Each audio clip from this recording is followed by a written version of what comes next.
You smaller wives, though feeble in battle, be fiercer than a tiger or a fiend.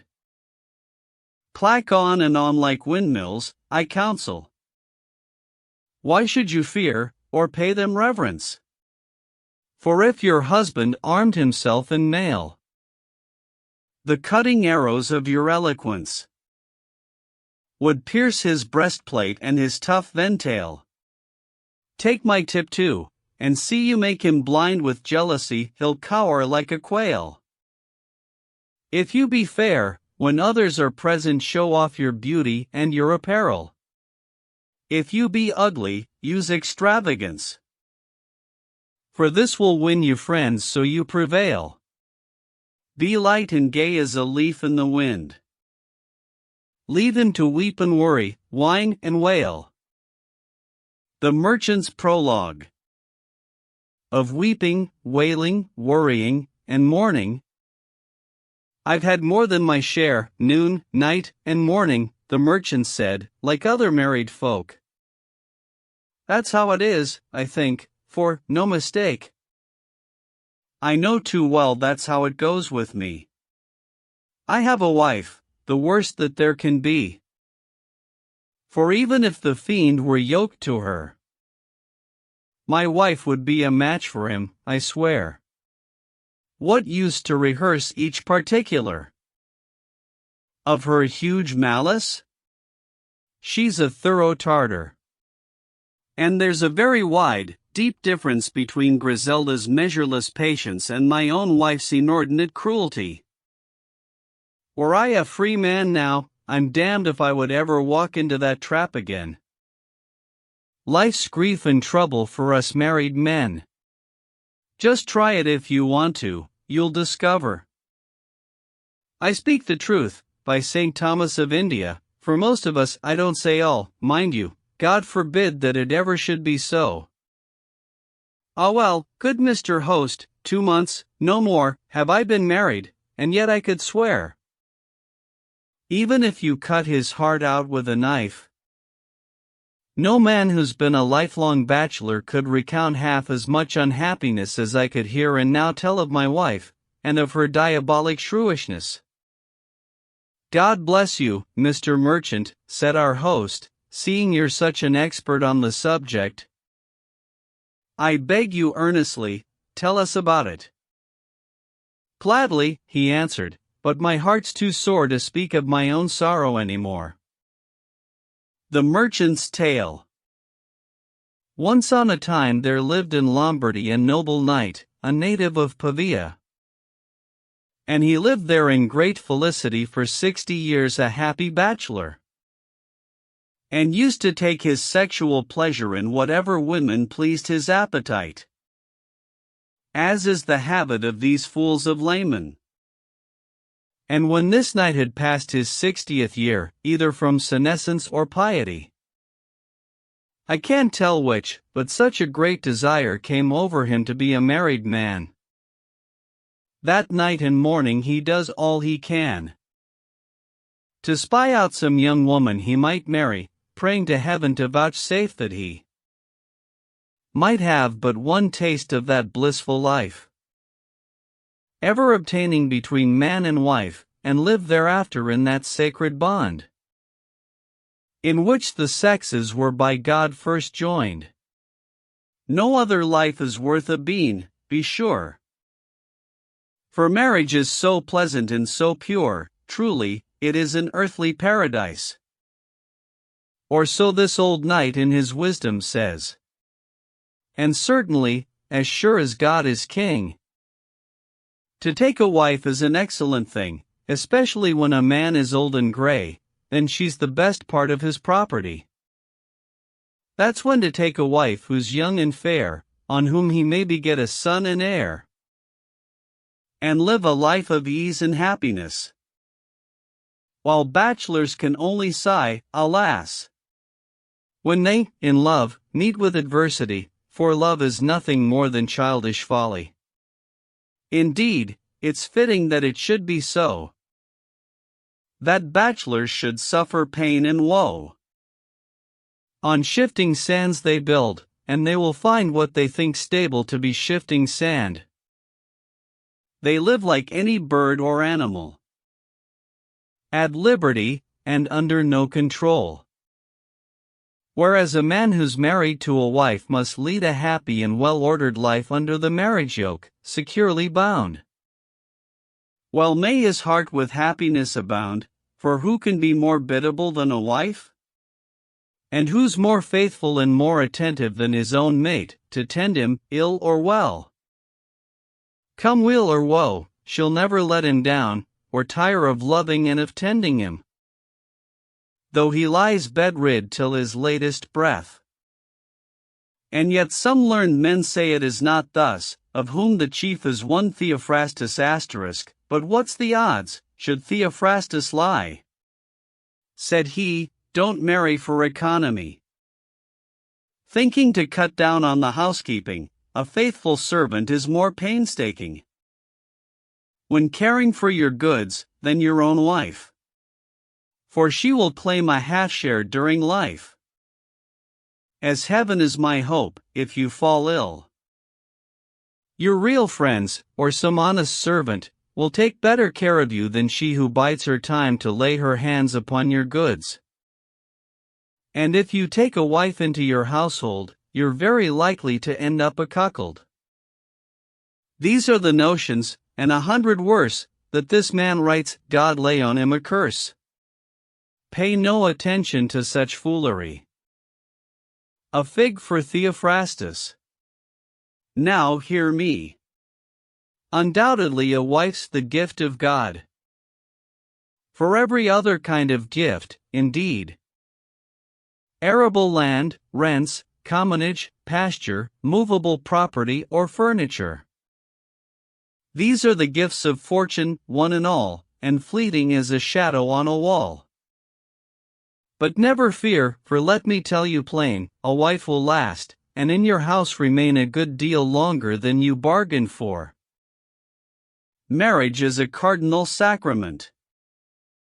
I hold him lost, the wifeless bachelor, who has to live unhelped and solitary. Of course I'm not referring to the clergy, I merely speak of the lay element. Hear why, it's not for nothing I say this woman is fashioned to be man's helpmeet. When God Almighty had created Adam, and saw him belly naked and alone, out of his boundless goodness he said then, let us now make a helpmeet for this man, a creature like himself. Then he made Eve. It's evident from this, proof positive, that woman is for man's help and delight, his comfort and his earthly paradise. So biddable and so angelic is she. How can they help but live in unity? One flesh they are, and one flesh, so I guess, has but one heart, come grief or happiness. A wife. Ah! Save and bless us, Saint Mary. How can a man meet with adversity who has a wife? I'm sure I couldn't say. No tongue can tell, no heart can imagine the happiness that is between the twain. If he is poor, she helps him in his work, cares for his gear, and never wastes a scrap. And all that pleases him is her delight. She never once says no when he says yes. Do this, he says. At once, sir, she replies. O wedlock, happy state, so dearly loved! It is so pleasant and so virtuous, and also so commended and approved.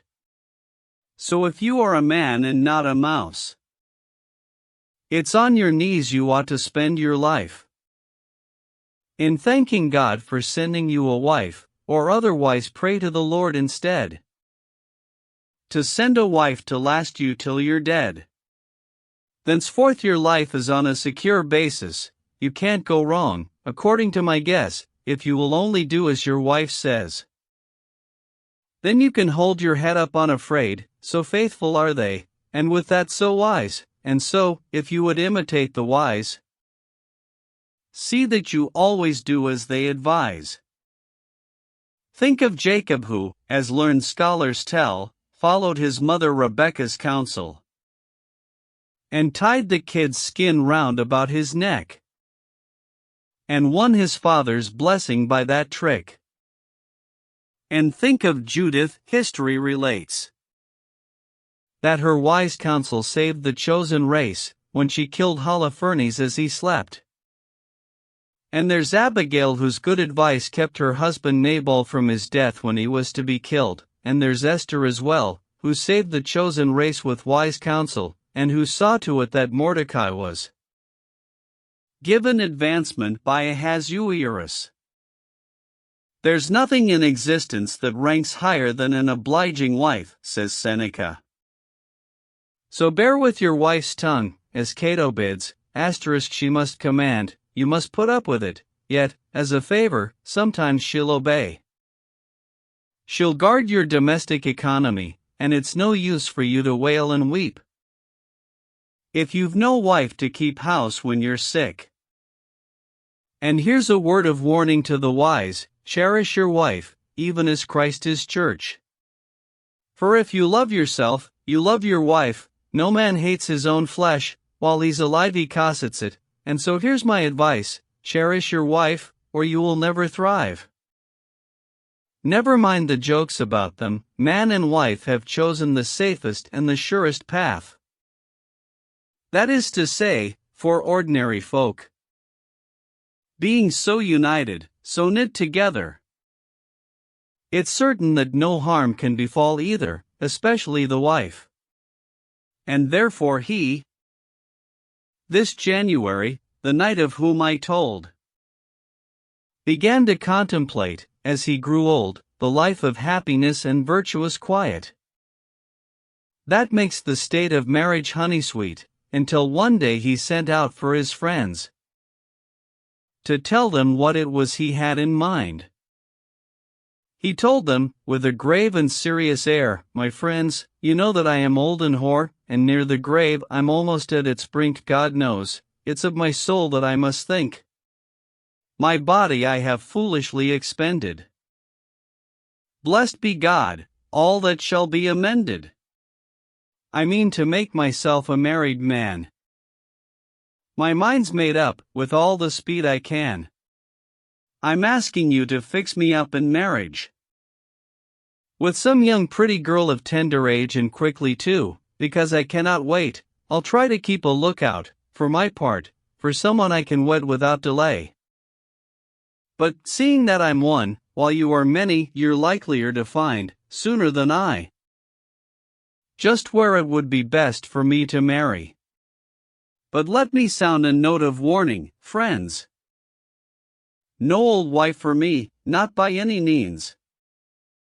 Not more than 20 years of age, that's flat. I like my fish mature, not so my meat. A pike's better, said he, than a pikelet.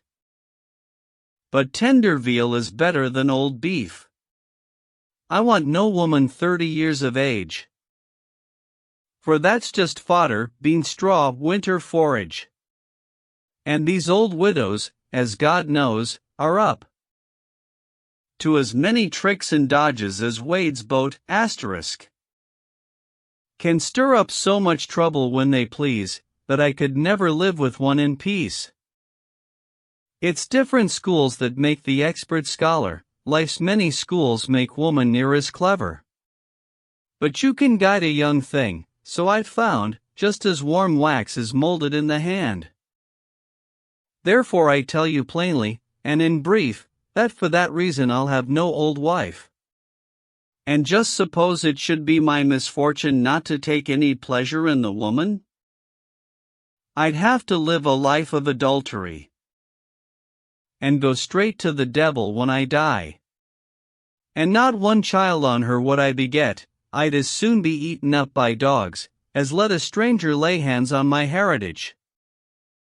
Now listen, you, I'm not in my dotage. I know why one should marry. Furthermore, I know that most who talk of marriage know less about it than my servant boy about the reasons one should take a wife. First, if one can't live a continent life, then one may, with reverent devotion, take on a wife for lawful procreation of children, to the glory of God above, and not for concupiscence or for love. It's to avoid fornication also, each giving satisfaction when it's due, or so that each of them may help the other in trouble, like a sister and a brother, and live a life of saintly chastity. But sirs, if you don't mind, that's not for me. Because, thank God, I think that I can boast. My limbs are capable and vigorous, able to do all that a man should do. And I myself know best what I can do. Poor though I am, it's like a tree I feel, that blooms before the fruit begins to swell. A blossoming tree is neither dry nor dead. Nowhere do I feel hoar, save on my head. My heart and every limb is evergreen, as laurel round the year. Now you have seen into my mind, and know what I propose. I ask for your acquiescence to my wish. Then various folk came out with various old tales and anecdotes concerning marriage. Some condemned it, of course, some gave it praise, but to sum up, at last, as happens always, with friends in altercation, there arose a dispute between his brothers. He had two, of whom the first was known as Placebo. If I'm not wrong, Justinus was the other.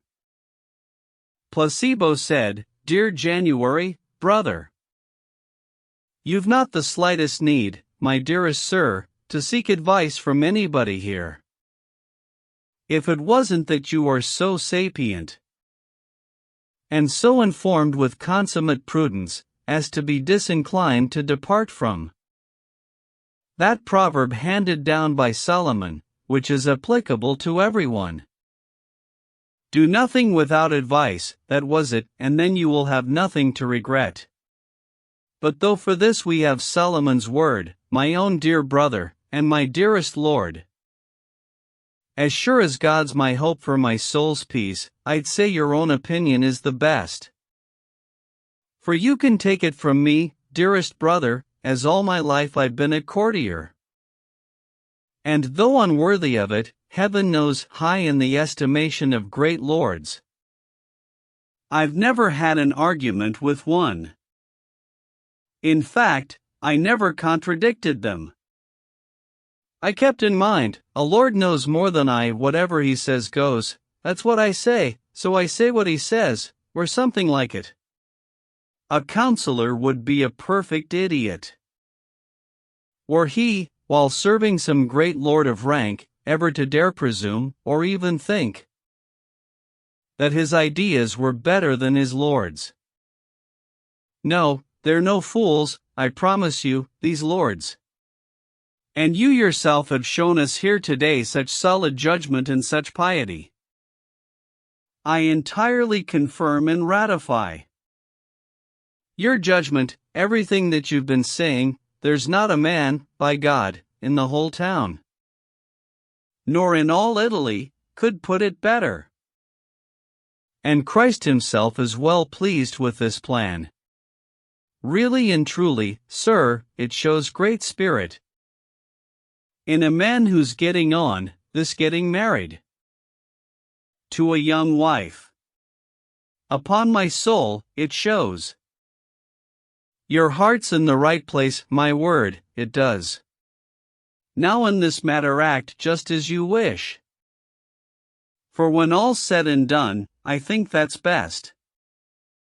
Justinus sat and listened quietly to Placebo. Then he made this reply.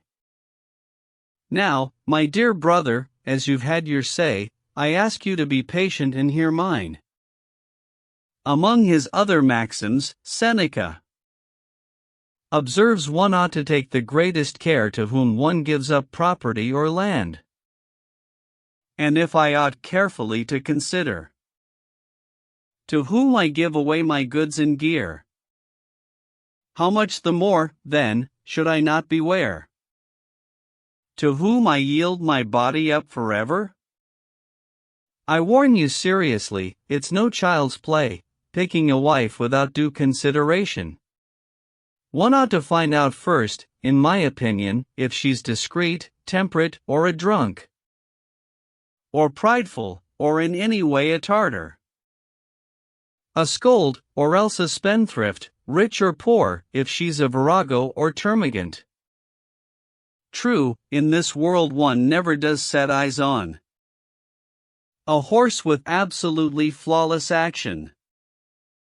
The ideal's never found in beast or man, but it should satisfy us, when all's said, for a wife to have more good in her than bad. But finding out all this requires time. And heaven knows, many's the tear I've shed in private since I got myself a wife. Though people may extol the married life, all I have found in it is cost and care and obligations, of all blessings bare.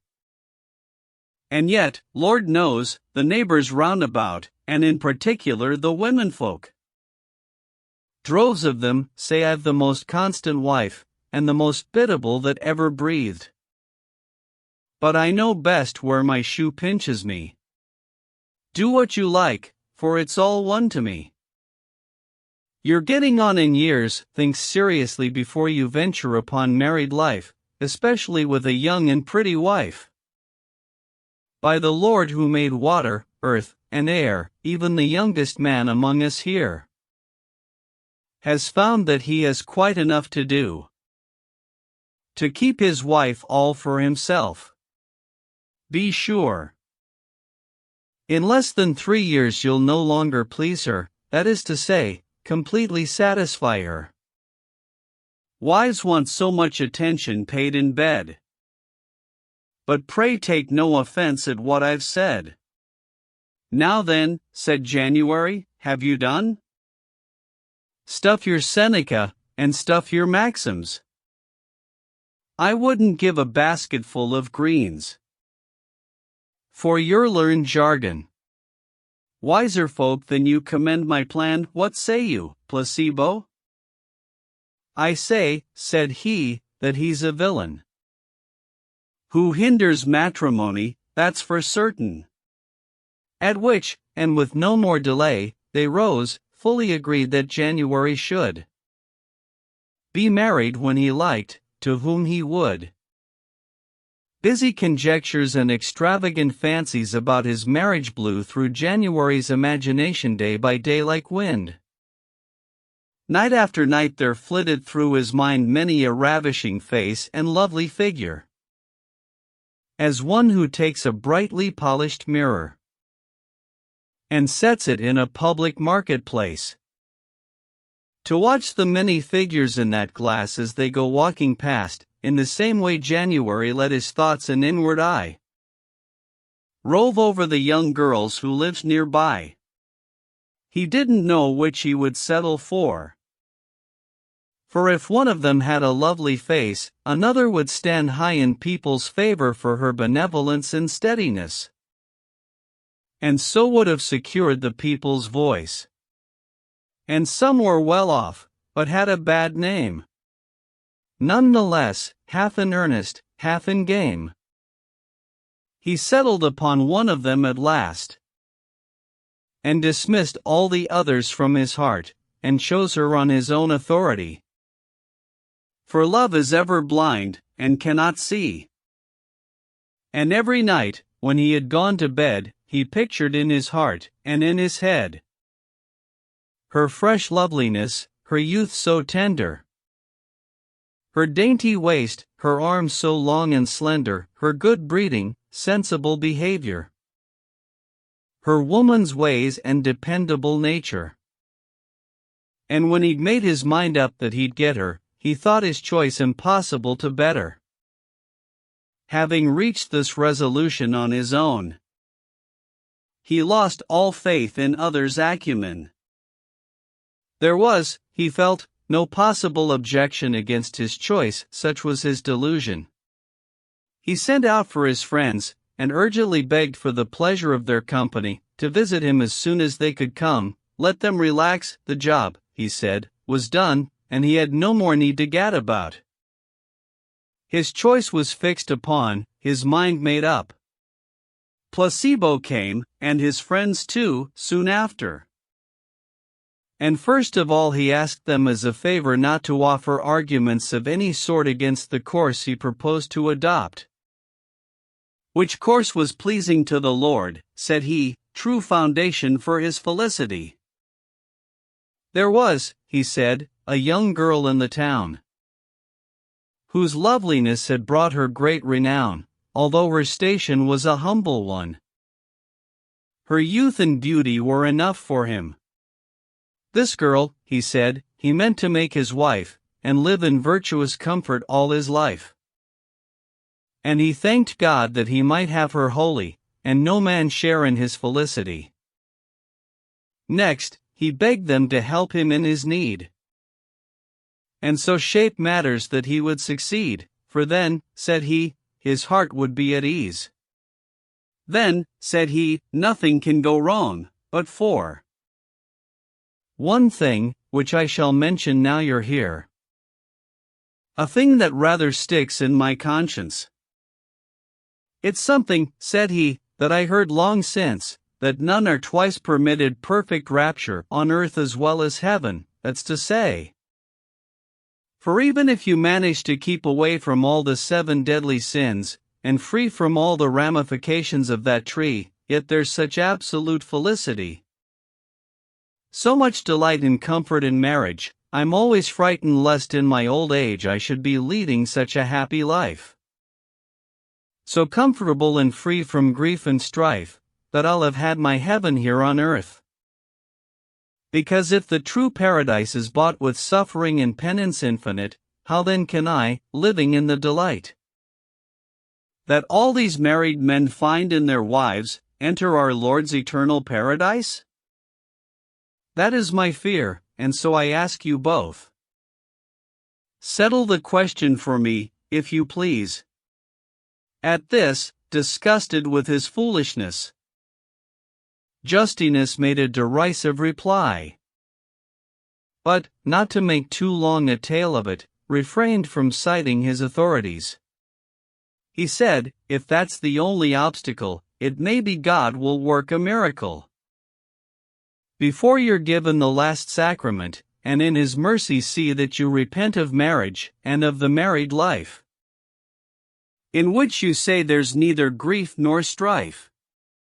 The Lord forbid that he should not have sent grace to a married man, that he repent a good deal oftener than a single man. And therefore, sir, I think it's the best plan, never despair, but bear in mind that she, for all you know, may prove your purgatory. For she may be God's instrument, his whip, and then, you'll see, your soul is bound to skip up swifter than an arrow from a bow to heaven, where I hope to God you'll know that there is not, and that there'll never be in marriage half enough felicity ever to stand in your salvation's way if, as is reasonable, you enjoy the delights of your wife in moderation, and don't give too much sexual satisfaction, and keep, of course, from other kinds of sin. That's all I have to say, my wit is thin. Don't worry any more about it, brother, but let's dismiss the subject, and pass on. That lady from Bath, if you followed her, has dealt well and succinctly with this matter of marriage, and the problems that you face. And now farewell, God save you through his grace.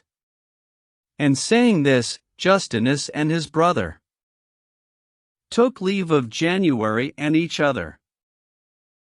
And, having seen there was no help for it, they then, by dint of astute and discreet bargaining, ordered matters so that May, such was her name, should marry January with all dispatch, as soon as ever she could. But it would only waste your time if I recounted every document and bond by which she was in theft of his land, or told you all about her rich array. But in the end the day came when they went to church to take the Holy Sacrament. Out comes the priest, about his neck the stole. Bids her to be wise as Rebecca, faithful as Sarah in observing marriage vows. The customary prayers he recites. Signs with the cross, and bids God bless their house, and so makes all secure with holy rites. Thus they were married with due ceremony, and at the banquet May in January. Sat on the dais with the notables. The palace filled with merriment and joy, with music and delicious eatables. The choicest viands of all Italy. Before them instruments of sweeter tone than any music that was ever made. By Orpheus asterisk or Theban Amphion asterisk. And, heralding each course, the music played louder than Joab's trumpet blast asterisk, more clear than Theotimus' horn at Thebes asterisk, when the city was besieged, its crisis near. Bacchus poured out the wine on every side, on every man the goddess Venus smiled, for January had become her man, and was about to test his mettle in a marriage, as he had before while free, and so, a flaming torch in hand, danced she before the bride in all the company. Believe me, I'd go so far as to say Hymen, the god of weddings, never saw in all his life a bridegroom half so gay. Now hold your tongue, you poet Martian asterisk, you who wrote about that very merry wedding, philology and Mercury, and of the songs that all the muses sang. Inadequate your pen, also your tongue, even to try to tell of such a marriage. When tender youth is wed to stooping age, the joke's so rich, it's past description. Just have a go, and see if I am wrong. And make she sat with so charming an air, she seemed like an enchantment to look on. Queen Esther never looked with so demure an eye on a Ahasuerus asterisk, I'll be sworn. I can't describe the half of her beauty and loveliness, but this much I can say. Like a clear morning in the month of May, brimming with beauty and delight was she, whenever he looked upon her countenance. Old January fell into a trance of ravishment, and in his heart began to bode ill to her and anticipate how he would hug her in his arms that night, closer than Paris ever clasped Helen. And yet he felt compunction when he thought how he must fall on her that very night. Alas for her, thought he, the tender creature. God grant that you'll be able to endure my lust for you, it is so sharp and keen. And more than you'll be able to sustain, Lord forbid I should do all that I might. I only wish to God that it were night, that night would last forever and a day. And all these people here had gone away. And in the end he did all he felt able, short of his own dishonor as an host, to steer them slyly from the dining table. When the right moment came, and they arose, then all began to dance and to carouse. While some ran scattering spices through the house, all filled with joy and happiness save one, a squire of the name of Damien, who carved at the knight's table every day. So smitten was he with his lady May, he was half demented with the pain of it.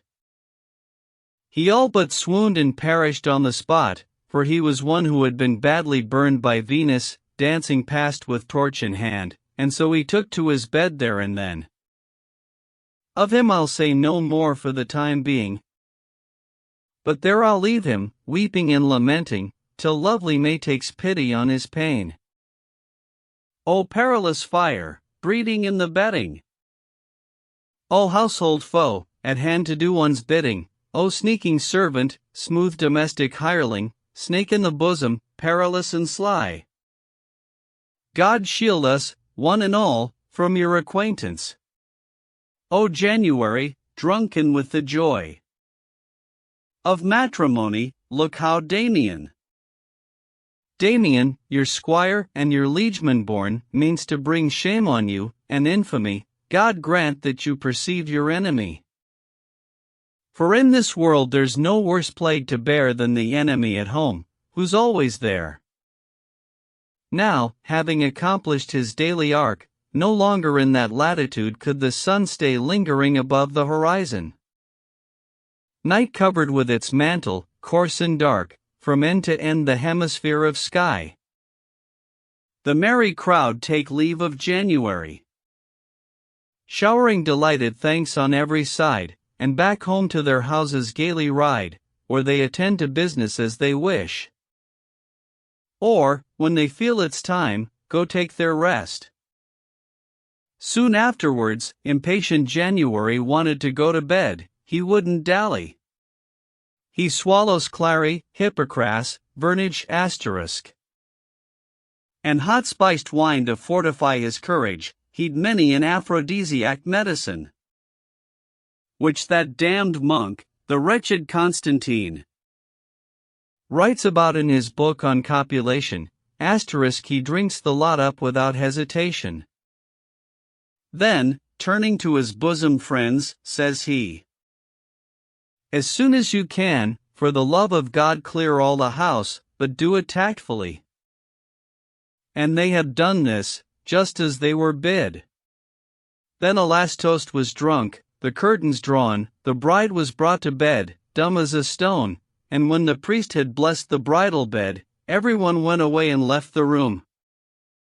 And January clasped into his arms his paradise, his mate, his lovely May, petting and soothing her with many a kiss, rubbing the bristles of his gritty beard, which was like sharkskin, and as sharp as briars. After his fashion he was freshly shaved, against her tender, delicate, soft face. Now I must take some liberties, he says, with you, my wife, and upset you perhaps, before the time comes when I shall descend. None the less, consider this, says he. There is no workman of whatever kind can do a job both well and in a hurry. We'll take our time, and do it properly. It doesn't matter how long we make merry, we two are linked in holy matrimony. And blessed be the yoke that we are in. For nothing that we do can be a sin. A man can't sin if it's with his own wife, he cannot hurt himself with his own knife, for we're permitted by the law to frolic. He labored on till day began to break, and then he took a sop of bread and wine. Then sat up straight in bed, and then he sang both loud and clear, began to play the goat, kissing his wife, as randy as a colt, as full of chatter as a magpie is.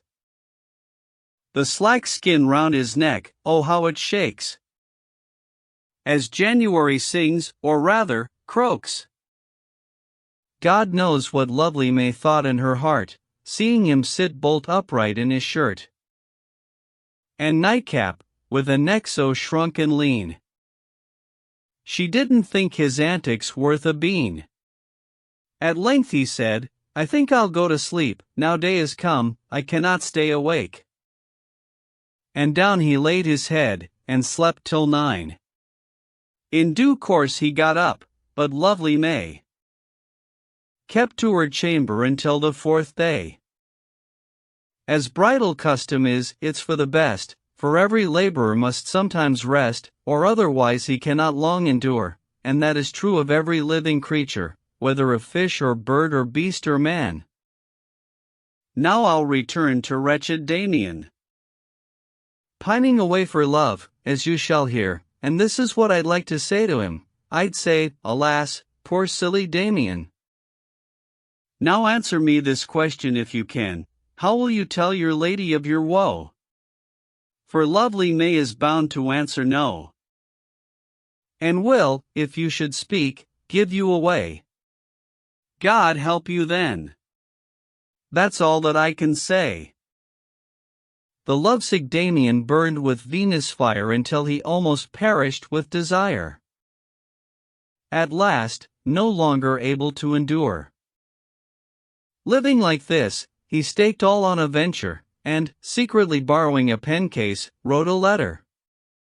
In it Damien poured out his grief in form of a complaint or lay, a poem to his lovely Lady May. And in a silk purse, hung inside his shirt, he's placed it so that it lies next his heart. The moon which was, at noon upon the day that January married lovely May, standing in Taurus, had slid to the sign of Cancer. May had kept her room so long, for among gentlefolk it's customary a bride should never dine in company until 4 days, 3 at the very least, have passed, and then she may attend the feast. On the 4th day, counting from noon to noon, there in the hall, when the high mass was done, sat January and his lovely May, who looked as fresh as a bright summer's day. And it so happened that the good old man was prompted to remember Damien, and exclaimed, "By the saints, how can it be Damien's not in attendance upon me? Is he still sick? How has this come about?" The squires who were standing at his back made his excuses, saying it was illness prevented him attending to his duties. No other cause could have kept him away. "I'm sorry to hear that," said January, "for he's a first-rate squire, on my word. It would be a great pity if he died. He's as capable, discreet, and trustworthy as any man of his rank known to me. At that, a manly fellow, and a useful, and just the type that's likely to do well.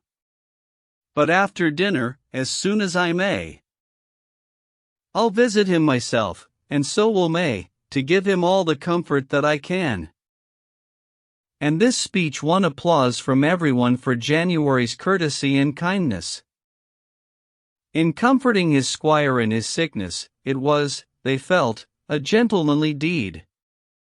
"Madam," said January, "take good heed that after dinner, when you've left the hall to retire with your ladies, that you all go up to take a look at Damien, and cheer him up. He is a gentleman, and tell him I'll be paying him a visit as soon as I have rested for a bit. Now don't be long, for here I mean to bide till you are back, and sleeping by my side." And, having said this, he began to call a squire, the major domo of his hall, to discuss certain things he wanted done.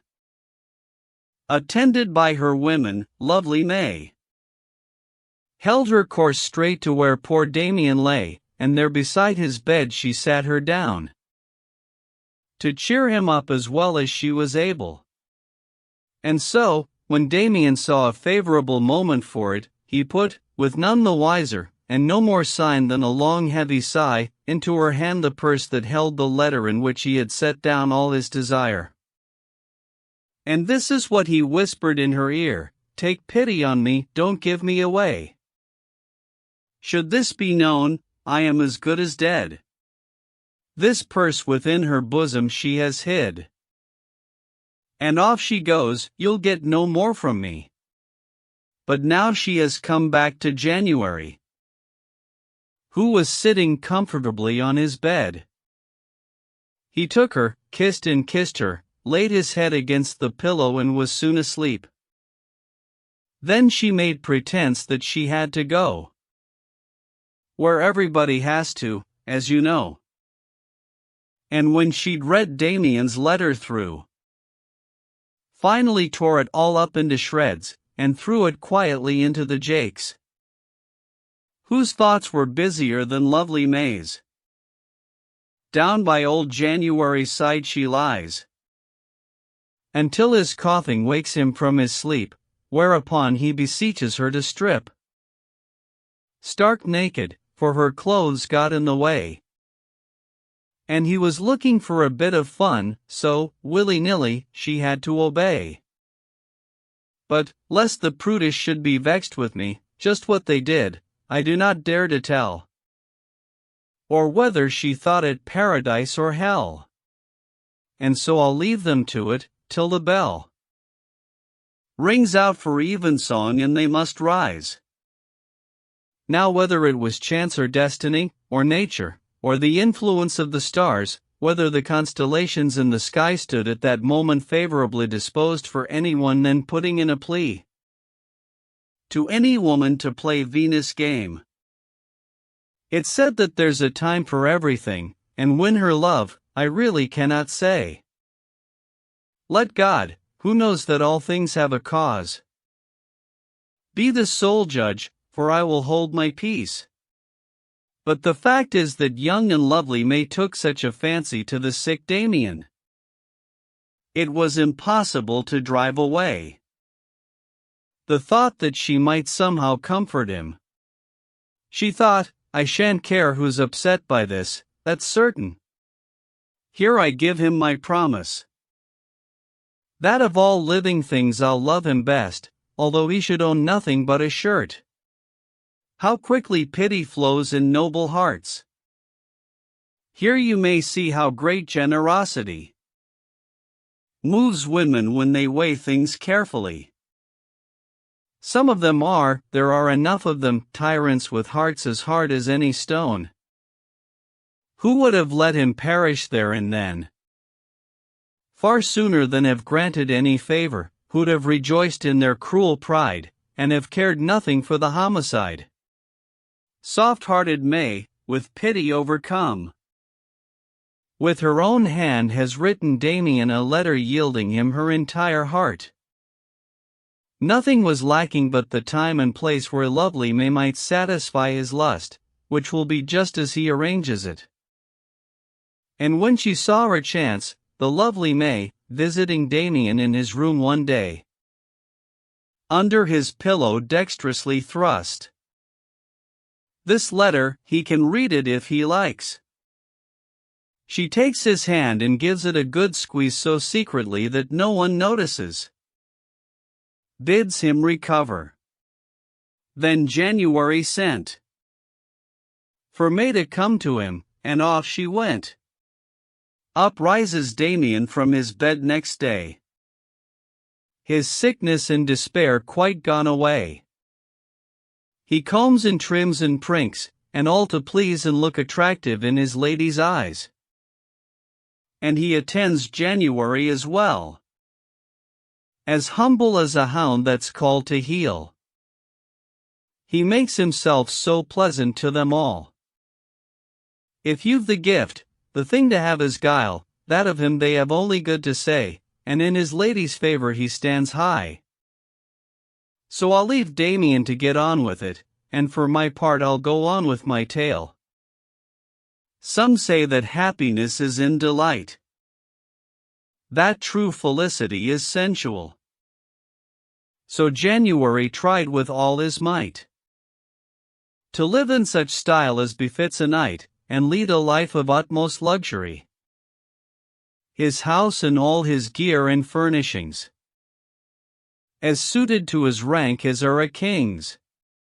Among other of his fine possessions, he had built a garden walled about with stone. There was no prettier garden to be seen, beyond a doubt. I honestly suppose that he who wrote the romance of the Rose Asterisk would find it difficult to depict its charms, and even the god of gardens, though he be Priapus, might not be competent to tell the beauty of the garden and its well that stood under a laurel always green.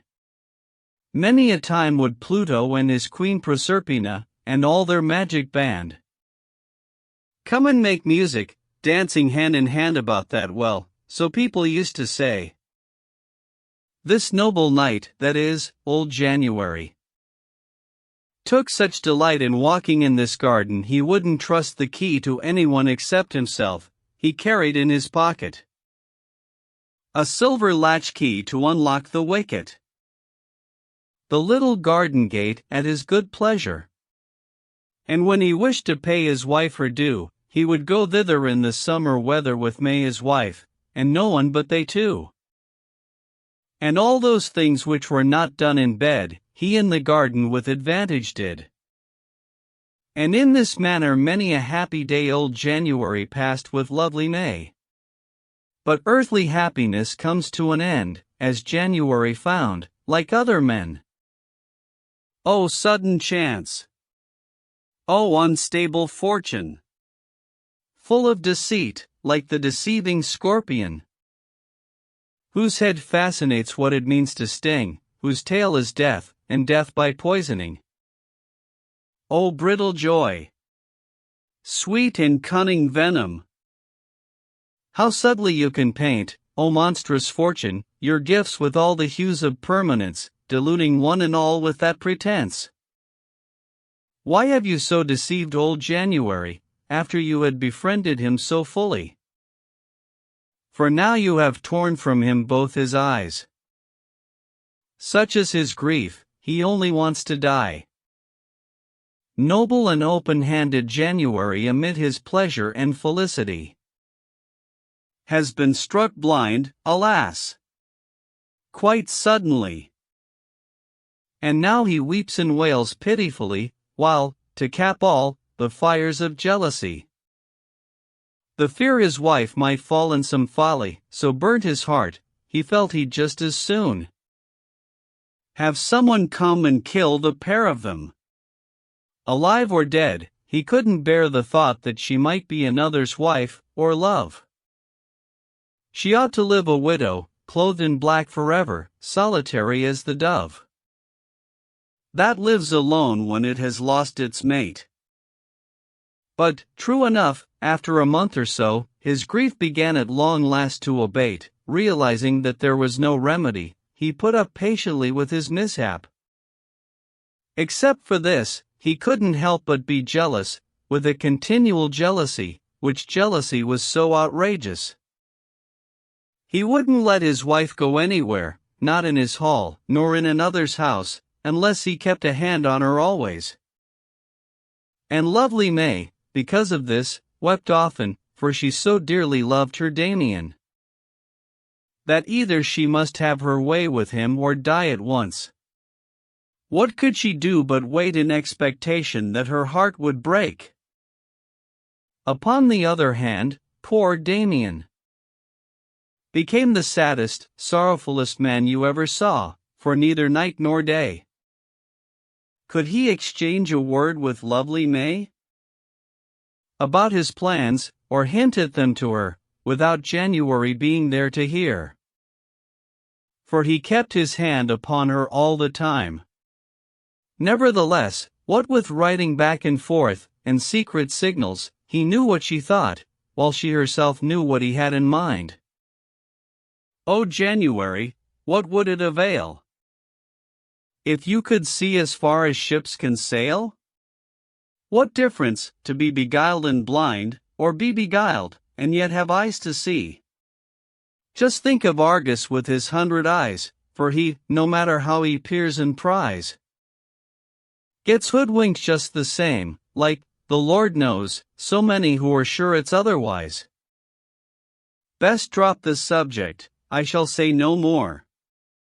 The lovely May, of whom I spoke before, took in warm wax an imprint of the key to the little wicket-gate that January so often used when entering his garden. And, knowing what she had in mind, Damien secretly forged a copy of that key. There's no more to be said, but presently a miracle, connected with that key, will come about. You'll hear it if you wait. O noble Ovid, what you say is true. There's no trick, though it cost time and sweat, that love won't find and put to use somehow, as the story of Pyramus goes to show. Thisbe and he, though watched and guarded well on every side, came to an understanding by whispering to each other through a wall.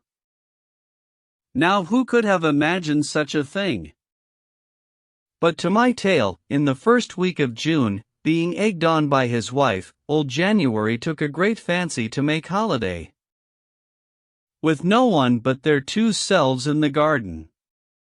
And so one morning to his wife says he, "Rise up, my wife, my lady, and my love.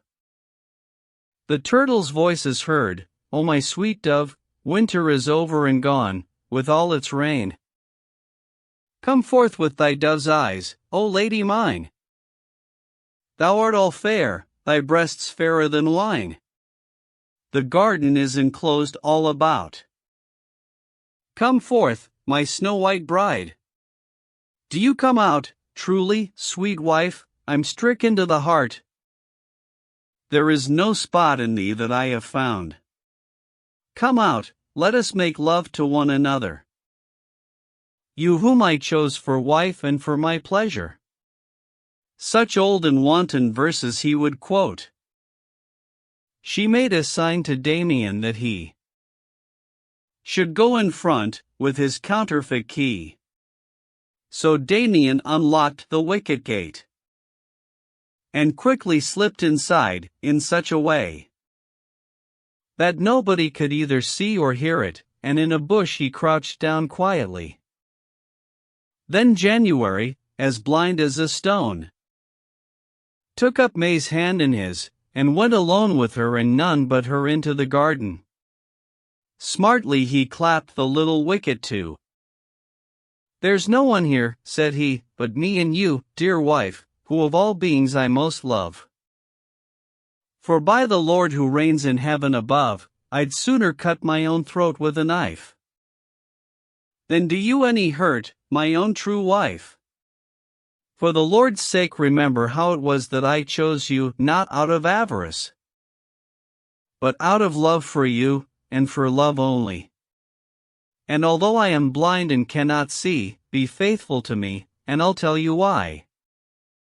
There are 3 things that you will gain thereby: first, love of Christ; secondly, your honor; next, my whole estate, castle, town, and tower. I give to you, draw conveyances up, just as you please, and, as I hope for bliss, it shall be done before tomorrow's sunset. But first let's seal our covenant with a kiss, and though I may be jealous, blame me not. I am so bound up with you in my heart, that when I contemplate your loveliness and my old age, its unsuitableness, I cannot bear, though I should die for it, to be out of your company for a minute. I love you so, of that you need not doubt. Now kiss me, my dear wife, let's stroll about." When lovely May had listened to these words of January's, gently she answered, but first of all burst into tears. "I have, as well as you," said she, "a soul to save, also my honor, and that delicate bud of wifely loyalty, the womanhood entrusted to your hands when the priest bound my body to your body. On which ground, my dearest lord, this shall be my reply.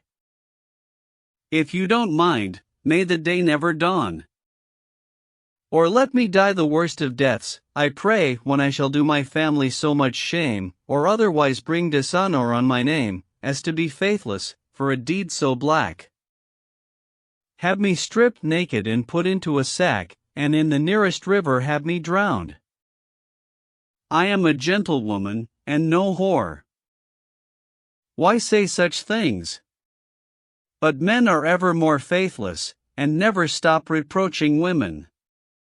The only constancy shown by you men, I do believe, is in distrusting us." While speaking, she caught sight of Damien crouching behind the bush, and gave a cough. She signed him with her finger to be off, and climb a tree nearby, laden with fruit, and up he went. Indeed, he understood her thoughts, and any gesture she might make, better than her husband January could. For she'd explained the whole thing in a letter, and how he was to go about the matter. So here I'll leave him sitting in a pear tree, and, in the garden, May and January. Bright was the day, and blue the firmament. Phoebus was sending down his golden rays, cheering each bud with his incandescence, being at that time in Gemini, I'd say, and not far from his northern declination in Cancer, which is Jupiter's exaltation. Now it so happened that, this fine bright morning, there were, upon the far side of the garden, Pluto, who was king of fairyland, and many a lady with him in the train following Proserpina, his wife and queen, whom he had ravished from Sicilian Etna, where in a field she gathered flowers. You can read the whole tale in Claudian, how Pluto fetched her in his grisly car. As I was saying, this king of fairyland upon a bench of fresh green turf sat down. And when he'd done so, thus addressed his queen, "Dear wife," said he, "what no one can gainsay, and what experience teaches every day, are the trickeries women practice upon men. I could provide 1,000,000 instances of your dishonesty and fickleness. Richest of the rich, O wisest Solomon, most consummate in knowledge and renown, for anyone with brains and mother wit. Your words are worth remembering by heart." And this is what he says of human goodness: "One man among 1,000 have I found, a woman among all those have I not found." Thus says the king who knows your wickedness. And I believe the son of Sirach, Jesus the *, almost never mentions women with respect. Plague and brimstone light upon your bodies. Do you not see that honorable knight whom his own servant is about to cuckold? Because he's blind, alas, as well as old? Look at that lecher perching in the tree. Now I shall grant a royal boon, that he, this old, and blind, and honorable knight, receive again the faculty of sight. Just when his wife begins her devilry, then he'll know all about her harlotry, to the reproof of her and others too. You will, said Proserpina, will you now? Then by my grandsire Saturn's soul I swear I shall provide her with a perfect answer, and for her sake all women ever after, that, if caught out in any misdemeanor, with a straight face they'll trot out an explanation, and bear down those who make the accusation. For lack of answer none of them shall die. Though taken in broad daylight, will reply, put a bold face on it, and vow, and cry, recriminate and upbraid cunningly, and leave you men as ignorant as geese. What do I care for your authorities? I'm well aware this Solomon, found fools among us, many more than one, but although he found no good woman, yet plenty of other men there are who've met women who were faithful, virtuous, and good. Witness all those who dwell in Christ's abode, who proved with martyrdom their constancy. You'll find record, in Roman history, of many a true and faithful wife also. Now, sir, don't lose your temper. Even though Solomon said that he found no good woman, grasp if you can the meaning of the man. He meant, no creature can be truly good, not man nor woman either, only God. Well then, why in the name of God, the one true God, make so much of this Solomon? What if he built a temple, the Lord's house? What if he were both rich and glorious? He built a temple to the false gods too. What more forbidden thing could a man do? Whitewash him as you will, it is no matter, he was a lecher and an idolater, who, in old age, the one true God forsook. If God had not, as it says in his book, spared Solomon for his father's sake, he should have lost his kingdom sooner than he would. For I don't care a rap for what you men write about women, vilifying them. I am a woman, I must speak or burst. As he has called us spitfires, no good manners. Well, stop me speaking ill of one who slanders. No, I had rather cut my hair off first. Madam, said Pluto, calm down, I give up. But as I've sworn an oath to give him back his sight, my word must stand, I warn you plainly. As I'm a king, it doesn't do to lie. And I, said she, am queen of fairy. She'll have her answer, that I guarantee. Let's bandy no more words about the matter, and I won't contradict you any longer. Now let us turn again to January, who's in the garden with his lovely May, and singing merrier than a popinjay. I love you best of all. He wanders up the garden paths until he's reached that pear tree where young Damien is happily perching overhead among the branches and the leaves so fresh and green. The lovely May, all glowing and bright-eyed, began to sigh, and said, "Oh, my poor side." "No matter what," said she, "and come what may, I must have one of those pears that I see high up there, or I really think I'll die. I've such a craving for those small green pears. Do something, for the love of heaven, sir. I tell you that a woman in my state may feel so great a hankering for fruit that if she doesn't get it, she may die." "Alas," he cried, "if only I'd a boy who could climb up." "Alas! Alas," cried he, "I am so blind." "What matters that," said she, "for heaven's sake, if only you'd agree to clasp both of your arms about that tree. For I know too well how little you trust me, I'd easily be able to climb up, if I might set my foot upon your back." "Of course you may," said he, "do what you like, if it would help, you could have my heart's blood." So he bent down, and on his back she stood, and caught hold of a branch, and up she goes.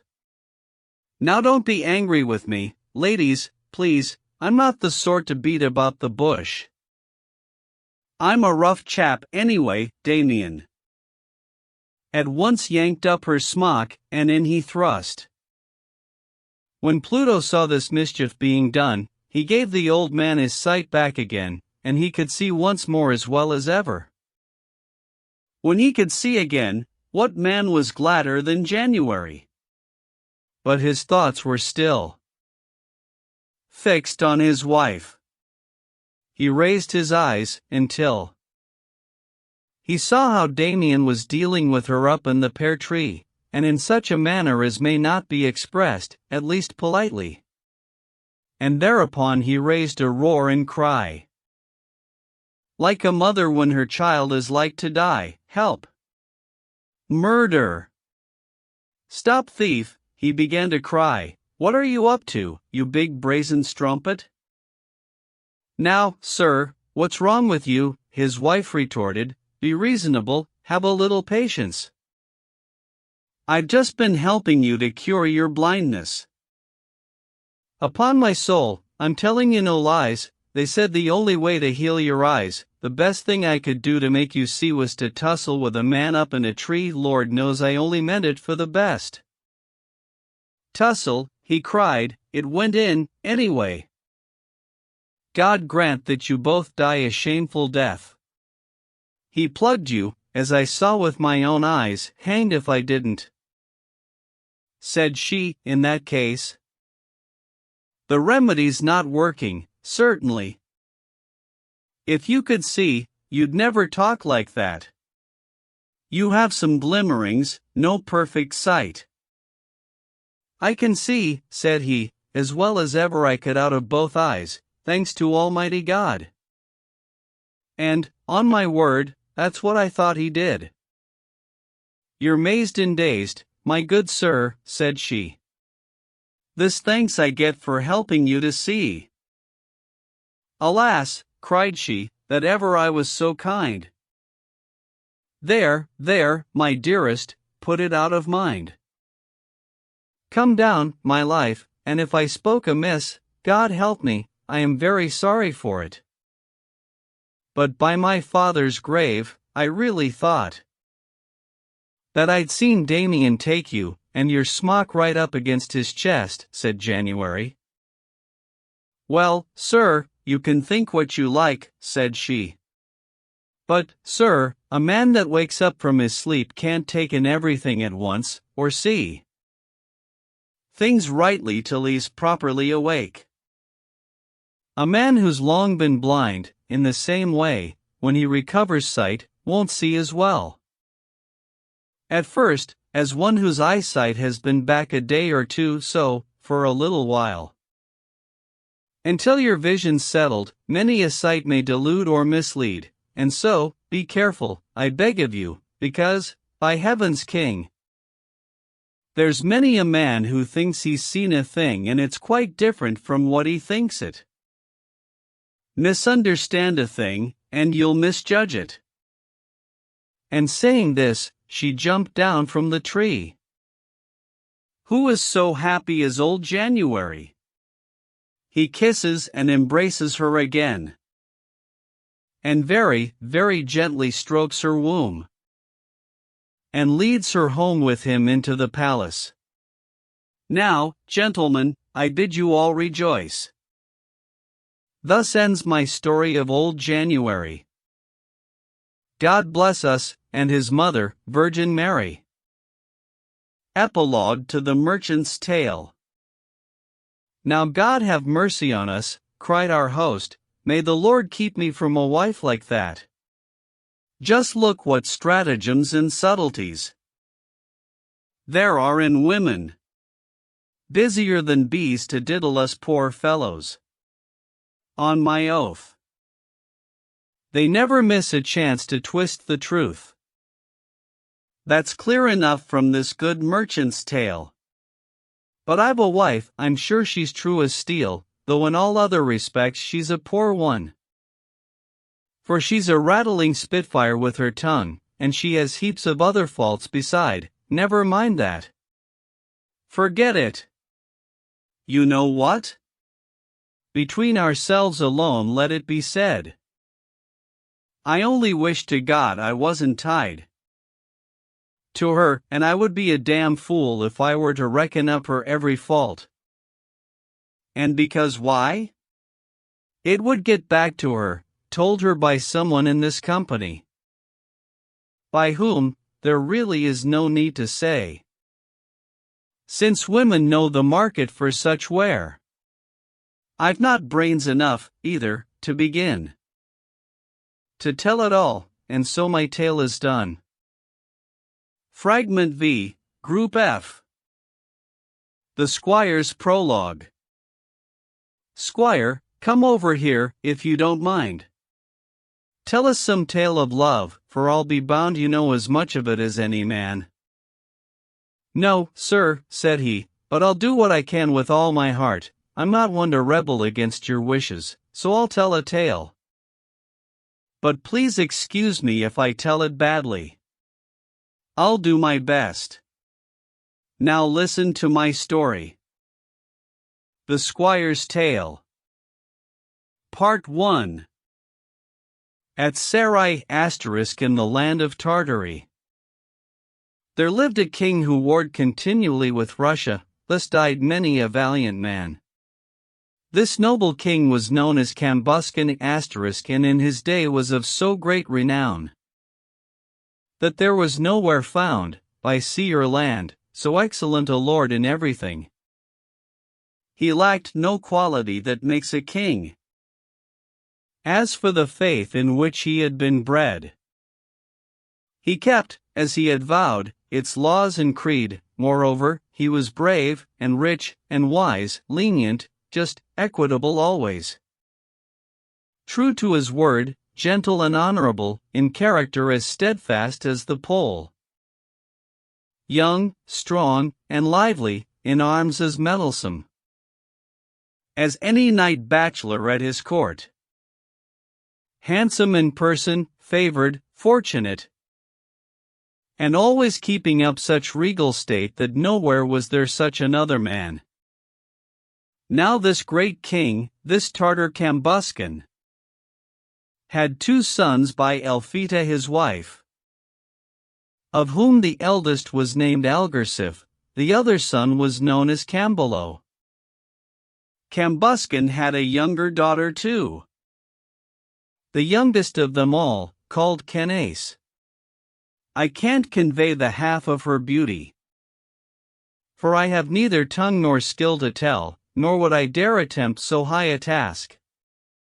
Besides, my English is not equal to it. You'd need to have a master of rhetoric, versed in the art of figurative speech, to give an idea of her loveliness. Not being one, I do the best I can. And it so happened that when Cambuscan had worn for 20 years his diadem, he had the feast of his nativity, as had become, I think, his annual custom, proclaimed throughout his city of Sarai, the last day of the Ides of March that year. Phoebus the sun was radiant and clear, because he was close to his exaltation. In the face of Mars, and entering its mansion in Aries, the hot and fiery sign, most pleasant was the weather, and benign, so that the birds, what with the season and the fresh young greenery and bright sunshine, sang loudly of their loves. It seemed to them they'd found a shelter and protection against the sort of winter, sharp and cold. Now this King Cambuscan of whom I told sat in his royal robes, high on his dais, crowned with his diadem, in his great palace, holding high festival in such splendor as you'd not see the like of anywhere, were I to tell of all there was to see. It would take up all of a summer's day, but there's no need to detail every course, or note the order in which each was served. Of their exotic soups I'll make no mention, their dishes of young heron or roast swan, for in that country, so old knights tell us, there are some dishes thought delicious, which in this country are thought little of, but there's no one man who can list the lot. I won't keep you, the morning's wearing on, for it leads nowhere, and is waste of time. I'll go back to the point where I began. Now it so happened, after the 3rd course, and while the king was seated royally at table, listening to his minstrels play before him, singing their melodious songs, in at the hall door suddenly there burst a knight astride upon a horse of bronze, in one hand bearing a great looking-glass, and wearing on his thumb a golden ring, while at his side a naked sword was hung, and up to the high table the knight rode. In the whole hall not one man spoke a word for wonder at this knight, but old and young are watching him intently, all agog. The strange knight who came in so suddenly and was, but for his head, armed cap a pie, in rich accoutrements, now greets them all, in order of their seating in the hall, king, queen, and lords, and with such deference in words, in bearing, and in countenance, that Gawain with his antique courtesy, were he to have come back from fairy could hardly have improved upon a word. And then, at the high table, he delivered in ringing tones the substance of his message according to the form used in his language, and not a word or syllable was flawed, the better to emphasize his story. He fitted look and gesture to each word, as is taught those who study oratory. And though I cannot imitate his style, no, never could I climb so high a style, I can say what follows is the general gist. The main points that he made amount to this. So far as I remember, that's to say, the king of India and Arabia, salutes you, sir, upon this festive day with every possible good wish, said he. And he sends you, in honor of your feast, by me, who stand here wholly at your service, this horse of bronze, which in a complete day, in 24 hours, that's to say, can take you where you wish, in wet or dry, carry you bodily to any spot you have a mind to visit, and without hurt to yourself at all, through thick and thin, or should you wish to fly up in the air, high as an eagle when it wants to soar. This horse you see will always take you there, in safety to whatever place you like. Even if you fall asleep upon its back, and, at the twisting of this pin, return. He who made it was up to every trick, before completing this experiment. He waited long for the right combination of planets, for the luckiest constellation. He knew all magic seals, and spells that bind. This mirror here, which I hold in my hand, is of such power, that in it you can see when any danger or adversity is coming to your kingdom or to you, and plainly tell who is your friend or foe. And furthermore, should any pretty lady have set her heart on any kind of man, if he should cheat, she'll see his treachery, and his new love, all his duplicity, so plain and clear that nothing will be hidden. So, with the start of the sweet summer season, this mirror here, and this ring that you see, he has sent to my lady Candace, your excellent daughter, who is sitting there. The power of the ring, if you desire to know, is this, if she would please to wear the ring upon her thumb, or place it in the purse she carries, there's no bird that flies, but she shall plainly understand its song, and comprehend its meaning whole and clear, and answer it again in its own tongue. And she'll have knowledge of each herb that grows, and whom it benefits by its properties, although his wounds be never so deep and wide. This naked sword, that hangs here at my side, is of such power that it will cut and bite right through the armor of what man you strike, were it as thick as any branching oak. And anyone who's wounded by the stroke shall never heal, until for pity's sake you rub him with the flat on the same place where his hurt is, and then the wound will close. All this is absolute truth, and no pretense. Nor will it fail while it is in your hands. Having in this manner ended his account, out of the hall the knight rides, and dismounts his horse, that gleams as brightly as the sun, stands in the courtyard, stock still as a stone. Without delay, the knight is shown his room, and is unarmed, and seated at the feast. And then with royal pomp they fetched the gifts, that is to say, the sword and the mirror, which in due course were borne to the high tower, by officers appointed for the purpose. To Candace herself the ring was brought, with due ceremony, where she sat at table. As for the brazen horse, this is no fable, it was not to be shifted, as they found, but stood as if cemented to the ground. There was no man could budge it from the spot, even with the aid of pulley or windlass. And why? They had no notion how it worked, and so they had to leave it where it was, till the knight showed them how the horse was moved, as, later you shall hear.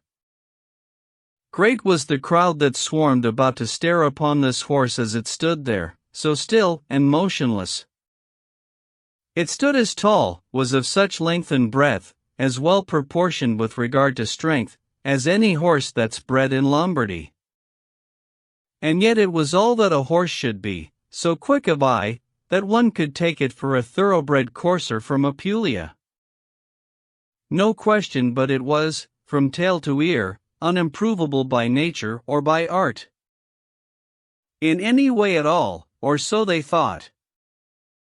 But all the same, the greatest wonder was how it could go when it was made of brass.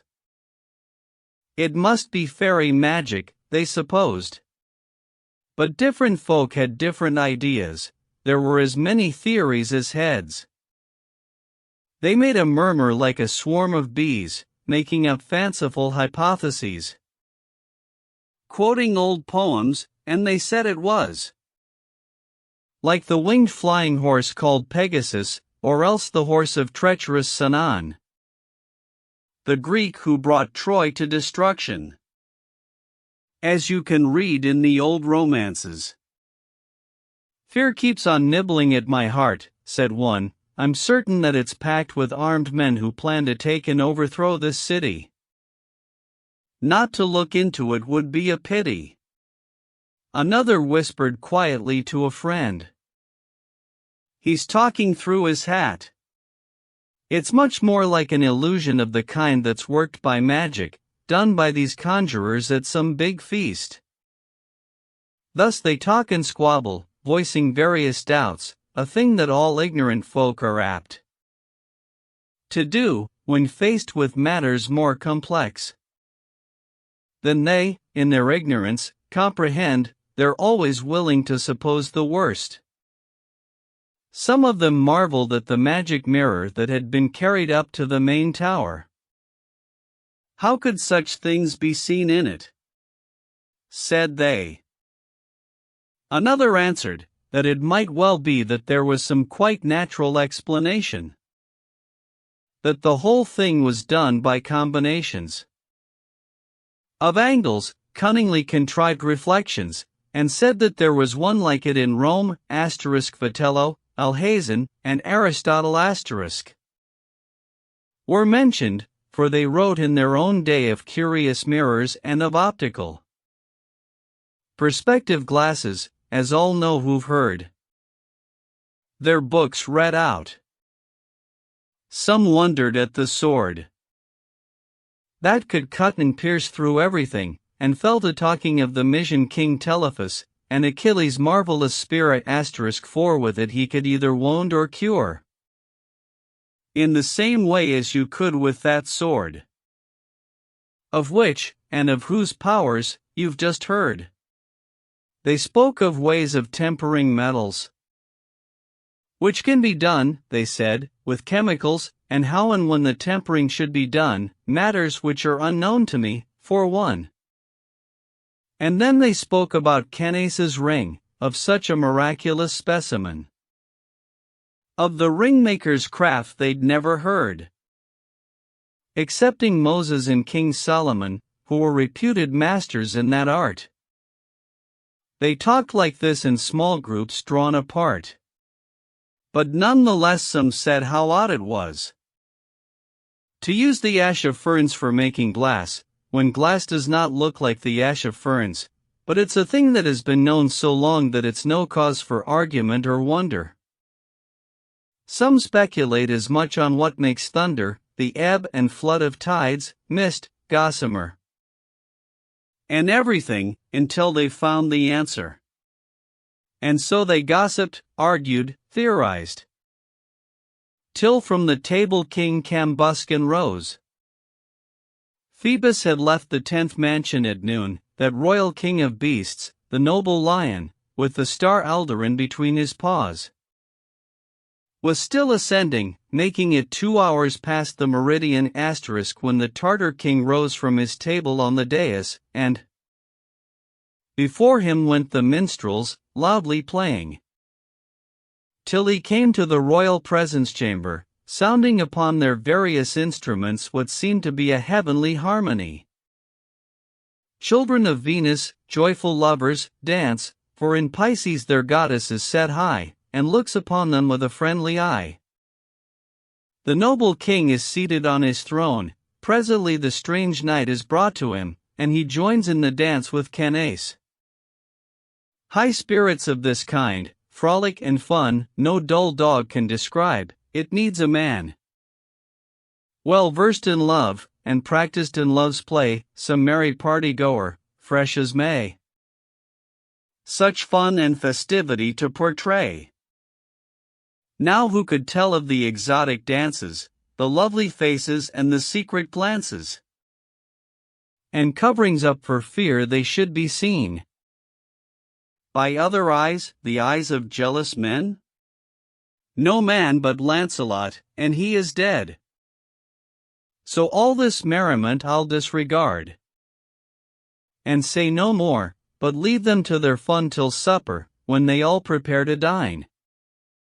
The steward bids them hurry with the wine and spices, all the while there's music playing. The ushers and the squires disappear, and soon the spices and the wine appear. They eat and drink, and at the end of it go to the temple, as is meet and right. They sup, the service over, by daylight, no need to tell of everything they ate. All of us know that at a royal feast there's lots for everybody, high and low. Besides more dainties than I'll ever know. Then after supper the king Cambuscan, his lords and ladies all attending him, went out to look upon the brazen horse.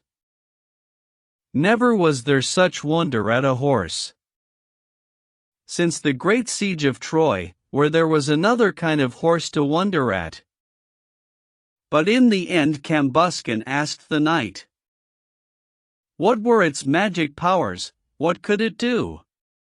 And begged to be taught how to manage it. The horse began to frisk and curvet when the knight laid hand upon its bridle rein. And he made answer, Sir, there's nothing to it.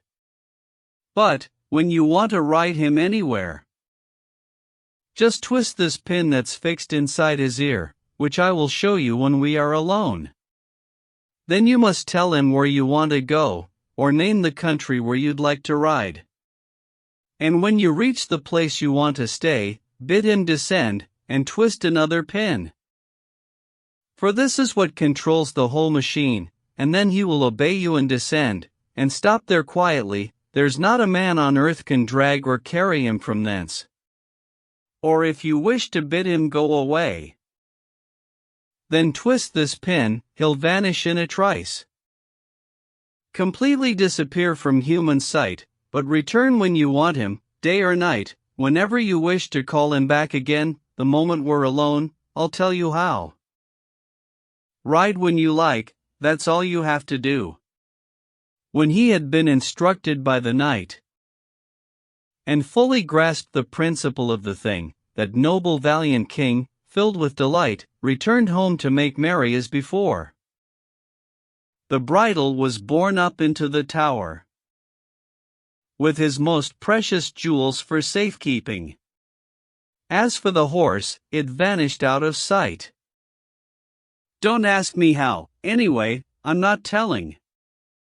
And so I'll leave, in happiness and joy, Cambuscan and his nobles to their feasting almost until the dawning of the day. Part 2. Nurse and conducer of digestion, sleep. Came with a wink and warning. Drinking deep, together with hard work, demands repose, and so he kissed them with a yawning mouth, saying that it was time that they lay down. Blood dominates from midnight until dawn. Look after blood, it's nature's friend, said he. Yawning, they gave him thanks in twos and threes, and all began retiring to their beds, as sleep commanded, for they thought it best. Their dreams will not be told, at least by me. Their heads were full of fumes that stupefy, and bring dreams of no consequence or weight. And so they all, for the most part, slept late. Till 9 next morning, all but Candace. Leading, as women do, a temperate life, she took leave of her father very early, and went to bed soon after fall of night. She didn't want to appear pale and drawn and out of sorts and jaded in the dawn. And so took her first sleep, and then awoke. Because her heart had taken such delight in both the magic ring and magic mirror, a dozen times Candace changed color, and in her sleep, so deep the impression the mirror made, she saw it in a dream. Therefore, before the sun began to rise, her governess was summoned to her side. She said she wanted to get up and dress. Old crones are nosy, so the governess answered at once, and this is what she said. "Where in the world will you go, Madam Mistress? So early, when all people are asleep?" "I must get up, I can no longer sleep," said Candace. "I want to walk about." Her governess summons a great retinue of women. Up they get, some 10 or 12, up rises lovely Candace herself, rosy and bright as the new risen sun. When it has climbed 4 degrees in the ram, and it was just past 6 when she was dressed, she set out walking at an easy pace, clad lightly, as was consonant with freedom and walking, and the sweet and pleasant season, with only half a dozen in her train. She wanders down an alley in the park, though from the ground a vapory mist emerged, making the sun seem roseate and huge. Nevertheless, so lovely was the scene, it delighted all their hearts, what with the spring, and the fine weather and the early dawn, and all the little birds that she heard sing. For in a flash she understood their meaning, just from their song, and all that they were thinking. The nub of any tale, the why it's told, if delayed until the interest has cooled after one's listened a long while for it, savors the less, the longer it's spun out, in ratio to the tale's prolixity. And for that reason, so it seems to me, it's high time I myself came to the point, so I'll cut short this walk of Candace's. Within a withered tree, as white as chalk, as Candace was delighting in her walk, there perched a falcon, which began to cry, until the whole wood echoed her sad cry. And she had beat herself so pitilessly with both her wings, that the red blood ran down the whole length of the tree, and ever again she would cry out and shriek, and with her beak stab at herself, and so loud was her shriek, that there's no tiger, nor no cruel beast, no animal that lives in wood or forest, but would have wept, supposing it could weep, if I were able properly to picture a falcon, then no man alive would ever hear of another half so beautiful, in plumage or nobility of form, and in all other attributes as well. A peregrine falcon she appeared to be, from some far land, and every now and then, as she perched there, for loss of blood she'd swoon, till she had all but fallen from the tree. As the king's lovely daughter, Candace, had on her finger the magical ring, by which she could understand everything that any bird might say in its own tongue, and answer it in its own tongue again. She understood all that the falcon said, and for pity of it almost dropped down dead at asterisk fast as she hastens to the tree, and looks up at the falcon, filled with pity, and then held out her lap, for she could tell that from its branch the bird was bound to fall when next it swooned away for loss of blood. Watching a long while there, Candace stood, but in the end made up her mind to speak, as you will hear. Thus she addressed the hawk: "What is the cause, if you're allowed to tell, that racks you so with the fierce pangs of hell?" Thus Candace, to the hawk overhead: "Is it for grief at death, or loss of love? For these are the two things, as I believe, most apt to cause a noble heart to grieve. since other griefs are not worth speaking of. For you are taking vengeance on yourself, and that's clear proof that either fear or fury must be the cause of your self-cruelty. No one is hunting you, that I can see. For the love of God, take pity on yourself. Or what can be your help? Never before have I seen a bird or animal anywhere misuse and bruise itself so pitifully. It kills me to look on such agony. I feel for you so great a compassion. Come down from that tree, for God's love come down, and, as I am true daughter of a king, if I find out the real cause of your sorrow, I will, if it should lie within my power, put matters right before the day is over. I swear to you by the great God of nature. And I'll be able to find herbs in plenty, with which to cure your wounds, and heal them quickly. The falcon shrieked more piteously than ever, and, falling suddenly to earth, lay there swooning in a dead faint, still as a stone. And so Candace laid her in her lap, until the bird recovered from her swoon, when, having wakened from her fainting fit, in her hawk language she began to speak, that pity soon repairs to noble hearts, which feel the sharp pangs of another's smart as if they were their own, is daily proved, as much in one's experience as in books. As anyone can see, for noble hearts display in noble deeds their nobleness.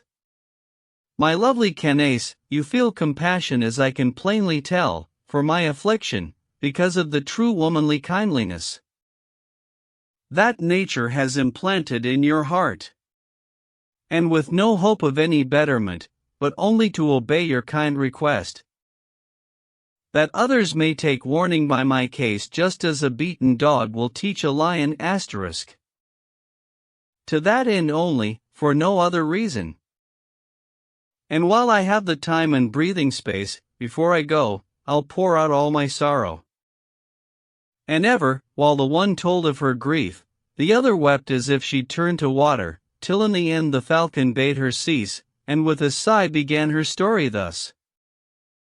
Black was the day that I was born, brought up, fostered and fed in a grey marble rock, so tenderly that nothing troubled me. I had no notion what adversity might mean, till I was able to take wing and soar into the sky, high under heaven. There was a tercelet falcon lived nearby, who seemed a wellspring of nobility, though full of perfidious treachery. It was so cloaked in quiet modesty, with such a show of truth and honesty, such wish to please, such dancing attendants, who could have guessed that it was all pretense, so deep in grain he dyed his false colors. Just as a snake hides itself under flowers to bide its opportunity to sting, just so this hypocrite, love's paragon, proffers homage and gallant courtesies, keeping up an appearance of devotion such as accords with honorable love. As with a tomb, all's perfection above, but under is a corpse. As we all know, such was this hypocrite, in sun or snow, and in this way he pursued his intent. Only the devil understood what he meant. He wept so long he lamented, year after year pretending to pay court, till my too tender and too foolish heart, all innocent of his consummate guile, and fearing he might die, or so I thought, believing all his oaths and promises, granted him love, upon this condition, that come what might, my honor and good name should always be preserved inviolate, both in the public eye, and in private. That's to say, as to one deserving them, I gave to him my soul, and all my heart. But God knows, and he knows, not otherwise. And I took his for mine, and for all time. But there's a saying, very old and true, that honest men and thieves don't think alike, so when he saw that things had gone so far, and that I'd granted him my entire love, upon such terms as I have told you of, and yielded him my faithful heart as freely as he swore he had given his to me, why then, this tiger, full of double dealing, with humble devotion and deep reverence kneeling, so like a noble lover in his seeming, so ravished as it would appear, for joy, not even Jason asterisk nor Paris of Troy asterisk. Jason? Not he, nor any other man. Since Lamech asterisk, who was the first man of all to love two women, as old authors tell, not any man since the first man was born, could imitate a 20,000th part of his cunning and sophistry and deceit, nor have been worthy to unlatch his shoe. When it came to double talk and outward show, or so give thanks as he gave thanks to me, his manner and his ways were heaven to see. What woman could resist? So exquisitely turned out, and so well groomed and combed was he, as polished in his talk as in appearance. I so loved him for his obligingness, and for the truth I thought was in his heart, or anything to cause him the least hurt, however little, and I knew of it. I seemed to feel death tearing at my heart. And in short, matters went as far as this: my will became the instrument of his. That is to say, my will obeyed his will in all things, as far as is reasonable, within the bounds of decorum and honor. No, never had I one so dear, or dearer, than he, God knows, nor ever shall again. So it went on a year or two, or longer, when I supposed nothing of him but good, but in the event this is how things stood, he had to go away, as fate decreed, and leave the country I was living in. That it was grief to me, you need not question, it cannot be described, but I will say, the pain of death was thus made known to me. I felt such grief that he could not remain. And so the day came when he said goodbye, and with such sadness that I really thought he felt as much unhappiness as I. When I heard him speak and saw his change of hue, but none the less I thought him to be true, and that he would indeed come back again within a little while. As happens often, reasons of honor made it necessary that he should go, and since it had to be, I made a virtue of necessity, and took it well. I hid my grief from him as best I might, and took him by the hand, and said this to him, swearing by St. John, see, I am wholly yours, be you to me, as I to you have been, and I shall be. What he replied, there's no need to rehearse. Who could speak better than he, or act worse? All that fine talk, and look at what he did. If you dine with the devil, then you'll need a good long spoon, or so I have heard said. At last he had to set out on his way. And when it suited his purpose to halt, he had this saying well in mind, I'm sure, all things, returning to their own true nature rejoice. I think that that's what people say. Men have a natural love of novelty, like birds that are kept in captivity. You care for them, and feed them night and day, and line the cage with straw as soft as silk, and give them sugar, honey, bread, and milk, but just as soon as the cage door is up, their feet will kick and overturn the cup, off to the woods they go, to feed on worms. A change of diet has for them such charms. They've such an inborn love of something new as neither birth nor breeding may subdue. So was it with this tercelet, alas. Though nobly born, lively and debonair, handsome to look on, modest, generous, he saw a vulgar kite upon the wing, and of a sudden felt a love so strong. Clean gone was all the love he had for me, and that is how my lover broke his faith. so now he is the lover of this kite.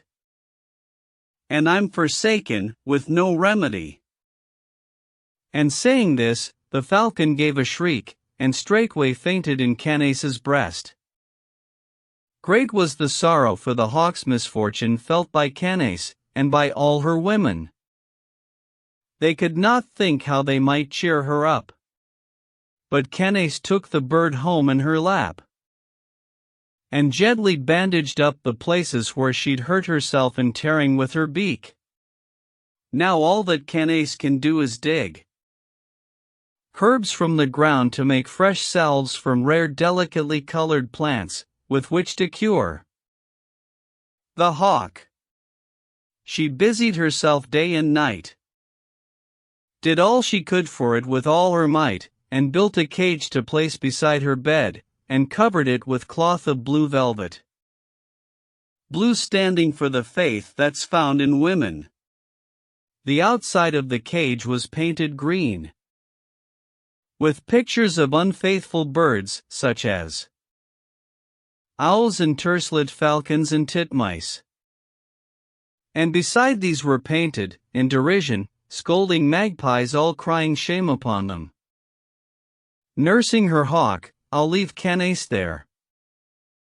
And for the moment I shall say no more about her ring, till I come to explain just how the falcon won her love again, repentant, for the story tells us so, through intercession of that Camballo, son of King Cambuscan, of whom I spoke. But from now on I'll proceed to relate adventures, perils, and desperate battles, and marvels and unheard of miracles. First I shall tell you of King Cambuscan, who took so many cities in his time. And after that I'll speak of Algarsife, and how he won Theodora for his wife. The hazards he endured, from which he was delivered by the magic horse of brass. Then of the other Camballo I'll speak, who fought with the two brothers in the lists for Canace, whom in the end he won. And where I left off, there I shall begin. Part 3.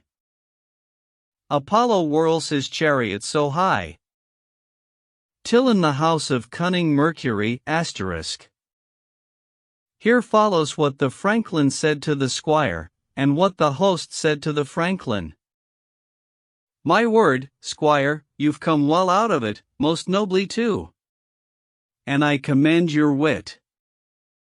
The franklin said, considering your youth. You speak so feelingly, I've only praise. If you ask me, there's nobody present likely to be your match in eloquence. That's if you live.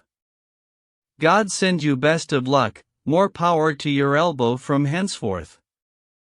It gives me great delight to hear you talk. I have a son, and by the living God, even though you were to hand me on the spot an acreage worth £20 a year, I tell you that I'd rather that he were a man of sense like you. For what's the good of property if you don't use your head? I've ticked him off before, and shall again, for he's got no inclination to learn. All he does is dice, and lose all he has. He'd rather talk with some low-serving lad than with a gentleman from whom he could learn true good breeding, how to be polite. A fig for your good breeding, cried our host. What's all this, Franklin? Sir, for heaven's sake, you know quite well that each of you has got to tell at least a tale or two, or break his promise. I am quite aware of that. The franklin said. Don't take offense, I beg, if I've got just a word or two to say to this young man. Now get on with your story, and not another word. I shall, and gladly. Mr. Host, said he, I promise to obey just as you wish. Now hear what I've to say. I'll not be crossing you in any way, so far as my wit serves. Pray heaven above that my tale gives you pleasure. Then I'll know for certain sure that it is good enough. The Franklin's Prologue. In their own day those noble old Bretons made ballads of all kinds of happenings, rhymed in the original Breton tongue, ballads, romances, which were either sung accompanied by musical instruments, or read for pleasure. I have in remembrance one I'll be pleased to tell, as best I can. But, gentlemen, as I'm a plain, blunt man, before beginning I must first beseech that you excuse my homely style and speech. I never studied rhetoric, that's certain, and so the things I say are bare and plain. I never made of Parnassus my pillow, or studied Marcus Tullius Cicero. Colors of rhetoric I pass them by. The colors that are used for paint and dye, or grow in fields, those colors I can see. Colors of speech are too far-fetched for me, they're something I've no feeling for at all. But if you like, then you shall hear my tale. The Franklin's Tale. In Armorica, that is, Brittany. There was a knight who loved and served a lady and did his absolute best in her service. Many a labor and great enterprise he undertook before she could be won. For none more lovely walked beneath the sun, and yet so noble was her ancestry. He barely mustered the temerity to tell her of his longing and distress. But she at last, for his deservingness, and most of all his mild subservience, felt such compassion for his sufferings that in the end she secretly agreed to take him for her husband and her lord. The kind of lordship men have over wives. And that they both might lead happier lives, he swore upon his honor as a knight that never in his life, by day or night, was he to exercise his authority against her wish, or to show jealousy, but follow her in all things, and obey, as any lover ought to with his lady, though for appearance sake, master in name, lest, as a husband, he be put to shame. She thanked him, and with all humility answered, Sir, since in your magnanimity you offer me so free and loose a rein, God forbid that through any fault of mine we should be parted by discord or strife. Sir, I will be your humble, faithful wife. I promise you, until my breath shall cease. Thus they both lived in harmony and peace. For, sirs, there's one thing I can safely say. Friend has to yield to friend, lover to lover. If they would long keep company together, love won't be shackled by authority. Enter authority, what happens then? Love claps his wings, and farewell. He is gone. Love is a thing is any spirit free. Women, by nature, wish for liberty, not to be treated like some underling. And so do men, unless I'm much mistaken. In love, whoever's the most patient lover is bound to have advantage of the other. A sovereign virtue, patience surely is, for, as the scholars say, it vanquishes. Where harshness cannot win you cannot chide or take umbrage at every hasty word. Learn to put up with it, for otherwise you'll have to, whether you want to or no. There's nobody on earth who doesn't do or say the wrong thing sometimes, that's for sure.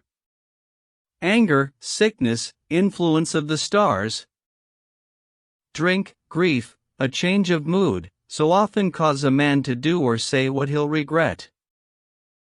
You can't retaliate for every slight. Those with self-control must use moderation according to circumstance and occasion. and so that they might live in harmony.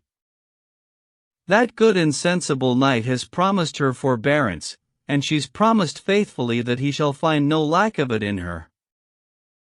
Here is a modest, sensible accord. Thus she accepts her servant and her lord, servant in love, and lord in marriage. From thenceforth both a master and a slave. A slave? No, set in mastery above. Since he has both his lady and his love, his lady indeed, but his wife also, according to the law of love. And so, having attained to this felicity, he takes his wife home to her own country, not far from Penmarch * where his dwelling is, and there he lives in perfect happiness. Who but a married man could tell the ease, the joy, the comfort, and the happiness that is between a husband and his wife? A year or more they led this pleasant life, until the knight that I am speaking of, Arviragus of Carod was his name, began to make preparations to live in England, which was also called Britain, a year or two, and seek renown in arms. For his whole heart was set upon such things, and there he lived 2 years, so the book says. Now I'll stop talking of Arviragus, and speak instead of Dorigen his wife, who loved her husband more than her own life. For his absence she weeps and sighs, as noble ladies do, when they so please.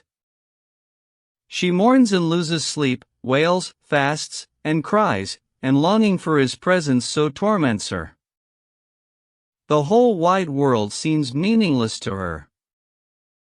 Then all her friends, who saw her heavy mood, comforted her in every way they could. They exhort her, they tell her night and day she's on the way to kill herself, alas! If she goes on, and all for no real cause. All possible consolations in this case they give, and busy themselves diligently to free her from her heavy melancholy. You all know that in the due course of time, if you continue scratching on a stone, little by little some image thereon will be engraven. Thus her friends went on comforting her so long, till in the end she, with the help of hope and common sense, received the impress of their consolation, which loosened at long last her heavy sorrow. She could not have endured such grief forever. Moreover, during this unhappiness, letters came to her from Arviragus to say that he was well, would soon return. For otherwise her heart must have been broken. When her companions saw her grief abate, they begged her on their knees, for heaven's sake, to come and walk with them and drive away her dark imaginings and melancholy. And finally she granted that request, for she could plainly see it would be best. Now as her castle stood hard by the sea, she'd often walk there in the company of friends, upon a cliff high up, and spy the many ships and barges sailing by upon their courses, going where they pleased. But this was part and parcel of her grief, for to herself she would so often say, "Will no ship of the many that I see bring home to me my husband? Then my heart would heal, delivered from this bitter hurt." At other times she would sit there and think, and cast her glances downwards from its brink, but when she saw the black forbidding rocks, terror would seize her heart until it shook.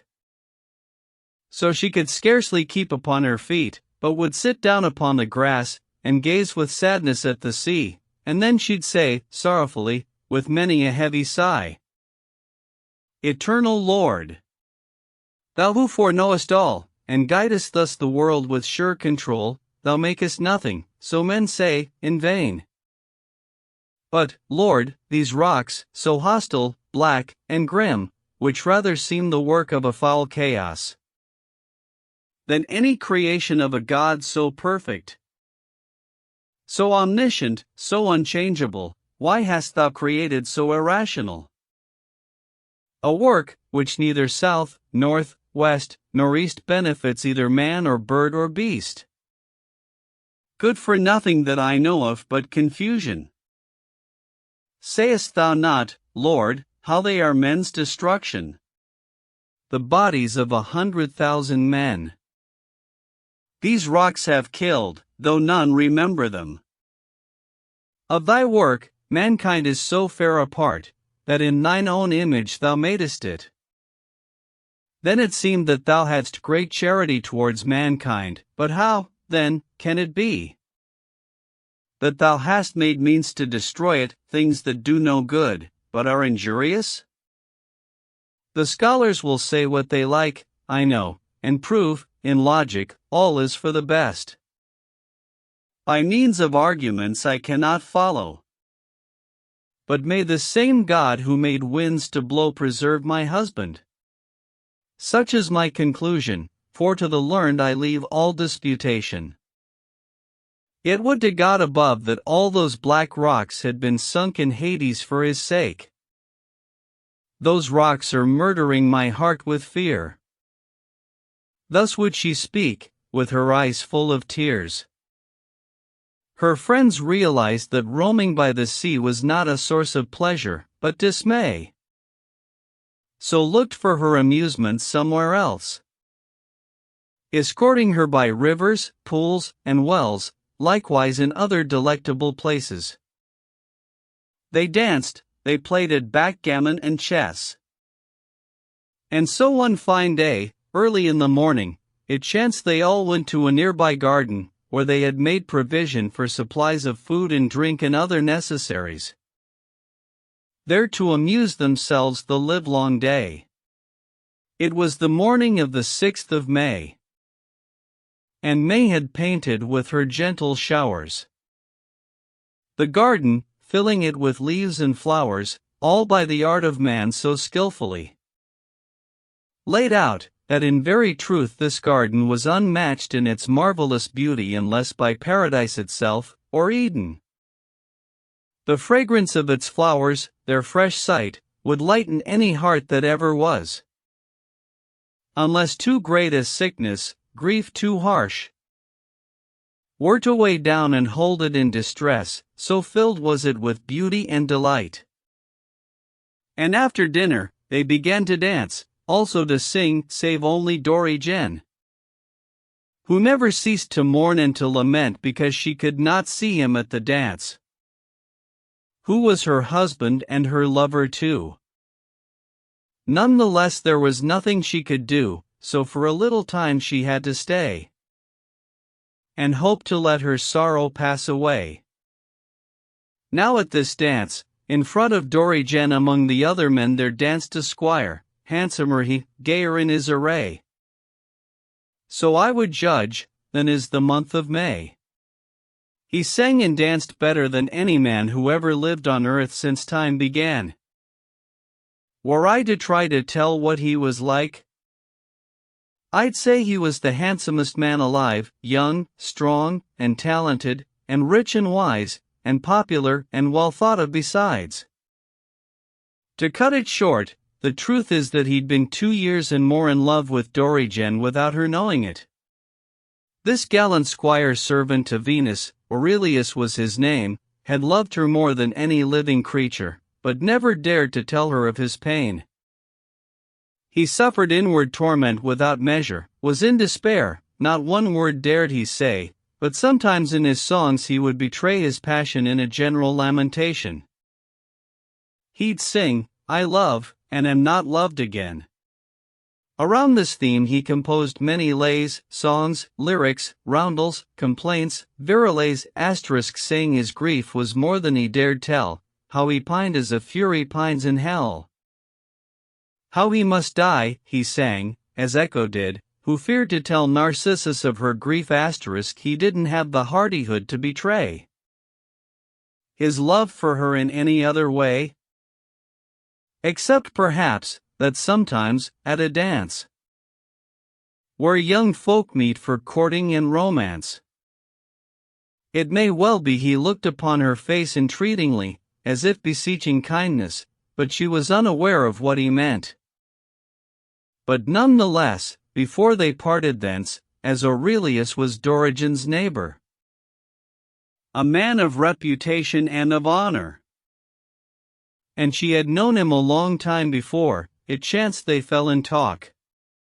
Aurelius, nearer and nearer, drew to his purpose. Then, when he judged the time was ripe, spoke thus: "Madam, by God who made the world," said he, "if I'd but known that it would make you happy, would that the day that your Arviragus went over the sea, that I, Aurelius, had gone where I'd not ever again return, for I know too well that my devotion's vain, that my one reward is a breaking heart. Madam, have pity on my cruel hurt. With one word you can either kill or cure. Would to God that I were buried at your feet. I have no time now to say any more. Have pity on me, or I die, my sweet." She turned and looked upon Aurelius. "What are you saying? Is this what you want?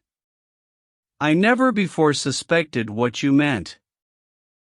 But now, Aurelius, I know your intent. By that same God who gave me breath and life, I shall never ever be a faithless wife, either in word or deed, if I can help it. I shall be his to whom I have been knit. Take that for final answer, as from me." And then, a moment later, jokingly, "Aurelius," she went on, "by God above, even yet I might consent to be your love, since I see you lament so pitifully. The day you clear the length of Brittany of all the rocks upon it, stone by stone, so that no ship that sails upon the sea can be obstructed on its way by them. I say, when you have swept the coast so clean of rocks that not a stone is to be seen, then I will love you more than any man. Here's my word on it, so far as in me lies. Have you no hope to offer otherwise?" "No, by the Lord that made me," she replies, "for I know that it can never come to pass. Let all such follies slip out of your heart. What pleasure can a man get out of life from making love to someone else's wife, who can possess her body when he likes?" At this Aurelius was filled with grief. With heavy heart, and many heavy sighs, "An impossibility, madam," he replies. "I must die a horrible, unlooked-for death." Without another word he turned from her. Then all her other friends came crowding in, and they began to wander up and down the garden walks, and being unaware of what had passed, soon started to renew their revels till the bright sun lost its hue, the horizon having reft away its light. This is as much to say that it was night, when they went joyful and contented home, all but poor Aurelius, he alone. To his own house he went with heavy heart. He sees there's nothing for him now but death. It seemed to him he felt his heart grow cold. On his bare knees he fell, with hands upheld to heaven above, and in his frenzy made a prayer, half out of his wits with grief, and without knowing what it was he said. He prayed with breaking heart, and thus began his lament to the gods, first to the sun. Phoebus Apollo, Lord and Governor of every plant and tree and herb and flower, who gives, according to your declination and lodging in the zodiac, low or high, to each of them its time and its due season, cast a compassionate, merciful eye on poor Aurelius, who is all but lost. See, Lord, innocent as I am, my lady decrees my death, unless you should take pity upon my dying heart, in your goodness. I know, Lord Phoebus, that if you so wish, next to my lady you can help me best. Now I pray you allow me to explain what help I need, and how it may be given. Your blessed sister, radiant Lucina, Queen and paramount goddess of the sea. Though Neptune has the godship of ocean, yet Lucina is empress over him. Lord Phoebus, as you know that her desire is to be lit and lightened at your fire. Wherefore she follows you with eagerness, just so the sea is drawn by its nature. To follow her, because she is goddess of sea, of every river, every brook. And so, Lord Phoebus, this is what I ask. Perform this miracle, or break my heart, when you, the sun, are next in opposition, which will be the sign of Leo, the lion. Will you pray her so great a tide to bring that by at least 5 fathoms it must drown our Maurican Brittany's highest rock? And for 2 years let this great flood remain. Then to my lady I can safely say, now keep your promise, for the rocks are gone. Lord Phoebus, work this miracle for me. Beg her to go no faster than you do, I say, beseech your sister not to go faster, for 2 years, on her course than you. And then she will be always at the full, so that the spring tide is continual. But if she will not vouchsafe to grant me my dearest sovereign lady in this way, beseech her to sink every rock deep down into her own dark region underground, where Pluto has his home, or never I shall have my lady. Barefoot I will go to Delphi, Lord, your temple there to seek. Lord Phoebus, see the tears upon my cheek. Take pity, have compassion on my pain. And saying this, he fell down in a swoon, and for a long time lay there as if dead. His brother, who knew of his sufferings, picked him up and carried him to his bed. In torment and despair, distress of mind, there I shall let that wretched creature lie, and choose, for all I care, to live or die. Arviragus, that flower of chivalry, is come home safe and sound and crowned with glory, and many another noble knight with him. Ah, you are happy now, O Dorigen. You have your lusty husband in your arms, your gallant knight and valiant man-at-arms, who loves you as the very breath of life.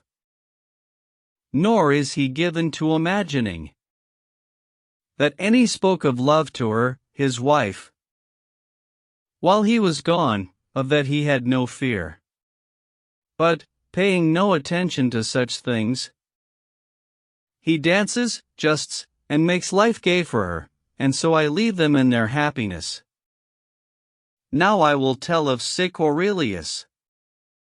2 years and more in torment and distress he lay, this miserable Aurelius, before he could set foot upon the ground, and all this while no other comfort found save in his brother, a savant who knew the whole affair, and all his sufferings too. He dared not breathe, you can be very sure, a word of it to any other creature.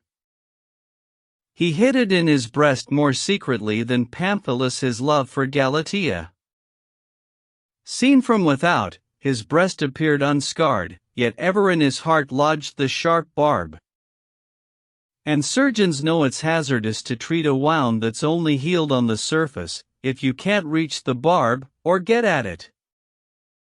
But for him, secretly, his brother wept, until at last it came to his remembrance that while he was at Orleans in France, where the young students, who are all on fire to read about the occult arts, will pry in every nook and cranny there to learn recondite skills and sciences if they can, he recollected that it chanced one day while studying at Orleans, that he saw a book about white magic, that his comrade, though there to learn a very different trade, and at that time a bachelor of law, left hid inside his desk, this volume had much to say about magical operations, touching the 28 different mansions belonging to the moon *** and such nonsense as isn't worth a fly, not in our times. For Holy Church will not allow chimeras like these, which are against our creed, to harm us. And when this book came to his remembrance, such joy was his heart began to dance.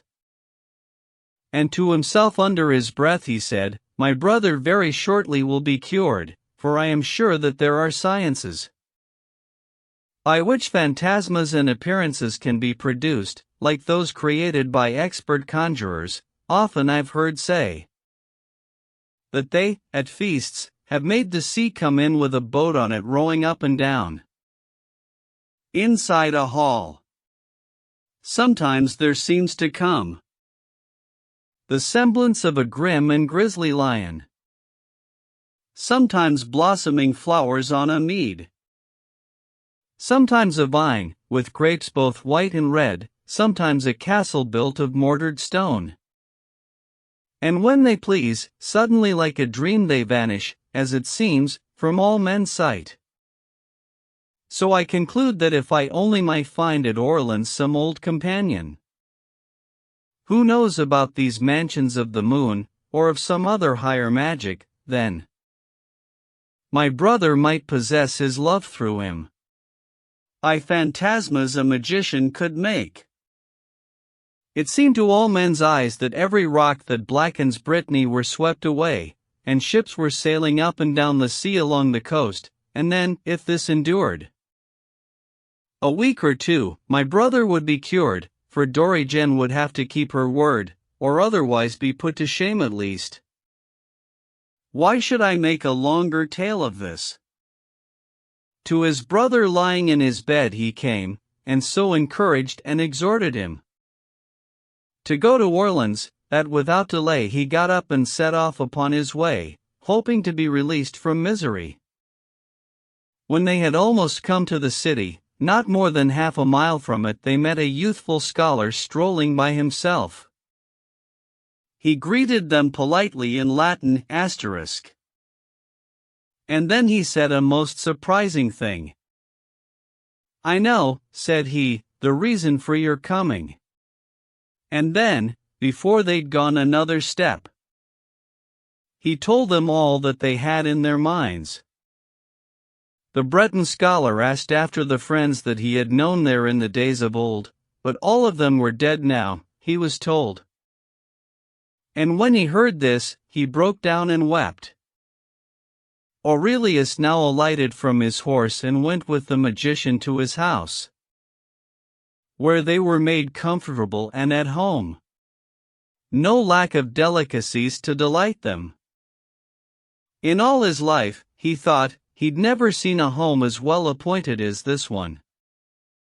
Before they supped, the magician made appear forests and parklands full of running deer, among them harts with antlers towering high, the biggest ever seen with human eye. Aurelius saw 100 killed by hounds, while others bled from cruel arrow wounds. After the deer had vanished, next he saw falconers by the banks of a fine river, with hawks, and with the heron they had killed. Next, he saw knights at joust upon a field, and after that the magus, to enhance his pleasure, showed his lady in a dance, in which it seemed that he was dancing too. When the deviser of this magic show thought it was time, he clapped his hands together, and farewell. All our entertainments over. And yet they never stirred from out the house, while they were watching the whole marvelous display, but sat together quietly in the workroom that was his library, with not another soul there but those three. And now the magician called for his squire and said, "Is supper ready? I declare, it's an hour since I told you to prepare our supper, when these gentlemen and I came to the study where my books are kept. Answered the squire, Sir, just when you like. It's ready, even should you want it now. Then let us go and eat, that would be best. For sometimes even lovers need a rest. Supper over, and they fell to bargaining what the magician's reward should be for removing every rock in Brittany, and from the Gironda to the mouth of Seine. First he held off, and swore by God above, less than £1,000 he wouldn't have, nor was he keen to do it for that sum. But Aurelius cheerfully answered him, A fig for that. For what's £1,000? It's the whole wide world, which they say is round, I'd give to you, if I were lord of it. And so, as were agreed, the bargain struck, and you'll be paid in full, upon my oath. But see that no forgetfulness or sloth on your part keeps us here beyond tomorrow. No, he replied, I give my word of honor. Then in good time Aurelius went to bed, and spent almost the entire night in sleep, his sad heart finding respite from distress, after his tiring day in hope of bliss.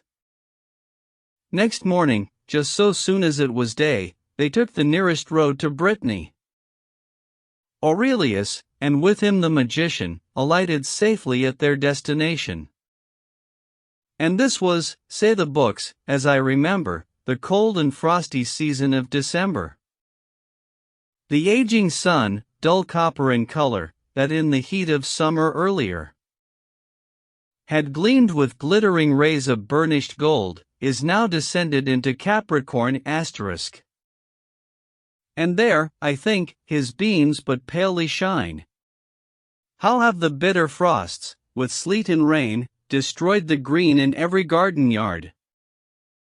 Janus sits by the fire with double beard, he's drinking wine out of his great ox horn, and set before him is the tusked boar's head. Sing Noel, is the cry of every man.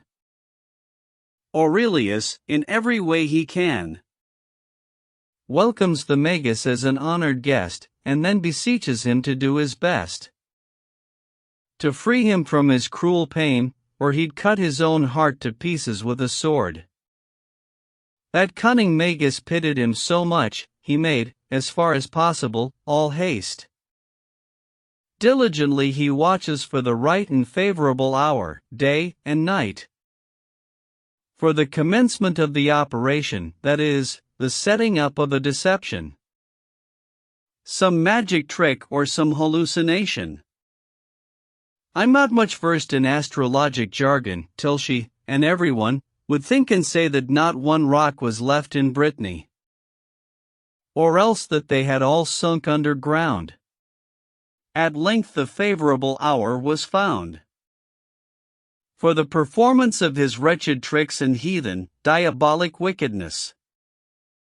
His Tolden tables * were set up, newly corrected and brought up to date, with tables to calculate planetary years, both collect and expanse, * nothing was lacking, tables of data.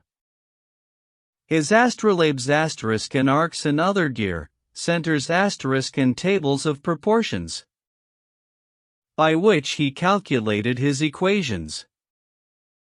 By the 8th sphere, and its precession * he knew exactly how far Alnath * moved from the head of the fixed Aries above, which is in the 9th sphere as we suppose, and how expertly he'd worked out all this. When he had found the moon's first position he computed the rest by proportion, and could predict the rising of the moon, and in which planetary phase or term of the zodiac, and all the rest of it. He was then sure of the appropriate lunar position for his enterprise. He also knew the other ceremonies needed for such phantasmas and wickedness as heathens used to practice in those days. Therefore the Magus made no more delays, but through his magic, for a week or two, made it seem all the rocks had gone away. Aurelius, who was still in suspense whether he'd win his love or miss his chance, was waiting for this miracle night and day. When he realized all obstacles had gone, that all the rocks had vanished, everyone, at once he fell down at the Magus' feet saying, "I, poor sorrowful Aurelius, give thanks to you and to my lady Venus who rescued me from misery and grief." And then he set off to the temple where he knew he would be sure of seeing her, his lady Dorigen. When his chance came, he with a tremulous heart and humble air greeted his sovereign lady then and there. "My own true love." Thus the unhappy man, whom I most fear and love, and whom alone of all the world I least wish to displease. Were it not that I suffer such distress for you that I must perish at your feet, this minute, nothing would make me repeat how miserable and forlorn I am. But indeed I must either die or speak, you kill me, for no fault, with keenest pain. But though you have no pity for my death, reflect before you go back on your oath, think better of it, by the Lord above, relent, before you kill me for my love. Madam, you know you gave your troth and plight. Not that I would claim anything as of right of you, my sovereign lady, rather ask a favor, yet in that garden, in that place remember what the promise was you made when in my hand you pledged to me your word. To love me best, God knows that's what you said, even if I be unworthy of your love. Madam, all that I say is more to save your honor here and now, than my own life. For I have done as you commanded me. If you would but vouchsafe to go and see. Do as you like, remember what you said, for you will find me here, alive or dead, it's up to you whether I live or die. But this I know, the rocks have gone away. He took his leave, and dumbstruck there she stood, her whole face drained of every drop of blood. She'd never thought to fall in such a trap. Alas that this should ever be, she said, I never dreamt the possibility that such a monstrous thing could ever be. It is against the processes of nature. And home she goes, a sorrowful creature. So full of dismay she can scarcely move. All the next day or two she weeps and grieves, and often swoons, it's pitiful to see. But she would not tell anybody why. For Arviragus was gone out of town. With pale and downcast countenance she began to commune with herself and make her moan, Fortune, she cried, against you I complain, who have trapped me, all unknowing, in your chain, from which there's nothing able to succor or help me to escape, except dishonor or death. One of these two I'll have to choose. But none the less I would far rather lose my life than give my body up to shame. Know myself faithless, or lose my good name, and surely by my death I would be freed.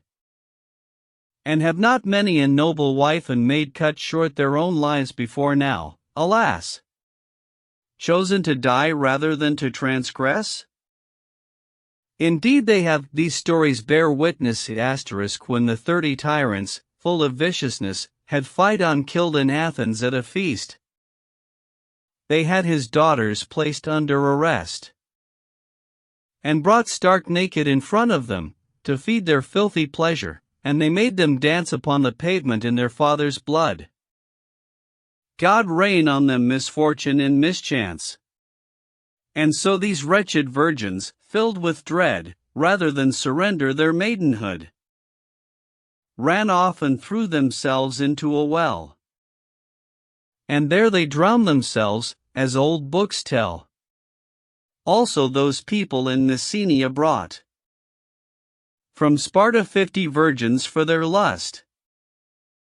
There was not one of the whole company that was not killed. They willingly chose to die rather than give up their virginity. Which being so, why should I fear to die?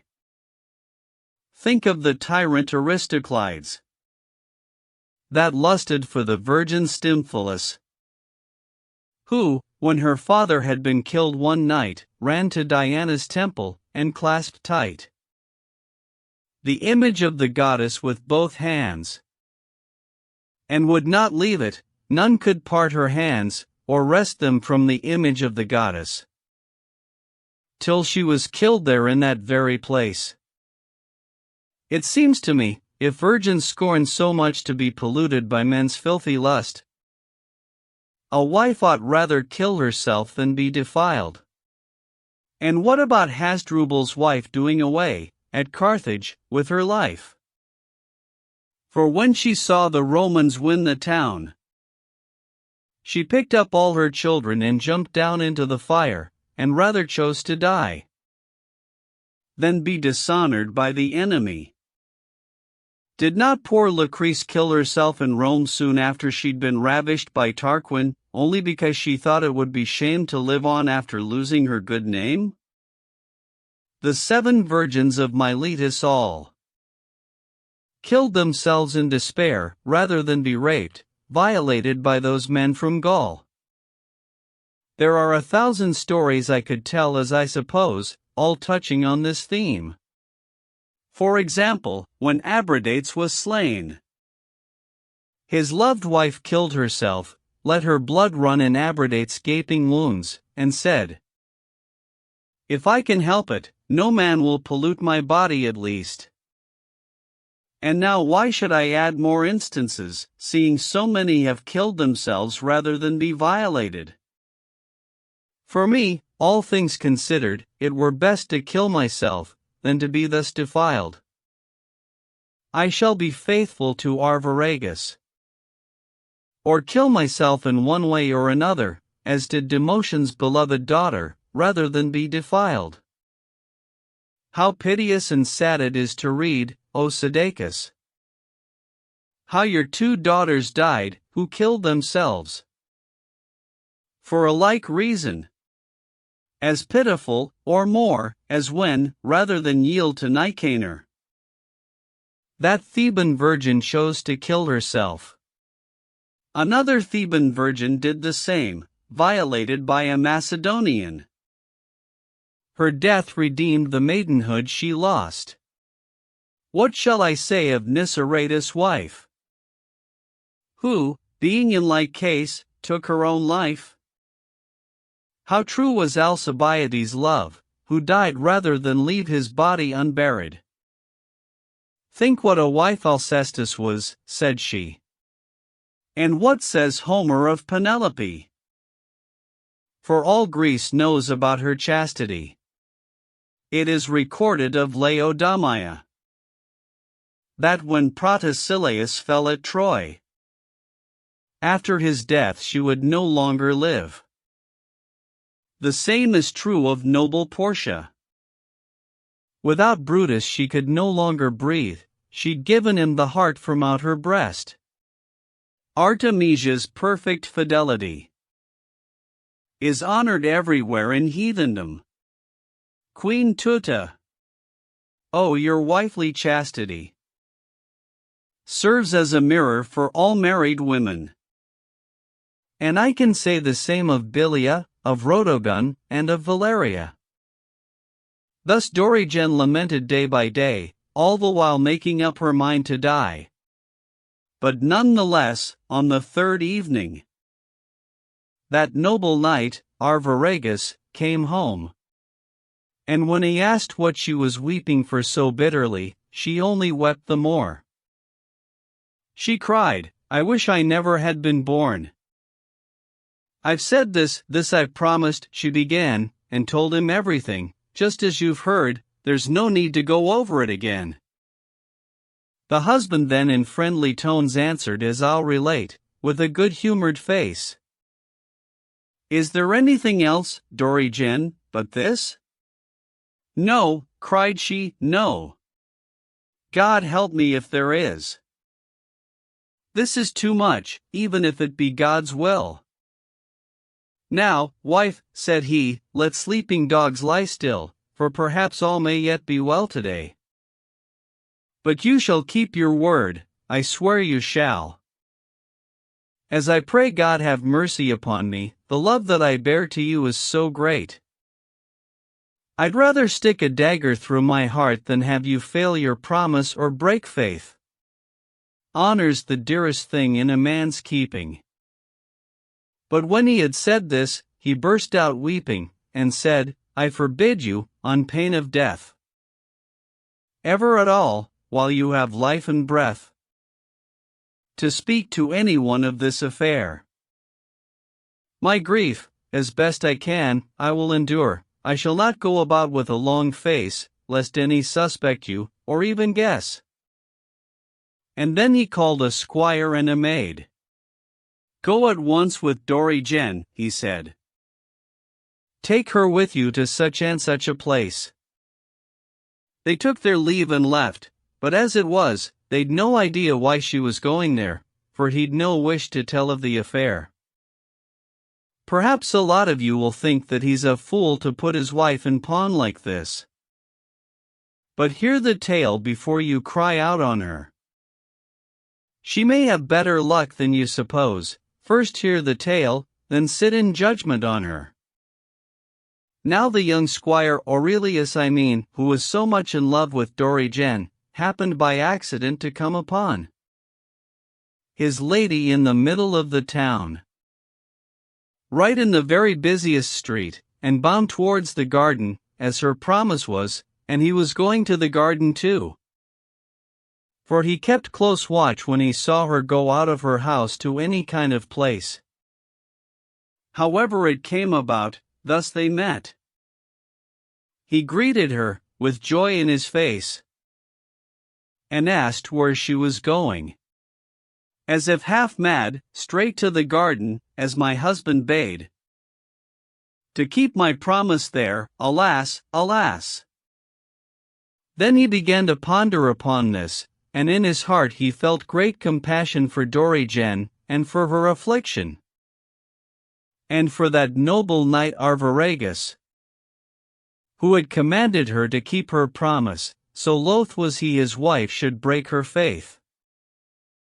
And all of this so touched his heart with ruth that, looking at the thing from every side, he thought it better to deny himself his pleasure, than perform so mean a deed in the face of so much generous nobleness, and so he turned to her and briefly said, Madam, say to your lord Arviragus that as I perceive his great courtesy to you, and also see your great distress, and that he'd choose being shamed, a thing too sad, rather than to allow you break your word to me, I'd sooner bear unending sorrow than part the love that is between you two. Madam, I now remit into your hand, as cancelled, every pledge and every bond that you have ever made me up to now, that you have ever made since you were born. My word on it, I never shall reprove or reproach you for any promise made or given me, and here I take my leave, as of the very truest and best wife that ever yet I knew in my whole life. But let all wives beware of promises, at least let them remember Dorigen. Thus there's no doubt but that a squire can behave as courteously as any knight. On her bare knees she thanked him, then went back home to her husband, and she told him all that you have heard me say. Be sure of this. He was more pleased at it than I can tell. And now why should I linger out the tale? Arviragus and Dorigen his wife lived all their days in perfect happiness, no discord came between them ever again. He cherished her as if she were a queen, and she forever after remained true. That's all you'll get from me about those two. Aurelius, who had spent his all, began to curse the day and hour he was born. "Alas," he said. "Alas that I should owe £1,000 weight of the purest gold to this astrologer. What shall I do? Turn beggar, for my heritage must be sold? So far as I can see, I'm ruined now. I can't stay here and disgrace all my kin, unless I can get better terms from him. I'll try him out, however, I shall say. I'll pay him every year, on a set day, and I'll thank him for his obligingness. And see to it that I don't fail my promise." With heavy heart he visited his coffer, and brought his gold to the astrologer. To the value of £500, I'd guess, entreating him to have the graciousness to give him time enough to pay the rest. "Master," he said, "I think that I can boast I've never failed to keep my word as yet. And I will guarantee to quit my debt. Come what may, even if it means I must go begging, and in nothing but my shirt. But if you'd grant upon security a respite of 2 years, or even 3, I'd be all right, otherwise I must sell my heritage and what I have, that's all." The astrologer, when he had heard him out, answered him gravely thus, "Have I not kept my word to you, the bargain that we made?" "Yes, well and truly," said he, "yes, indeed." "Have you not had the lady you desired?" "No," he answered, "no," and sadly sighed. "Why so? Tell me the reason if you can." At which Aurelius at once began to tell him all. I don't see any need to repeat here what you've already heard. So noble-hearted is Arviragus, he'd sooner die in sorrow and distress than that his wife should ever break her word. He also told him of Dorigen's grief, how loath she was to be a faithless wife, and how, that day, she'd have far rather died. She'd made her promise in all innocence, she'd never heard tell of hallucinations. This made me feel for her so great a pity, as freely, then, as he sent her to me, as freely did I send her back to him. That's all about it, there's no more to say." "My dear friend," answered the astrologer, "each behaved like a gentleman to the other. You are a squire, and he is a knight. But God forbid, with all his blessed might, a scholar should not act the gentleman. As well as any of you, that's for certain. Sir, I remit you of your £1,000. As much as if you just sprung from the ground and never had set eyes on me before.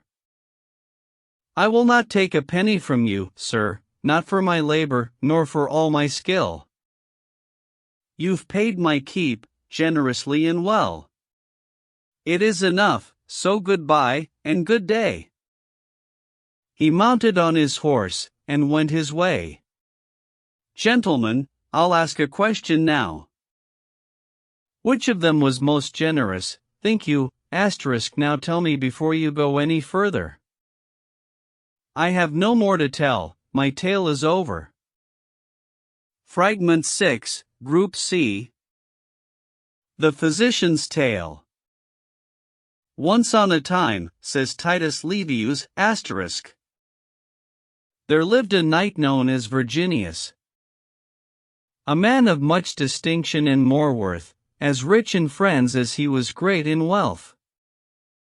Now this knight had a daughter by his wife, he had no other children all his life. A lovely girl, excelling in beauty. There was no woman lovelier than she, for nature had, with sovereign diligence, so molded her surpassing excellence. As if she were to say, thus I, nature, can, when I want to, fashion and color a living being who can match my work. Not Pygmalioning asterisk were he to carve and cut, hammer and forge and paint away forever. Apelles and Zeuxis asterisk would lose their labor. Whether they carve, or forge, or paint, or hammer, did they presume to imitate what I make?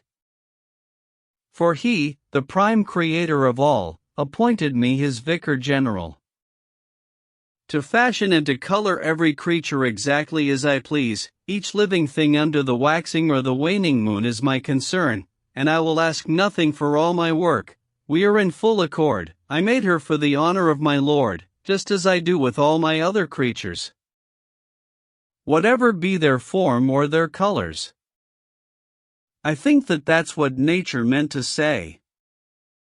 And only 14 years of age was she, this girl in whom nature took such delight. For just as she can paint the lily white, or roses red, she painted hues like these upon the fine limbs of this noble creature. Before her birth, and just where they should be, to her thick tresses Phoebus gave a dye, like to the color of his burnished rays. If she was perfect in her loveliness, she was 1,000 times more virtuous. In her no quality at all was lacking that merits praise, at least by the discerning. She was as chaste in soul as in body. Therefore she blossomed in virginity with perfect modesty and temperance, with perfect self-denial and patience, with sobriety of manner and of dress. Discreet she was, when called on to reply, although she was, I dare say, wise as Pallas.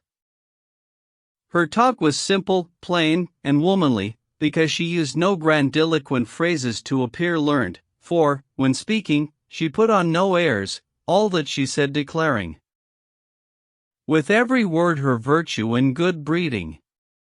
Modest she was, with a maid's modesty, steadfast in heart, and she was ever busy to keep herself from idleness and sloth.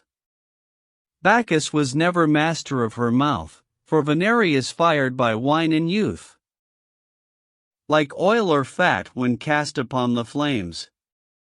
Moved by her native virtue, unconstrained, she'd often pretend illness to avoid all company where there was likelihood of indecorum, as there is in places where people go to flirt, feasts, dances, parties.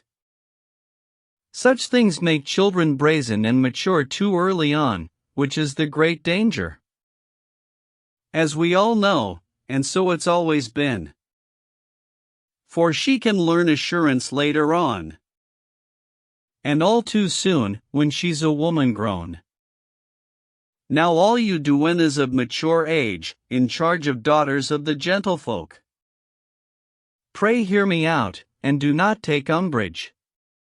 Remember how you came to get the job. It's one of two things, either you have kept your chastity, or else were frail and fell, and, as you know the old game pretty well, have given up such naughtiness for good. See to it therefore that you never slacken, for Jesus' sake, in teaching virtue to them. A deer stealer who has forsworn his taste for his old trade, can keep a forest best, makes the best gamekeeper of any man. Now guard them well, for if you will, you can. See to it that you never wink advice, lest you be damned for wicked connivance. All those who do are traitors to their trust.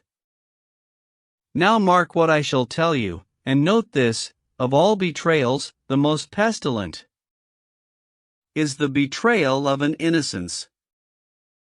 You who are fathers, and you mothers too, if you have children, whether one or more, do not forget, while they are in your care, that you must answer for their supervision. Take care you do not lead them to destruction by the example of your way of living, or else because you do not punish them, for if it should so happen that they perish, I dare say you will pay most dearly for it.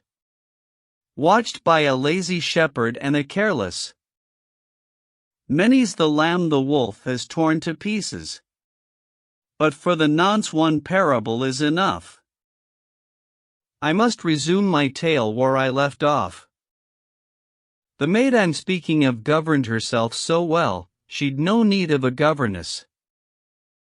Her life was like a book where girls might read every good word and every virtuous deed becoming to a maid, so warm-hearted and prudent, that her fame spread far and wide both for her beauty and her kindly heart.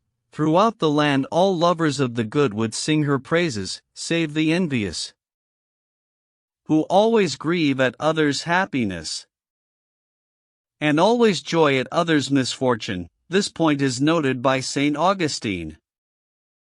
Well, one day this girl chanced to go to town, visiting the temple with her mother. As young girls do, it was the custom there. Now there was then a justice in that town, the judge and governor of the whole region. It happened that his glance fell on this maid. As she came by the spot where the judge stood, so struck by her was he, his heart and mood changed in a moment, captured by her beauty, and to himself he muttered quietly, "I'm going to have that girl, no matter what." At this the devil slipped into his heart, and in a trice had shown to him a ruse, by which she might be won to his purpose. Not bribery, he felt, nor violence would work for him, since she was rich in friends, her virtues so established. It was clear he never could win her to his desire, nor ever force her into carnal sin. And so he, after much deliberation, sent for a hanger-on of his in town, a bold and crafty rascal known to him. And the judge told this ruffian everything in utmost secrecy, and made him swear not to reveal it to a living creature. For if he did, it would cost him his head. When the villainous plot had been agreed, the judge, delighted, made a fuss of him, and gave him presents, rich and precious. And when they had worked out, from first to last, their cunning scheme to gratify his lust, you will hear all about it soon enough. Off home he goes, this ruffian Claudius. The infamous judge, who was called Appius, such was his name, for this is a notable historical fact and by no means a fable, but in the main true. There's no doubt of that. This crooked judge, I say, now sets to work to speed the fulfillment of his desire. And it so happened that one day soon after, that this base judge, according to the tale, seated as usual in his judgment hall, was passing judgment upon various cases, when in this lying blackguard Claudius rushes, "Sir, if it please you, do me justice in this my most pitiable petition, which is my suit against Virginius." And should he try to say it is not thus, I'll prove it, and provide good evidence that what my bill of complaint says is truth. The judge replied, on this, in his absence, I am not able to pass final judgment, but have him summoned, and I'll gladly hear the case. I'll see you get full justice here. Virginius came to learn the judge's will, and there and then they read the wicked bill, the purport of which was as you shall hear. Sir Appius, dear my lord, it would appear, on showing of your servant Claudius, that there's a knight, namely Virginius, who holds a bondslave that belongs to me, against all law, against all equity, against my express wish, one mine by right, one who was stolen from my house at night when she was very young, which I shall prove so please you, with the evidence I have. She's not his child, whatever he may say. And therefore of you, my lord judge, I pray deliver me my bondslave, if you will. And that was the whole substance of his bill. Virginius stared at the fellow, but before he could get so much as one word out, or prove upon his honor as a knight, with many witnesses to bear him out, that all his adversary said was false, This evil judge, who would by no means wait or hear a word more from Virginius, gave judgment, and pronounced his verdict thus: I rule this man must have his slave forthwith, she may be kept no longer in your house. Go fetch her now, to be placed in our keeping. The man shall have his bondslave, that's my ruling. And so that noble knight, Virginius, thus forced, by verdict of this Apius, to give his dearest daughter up to him to live in lechery and filthy sin, makes his way home, and sits down in his hall, and sends for her whom he loves more than all. Then with a face as dead and cold as ash, he gazed upon her meek and humble face. A father's pity pierced him through the heart, yet could not change his mind, it was made up. Daughter, said he, Virginia is your name. There are two choices, either death or shame, for you to make. Alas that I was born. What have you ever done to merit death? To die beneath the sword's edge, or the knife? O my dear daughter, ender of my life, whose bringing up has brought me such delight, that you were never once out of my thought.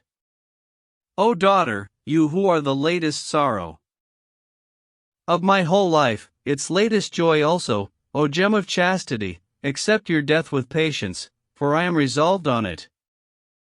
And it is love, not hate, will have you dead, my pitying hand that must strike off your head. Alas that Apius ever looked on you. This is his unjust judgment passed today, and he explained the circumstance to her. As you've heard tell, need I say any more? O mercy, dearest father, said the maid, and saying this, both of her arms she laid about his neck, as she was used to do. The tears burst from her eyes. And must I die? Is there no pardon then, no remedy? No, none, my dearest daughter, he replied. Then give me time, dear father, answered she. Let me lament my death a little space, for even Jephthah gave his daughter grace, before he struck her dead, in which to mourn. And God knows that she had done nothing wrong, except to run to be the first to see and welcome him with fitting ceremony. With these words she fell fainting to the ground, and when she had recovered from her swoon, she raised herself, and to her father said, Blessed be God that I shall die a maid. Give me my death before I can be shamed. Do your will with your child, and in God's name. And over and again the girl implored that he should strike but gently with his sword, and as she spoke these words, fainted and fell. Her father, with a sorrowful heart and will struck off her head, and seized it by the hair and went to offer it to Apius, where he was still passing sentence in the court. According to the tale, when the judge saw it he bade them take and hang him on the spot, but right then, 1,000 people burst to save him, out of pity and compassion, because the villainy had been made known. For folk had a suspicion of the thing. The way the rogue had presented his claim showed it was by consent of Apius, for they all knew that he was lecherous. And so they went for Apius there and then, without delay they threw him into prison, and there he killed himself, and Claudius, who was the servant of this Apius, was sentenced to be hanged upon a tree. And if Virginius had not, out of pity, pleaded for him, so that he was exiled, most certainly the man would have been killed. Without distinction they hanged all the rest who had been party to this wickedness. Here you may see how sin reaps its reward. Beware then. For no man knows whom the Lord will smite, nor how the worm of conscience may wince at a man's wicked life and sins, however hid and secret they may be, and known to no one except God and He, and, whether lay or learned, He cannot tell. In what way or how soon dread death shall call. So this is the advice I'd have you take. Give sin up now, before it is too late. What the host said to the physician and the pardoner. Our host then broke out swearing, and cried, God, Lord, save us! By Christ Jesus' nails and blood! A lying rascal, and a crooked judge! The worst death you can think of is too good for judges and for lawyers of their sort. And anyway, the poor young girl is dead. Alas, her beauty was too dearly bought. And, as I always say, it's very plain that all such gifts of nature, or fortune, have fatal consequences, very often. Her beauty was her death, as one might say. Ah, what a miserable end she had! From both those gifts that I spoke of just now, we usually derive more harm than good. But truly, my good sir, it was indeed a most distressing tale to listen to.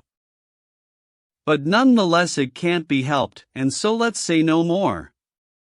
And now, God save and keep your noble self, and all your urinals, chamber pots, medicaments, cordials, and every box of linctus that you've got. May heaven and Our Lady bless the lot. But as I live and breathe, you're a real man. And you might be a bishop, by St. Runyon. Didn't I manage all the hard words right? Though I can't talk in your technical jargon, you really touched my heart. I know, in fact, I almost had a cardinal asterisk attack. By corpus bones, asterisk, unless I take a tonic, or else a draught of fresh and malty ale, or hear at once some really cheerful tale, my heart will give out, pitying that girl. You there, friend pardoner, our host went on. Look sharp, crack a few jokes, let's have some fun. I'll do just that, said he, by St. Runyon.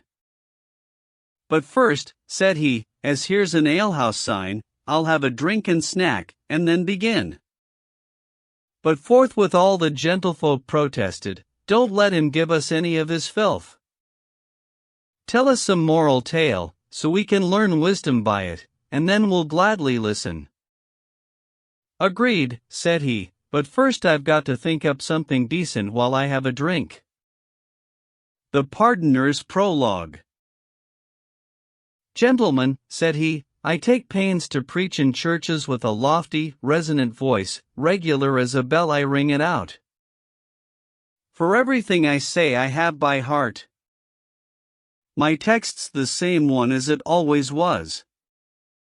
Radix malorum est cupiditas. To start with, I declare where I've come from, and then produce my certificates, one by one, my license with the seal of our Lord Bishop, which I show first, that's to protect myself, so that nobody, whether priest or cleric, dares interdict me from Christ's holy work. It's only after that I say my piece, documents, certificates, mandates, bulls asterisk from popes, patriarchs, bishops, cardinals, I show, and say a few words in Latin. That's to give spice and color to my sermon. It also helps to stir them to devotion. Then I bring out long boxes made of glass, chock full of rags and bones, each one a relic, or so they think, and I've got, set in brass, the shoulder bone of one of Jacob's sheep. Dearly beloved brethren, I begin. Now listen carefully, just dip this bone into a well, and then if calf or cow, or sheep or ox, chance to swell up and sicken, from eating worms, or else from being stung by serpents, here's all that you have to do. Take water from that pool, and wash its tongue, at once it will be cured. And furthermore, of pox, of scab, and any kind of sore. The sheep that drinks its water from this well shall be quite healed.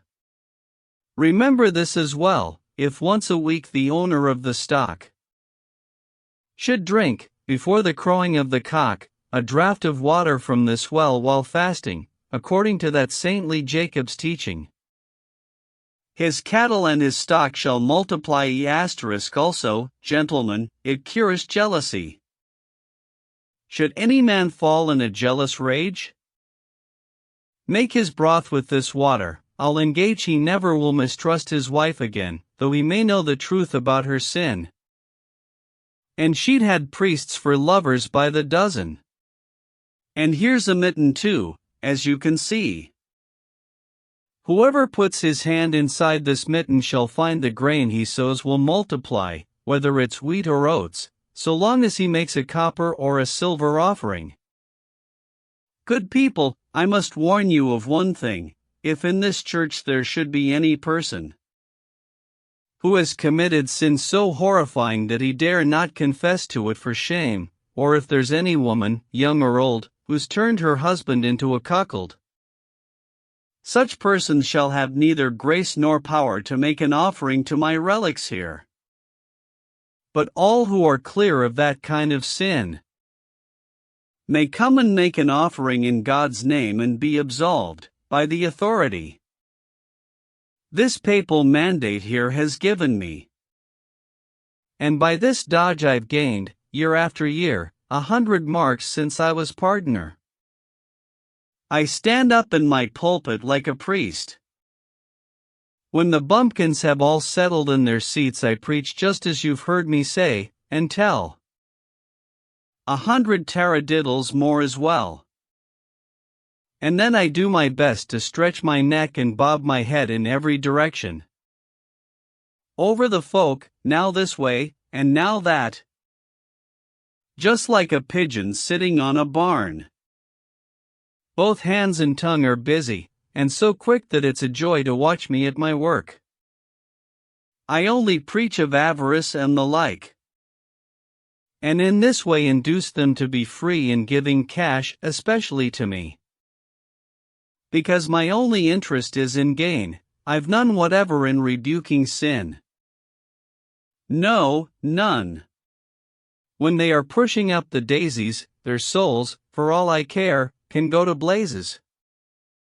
No doubt about it, many a good sermon is mostly prompted by a bad intention, some curry favor and use flattery to gain advancement through hypocrisy. Some spring from hate, and some from vanity. If there's no other way I dare attack. I can sting with my tongue, and when I preach I sting so hard, the fellow can't escape slander and defamation, if so be he's wronged my fellow pardoners, or me. Even if I don't give his actual name, yet everybody knows that he's the one from hints and other circumstantialities. That's how I deal with people who annoy us, that's how I spit out venom under guise of piety, and seem sincerely pious.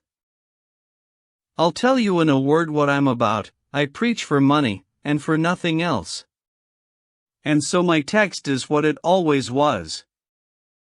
Radix malorum est cupiditas. Thus I know how to preach against the vice which masters me, and that is avarice. Though I myself am guilty of the sin, I know how to make other people turn from avarice, and bitterly repent. But that is not my principal intent. I only preach for the emolument. But for the present, that's enough of that. Next, I tell many parables and fables. Of long ago, these bumpkins love old tales, they're easy to remember and repeat. What do you take me for? While I can preach and earn good money for the things I teach, am I to choose to live in poverty? It's never crossed my mind, not bloody likely. I mean to preach and beg, and live thereby wherever I go, in whatever lands. You'll never catch me working with my hands, at begging I can make a better living than St. Paul ever did at basket making. He's an apostle I won't imitate. For I'll have money, wool, and cheese, and wheat, though given by the poorest serving lad, or by the poorest widow in the place, were all her children dying of famine. No, no. I'll drink the ichor of the vine, and have a pretty girl in every town. But hear me out now, gentlemen. In sum, your pleasure is that I should tell a tale, now that I've had a jar of malty ale. By God on high, I hope to tell you something bound to be reasonably to your liking. For although I'm a pretty vicious chap, I can tell a story with a moral to it. Here's one I preach to bring the money in. Now if you'll all be quiet, I'll begin. The Pardoner's Tale. In Flanders there was once a company of youngsters wedded to such sin and folly as gaming, dicing, brothels, and taverns, where, night and day, with harps, lutes, and citherns, they spend their time in dicing and in dancing, eating and drinking more than they can carry.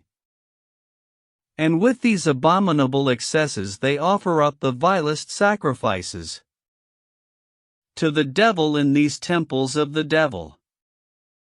Their oaths so blasphemous and terrible, it makes your flesh creep just to hear them swear the body of our blessed Savior. They shred to pieces with their oaths, as if they think the Jews have not rent him enough. They laugh at one another's wickedness. And in there come the dainty dancing girls, graceful and slim, harpers and procurers, the young fruit sellers and confectioners, who are in fact the devil's officers, who light and blow the fire of lechery, which is so close conjoined with gluttony. I take Holy Writ to be my witness. Lechery springs from wine and drunkenness. Think how the drunken Lot, against all nature, slept, without knowing it, with both his daughters, so drunk he did not know what he was doing. When Herod, as all know who've read the tale, was gorged with wine as he was banqueting, he gave the order, there at his own table, to have the guiltless John the Baptist slain. And Seneca is doubtless right in saying, there is no difference that he can find between a man who's gone out of his mind and one who's drunk, except it be that madness lasts longer, when it comes, than drunkenness. O accursed greed, first cause of our undoing, origin of our damnation and ruin, till Christ redeemed us with his precious blood. In short, how dearly indeed we've all paid for that abominable first transgression, the world corrupted for the sake of greed. Be sure, our father Adam and his wife, for that same sin were driven from paradise to labor and to woe, while Adam fasted. He was in paradise, as I have read, but when he ate of the forbidden fruit upon the tree, he was at once cast out into the world of trouble, pain, and sadness. We've cause to cry out against gluttony. Oh, if men knew how many a malady proceeds from gluttony and from excess, they'd be so much more moderate and frugal with what they eat when they sit down at table. Oh, how the short throat and fastidious mouth 'cause men to labor east, west, north, and south, in earth, and air, and water, just to get a glutton all the choicest food and drink.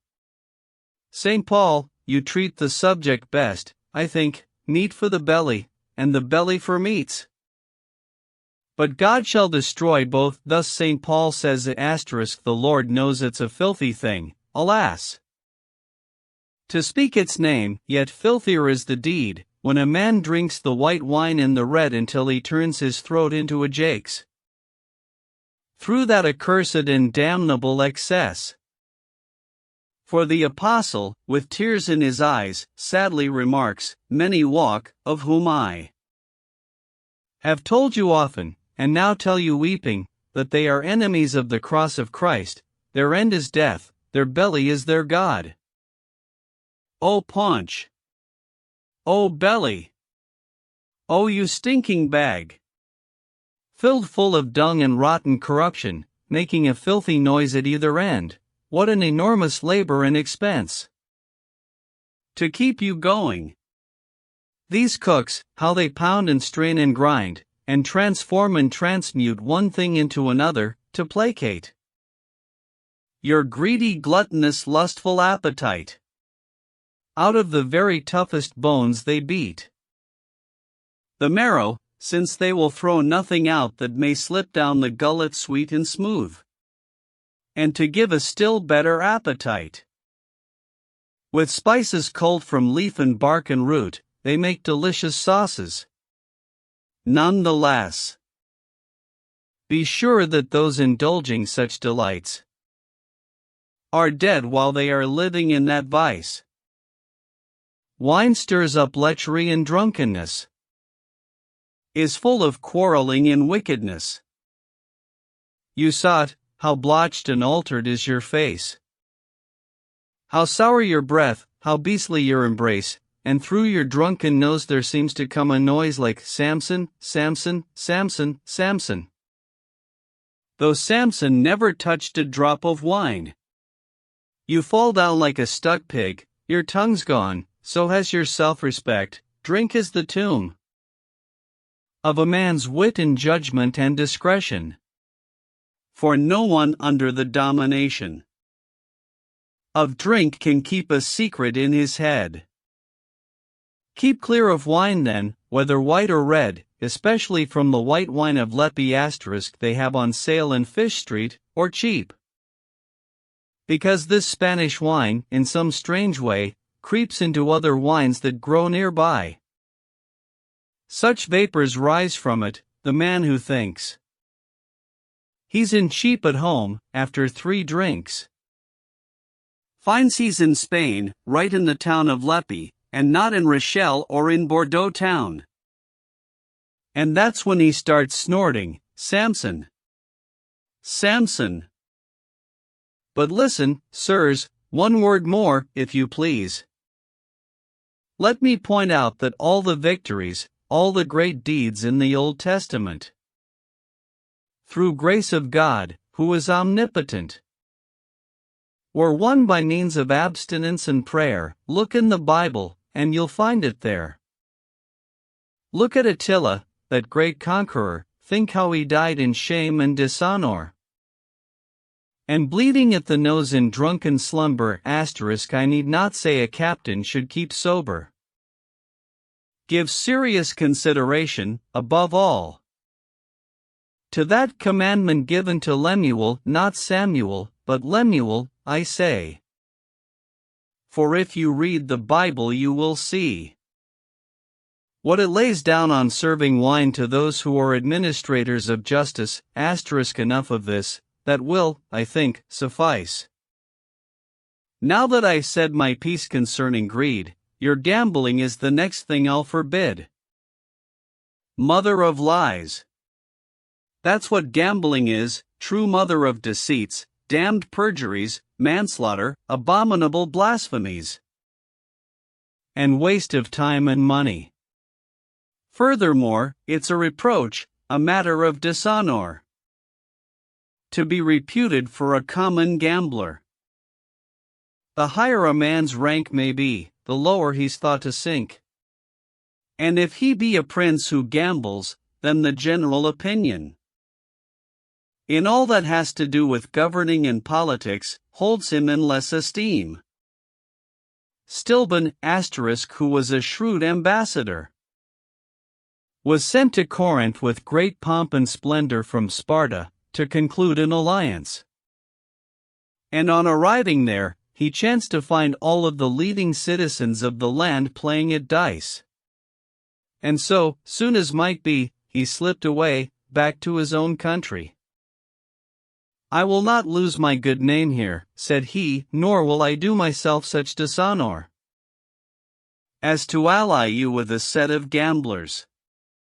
Send other competent ambassadors, for on my honor I prefer to die than to become the instrument whereby Spartans ally themselves to dice players. I will not be the agent of a treaty between them and you, so glorious in honor." That's what he said, that wise philosopher.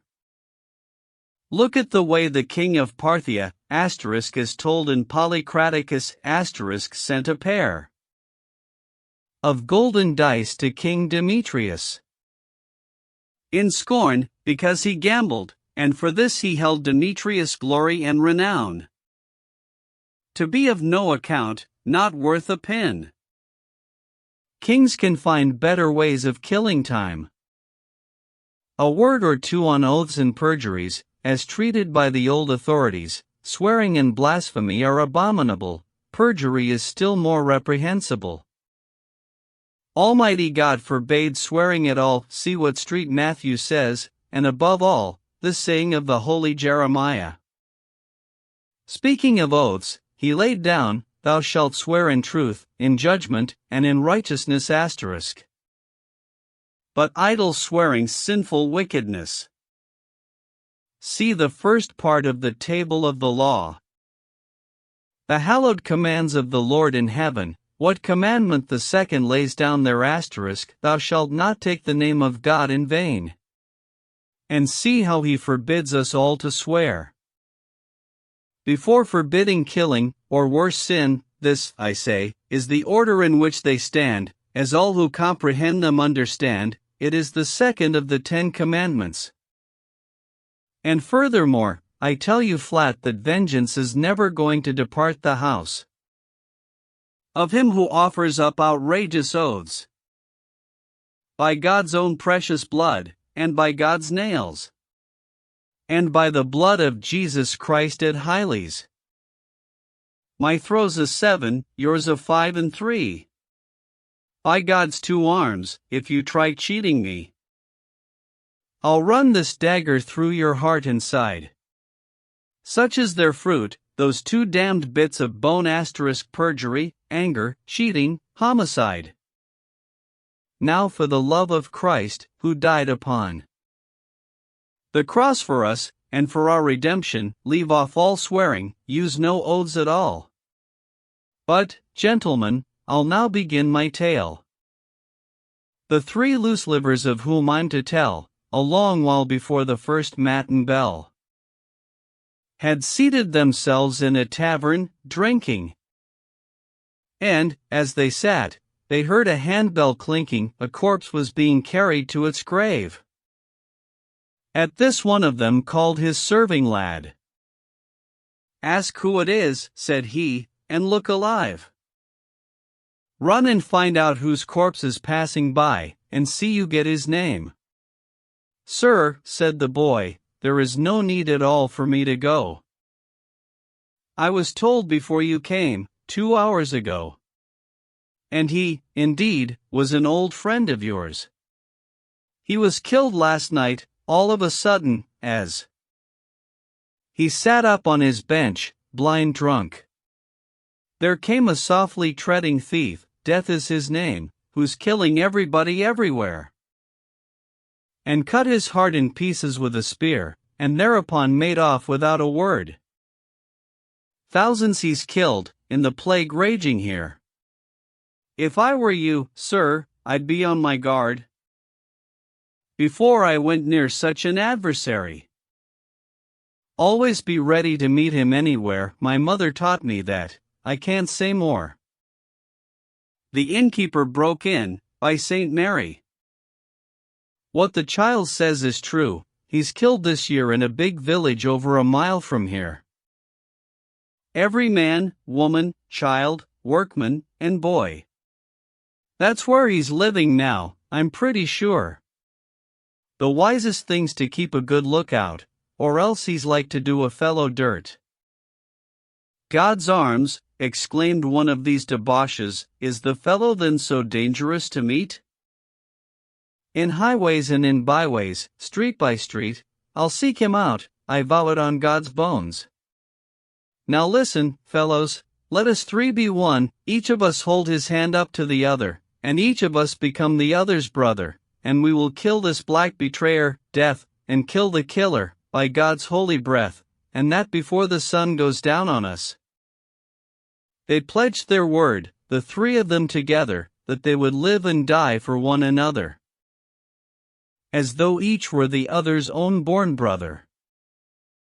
And up they jumped in frenzied drunken rage, set off in the direction of that village the innkeeper had spoken of before. Many and gruesome were the oaths they swore, tearing Christ's blessed body limb from limb. Death shall be dead, if only they can catch him. When they'd not gone as much as half a mile, just as they were about to cross a stile, they met a poor old man, who greeted them humbly. God save and keep you, gentlemen. But the most insolent of these three rakes answered him back, be damned to you, you wretch.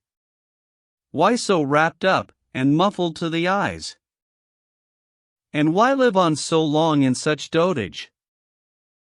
The old man looked at him hard in the face, and said, it is because I cannot find anyone, though I walk to the world's end, in any city or in any village, who would exchange his youth for my old age.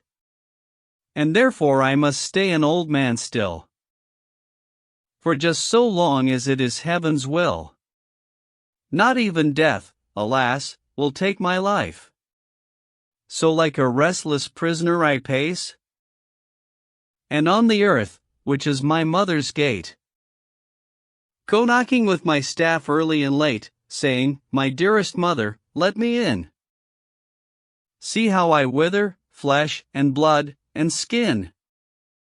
Alas, when will my poor bones be at rest? Dear mother, I would barter my strong box that stood so long a time within my room, just for a haircloth shroud to wrap me in. But she will not do me that favor yet.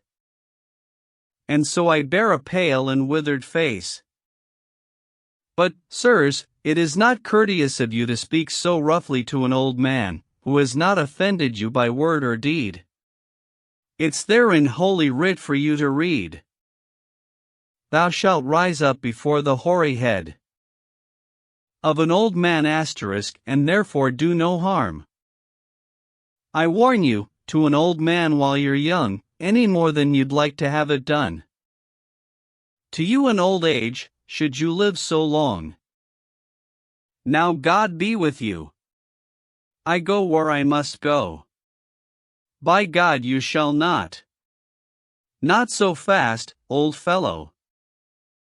The second of the gamblers answered him. You shan't get off so easily, by St. John.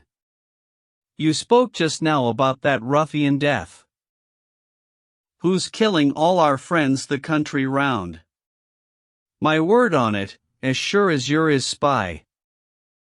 You'd best tell where he is, or else you'll pay, by God and by his holy sacrament.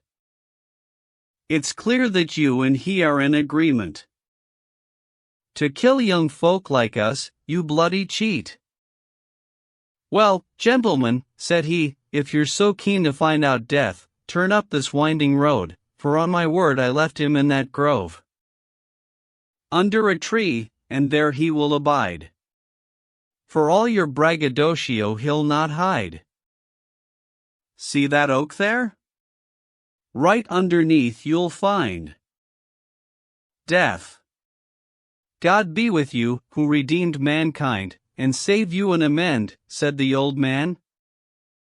And thereupon all three began to run, until they reached the tree, and there they found gold florins, newly minted, fine and round, and near 8 bushels of them, so they thought.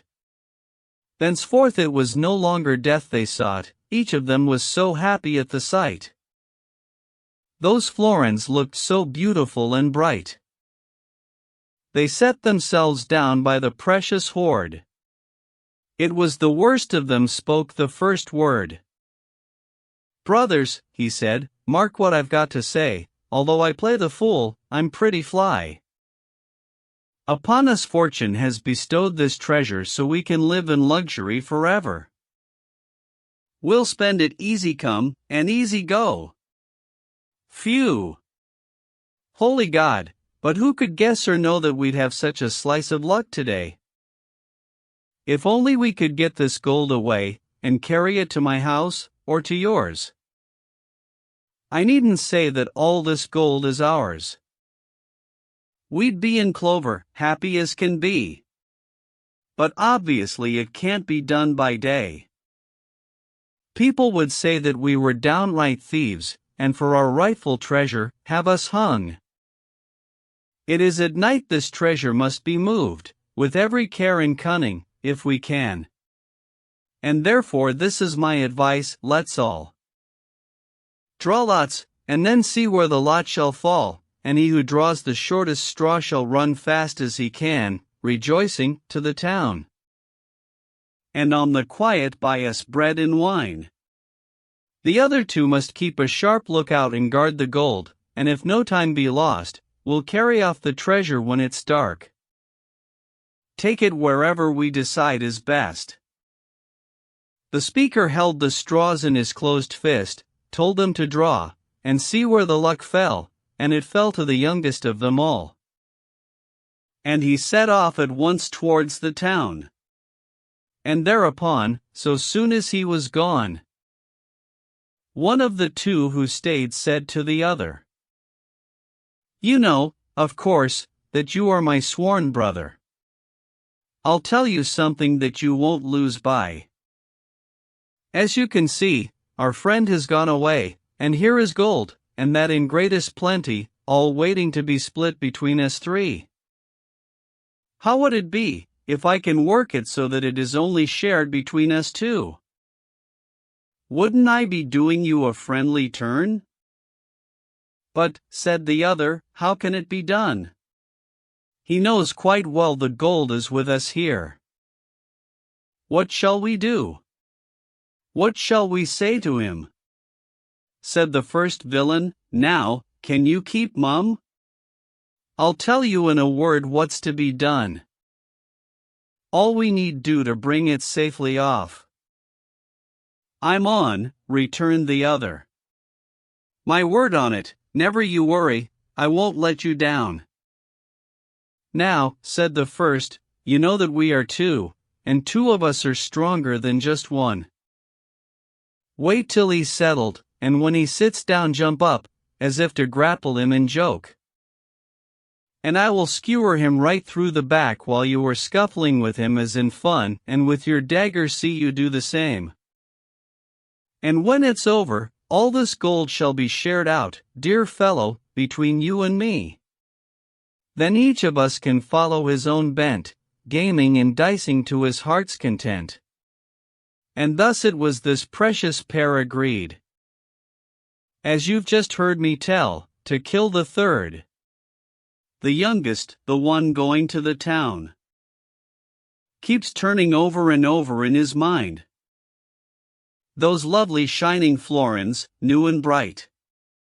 "Oh Lord," exclaimed he, "if I only might keep all that treasure for myself alone. There's none alive beneath the heavenly throne of God, who'd live as happily as I." And then at last the fiend, our enemy, put it into his head to go and buy poison with which to murder both his friends. You see, such was the life he led, the fiend had leave to bring him to an evil end. Because it plainly was his fixed intent to kill them both, and never to repent. So off he goes with no more loss of time to find an apothecary in the town. He asked the man if he would sell him poison, he wanted it for putting his rats down. Also there was a polecat in his yard that had killed all his chickens, so he said, for if he could he'd like to get back at the vermin that despoiled him day and night. The apothecary told him, "You shall have a thing so strong that, as my soul's to save, in the whole world there is no living creature which, if it swallows any of this mixture, no bigger amount than a grain of wheat, but must then lose its life upon the spot. Yes, it must die, and that in a less while, believe me, than it takes to walk a mile, this poison is so strong and virulent."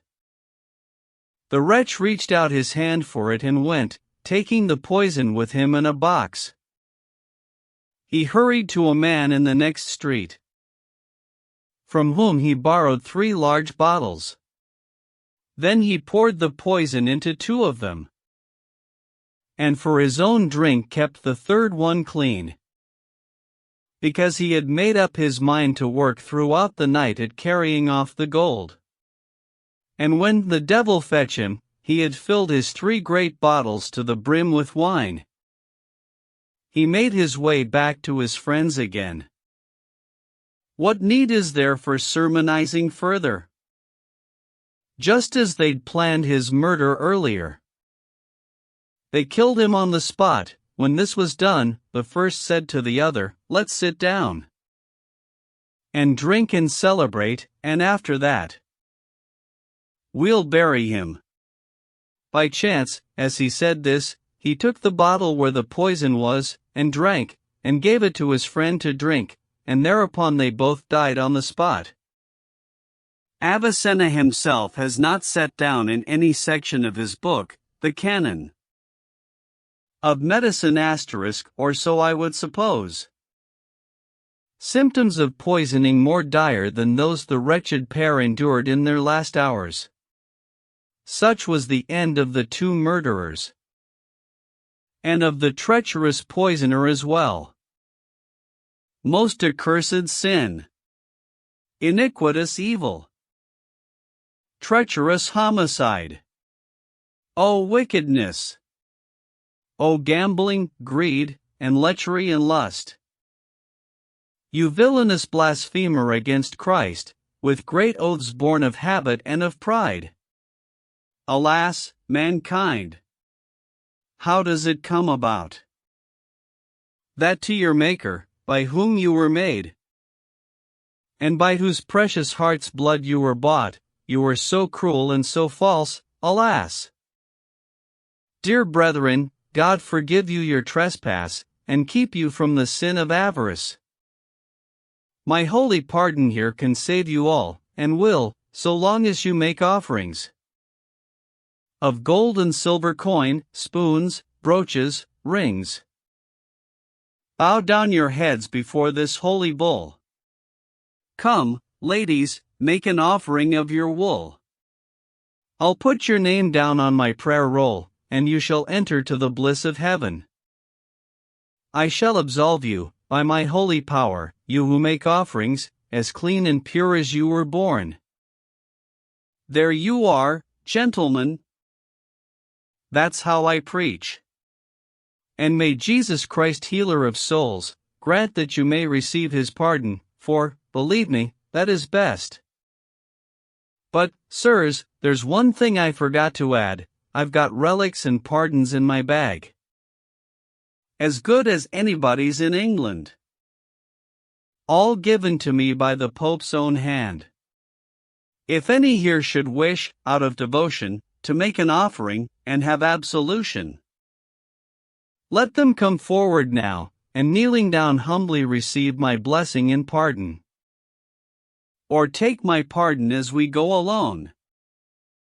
Take it at every milestone, fresh and new, only renew, and yet again renew your offerings in sound gold and silver coin. It's a great thing for everybody here to have with you a competent pardoner. As you ride through the land, should occasion arise, and anyone need absolution, who knows? For 1 or 2 of you might fall down from his horse and break his neck, that's all. Think what a safeguard it must be for you, that I, who can absolve both high and low when soul from body is about to go, should chance to fall in with your company. Let me suggest that our host here begin, since he's the one who's most wrapped up in sin. Step forward, Mr. Host, you're offering first, and you can kiss the relics, everyone. All for a penny. Out now with your purse. No, not a hope. I'd sooner have Christ's curse. Lay off, said he. Not on your life I won't. You'd only make me kiss your dirty drawers, and swear they were the relic of some saint, though they were stained all over by your arse. By the true cross, that Saint Helena found. I'd rather have your bollocks in my hand than any relic in a reliquary. Let's cut them off, and I'll help you carry your balls and have them set in a pig's turd. But the pardoner answered not a word. He was so angered that he wouldn't speak. Well, said our host, no use to try and joke with folk like you, who can't keep their hair on. But at this point the worthy knight cut in, for he saw the others had begun to laugh. Let's have no more of this, that's quite enough. Now, Mr. Pardoner, smile and cheer up. As for you, Mr. Host, come, my dear chap. I beg you, shake hands with the pardoner. And you, come over here, pardoner, pray, and let's all laugh and have fun as before. At this they shook hands, and rode on their way. Fragment 7, Group B2. The Shipman's Tale. There was a merchant living at St. Denis *. As he was rich, most people thought him wise, who had a wife, a woman of great beauty, a sociable girl, and fond of parties, which is a thing that causes more expense than all the regard and the compliments which men pay them at dinners and at dances is worth. Such pretenses and salutations pass like a passing shadow on a wall, but hard on him who has to pay for all. The wretched husband always has to pay, it's for the sake of his own standing he keeps us in dresses and in finery, in which array we revel merrily. And if it turns out that he can't endure, or won't put up with such expenditure, but thinks it all a waste and a dead loss, then someone else has got to pay for us, or lend us cash, and there the danger is. Now this good merchant kept an open house in splendid style, you'd marvel at the crowds drawn daily there, for he was hospitable and had a lovely wife, but hear my tale. Among other of his guests, both high and low, there was a monk, a handsome, pushing fellow. I guess he'd seen some 30 years or so, who was forever visiting the place. This young monk, he'd a prepossessing face, had grown so intimate with the good man from the time that their acquaintanceship began, that he was as familiar in the house as it is possible for a friend to be. As for this kindly merchant, seeing that he and the monk too were born in the same town, the monk claimed kinship with him, which in turn the merchant took no trouble to deny, but was as happy as a bird at dawn, for to his heart it was a source of joy. So they were linked in everlasting friendship, and each of them swore to the other he would be a brother to him while life lasted. A free spender, Brother John, especially while staying in the house, most generous, eager to please, and never mind the cost. He'd not forget to tip the meanest page in the whole house, for when he came, he gave his host, and all the servants in the place, some gift that was appropriate to their standing. And so they were as happy at his coming as the birds are when the sun uprises. No more of that for now, it suffices. Now it happened that this merchant one fine day made plans to visit Bruges, there to buy a quantity of goods and merchandise. So he dispatched a messenger to Paris immediately, entreating Brother John to spend a day or two at St. Denis with him and his wife, for a holiday, before he left for Bruges as arranged. Now this good monk that I am speaking of, being dependable, and a bailiff, had from his abbot warranty to range just as he liked, whenever he might wish, to inspect the granges and outlying barns. So lost no time in coming to St. Denis. Who was so welcome as my lord the monk? Our dearest cousin, gracious and urbane? He brought a gift of wine, as was his wont, a cask of Manzi*, and another, full of sweet Italian red, and some wildfowl. And so I'll leave the merchant and the monk to entertain themselves, and eat and drink.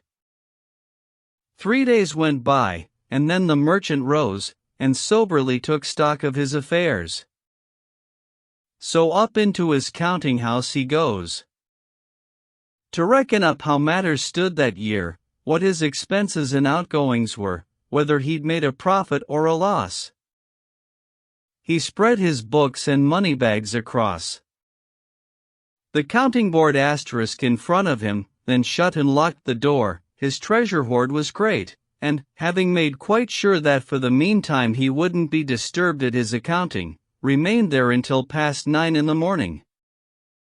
The monk, who'd risen with the dawn also, was walking in the garden to and fro, having recited, most punctiliously, his office. Quietly the good lady stole to the garden where he paced sedately, greeted him as she'd often done before. She had a little girl for company, a pupil under her authority, quite young, and as yet subject to the rod. My dearest cousin, Brother John, she said, what ails you, that you are so early up? Niece, answered he, it ought to be enough to take no more than 5 hours sleep at night unless you are some decrepit old man, like any of these married chaps, who crouch cowering like a tired hare in its form, half dead after the hounds have hunted him. But why are you so pale, my dearest niece? I'm pretty sure of it that our good man has been at work on you since night began. Hadn't you better go and have a rest? And saying this, he gave a merry laugh, and at his secret thought blushed a bright red. At this the pretty lady shook her head, and answered him, the Lord knows all, said she, no, cousin dear, it's not like that with me. For by that God who gave me soul and life, in all the land of France there is no wife who gets less pleasure from that sorry game. Though I can sing, alas and woe is me that I was born, yet to know on foot, said she. Dare I say how things really stand with me? I am so full of misery and dread. I'm thinking that I ought to go away or end it all. Then the monk stared at her, and said, alas, my niece, may God forbid that you should ever do yourself away for any fear or grief. Tell me what's wrong, the chances are I can, in your misfortune, give some help or advice. Tell me therefore what worries you, and it will go no further. See, I take oath here on my prayer book that never while I live, by hook or crook, shall I betray what you confide to me? I swear the same again to you, said she. By God and by this prayer book I swear, though I were to be torn to pieces here, I'll never, even if I go to hell, breathe any word of anything you tell, and not because of any cousinship, but truly out of love and trust and friendship. And so they swore, and thereupon they kissed, and then told one another what they pleased. Cousin, said she, if only I'd the time, which I haven't least of all in this garden, I'd tell the story of a martyred life. And what I've been through since I was a wife. With that husband of mine, though he's your cousin. No, cried the monk, by God and by Saint Martin. He is no cousin of mine, no not he. No more than that leaf hanging on this tree. I call him that, by Saint Denis of France. As an excuse for better acquaintance. With you, whom I have always loved above all other women, and I speak the truth. I swear it on my monkhood. Now make haste, tell me your troubles, then off with you, lest he should come down out of his counting house. She answered, O my dear love, Brother John. I'd keep this secret if I could, be sure, but it must out, I can't stand any more. Because to me my husband's the worst man that ever lived since the world first began. But it won't do, seeing that I'm a wife, to tell another of our private life whether in bed, or any other place. And God forbid I should, for goodness sake. A wife should never speak of her husband but to his credit, that I understand.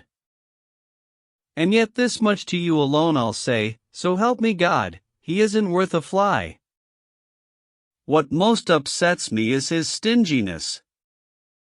And you know well enough, by nature women desire 6 things, and I'm at one with them. They want a husband to be courageous, intelligent, rich, and what's more, generous, complaisant to his wife, lusty in bed. But by our blessed Lord above, who shed his blood for us, it seems I've got to pay for clothes I bought, and all to do him credit. 100 francs asterisk, and that by next Sunday. And if I don't, I shall be quite undone.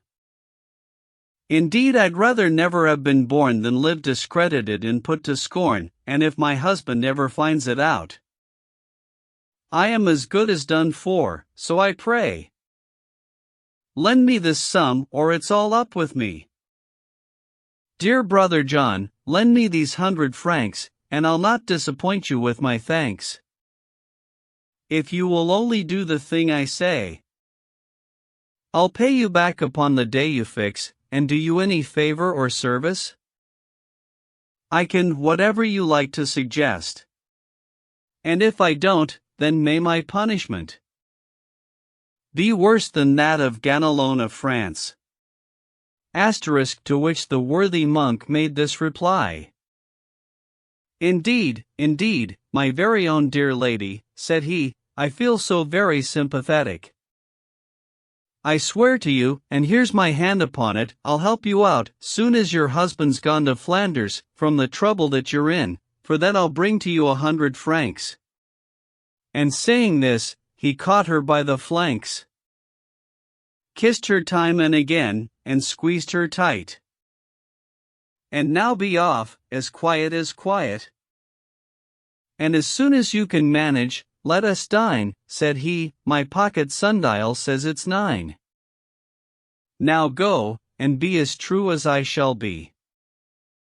God forbid that I shouldn't, answered she, and off she goes, as happy as a lark, to tell the cooks that they must hurry up, so that they all could dine without delay. Then up to find her husband goes the lady, and knocks upon his office door so boldly. Qui là? Asterisk, says he. It's me, for heaven's sake. And tell me, sir, when do you mean to eat? And how long are you going to be at your sums and ledgers and accounts and stuff? The devil take part in all such reckonings. As if God hadn't given you enough. Come down, and leave your money bags alone. Aren't you ashamed to think that Brother John has been miserably fasting all day long? Come, let us hear a mass, and then we'll dine. Dear wife, said he, how little you realize the cares of business, its complexities. Lord save us. Of us merchants, by Saint Ive asterisk out of a dozen, 2 will barely thrive, or make a steady profit while they live. All we can do is keep up appearances, put on a good face, live as best we can, quietly go on with our businesses, and keep our affairs secret till we die, or go on pilgrimage, to get away from creditors. Therefore it's necessary for me to keep an eye upon this strange world, business being ever at the mercy of fortune, chance and circumstance and change. I'm off to Flanders at the break of day, but I'll be back again, soon as I can. So, dearest wife, I beg that you will be obliging, compliant to everyone. Mind you look after all our goods and gear, and see to it the house is properly run. For you've enough of everything, and more, a thrifty household needs to keep in store, and you've no lack of clothes or provision, or money for your purse, should you want some. And saying this, he shut the office door, and came downstairs without delaying more. And thereupon a mass was quickly said, and after that the tables were soon laid, they lost no time in sitting down to eat. And the merchant fed the monk with splendid fare. Soon after dinner, with a serious air, taking him aside to speak to privately, the monk said to the merchant, Cousin dear, I see you're off to Bruges, so Godspeed. May St. Augustine asterisk be your guard and guide. Take care, I beg you, cousin, when you ride, take care also to moderate your diet. Be temperate, especially in this heat. Between us two, no need for ceremony. So God keep you, dear cousin, and goodbye. And if there should be anything whatever you'd like to ask of me, that's in my power, no matter what, count on me day or night, it shall be done exactly as you'd like. But may I ask one thing before I go? If you can manage it, and that's to lend 100 francs, just for a week or so? It's for some cattle that I've got to buy, to stock one of the farms upon our land. Lord save us, but I wish that it was yours. Be sure I'll pay you back upon the day. If it were 1,000, there'd be no delay. But let me beg you, keep this business quiet, for I have yet to buy the beasts tonight. Now, my dear cousin, let me say goodbye, and thanks for all your hospitality. Dear cousin, the good man returned politely. Now surely that's a very small request. My money's yours whenever you may want it, not just my money, but my merchandise. For heaven's sake don't stint. Take what you please. But there's one thing about us, as you know, with businessmen, their money is their plow. We can get credit while we've a good name, but when we're out of cash, why, that's no fun. When it's convenient, you can pay it back. I'm glad to do my best to help you out. He brought the 100 francs out there and then handed them on the quiet to Brother John. And no one in the world knew of this loan, only the merchant and the monk alone. They stroll about, and drink and talk and loiter, till Brother John rides back home to his cloister. And so when morning came, the merchant rides to Flanders, with his apprentice as guide, and after a good journey, reaches Bruges.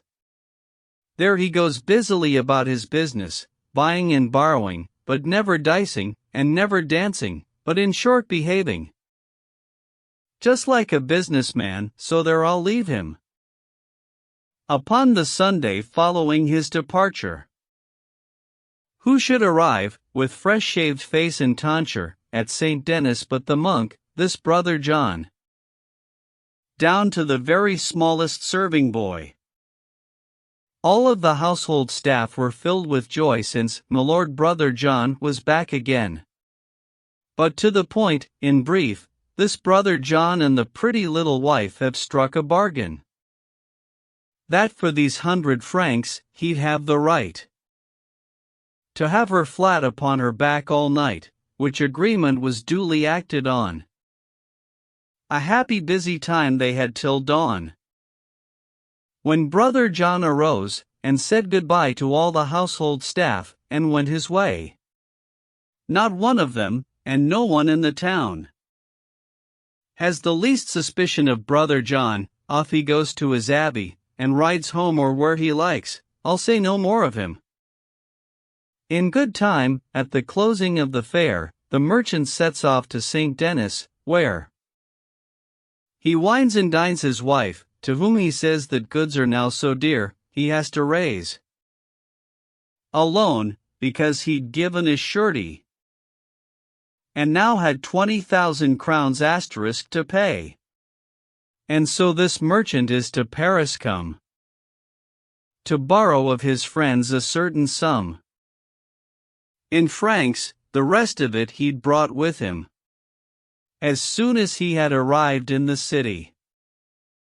The first man that this merchant went to see for his own pleasure was this brother John, all out of fondness and deep affection, and not to seek or borrow any money, but to see him, ask after his welfare, and gossip over business and affairs, as old friends do when they are met together.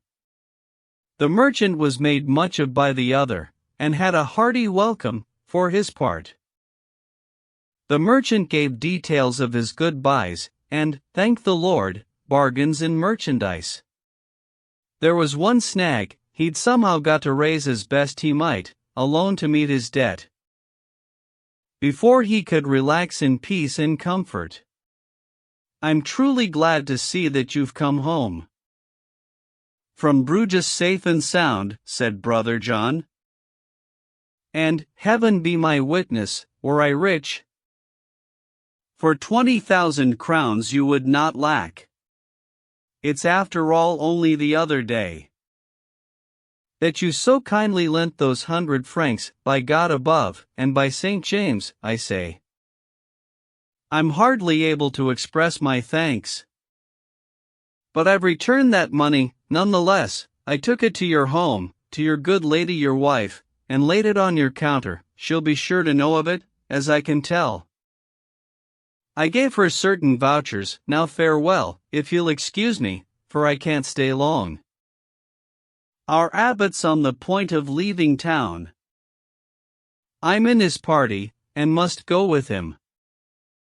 Give my love to Our Lady, my sweet niece, and so goodbye, dear cousin, till we meet. This merchant, having borrowed on credit, no flies on him, I tell you, paid the money to the hands of Lombard bankers asterisk in Paris, who gave him back his surety. Home he goes as merry as a grig, for well he knows that over and above his gross outlay, he stood to make 1,000 francs that trip. His wife stood ready waiting at the gate to meet her husband, as she always did, and they rejoiced together all that night, for he was in the money, clear of debt. Next day the merchant started to embrace his wife again. He kissed her on the face, and up he goes, and makes it strong and stiff. Now stop, she cried, Lord knows you've had enough.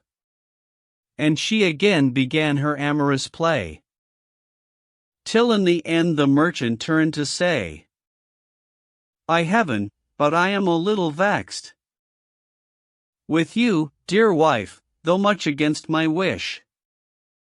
And do you know why? If I'm right, my guess is that you've created some sort of coolness between me and my cousin Brother John. You should have let me know before I'd gone that he had paid to you 100 francs in ready money. He thought it poor thanks when I spoke to him of borrowing, at least it seemed so to me when I saw his face.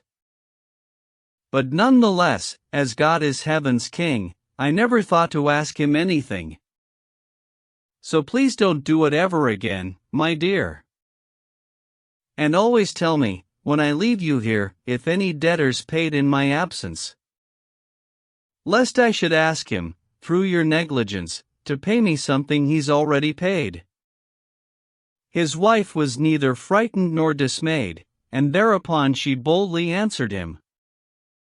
Pooh to that lying monk, that brother John. And for his vouchers I don't give a bean. It's true enough he brought a certain sum of ready cash, bad luck on his monk's snout. For God knows that I thought there was no doubt he'd given it to me all for your sake. To spend myself and make myself look smart, and because we are cousins, also for the many times we've entertained him here. But as I see I'm in an awkward spot, I'll give you a short answer. This is it: few of your debtors pay as soon as I. For I'll pay you in full, and readily, and every day, and should I fall behind, why, I'm your wife, so chalk it up and I'll see to it that you are soon satisfied.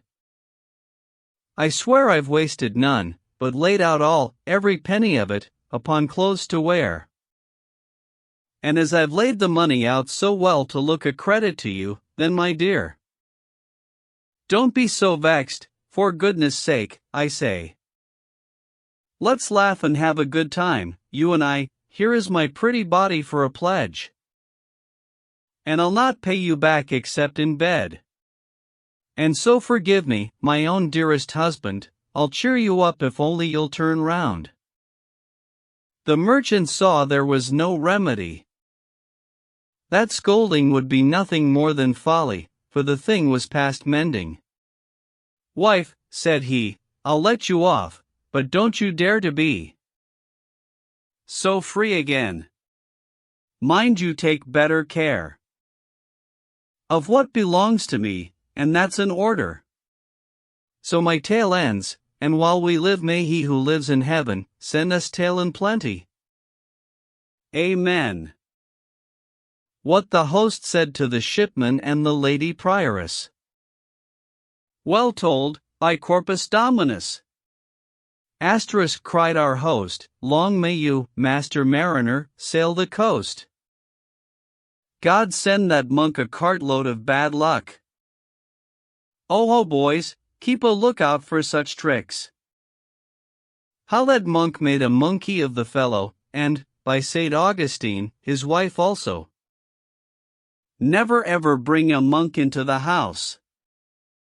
But let's get on now, and see who'll be first of all this crowd to tell another tale. This said, he spoke politely as a girl. Excuse me please, my lady prioress. If you don't mind, if only I were sure it wouldn't put you out, I'd say it was your turn to tell a story, if you'd care. Now will you condescend, my dearest lady? Gladly, said she. And now you'll hear her story. The Prioress's Prologue. Domini Dominus Noster *, O Lord, our Lord, how marvelous is thy name, which is spread abroad throughout the world, said she. Not only is thy most excellent fame proclaimed by those who hold authority, but in the mouths of children thy glory finds utterance, for sometimes even those who suck the breast may manifest thy praise. Wherefore in praise of thee, as best I can, in praise of thee, and that white lily flower that gave birth to thee and remained virgin, my tale shall be, and all my endeavor, although I cannot augment her honor. For she herself is honor, next her Son, the source of goodness, and of souls the balm. O mother maiden, maiden mother free, O unburned bush that burned in Moses' sight, thou who didst draw down from the deity through thine humility, the Holy Spirit, by whose power, when he had lit your heart, the Word was conceived and made flesh. Help me to tell my tale, and tell it to your glory. Lady, thy magnificence and goodness, thy divine power and humility, there is no tongue nor skill that can express. For sometimes, Lady, when we pray to thee, thou givest first, of thy benignity, bringing to us the light, through thy prayer, that leads and guides us to thy Son so dear. So feeble is my skill, O blessed Queen, even to declare thy consummate goodness is a weight that I'm not able to sustain. I'm like a child 12 months of age, or less, scarce able yet to utter or express any word at all, therefore I pray thee to guide the song that I shall sing of thee. The Prioress's Tale. There was in Asia a great Christian city in which a Jewish quarter was maintained by the great lord who governed that country, for their foul lucre, by usury gained hateful to Christ, by Christian folk disdained, and through its street the people came and went, for it was free and open at either end. Down at the further end of it there stood a little Christian school, in which there were a flock of children, all of Christian blood, who in that school were given year by year such teaching as was customary there. That's to say, they were taught to sing and read, such things as infants learn in their childhood. Among these children was a widow's son, a little schoolboy, 7 years of age. Daily to go to school was his custom, also, whenever he saw the image of Christ's dear mother, it was his practice, as he'd been taught, to kneel down and to say an Ave Maria *, and go on his way. And so the widow's little son was taught always to honor thus our Blessed Lady, dear Mother of Christ, and he never forgot. For a good child will always learn quickly. But every time I think about him, I find myself thinking of Saint Nicholas. At the same tender age, he honored Christ. This little child was in the school learning his little book, and, sitting at his primer, heard Alma Redemptoris * being sung by other children who were practicing out of their anthem books. And he drew nearer, near as he dared, to hear the words and music, until he had the opening verse by heart. He had no notion what the Latin said, being so young, and of such tender years, till one day he took it into his head to ask a friend to make a paraphrase, or tell him why the anthem was in use. He begged him to translate it and explain. On his bare knees he begged him many a time. At length his friend, an older boy than he, answered him thus: the song, as I've heard say, was made about our blessed gracious Lady, to greet and to beseech her, so that she may be our help and succor when we die. That's all that I can tell you of the matter. I'm learning singing, and don't know much grammar. And is the anthem sung in reverence of Christ's dear mother, said this innocent. See if I don't, but I shall try my hardest to learn it all before Christmas be past. Even if, because my primer isn't learnt, they scold or beat me 3 times in an hour, I mean to learn it for Our Lady's honor. Daily, in secret, on his homeward way. His friend taught him till he knew it by heart, and in the end he sang it perfectly, confidently word for word, tuned to the note. Twice every day the song passed through his throat. Once on the way to school, once coming back. On Christ's dear mother his whole heart was set. This little child, as I have said, would sing in the Jews' quarter, going to and fro, sing merrily, and always the same song, O Alma Redemptoris, loud and clear. The sweetness of Christ's mother had pierced through his heart until he could not, come what may, cease singing of her praise upon his way. The serpent's Satan, our first enemy.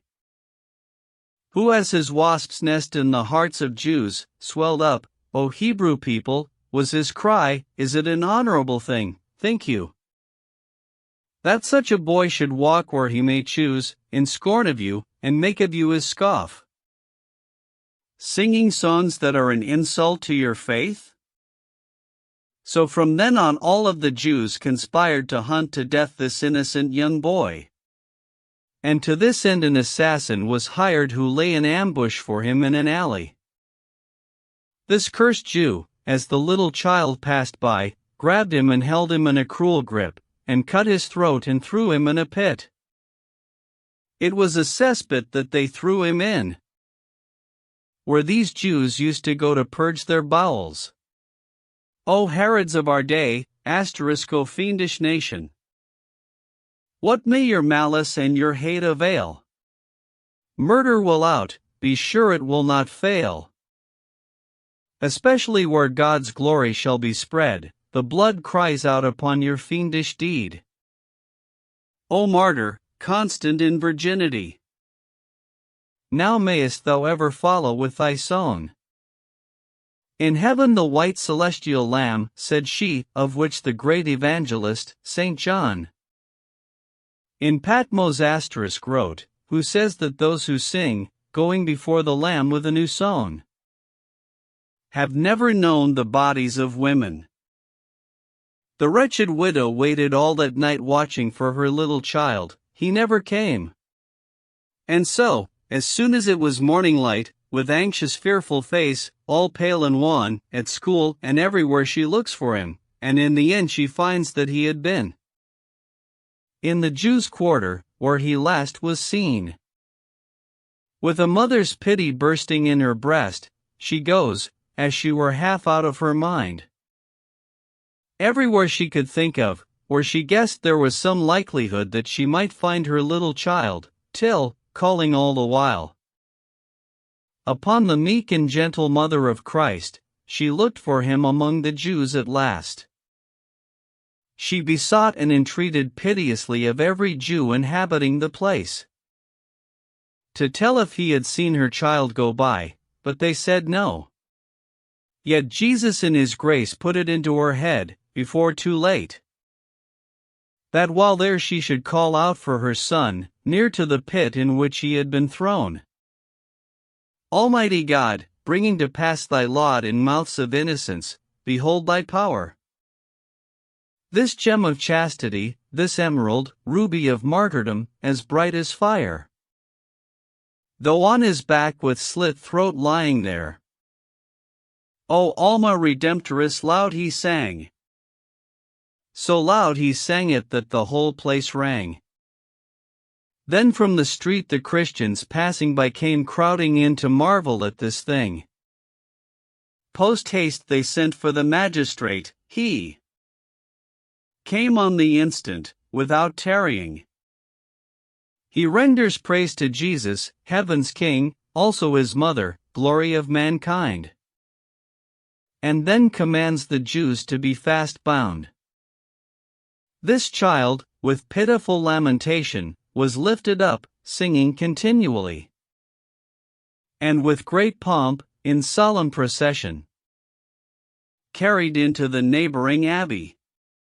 Fainting beside his bier his mother lay, and scarcely could the people who were there part her, the second Rachel from his bier. Every Jew, by order of the magistrate, that knew about the murder had to die a shameful death by torture on the spot. Such wickedness he would not tolerate, for evil must have evil's just desert. Therefore he had them by wild horses torn, to be hanged later, as the laws ordain. Upon his bier he lies, this innocent, before the high altar, while mass is sung, and then the abbot with the whole convent hastened to give him burial, but when they sprinkled holy water over him, again, at the first touch of holy water, he sang, O Alma Redemptoris Mater. This abbot, who was a most saintly man, as all monks are, at least they ought to be, questioned the little boy, and thus began. "I beseech you, my dearest child," said he, "and in the name of Holy Trinity, to tell me how it is that you can sing, although it seems your throat is cut in twain."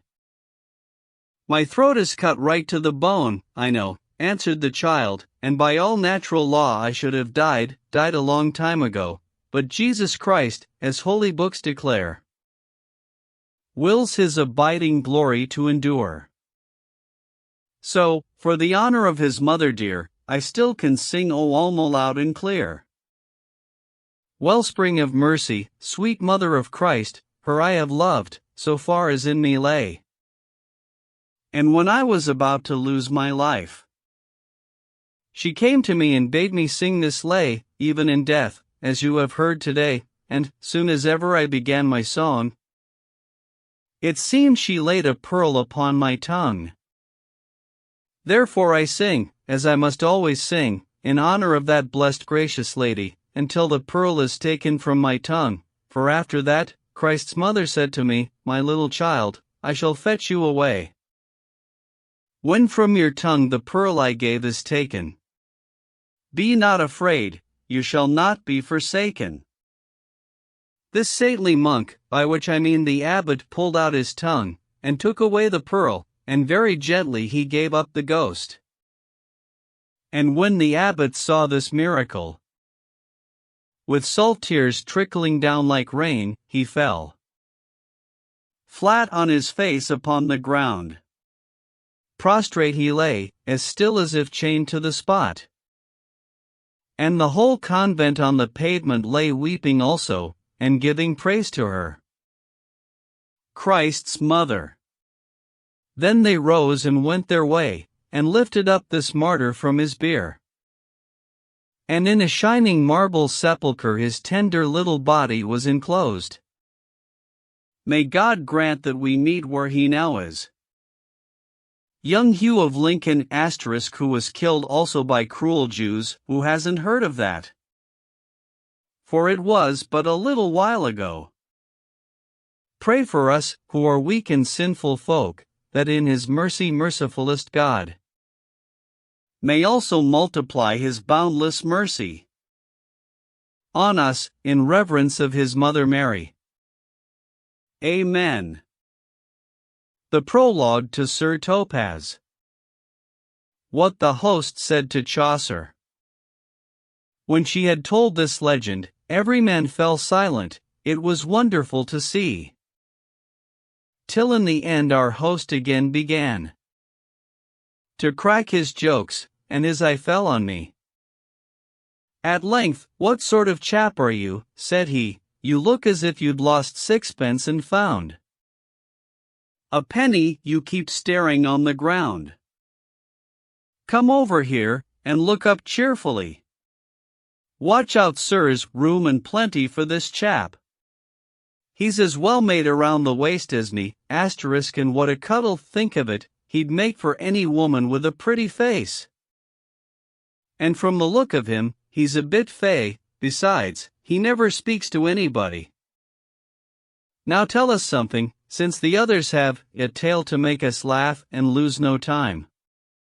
Host, I replied, please don't take it amiss. I don't know any other tale but one that I learned long ago, and it's in rhyme. That's good enough, said he, we're bound to hear something worth hearing, to judge by his air. Sir Topaz. Here Chaucer's tale of Topaz begins. The first fit asterisk. Listen, sirs, with right goodwill, and believe me I shall tell of the merry capers of that night with so much metal, whether for tournament or battle, whose name was Sir Topaz. He was born in a far country, in Flanders far beyond the sea, and Popering was the place. His father was of high degree, for he was lord of that country. Thanks be to heaven's grace. A stalwart swain Sir Topaz grew, white was his face as white as dough, his lips as red as rose, and like a scarlet dye his hue, and it's the truth I'm telling you. He had a handsome nose, and saffron was his beard and hair that to his girdle fell so fair. Of Spanish height his shoes, his brown hose came from Bruges fair, his silken gown beyond compare had cost him many sous. A huntsman he of savage deer, and he'd ride hawking by the river. A goshawk on his wrist, at that he was a good archer. At wrestling you'd not find his peer, he always won his bets. Many a maiden in her bower had sighed for him with wild desire, 'twere better she had slept. But he was chaste and no lecher, and sweeter than the bramble flower that bears a scarlet fruit. Of a verity I say, it so befell upon a day. Sir Topaz out would ride. He clambered on his steed so grey, and lance in hand he rode away, a long sword at his side. He galloped through a fair forest filled with many a savage beast, aye, both buck and hare. And as he galloped east and west I shall relate how he almost fell to a grievous snare. There flourished herbs of every sort, like licorice and ginger root, and cloves and many more, and nutmegs which you put in ale whether it be dark or pale, or put away in store. And birds were singing, I must say, the sparrowhawk and popinjay, till it was joy to hear. The throstlecock piped up his lay, and the wood dove upon the spray piped up both loud and clear. And when he heard the throstle sing, the night was filled with love-longing, and spurred away like mad. His good steed kept on galloping, wet as a rag, so much 'twas sweating, with sides all drenched in blood. Then Sir Topaz so weary was from galloping over the tender grass, so fiery was his courage, that he alighted there and then, to give his horse a breather, when he also gave it forage. O Saint Mary, heaven bless me! Why must this love so distress me, and bind me with its rope? All last night I dreamed, dear me, an elf queen should my sweetheart be, and sleep beneath my cloak. I'll only love a fairy queen, no woman I have ever seen is fit to be my mate. In town, all other women I forsake. I'll follow in the elf queen's track over dale and down.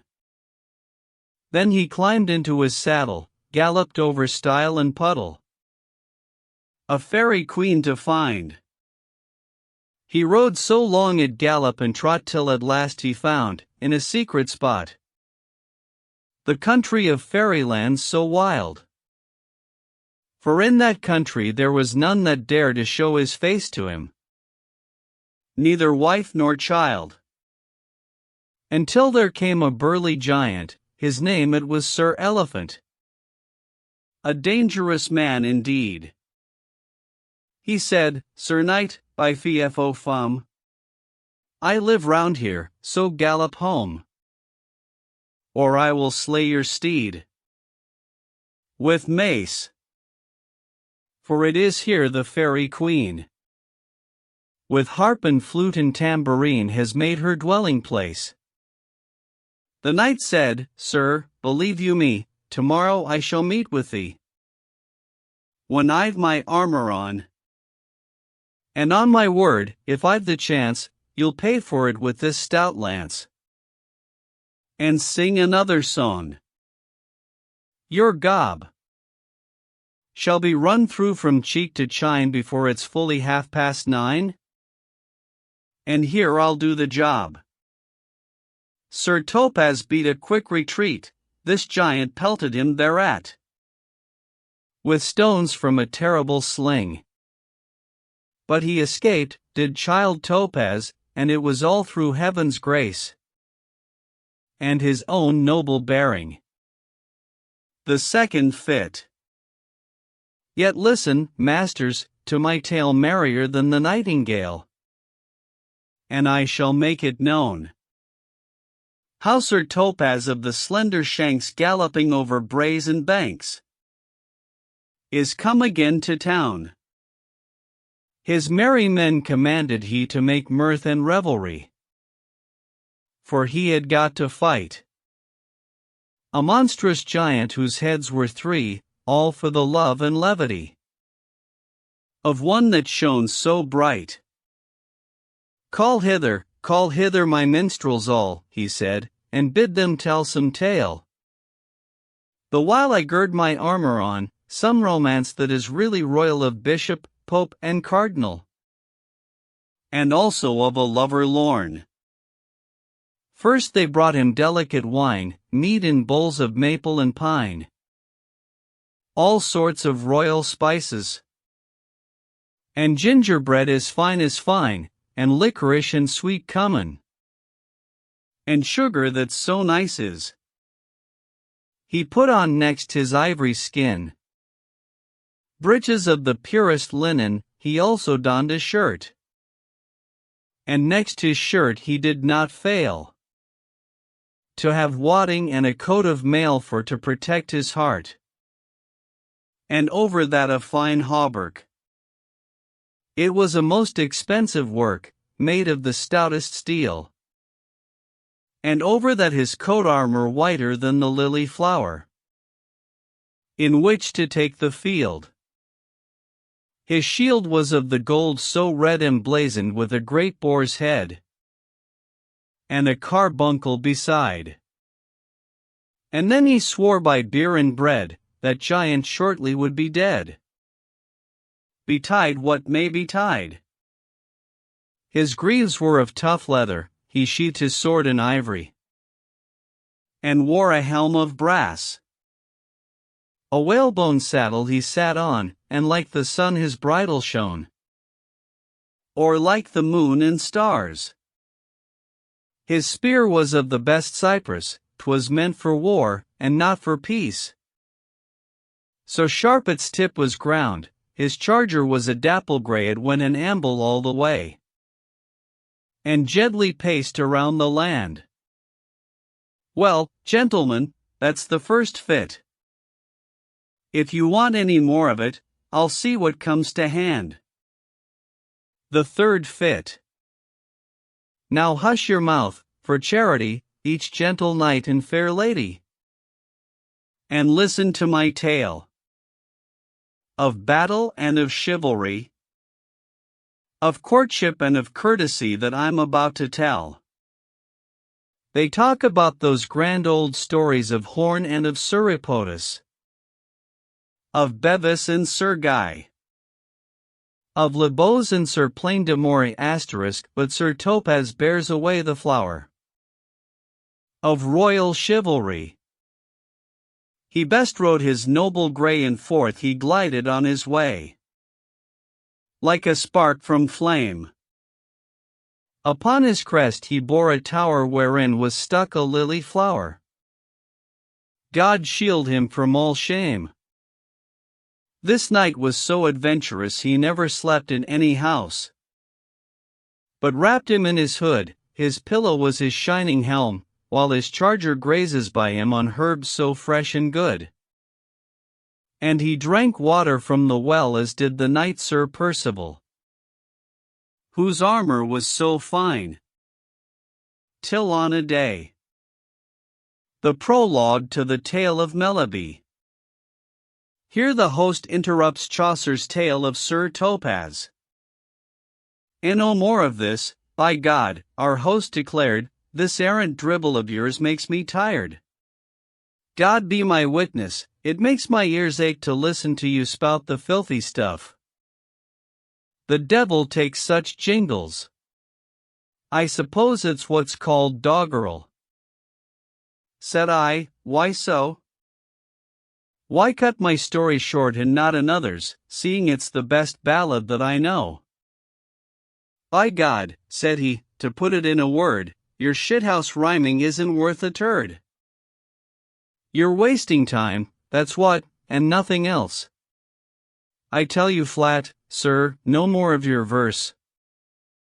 Now see if you can tell, in poetry, some tale worth hearing, some old history, or anything in prose, that will at least be either edifying, or amuse. Gladly, said I, by everything that's holy. I shall tell you a little thing in prose. You ought to like, unless you're hard to please. It is an edifying moral story. Though different folk have told it differently, as I'm about to indicate and explain. For instance, you know how each evangelist, when writing of the Passion of Jesus, never puts matters quite in the same dress as any of the others, nonetheless. Each tells the truth, and all agree in essence, though in the telling there's a difference. For some of them say more, and some say less, when they are dealing with his piteous passion. I'm talking of Mark, Matthew, Luke, and John, but without doubt, the substance is the same.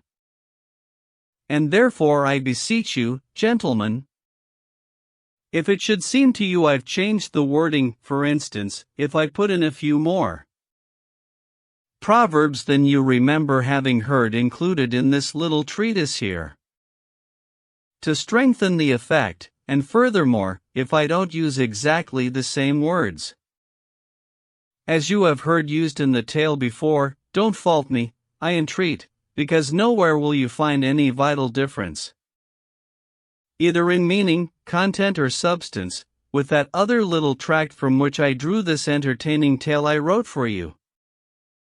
So listen to what I'm about to tell. And, please, this time you'll let me end my tale. The Tale of Melibea. A young man called Melibea, powerful and rich, begot upon his wife, whose name was Prudence, a daughter who was called Sophie. One day, it happened that, for his pleasure, he went into the fields to amuse himself.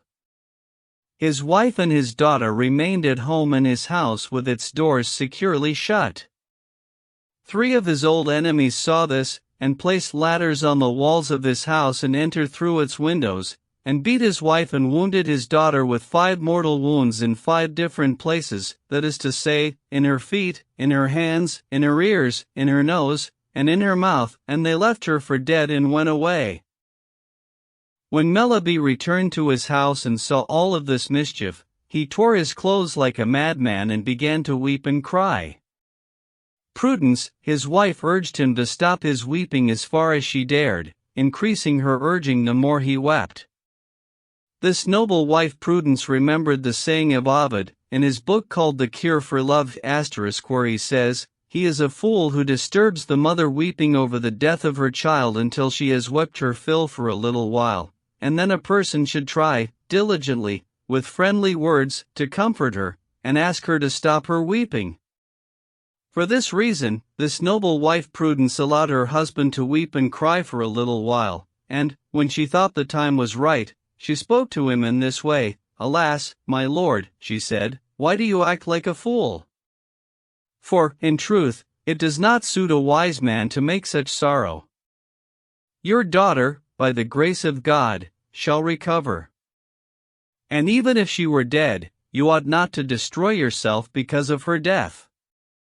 Seneca says, the wise man must not be too discomfited by the death of his children, but, rather, he should endure it with patience just as he would endure the death of his own person."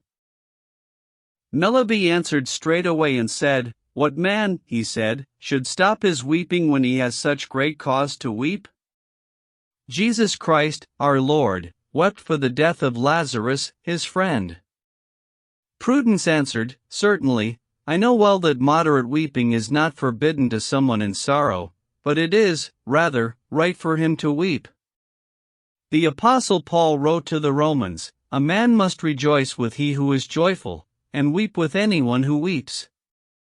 But, although moderate weeping is permitted, excessive weeping is certainly forbidden. Moderation in weeping ought to be understood, after the wisdom that Seneca teaches. When your friend is dead, he said, do not let your eyes be too moist with tears nor too dry, although the tears come to your eyes, do not let them fall. And when you have lost your friend, be diligent in getting another friend, and this is wiser than weeping for the friend you have lost, since there is no benefit therein. And, therefore, if you are ruled by wisdom, put sorrow out of your heart. Remember that Jesus Sirach says, "A man who is joyous and glad in his heart is preserved, flourishing, as he ages, but truly, a sorrowful heart will make his bones dry." He also says that a sorrow in the heart slays many a man. Solomon says that just as moths and a sheep's fleece harm clothes, and small worms harm the tree, in the same way sorrow harms the heart. Therefore we ought to be as patient before the death of our children as in the loss of our worldly goods. Remember the patient Job, when he had lost his children and all his possessions, and had received and endured many great tribulations in his body, he still said this, "Our Lord has given and our Lord has taken away, just as our Lord has willed, so it is done. Blessed be the name of our Lord." To all these things his wife Prudence said. Melody responded, "All your words," he said, "are true and therefore profitable, but my heart is truly troubled by this sorrow so grievously that I do not know what to do." "Summon," said Prudence, "all of your true friends and your relatives who are wise, tell them of your misfortune and listen to what they have to say in council, and let yourself be governed by what they say." Solomon says, "Do everything with the guidance of counsel and you will never repent of it." Then, by the counsel of his wife Prudence, Melody summoned a great gathering of people, including surgeons, physicians, old and young people, and some old enemies who appeared reconciled to his love and good graces. Along with them came neighbors who honored him more out of fear than love, as often happens. Many sly flatterers came as well, and wise lawyers learned in law. And when these people were assembled, Melody sorrowfully described his misfortune. And the manner of his speech made clear that he bore a cruel anger in his heart, and was ready to wreak vengeance on his foes, and that he had determined to start a war, even though, nonetheless, he asked for advice in the matter. A surgeon rises and urges Melody to take revenge, but a lawyer then speaks and urges caution. When the lawyer finishes speaking, the young, and the majority of those assembled, rise up and cry war.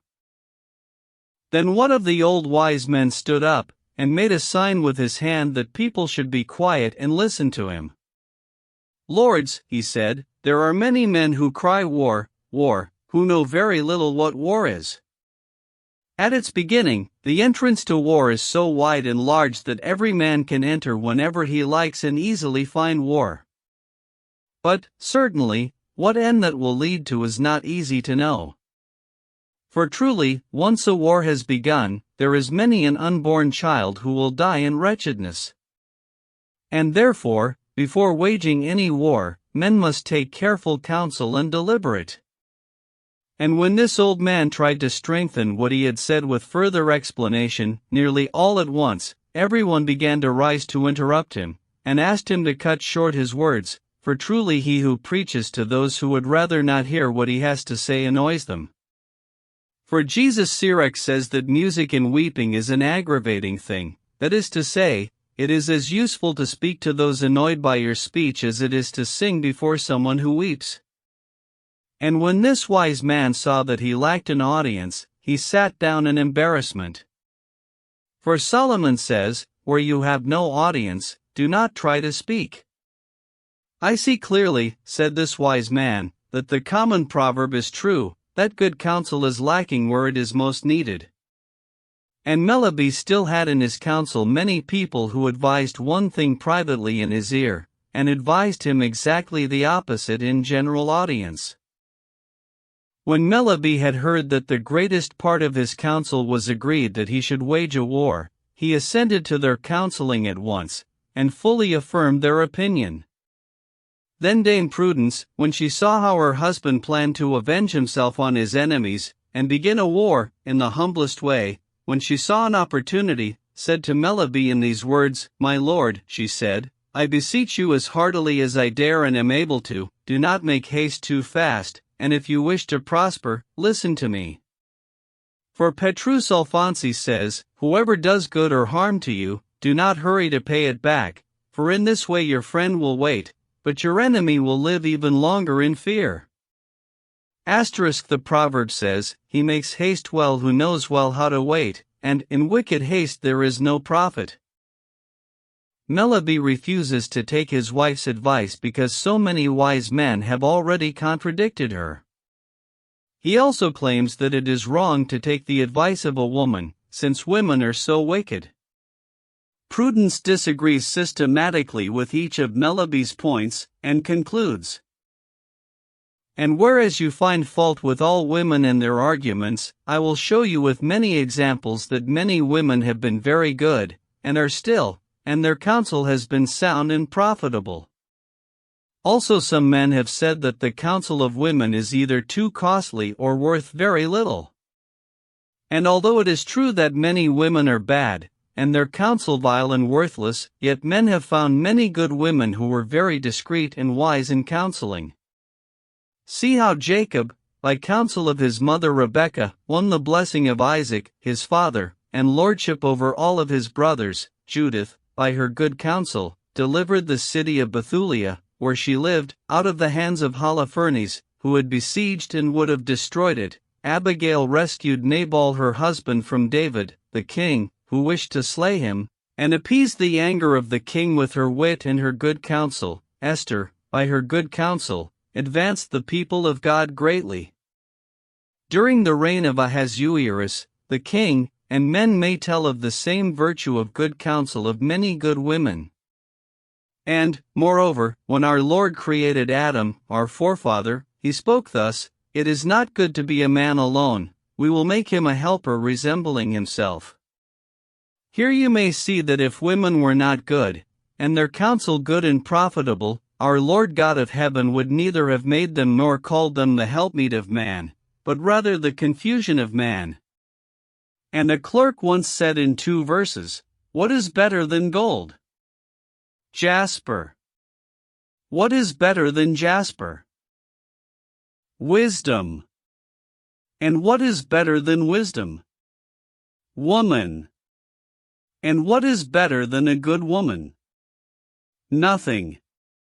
And, sir, by many other arguments you may see that many women are good, and their counsel good and profitable. And, therefore, sir, if you will trust my counsel, I will restore your daughter to you whole and sound, and also I will do so much for you that you will derive honor from the affair. When Melibea had heard the words of his wife Prudence, he spoke thus, "I see well that the word of Solomon is true. He says that well-ordered words that are spoken discreetly are like honeycombs, for they give sweetness to the soul and wholesomeness to the body. And, wife, because of your sweet words, and also because I have tried and proved your great wisdom and your great virtue, I will rule myself by your counsel in all things."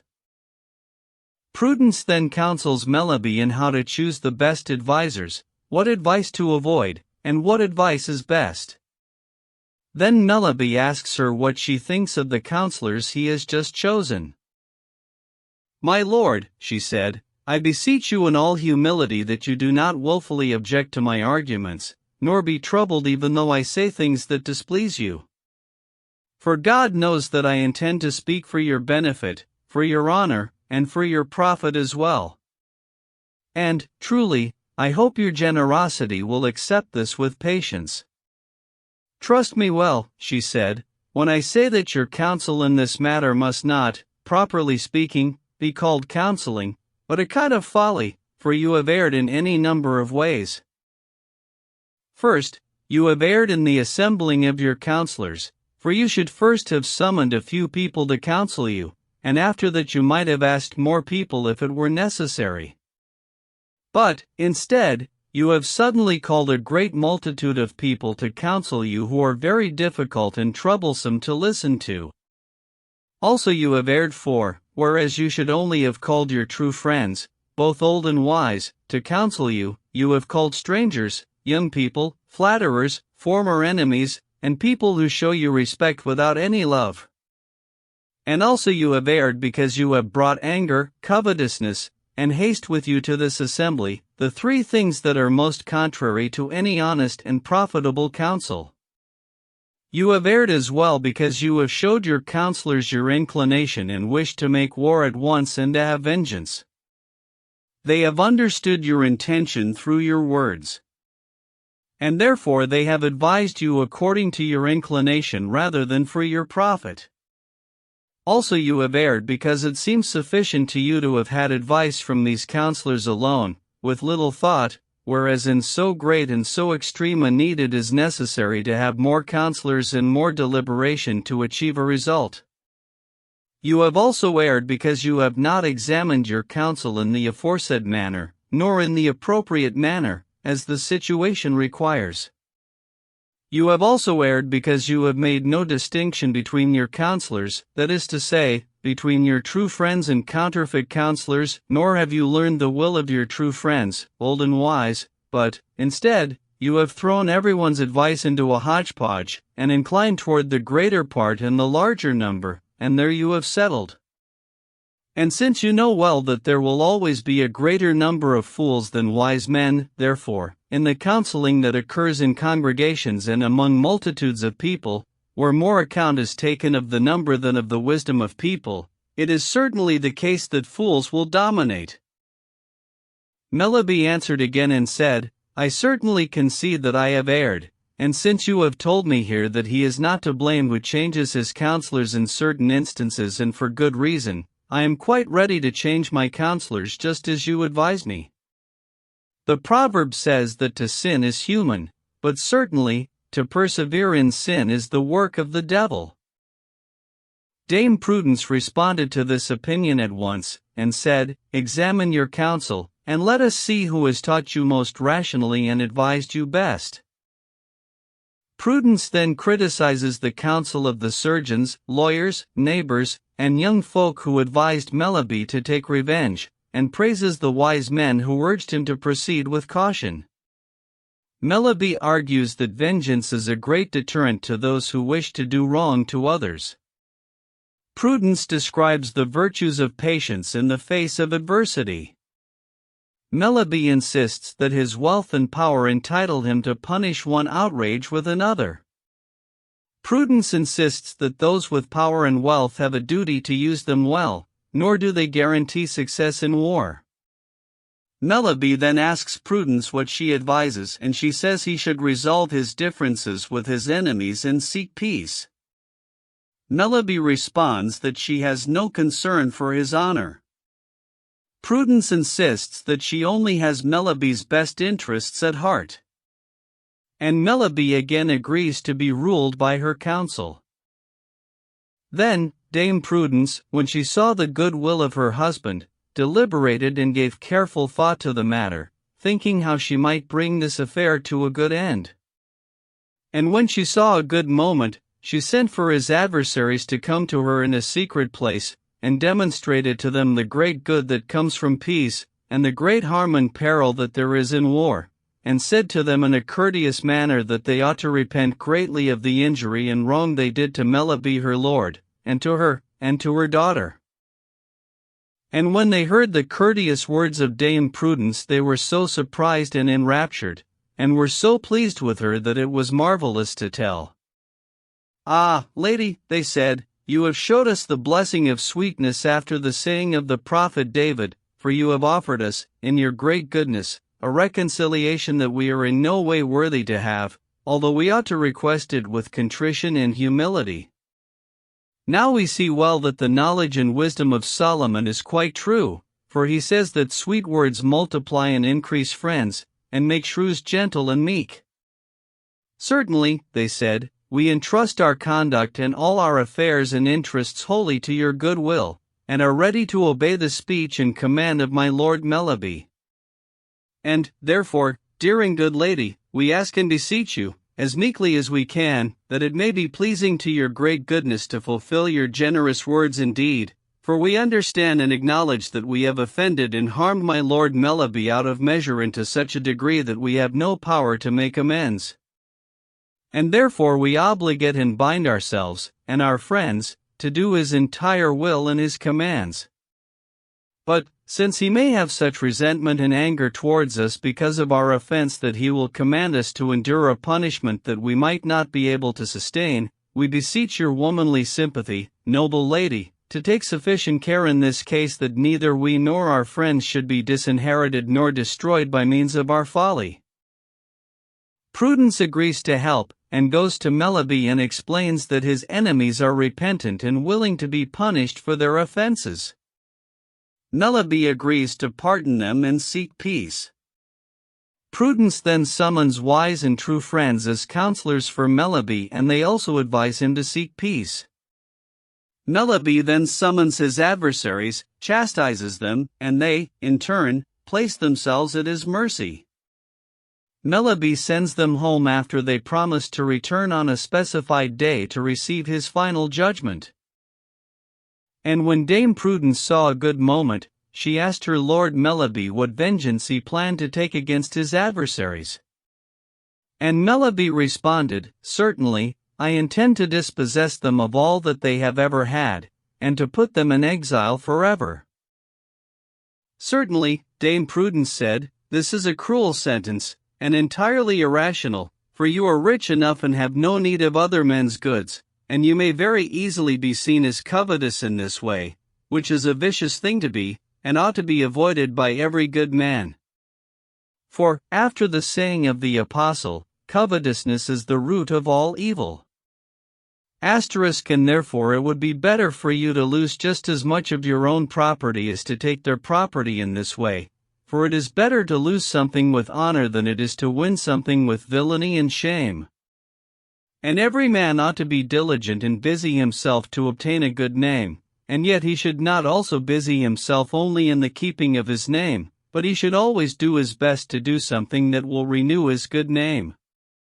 For it is written, that the reputation and good name of a man is soon gone when it is not renewed. And concerning your plan to exile your adversaries, that seems to me very much contrary to reason and excessive considering the power they have given you over them. And it is written that he is worthy to lose all his privileges who misuses the might and power that is given to him. And, say, for the sake of argument, that you could impose a punishment on them rightfully and justly, which I believe you could not do. You cannot execute such a plan without it being likely to lead to war.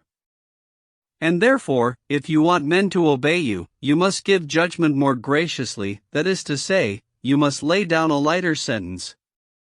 For it is written that he who commands with the greatest courtesy is most obeyed. And therefore I ask you that in this matter and this affair you decide to overcome your heart. For Seneca says that he that overcomes his heart wins twice. And Tullius says, there is nothing so commendable in a great lord as when he is debonair and meek, and easily pleased. And I ask you that you forbear to do vengeance so that your good name may be preserved, and men will have reason to praise your sympathy and mercy, and you will have no reason to repent of anything you've done. For Seneca says, he overcomes in an evil manner who repents his victory. Wherefore I ask you, let there be mercy in your heart so that God Almighty may have mercy on you at the last. Judgment. For St. James says, judgment without mercy will be given to him who has no mercy on another. When Melody had heard the careful reasoning and arguments of Dame Prudence, and her wisdom and teaching, his heart began to incline toward the will of his wife, as he considered the goodness of her intentions, and he at once acquiesced and agreed to act entirely according to her counsel, and he thanked God from whom comes all virtue and all goodness, who had sent him a wife of such great discernment. And when the day came that his adversaries were to appear in his presence, he spoke to them very generously in this way, although because of your pride and high presumption and folly, and because of your negligence and stupidity, you have conducted yourselves badly and harmed me, yet, because I see your great humility and because you are repentant for these wrongs, I am constrained to be merciful. Therefore I pardon you, and entirely forgive you for all the offenses, injuries, and wrongs you have done against me and mine, to this end, that God of His infinite mercy will, at the time of our dying, forgive us for the wrongs we have done to Him in this wretched world. For doubtless, if we are sorry for the sins we have done in the sight of our Lord God, He is so generous and merciful that He will forgive us our offenses and bring us to the bliss that has no end. Amen. The Monk's Prologue. What the host said to the monk. When I'd wound up my tale of Melibea and of Prudence his wife, and her goodness, our host exclaimed, as I'm a true believer, and by St. Madrian's holy bones, I'd rather that Goodleaf, my wife, had heard this tale than lay hands on a barrel of good ale. For she is nothing like as patient as was this Melibue's wife, Prudence. By God's bones, when I beat my serving lads, she bounds out, bringing me the big clubstaves, yells, murder every manjack of the swine, break every bone, and break their backs for them.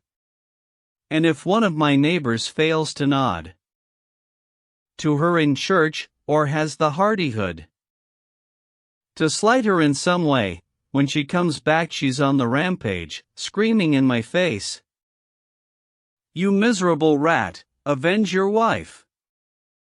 By corpus bones, I'd better have your knife, and you can take my distaff and go spin." From dawn to dusk, that's how she carries on. Alas, she says, that it should be my fate to wed a milksop, yes, a gutless ape, who's been shoved round by everyone all his life, and doesn't dare to stand up for his wife. So it goes on, unless I pick a fight, I've got no option but to sally forth. She sees to it my life's not worth the living unless I act like a mad raging lion. I'm pretty sure she'll make me kill someone one of these days, I'll end up on the run. For I'm a dangerous fellow with a knife, even if I daren't stand up to the wife. For she's got big strong arms, as you'll find out. Cross her, that's all, or try to contradict. But now let's change the subject. My Lord Monk. Cheer up, for it's your turn, our host went on. Indeed, you've got to tell us all a story. Look where we are. Rochester stands hard by. Ride forward, my good sir, don't spoil our game. But on my honor, I don't know your name, whether to call you my Lord Brother John, or Brother Thomas, or else Brother Alban. Which monastery's yours, in heaven's name? I swear to God you've a delicate skin. There's plenty of good grazing where you're from. You're no repentant sinner, no thin shade. Some kind of supervisor, on my faith. A sacristan perhaps, or cellarer. For, by my father's soul, I'd say you were someone in authority when at home. No wretched cloisterer, no poor novice, but an administrator, shrewd and wise, and moreover a big and brawny chap, and a most personable one, at that. God confound him, I pray, whoever first led you to take up the monastic life. For you'd have been a rare cock with the hens, if you had freedom, as you have the power, to copulate as much as you desire. A fellow like you would have fathered dozens. For pity's sake, why do you wear the cope? God damn my soul, but if I were the Pope, not only you, but every lusty man, tonsure and all, should be allowed a woman, for otherwise the world is like to perish. Religion has got hold of all the best. As for us laymen, we're no more than sprats. Your feeble tree engenders feeble shoots. All this ensures our offspring are so weak and scrawny, they can scarcely copulate. No wonder that our wives want to try out clerics like you, for you pay Venus debt.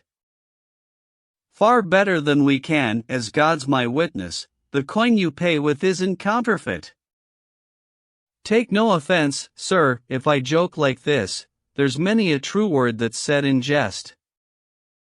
All this the good monk bore with patience, and answered, I will do my very best to tell you, so far as seems consistent with decency, a tale, or two, or three. I'll narrate, if your taste lies in that quarter, the life of Edward, saint and confessor. Or the kind of tale that's classed as tragedy, of which I've hundreds in my monastery. Tragedy means a certain kind of story, as ancient books remind us, of some man who was once living in prosperity, and fell from high estate to misery, and who came to a calamitous end.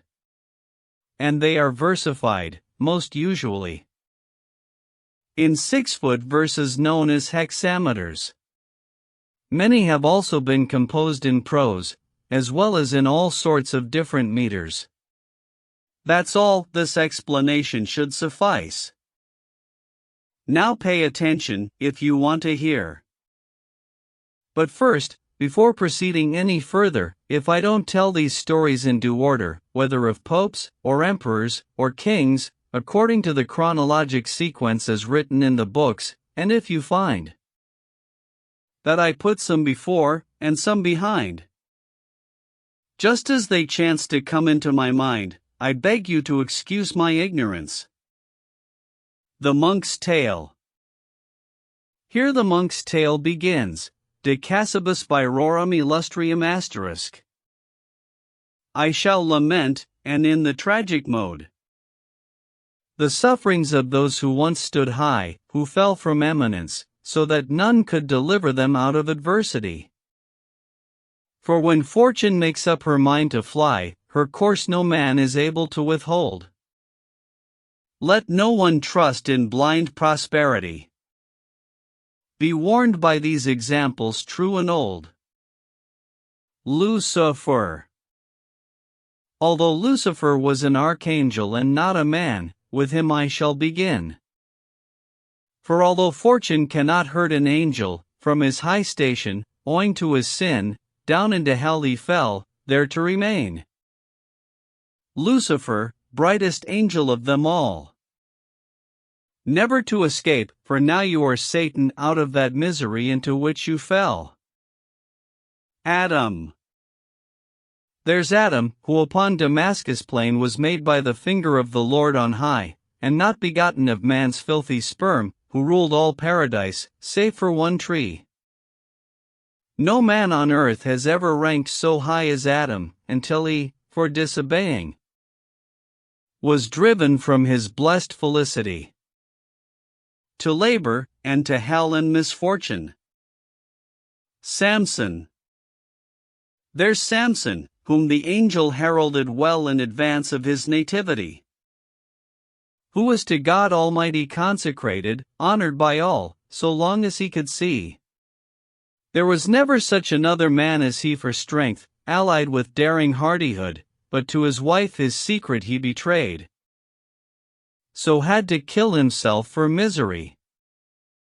Samson, that noble and almighty champion, with his bare hands, having no weapon by, once killed and tore to pieces a huge lion met on the road upon his wedding day. His treacherous wife cozened him cunningly, till she had gained his confidence, and then betrayed his secret to the enemy, and forsook him and took another man.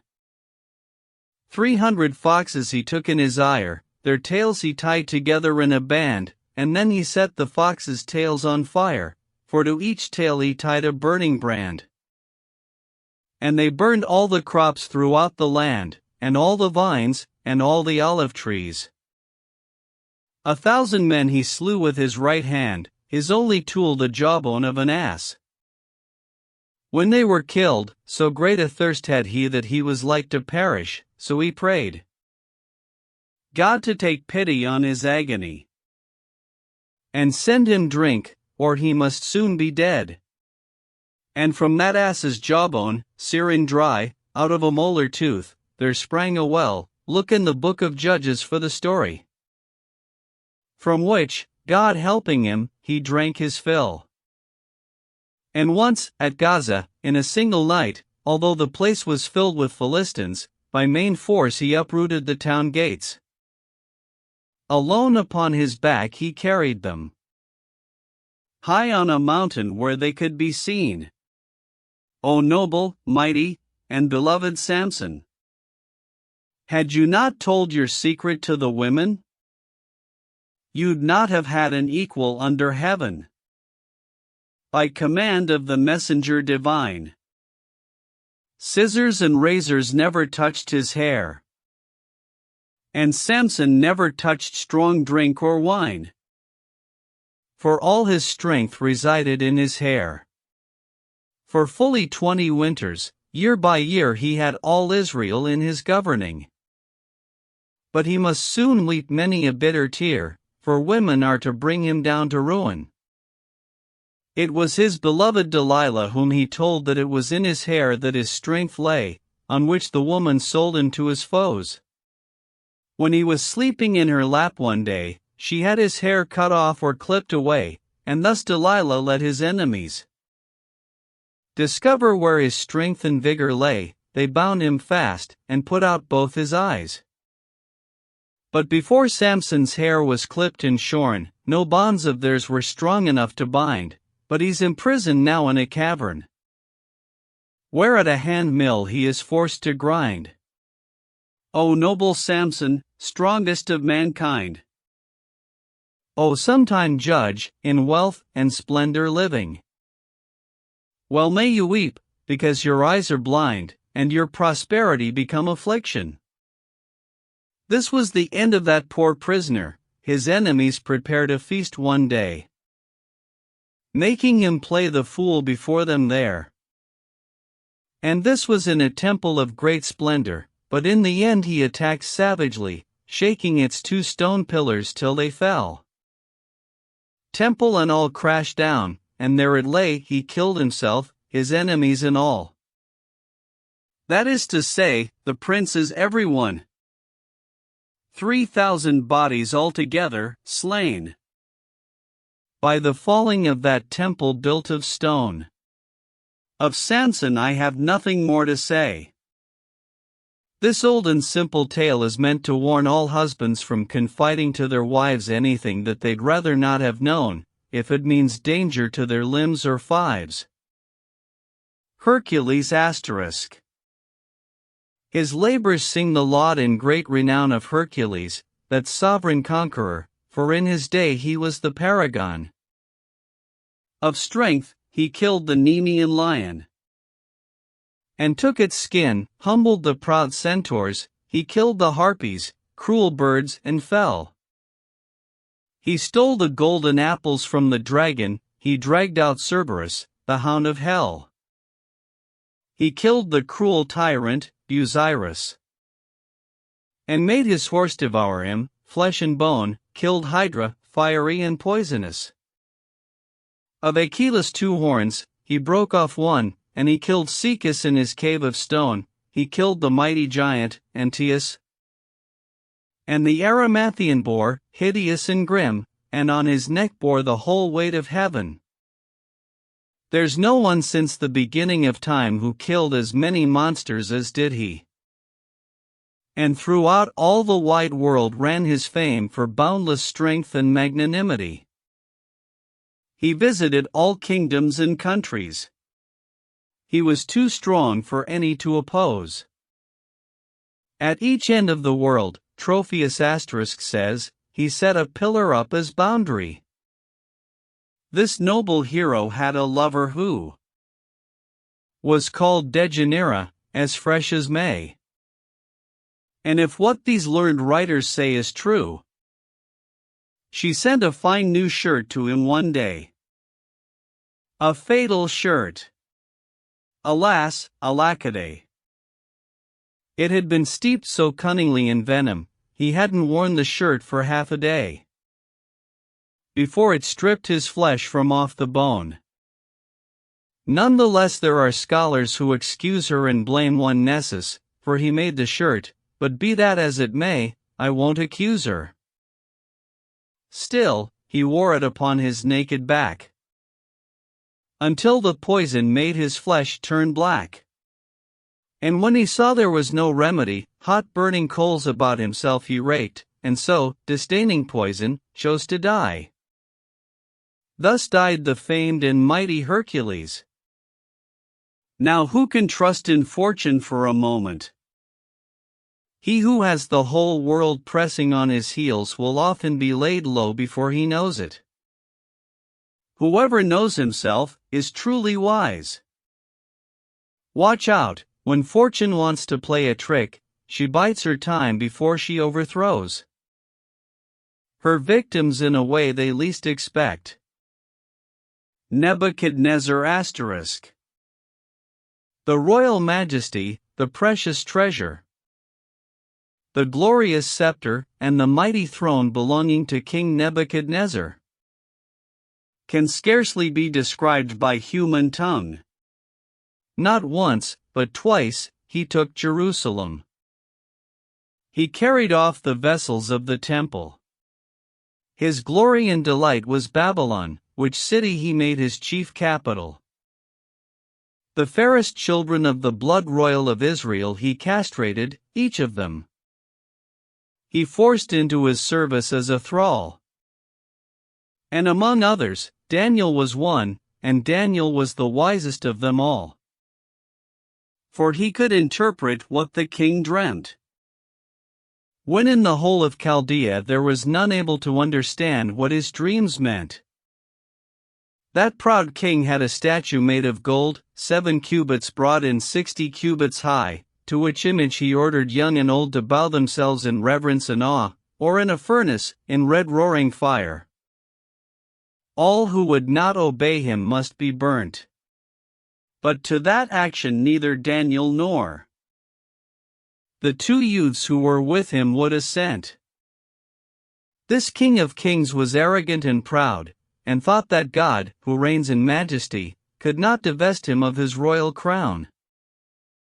But it was taken from him suddenly, and in his imagination he became an animal, and like an ox ate hay, and roamed with wild beasts for a certain time, lodging in rain, under the open sky. And like an eagle's feathers grew his hair, like a bird's claw his nails, until the Lord at length released him after certain years, and gave him back his reason, when with tears he thanked God, and thereafter was afraid, while he had breath, to sin or to trespass, until the day they laid him on his bier. He knew that God was full of power and grace. Belshazzar *. He had a son who was called Belshazzar, who ruled the kingdom when his father died. Unable to take warning by his father, he lived in great magnificence and pride, and was an inveterate idolater. His great position fortified his pride. But fortune without warning cast him down, dividing both his kingdom and his crown. One day Belshazzar held a feast for all his lords and nobles, bidding them make merry. Then he directed all his officials. "Go bring the plate and vessels here," said he, "those that my father reft triumphantly from Jerusalem, from the temple treasure house, and let us give thanks to our gods on high for the honor that our fathers left to us." His wife, his nobles, and his concubines drank, for as long as any felt the want, out of those holy vessels, various wines. But it so happened that he cast his glance upon a wall, and saw an armless hand. Right rapidly, he sighed, and shook with terror. The hand that had so frightened Belshazzar wrote, mean, tekel, perez, and no more. There was no magician in the whole land who could interpret what this writing meant but Daniel, who in due course explained. "O king," said he, "God to your father sent glory and honor, revenue, rule, and wealth, but he was proud, and had no fear of God. God therefore dealt him a harsh punishment, and took away the kingdom that he had. He was cast out of human company, and made with asses his habitation, and ate hay like a beast in wet and dry. Until he understood, through grace and reason, that God who reigns in heaven has dominion over every realm and every creature. And in the end the Lord God had compassion on him, restored his realm and human figure. Now you, who are his son, are proud also, and know these things to be the verity, yet rebel against God, and are his foe. You drank out of his vessels brazenly, your wife and concubines all sinfully. From these same holy vessels drank their wine, and as you worship false gods wickedly, there is laid up for you great suffering. That hand was sent from God, take it from me, that wrote mean, tekel, perez on the wall. Your reign is done, you're nobody at all, your kingdom is divided, and shall be given to the Persians and the Medes, said he. And on that very night the king was slain, and Darius was there to occupy, though with no legal right, Belshazzar's throne. The moral here, ladies and gentlemen, is that there's no security in power. Because when fortune means to ditch a man, she takes away his kingdom and his treasure, and takes all of his friends too, for good measure. The friends that a man makes in good fortune become his enemies in bad, I'll wager. A proverb that's both true and widely known. Zenobia *. Zenobia, the queen of Palmyra, whose fame's recorded by the Persians, was so expert and courageous in war. She was surpassed in valor by no man, not in upbringing nor in lineage either. Descended from the blood of Persian kings, I won't say that there was no woman fairer, but she'd a figure that you couldn't better. I find that from her childhood she avoided all women's work, she'd go off to the wood, where with broad-bladed arrows she would shed the blood of many a wild deer she shot.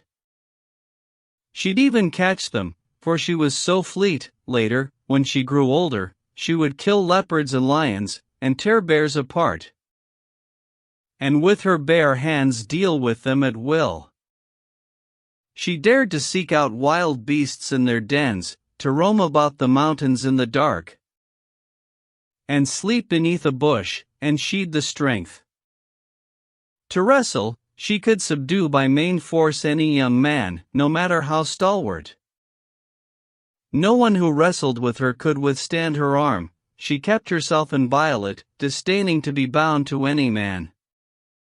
Yet her friends got her married in the end to Odenathus, prince of that country, although she kept them waiting a long time. All the same, you must realize that he had the same fanciful ideas as she. But nonetheless, when they were joined together they lived in joy and felicity, for each was loved so dearly by the other.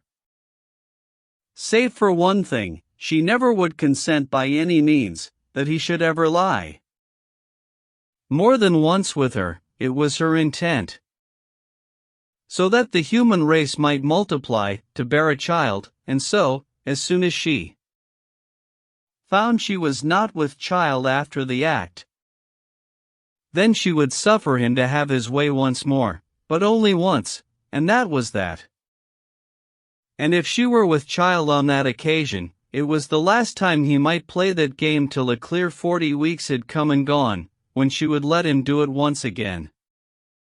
He might be mad for it, but all the same, he'd get no more from her, and she would tell him it was a lecherous and shameful thing to play in bed for any other reason.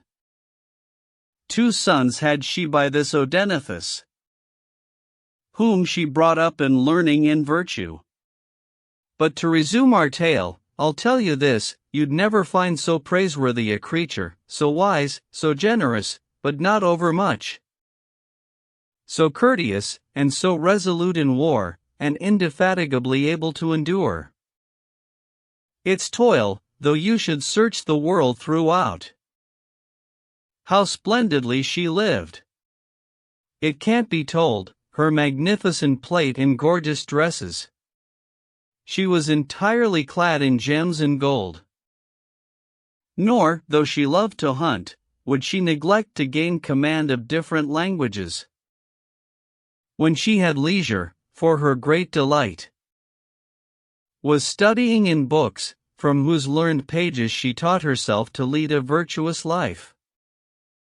But to cut short the story, I will say her husband was as valiant as she. And thus they conquered many a mighty state in eastern lands, and many a fine city belonging to the imperial majesty of Rome, and in a firm grip held them fast. Their foes could never gain the victory until the day Odenathus breathed his last. If any of you wish to learn about her wars with King Sapor, and others too, and want to know how these events turned out, why she made conquests, and her claims thereto, and of her later misfortunes and woe, how she was besieged and made prisoner, let him turn to my master Petrarch, who wrote quite enough, believe me, on this matter. When Odenathus died she held on firmly to all these conquests, and with her own hand battled against her foes so savagely. There was no prince or king in all the land but counted himself lucky if he found she had no wish to wage war on his country. They sued for peace, made treaties of alliance with her, and let her go her own sweet way.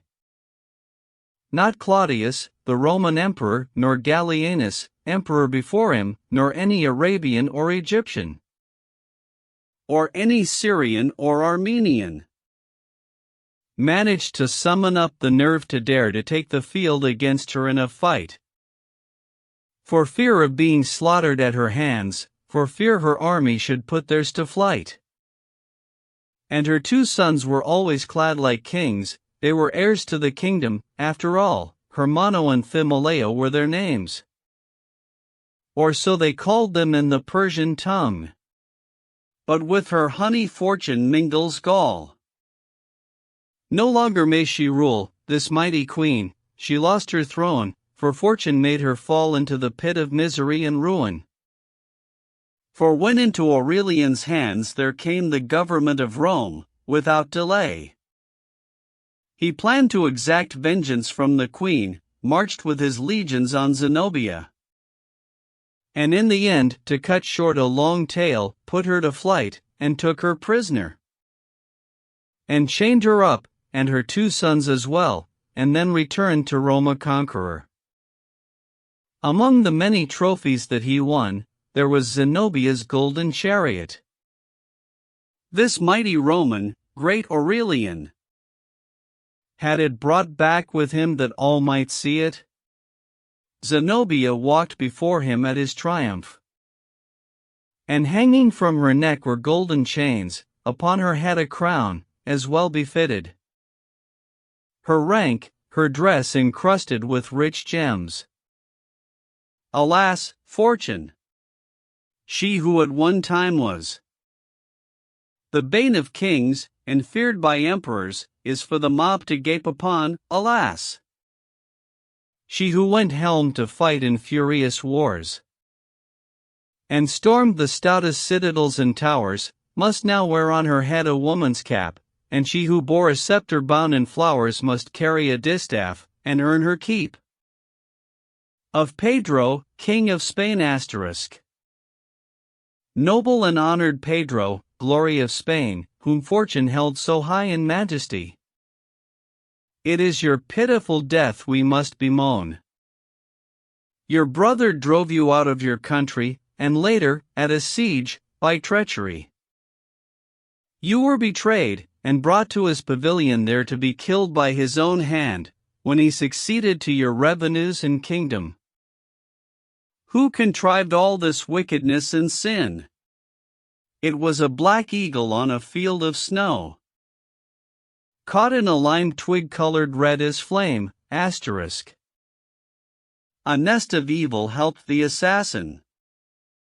Not Charlemagne's Oliver, who was so mindful of loyalty and honor, but a Breton Ganelon Oliver, who took bribes, and lured the king into a trap.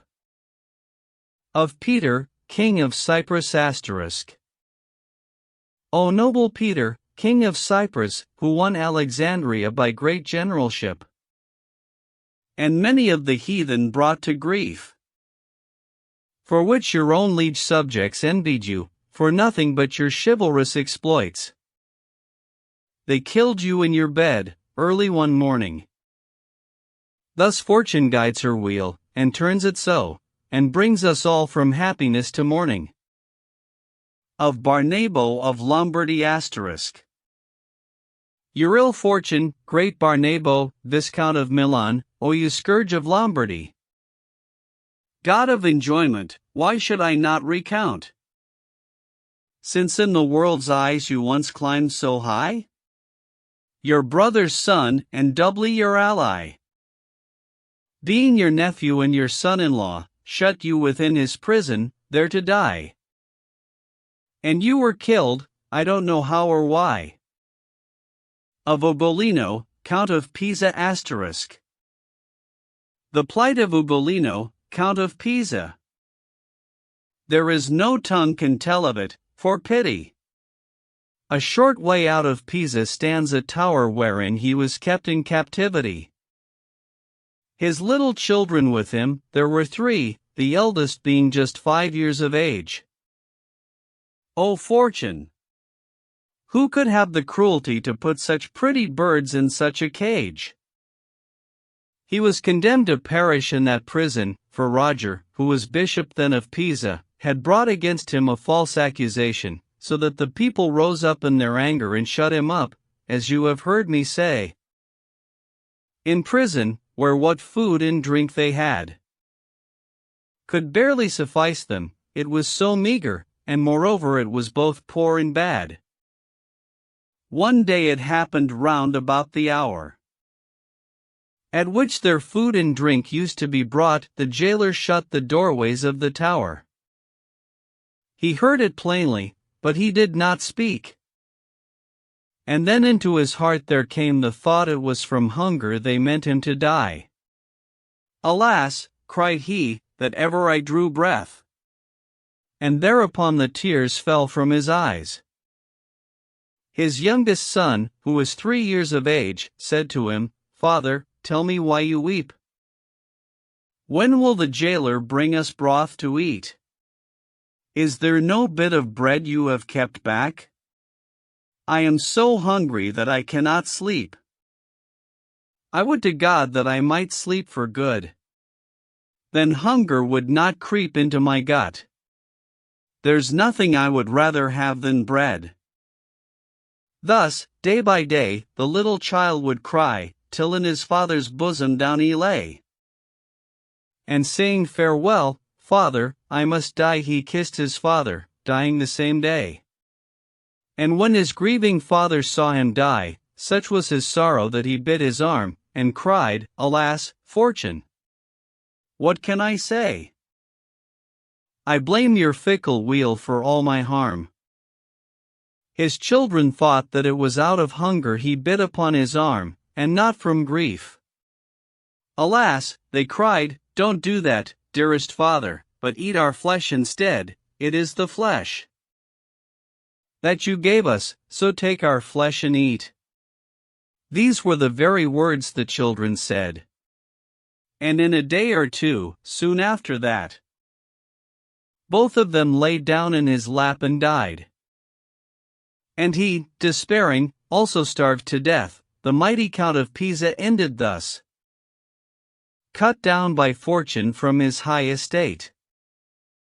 This telling is enough, and should suffice. Whoever would hear more, I would advise to go and read that great Italian poet whose name is Dante. He describes all in detail, and he won't let you down.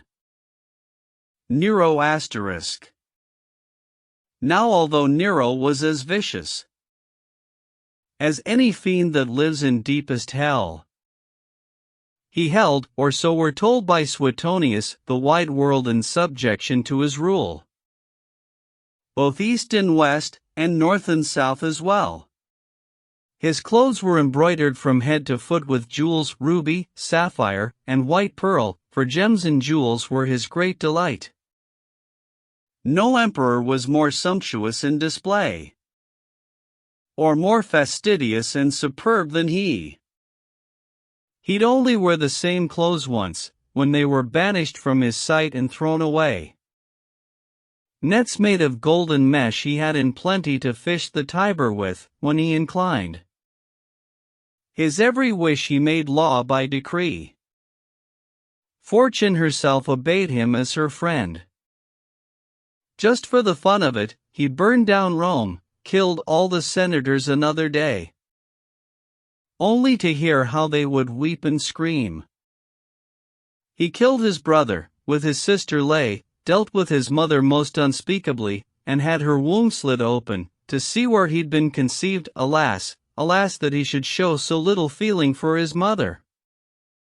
No tear dropped when he saw that dreadful sight. All he said was, "A handsome woman, she." You may well wonder how he ever might stand and pass judgment on her dead beauty. He ordered them to bring him wine, when he drank it at once, but showed no other grief. When power is conjoined with cruelty, alas, the poison will go in too deep. In youth the emperor had a tutor who taught him book learning, manners, courtesy. He in his time was held to be the flower of moral wisdom, if the books don't lie, and while this tutor held authority, Nero was made so docile and so clever, long was it before vice and tyranny dared show themselves in him.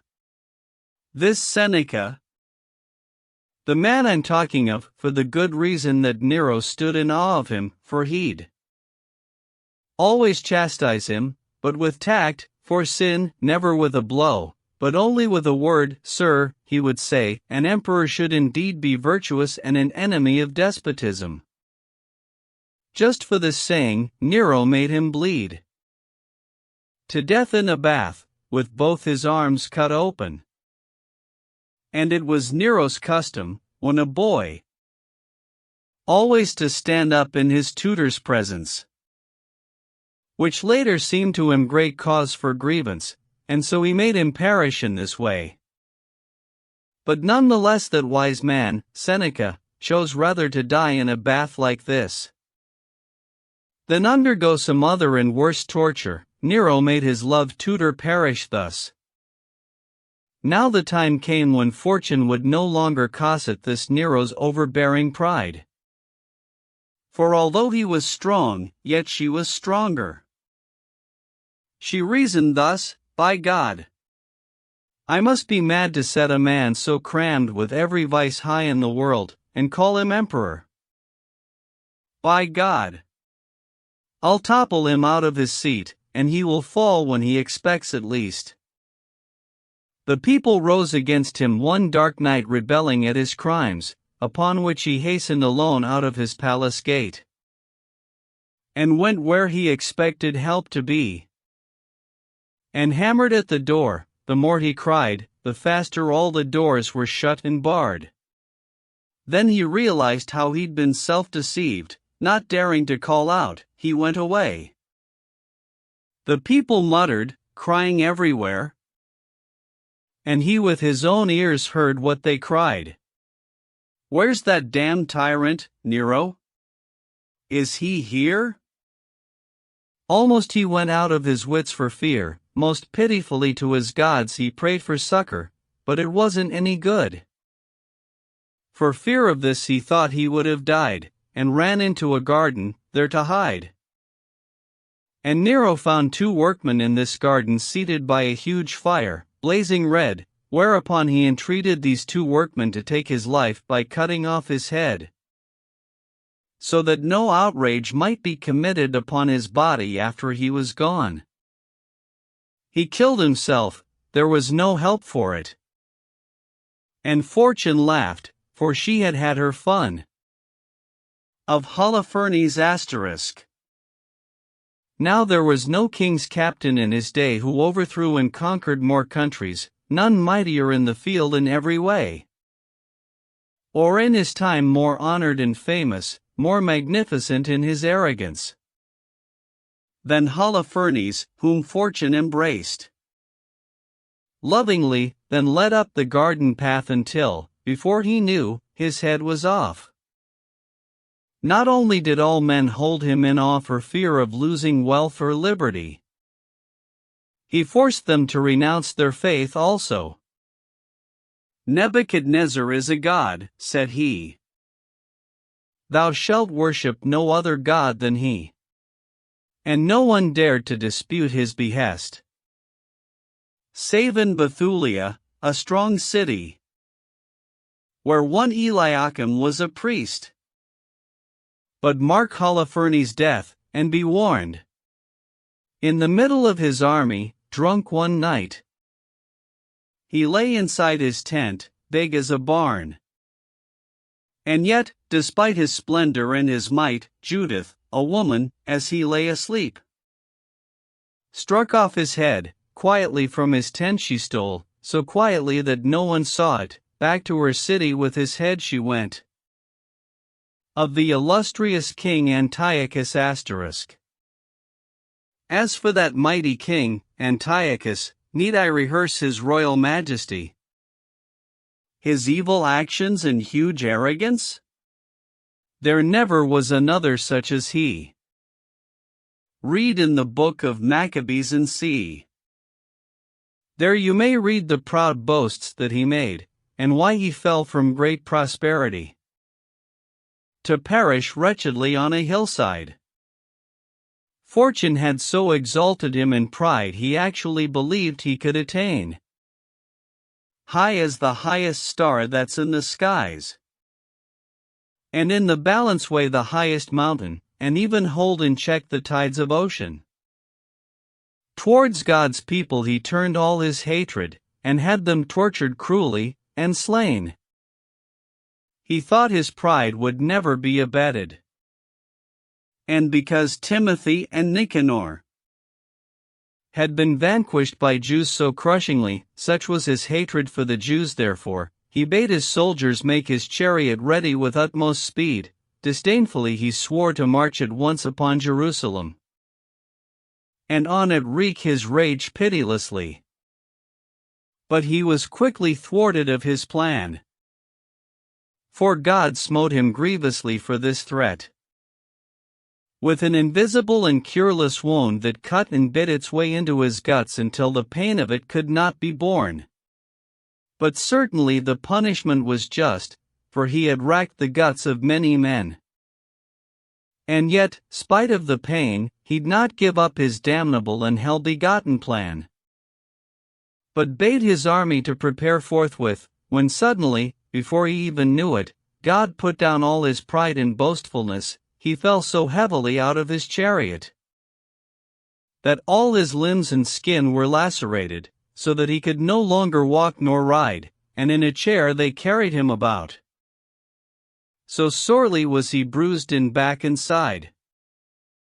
God's retribution smote him cruelly. Throughout his flesh the vile worms crawled and crept, and moreover he stank so horribly that nobody in his household could bear it, no matter if he were awake or slept. The stink was something no one could endure. In this torment he lamented and wept, and knew God to be Lord of every creature, to his whole army, to himself also. So nauseous was the stench of his carcass, he found no man to carry him, and so, in this stink, in this horrible distress, most wretchedly upon a hill he perished. And so this spoiler and this homicide, the cause of so much lamenting and tears, has won such reward as pertains to pride. Of Alexander *. The story of Alexander is well known, and anybody who knows anything has heard something or all of his fortune. In short, the whole wide world, by force of arms he won, or vanquished through his great renown. Men were so keen to sue for peace to him, wherever he went, from here to the world's end, the pride of man and beast came tumbling down. Even now no comparison can be made with him and any other conqueror. Before him the whole world once quaked with dread. Chivalry's and magnanimity's flower. Fortune made him the sole heir of her honor, and only wine or women could abate his great designs and ambitious endeavor, so like a lion's was his fighting spirit. How could it boost his fame, even if I told of Darius, and 100,000 more? Of kings and princes, dukes and barons bold, all brought to ruin by this conqueror? Journey to the world's end, as far as far. The earth was his, what more can I report? Were I to write or talk forevermore of his prowess, I'd even then fall short. He reigned 12 years, it says in Maccabees, the son of Philip, king of Macedon, who was the first king of the land of Greece. O noble, great Alexander, alas, that such a fate as yours should have befallen. For it was your own subjects gave you poison, and fortune turned your sick spot to an ace*, and yet she shed no tear for you, not one.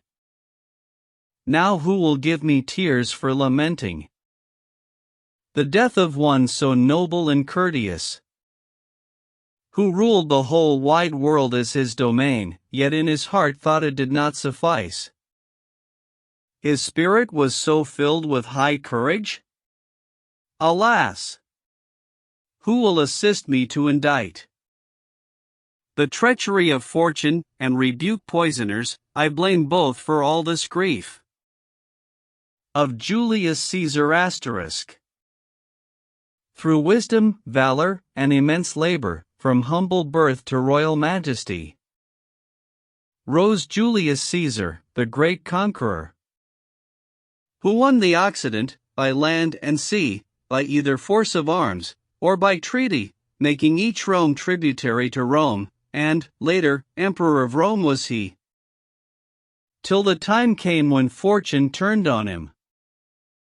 O mighty Caesar, who in Thessaly fought with your father-in-law, great Pompey *, he who led all the Orient's chivalry, as far as where begins the dawn of day, all killed or taken in captivity by you, bar Pompey and the few that fled, and thus you held the entire East in awe, thanks be to fortune and her signal aid.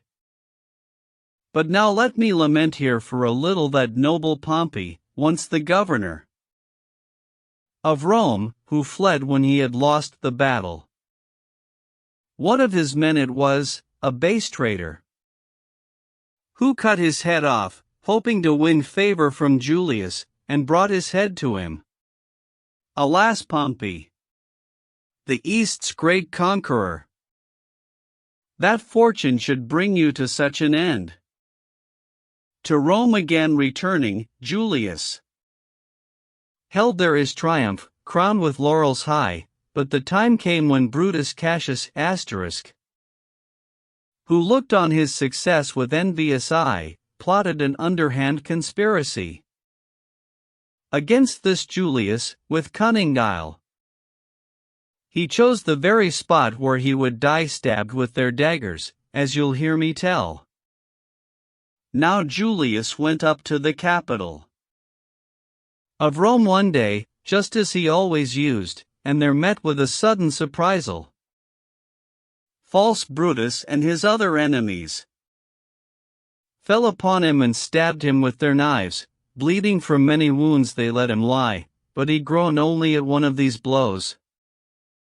2 at most, unless history is a lie. So noble was Julius Caesar's heart, so dear were honor and propriety. To him, he did not mind the deadly smart of wounds, but threw his cloak across his thigh that nobody might see his private parts. For, as he lay there dying in a swoon and thinking he was dead in reality, yet he was not neglectful of decorum. I refer you for this history to Lucan and Suetonius, and to Valerius too. Because from first to last they have set down how fortune was first friend, and then a foe to both of these great conquerors. And so let no one ever trust in fortune's favors. Be on your guard, whatever else you do, be warned by all these mighty conquerors. Croesus *. The wealthy Croesus, king of Lydia once, of whom the Persian Cyrus stood in awe, was taken in his pride and arrogance, and led away to be burned in the fire.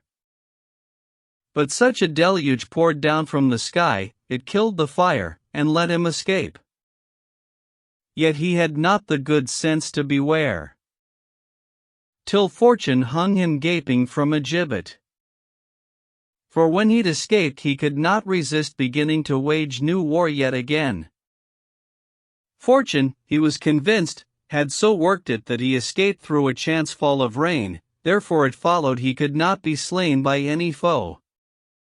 He dreamed a dream one night which made him so self-confident and vain, he set his heart on getting his own back. Up in a tree he was, or so he thought. And there Jupiter washed him, back inside, and a fine towel was by Phoebus brought to dry him with. This dream puffed up his pride, he asked his daughter, standing by his side, in whom he knew that deep insight abounded, to tell him what this strange dream signified, and this is how his vision was expounded. She said to him, that tree stands for a gallows, and Jupiter represents snow and rain. And as for Phoebus with his fair clean towel, these signify, I'd say, rays of the sun. You are to be hanged, father, that's certain. The rain will wash you, and the sun will dry. Thus Croesus' daughter warned him, blunt and plain. Phania was the name he called her by. And hanged indeed was Croesus the proud king. Even his royal throne was no avail. The burden of all tragedies is the same. A song of lamentation to bewail. How fortune is ever ready to assail. With sudden stroke the kingdoms of the proud, for when you trust in her, then she will fail, cover her shining face as with a cloud. The Nun's Priest's Prologue. Halt, said the knight, no more of this, good sir. What you have said is true enough, I'm sure, and more than true, but still, a little sadness goes a long way with most folk, by my guess. And as for me, it is a real discomfort to hear of folk who live in wealth and comfort, and then, alas, learn of their sudden ruin. But on the other hand it's gratifying to hear about a man of low estate, how he climbs up and becomes fortunate, thenceforth abiding in prosperity. Such things are pleasanter, it seems to me, and make a proper subject for a tale. That's right, agreed our host, by St. Paul's bell. What you say's true, this monk goes booming loud about how fortune covered with a cloud. I don't know what, and about tragedy. As you've just heard, how it's no remedy, God save us all, to bewail or lament. When what's done's done, what's more, it's a penance, as you've remarked, to hear these tales of woe. Mr. Monk, no more of this, the Lord bless you. Your tales are boring all of us to death, and all this kind of talk is waste of breath, no fun in it, it doesn't entertain. So, Brother Peter, if that's your right name, I beg you on my knees, tell something else, were it not for the jangling of those bells hanging and dangling from your bridle rein, by him who died for us, by heaven's King. I'd have dropped off to sleep long before this, and fallen in the mud, deep as it is, and then your tale would have been told in vain. You know, the scholars have an axiom. If a man's got no audience, why then, it's of no use to go on lecturing. For I have it in me, and I can tell, to pay attention to a well-told tale. Tell something about hunting, if you please. No, I'm in no mood for frivolities. It's time for someone else to tell his story. As I have, said the monk. Our host addressed the nun's priest asterisk in his rough and ready way. You priest, come over here, you brother John. Give us a tale to make our hearts feel gay. Cheer up, forget that nag you're riding on.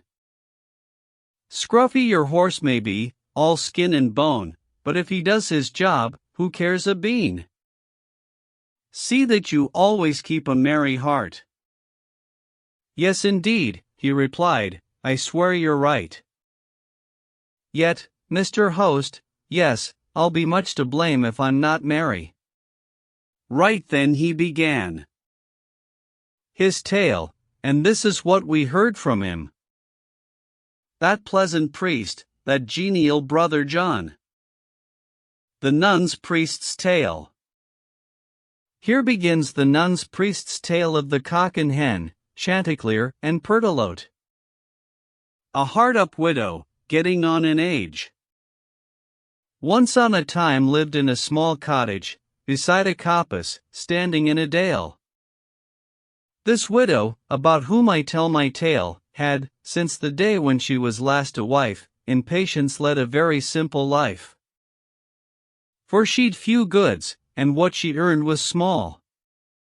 By making do with what God let her have, she kept both her 2 daughters and herself. She had 3 pigs, 3 good-sized sows and all 3 cows, besides a sheep that she called Moll. Her bed and living room was thick with soot, and in it many's the scanty meal she ate. She had no need of any piquant sauce, no dainty morsel ever passed her lips. Her diet matched the cottage where she lived, so too much eating never made her sick. Her only medicine was a temperate diet, and exercise, and a contented heart. She was not stopped from dancing by the gout, no apoplexy ever hurt her head.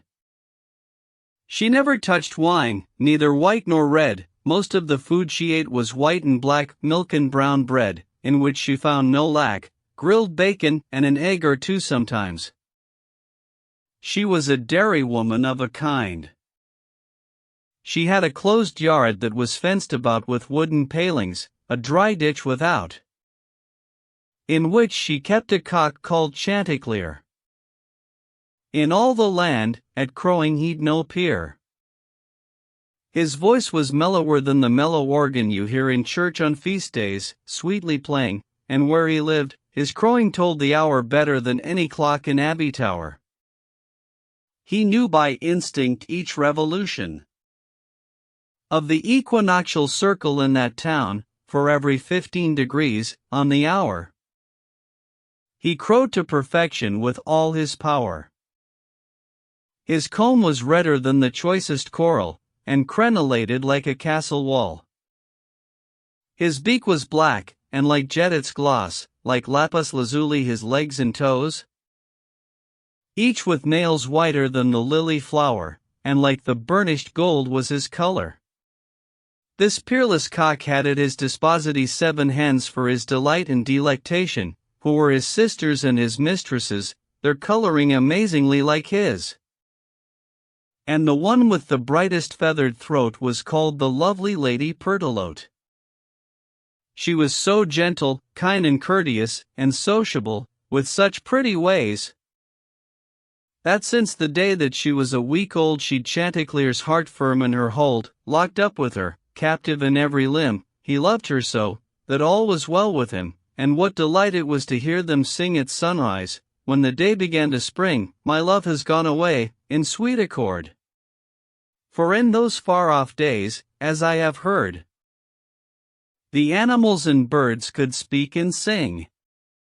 And it so came about, one early morning, as Chanticleer was sitting among all his wives upon the perch inside the hall, and next to him the pretty Pertelote, he groaned, and went on groaning in his throat, like a man badly troubled with a dream. And so, much frightened, she exclaimed, "Dear heart, what's wrong with you? What makes you groan like that? You're a fine sleeper, you are, fie for shame." And this is how he answered her, "Madam, pray do not take offense, but goodness me, I dreamt I was in desperate jeopardy. Just now, my heart's still fluttering with fright. May God," said he, "make my dream turn out right, and keep me out of any filthy dungeon. I dreamt that I was walking up and down inside our yard, and there I saw a beast, much like a dog, which was about to seize hold of my body and then kill me dead. Its color was a kind of yellow-red. Its tail and both its ears were tipped with black, not like the other hairs upon its back. Its snout was narrow, with two glowing eyes. The way they looked at me, I nearly died. So if I groaned, that was the cause of it. Get along with you. Shame on you, faint heart." "Alas," cried she, "for, by the Lord above, now you have lost my heart, lost all my love. I cannot love a coward, that I swear. For if we can, we women all desire, whatever any of us say, to have husbands who were generous and wise and brave and discreet, not a skinflint nor a fool, nor one who was afraid of naked steel. No, nor a braggart, by the Lord above. How can you have the face to tell your love that anything can make you feel afraid? Have you no man's heart, and yet wear a beard? Alas! And can you be afraid of dreams? Nothing, God knows, but nonsense is in dreams. Dreams come from overreading, flatulence, from temperamental change, which happens if one of the body humors is excessive. That dream which you met with tonight, be sure, comes from a surplus of red bile, or choler, which, pardon me, makes people have bad dreams of fiery arrows, and red roaring flames. Red ravening beasts that are about to bite, of fighting, dogs of every size and shape, just as the melancholy, or black humor, makes many cry out in their sleep for fear, dreaming of a black bull, or a black bear, or of black devils come to haul them off. Of other humors I could tell enough, which trouble many people in their sleep, but I'll pass on as quickly as I can. Look at Cato, who was so wise a man. Didn't he say, "Take no account of dreams"? "Now, sir," said she, "when we fly from these beams, you'll take, for goodness sake, some laxative.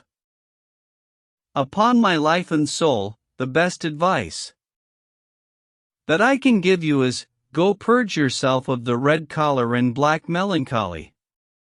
To save time, as there's no apothecary here to be had, I'll be your guide myself, and show you herbs to benefit your health, and in our own yard I shall find those herbs which have a natural property to purge from top to bottom, above and beneath.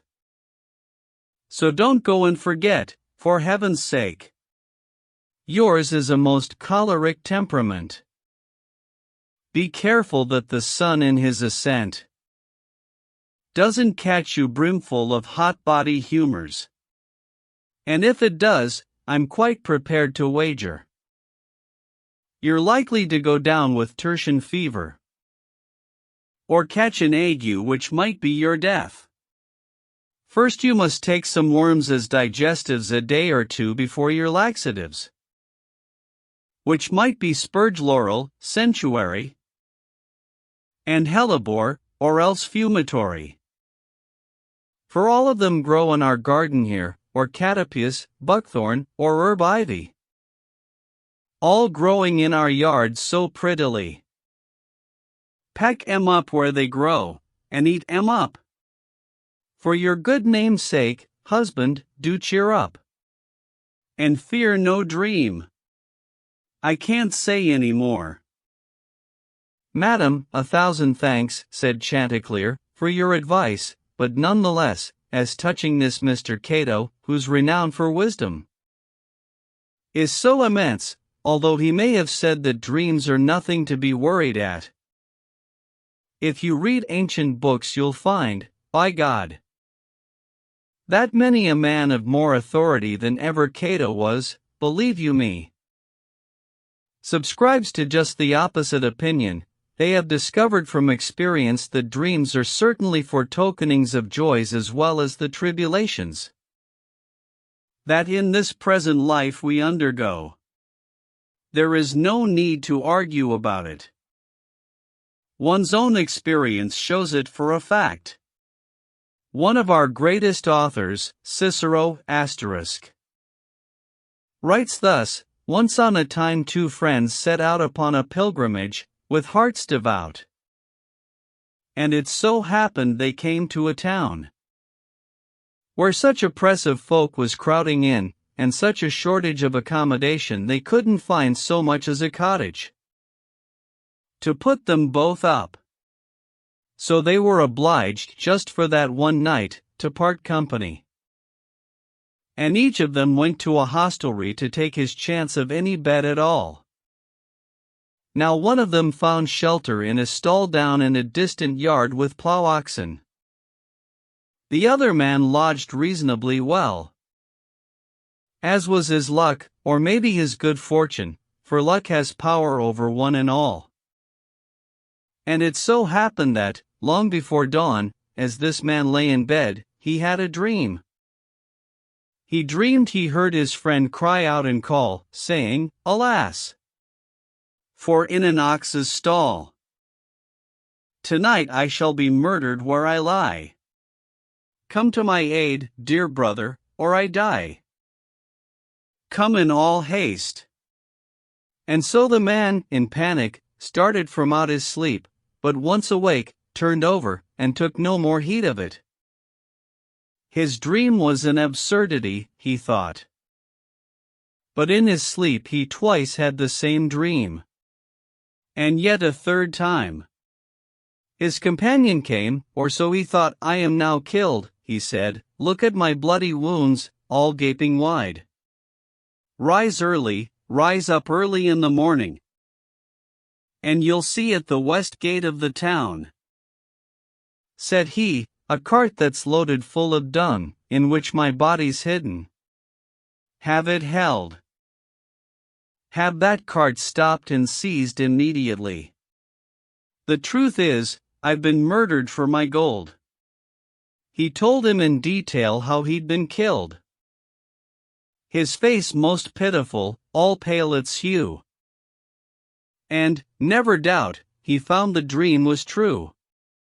For the next day, as soon as it was dawn, he made his way to his companion's inn, and when he found this ox stall, he began to shout and call for his companion. It was the innkeeper who answered him. "Mister," he said, "your friend's already gone, for he left town as soon as it was dawn."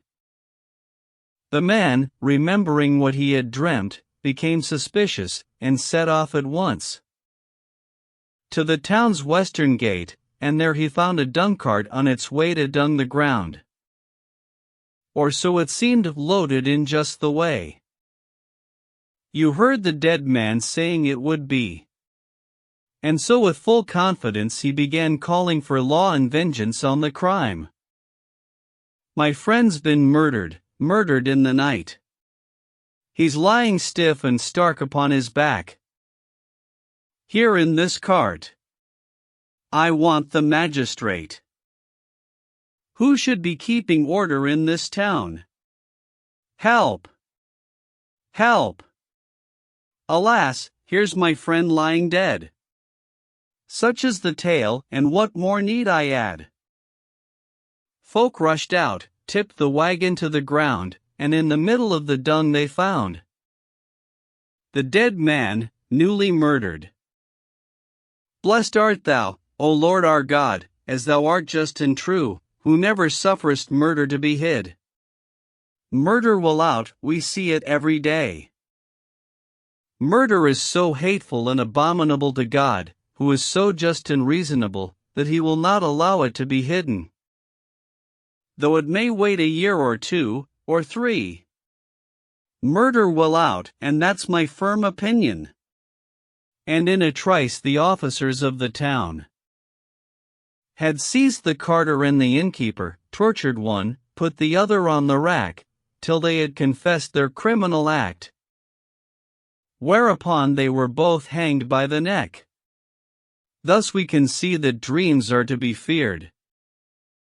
And indeed in the same book I have read, right in the very chapter after that. Lord bless me, I'm not making all this up about 2 men who would have crossed the sea for a certain purpose, to some far country. Had it not been the wind was contrary, so that they were kept waiting in a city set pleasantly enough beside a harbor, until one day, as light began to fade, the wind began to alter in their favor. Cheerful and glad, the 2 men went to bed, resolved that early next day they would sail, had it not been for a great miracle. For one of them, as he lay there sleeping, dreamed a strange dream just as the day was breaking. It seemed to him a man stood by his bed, and told him that he must remain, and said, "All I have got to say to you is this. If you should sail tomorrow, you'll be drowned."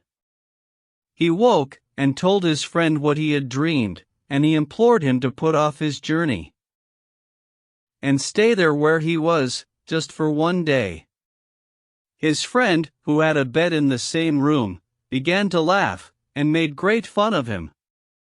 "No dream," said he, "can frighten me enough to make me even think of putting off going about my business.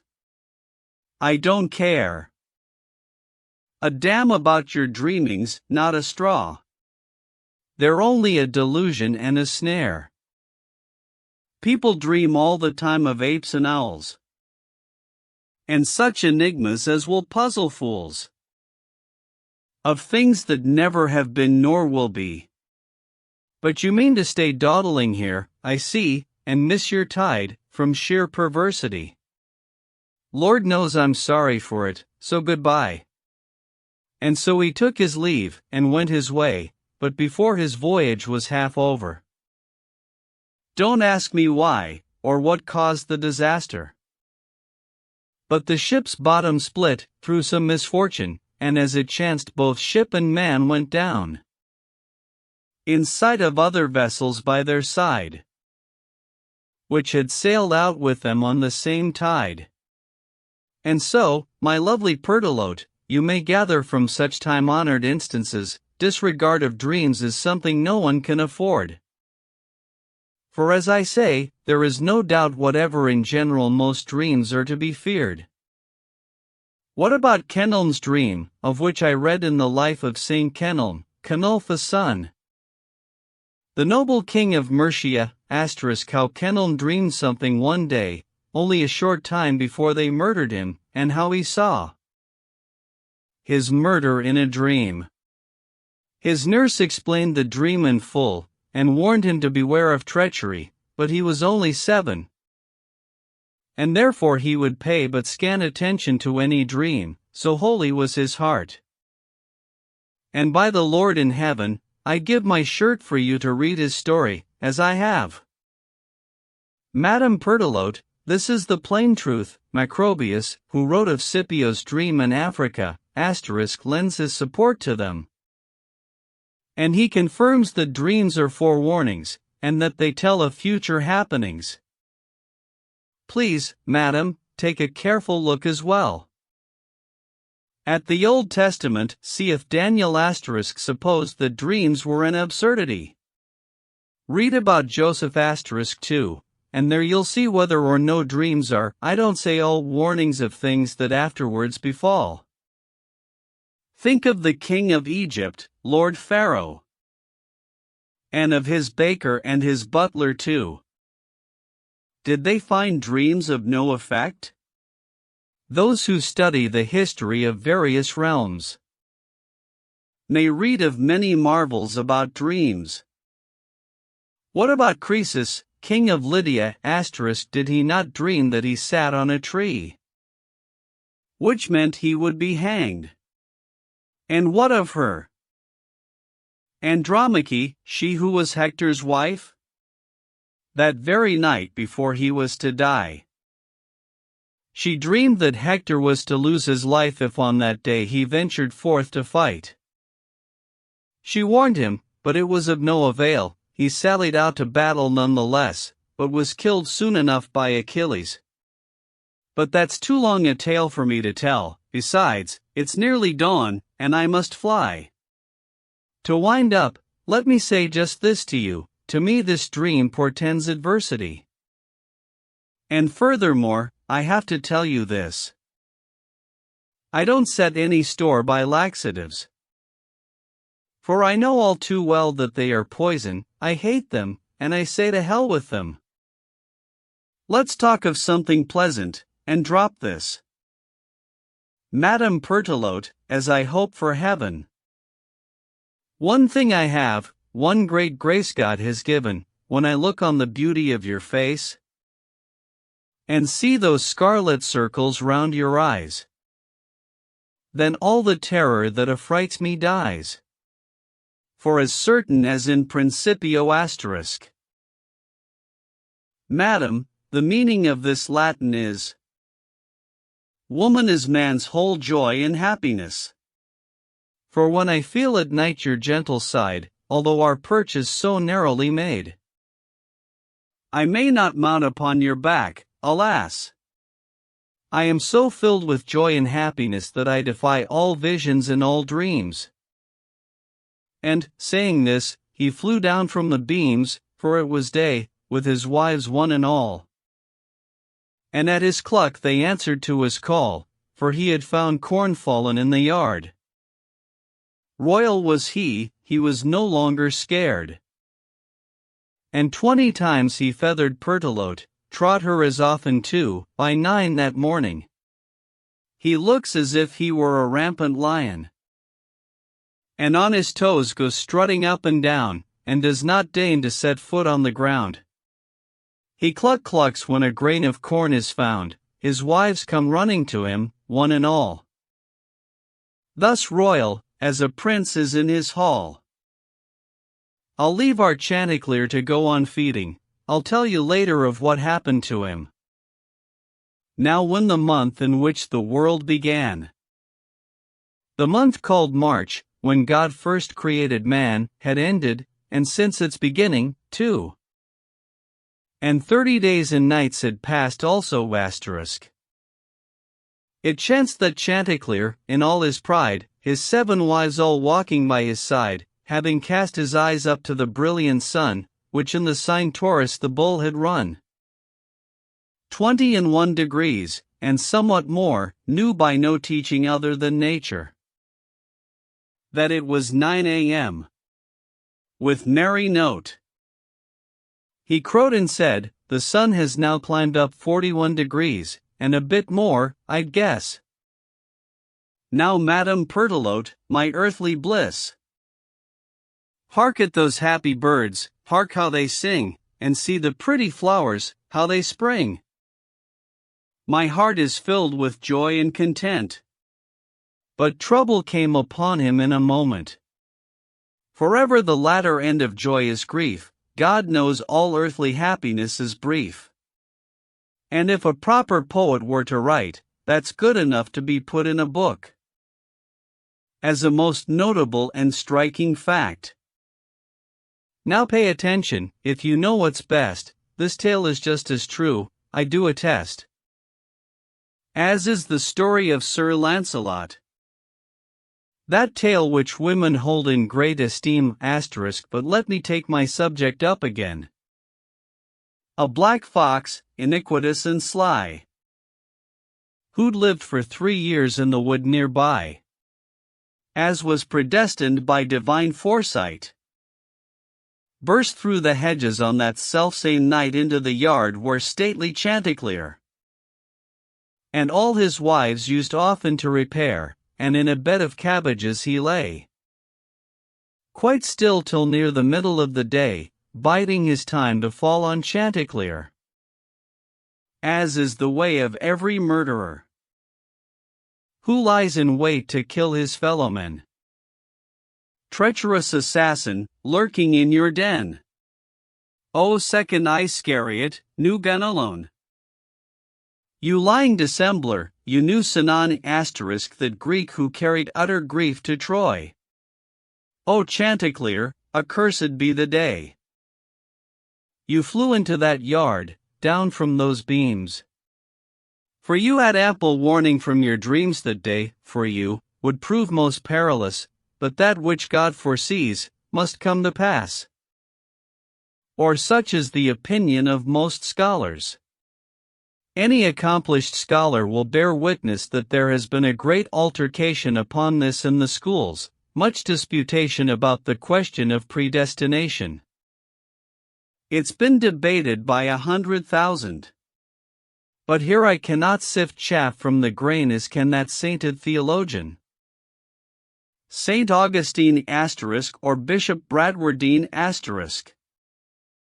or Boethius, and say whether God's divine foreknowledge constrains me to do a thing of necessity, simple necessity, or whether, if free choice be granted me to do that very thing, or not to do it. Though before the doing of it, God foreknew it, whether his foreknowledge does not bind me, except by conditional necessity. But all these questions are not my affair, my tale is of a cock, as you can hear, who took his wife's advice, worse luck I say, to go into the yard the very day after he'd had the dream you heard me tell. Women's advice is fatal as a rule. A woman's advice brought us first to woe, and out of paradise Adam had to go, where he had been so happy and at ease. But as I don't know whom it may displease if I depreciate the advice of women, forget it, it was only said in fun. Read the authorities that treat this problem, and you'll hear what they have to say of woman. For these are the cock's words, and not my own. I can't conceive of harm in any women.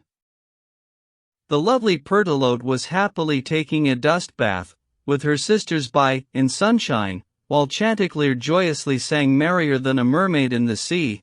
Physiologus in his bestiary confirms they sing both well and merrily. And it so happened, when a butterfly among the rows of cabbage caught his eye, he was aware of a fox there, crouching low. At this he never felt less wish to crow, but, chattering a cock, he leapt up, like someone in a panic, terror-struck, for any animal will instinctively try to escape his natural enemy. Once he has seen it, although it may be he's never set his eyes on one till then. And so when Chanticleer caught sight of him he would have fled, had not the fox exclaimed, "Good sir, where are you off to? I'm your friend. Alas, that you should be afraid of me. Surely you won't think I am such a fiend as to wish you any injury or harm? It's not to spy your secrets that I've come, indeed, the reason for my coming was only this, to listen to your singing. Indeed, indeed, you have a voice as pleasing as any angel has up there in heaven.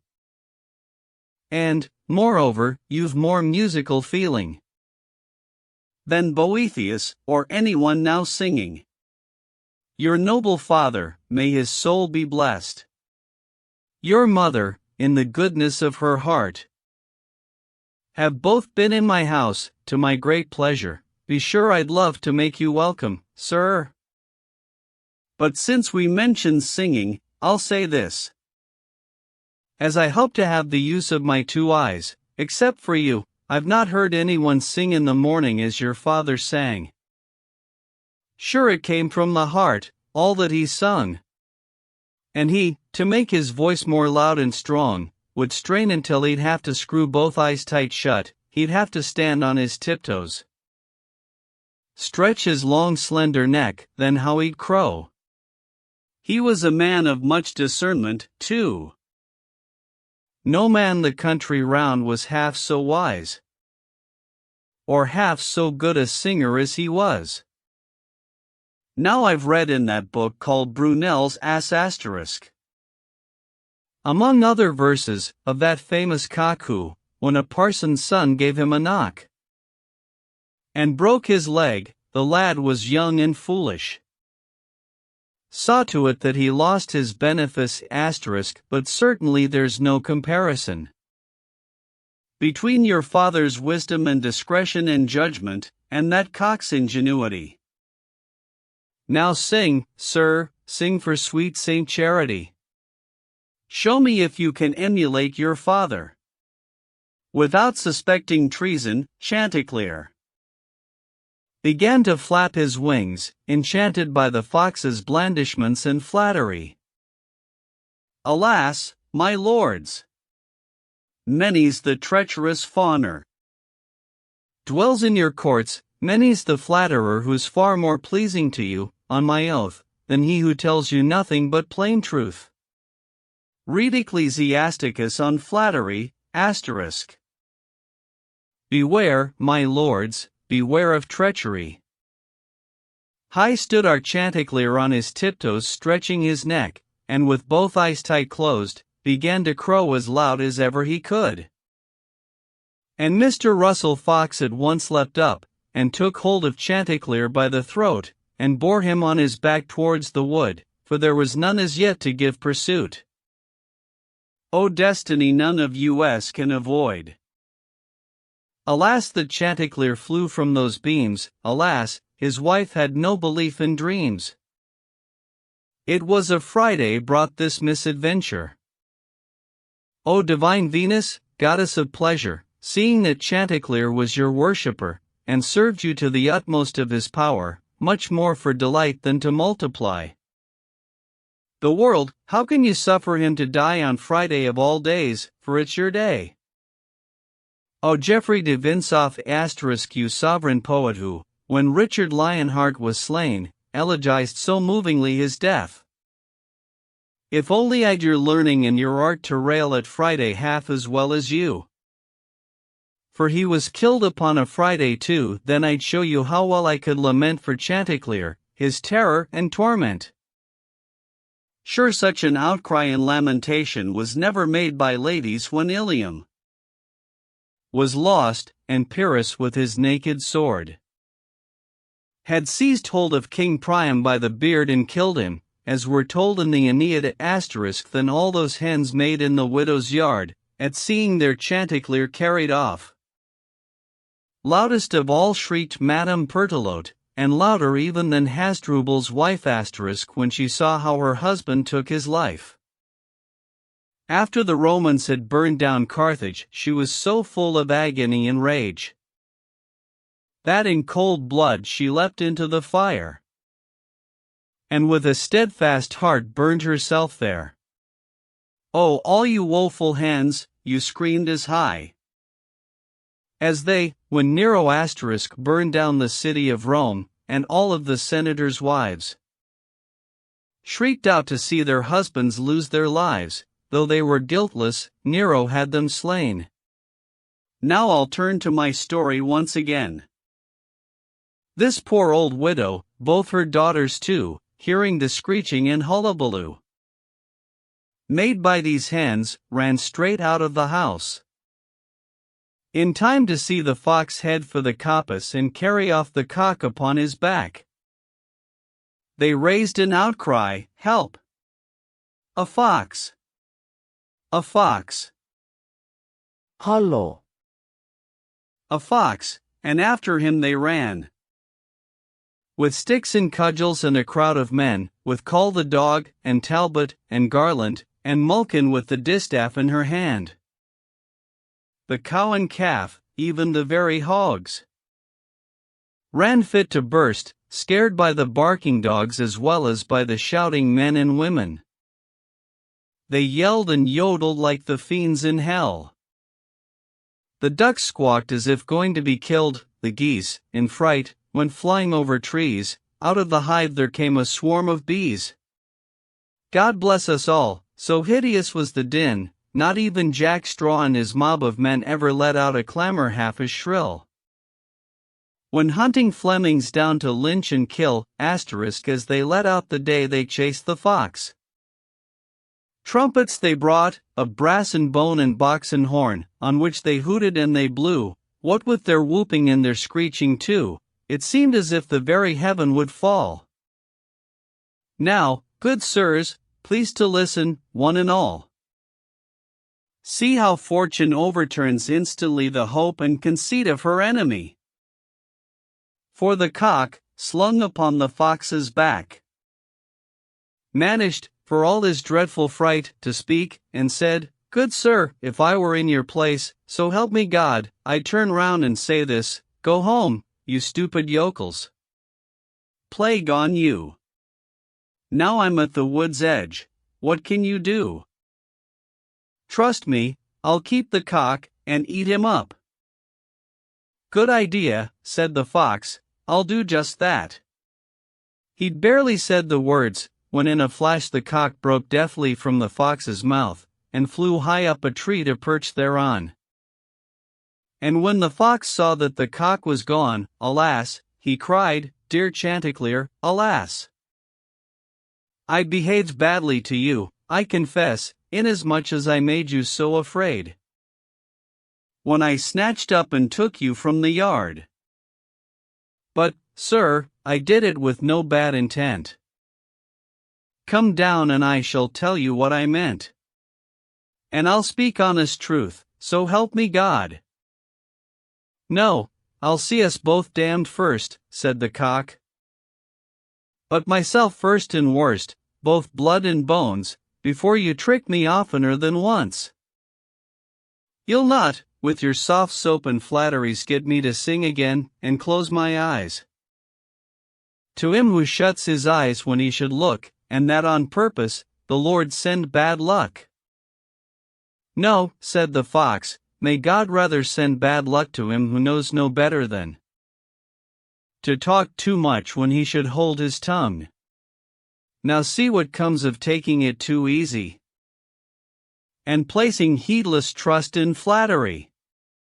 But if you think this tale a trumpery about a fox, and of a cock and hen, don't overlook the moral, gentlemen. For everything that's written, says St. Paul, is written, surely, to instruct us all. So take the corn, and let the chaff lie still. Now, gracious Father, if it be thy will, as our Lord promised, make us all good men, and bring us to his heavenly bliss. Amen. Epilogue to the Nun's Priest's Tale. At this our host remarked, "Mr. Nun's Priest, your breeches and your very balls be blessed. That was a splendid tale of Chanticleer. But on my word, were you a secular, then you'd be a rare cock among the hens. If you would as you could, one imagines there'd be a need for hens, yes, 17 times 7 hens and more. Just look at him. Look at the muscles on this splendid priest. What a great neck he has, what a broad chest. And brighter than a sparrowhawk's, those eyes. What a complexion too! He needs no dyes. Scarlets from India or from Portugal. To touch it up. Bless you, sir, for your tale. Thereupon he, with cheerful demeanor, spoke to another of us, as you'll hear. Fragment 8, Group G. The Second Nun's Prologue. That servant to and nourisher of vice, she who is called in English idleness. That portress at the gate of sin's delights, we ought to counter with her opposite, that is, with innocent industriousness. While doing all we can to keep our distance, lest the fiend seize us through our indolence. For he, that with his thousand subtle snares is ever watching, ready to entrap any indolent idler that he sees, can easily and quickly spring the trap, so you won't know he has you in his grip till he has fairly caught you by the lapel. So work hard as you can, and don't be idle.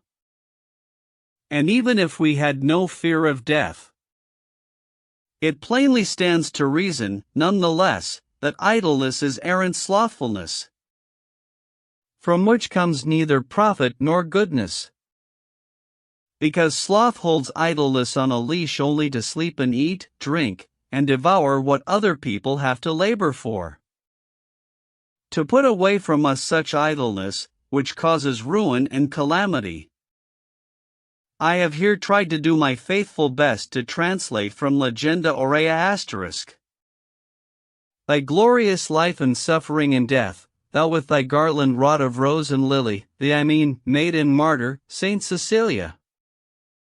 And thou that art the flower of virgins all, of whom Saint Bernard loves so well to write asterisk on thee, at my beginning, first I call, comfort of sinners, help me to relate thy maiden's death, who won through her merit eternal life, and overcame the fiend.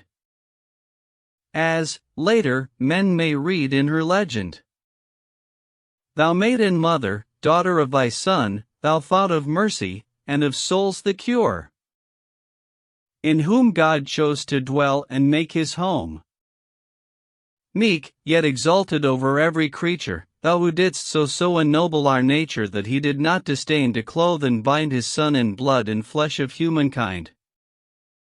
Within the blessed cloister of thy side, man's form was taken by the love and peace that of the threefold world is Lord and Guide, whom earth and sea and heaven without cease praise evermore, and thou, unspotted maid, bore of thy body, yet stayed virgin pure, the Creator of every creature.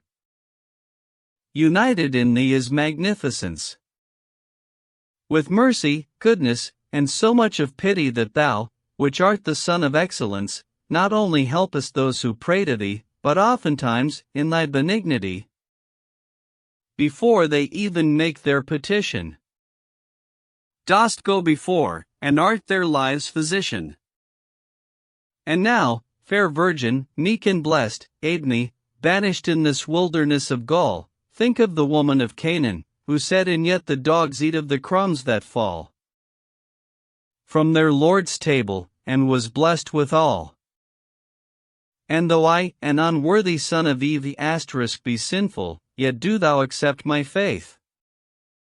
And because faith is dead if deeds are lacking, that I may be delivered from that darkness, grant unto me the wit and scope for working. O thou that art so fair and full of grace, be thou my advocate in that high place, where without end the angels sing Hosanna, Mother of Christ, dear daughter of Saint Anna. My prisoned soul illumine with thy light, for it is troubled by the contagion of this my flesh, and also by the weight of earthly lust, and of false affection, O haven of refuge, O salvation of those who are in sorrow and in pain. I shall turn to my task, do thou sustain. Yet I beg you who may read what I write, please to forgive if I make no pretense to ornament the story I narrate. For I am offering the words and sense of one who held the saint in reverence, and wrote the tale. I follow her legend. What is amiss, I pray you to amend. First I'll expound the name Cecilia, seen in the light of the saint's history. It signifies, in English, heaven's lily * for her pure chasteness and virginity, or, for the whiteness of her purity, and freshness of conscience, and of good fame so sweet an odor. Lily was her name. Or Cecilia may mean path for the blind * for the example set by her good teaching, or, as in the authorities I find, Cecilia is made up by conjoining heaven with Leah, thereby signifying by heaven contemplation of the holy, by Leah her unceasing activity. Cecilia may be also said to mean lacking in blindness * because of the light shed by her shining virtues and wisdom, or look, perhaps this radiant virgin's name is heaven with Leo's *, it could well be right, her good and wise works setting the example, that she should be called heaven of the people.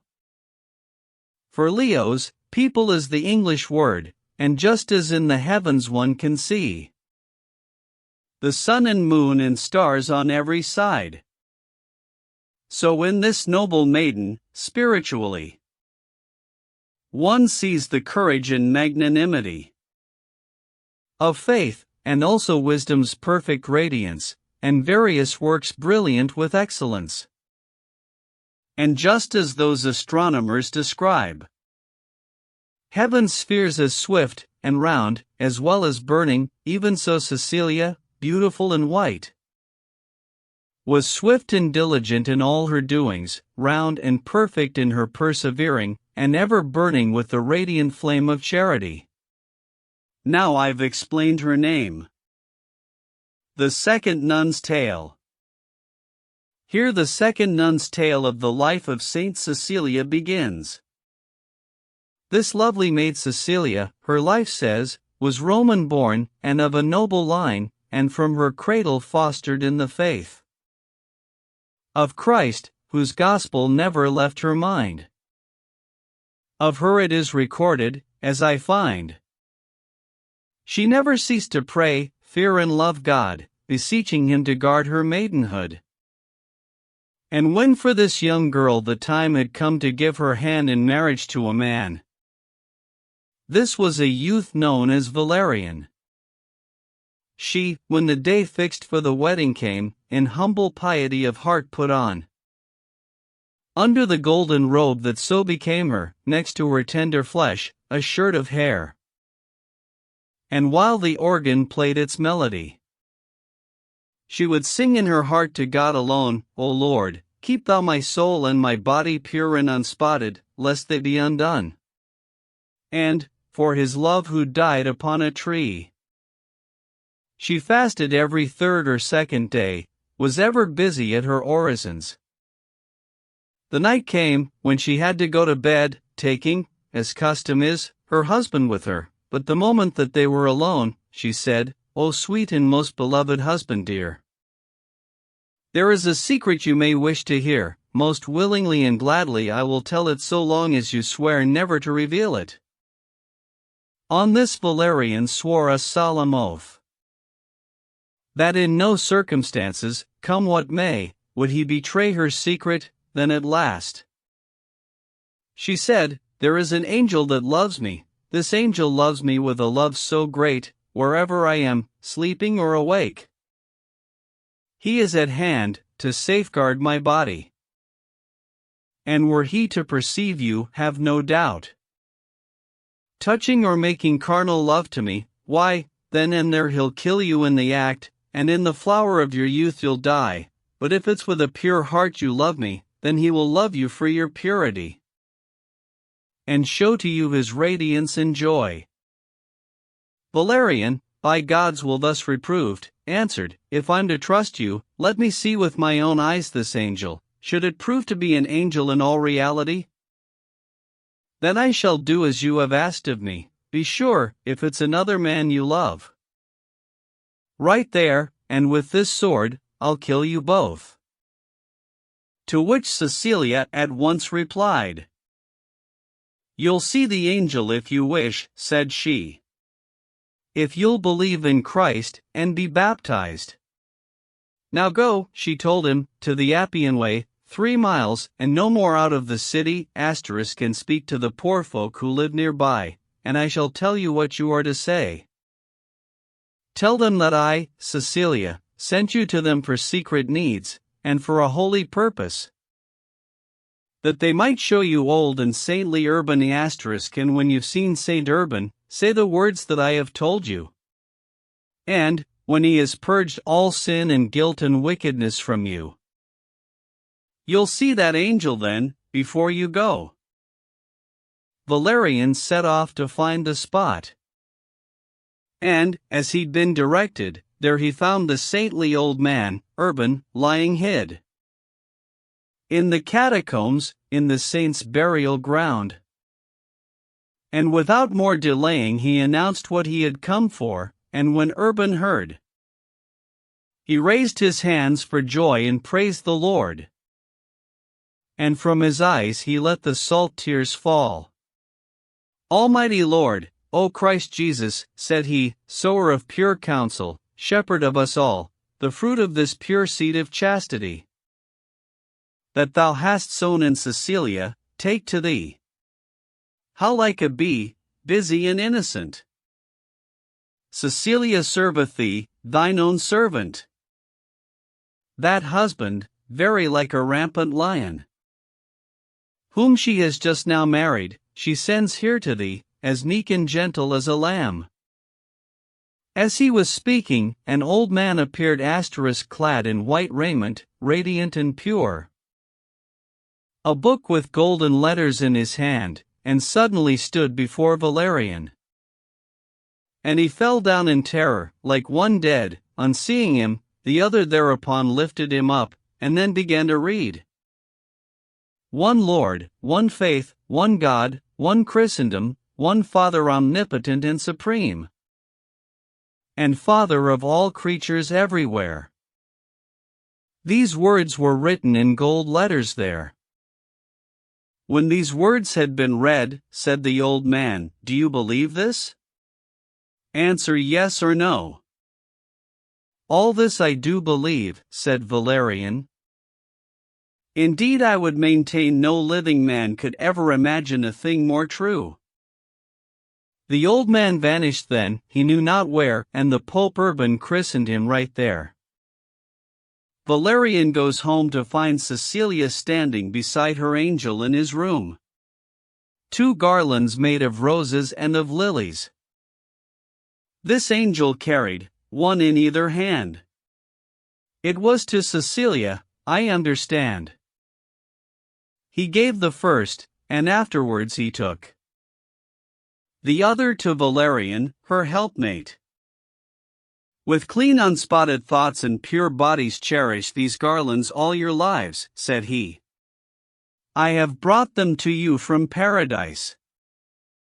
I promise you they never will decay, nor ever lose their sweet smell, that no eye shall look on them, unless the owner be one who is chaste and loathes all lechery.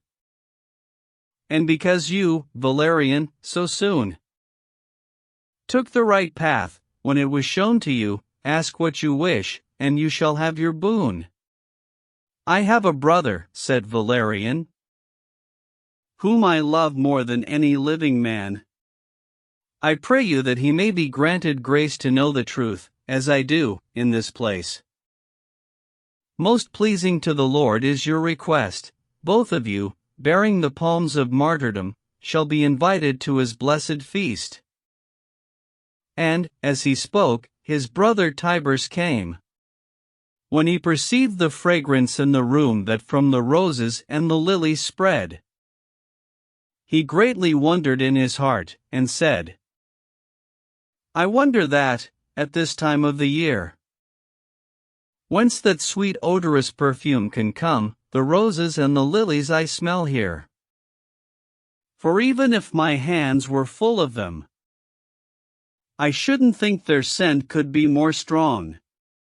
and in my heart the fragrance that I feel has changed me. I am not the same at all. Valerian said, 2 coronals we have. One snow white, one rose red, that brightly shine, which your eyes have no power to perceive. But, as it's through my prayer you can divine them by their smell, so, dearest brother, you shall see them, if you hasten to believe. As you should, and acknowledge what is true. Tiburce replied, is it in reality? You speak, or do I hear you in a dream? Returned Valerian, in a dream, surely, up to this moment you and I have been. But now we live in truth for the first time. How do you know? Asked Tiburce. In what way? Valerian said, listen to what I'll say. It was God's angel who taught me the truth, which you shall see, if only you'll deny the idols and be pure, otherwise not. And of the miracle of the 2 wreaths. In his preface, St. Ambrose chose to speak. That loved and noble teacher solemnly commends it, and he puts it in this way. Street Cecilia, in order to receive the palm of martyrdom, filled with God's grace, gave up the world, gave up the marriage bed, witness Valerian's in Tiburce. Conversion, to whom God in his goodness chose to assign 2 fragrant coronals of flowers, brought to them by his angel. This virgin brought these men to bliss above. The world has come to know the worth, for certain, of dedicated chastity and love. And then Cecilia made it clear and plain to him all idols are futile and vain. Not only are they dumb, they're also deaf, and she enjoined Tiburce to cast them off. Who does not believe this, is a brute beast, so Tiburce answered her, and that's no lie. And, hearing this, she kissed him on the breast, filled with delight that he could see the truth. I count you as my kinsman from today. This blessed virgin, lovely and beloved, told him, and after that went on to say, just as the love of Jesus Christ, she said, made me your brother's wife, just so do I accept you here and now as my comrade. Because you've made your mind up to deny your idols. Go now with your brother, be cleansed and baptized, so that you may behold that angel's face, of which your brother told. To this Tiburce replied, first tell me where I am to go, dear brother, and to whom? To whom? Valerian said, be of good cheer, for I am taking you to Pope Urban. To Urban, brother? Dear Valerian, cried Tiburce, you're not taking me to him? It seems to me that would be a strange thing.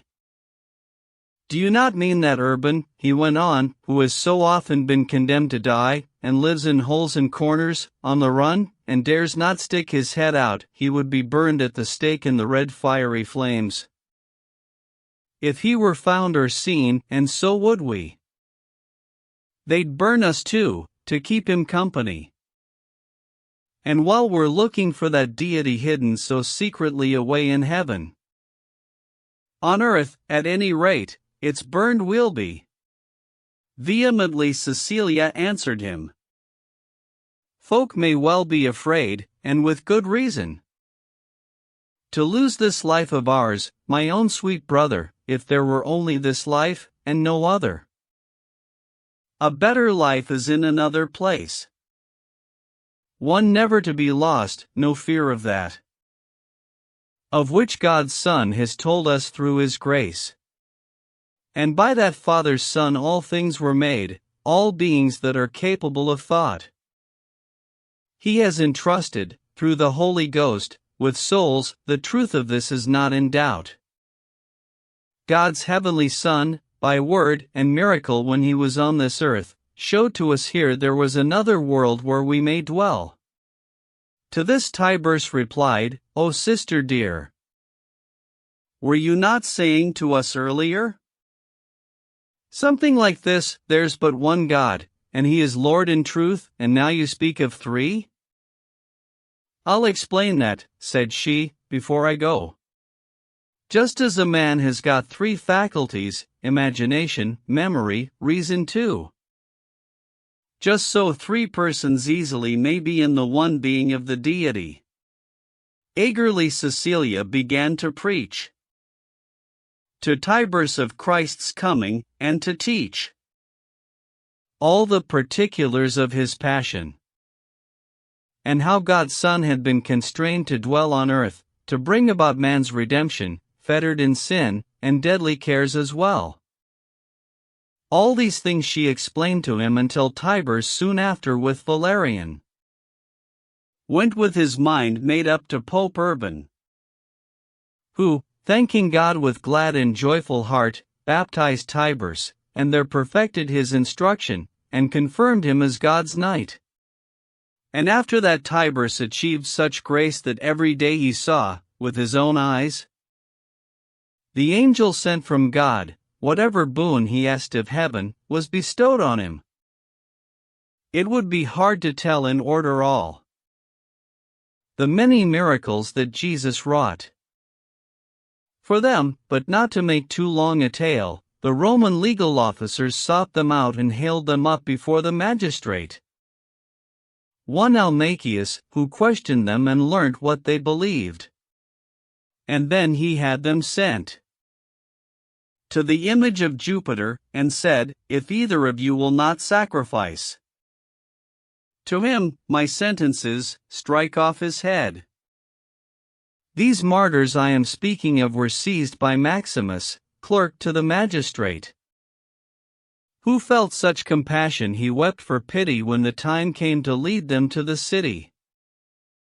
And when this Maximus had heard their teaching, he got the executioners to give him leave to take them to his house, and before evening their preaching stripped away the false beliefs of the executioners, and erroneous creed of Maximus and his people, everyone, and taught them to believe in God alone. Cecilia came when it was growing dark, with priests who baptized all of them together, and later, when it drew towards daybreak, spoke to them with a grave and resolute air, "Christ's own dear beloved knights, be without fear, and cast away from you all works of darkness, go arm yourselves, put on the arms of brightness. You have indeed fought a good fight, your course is finished, and your faith you have preserved.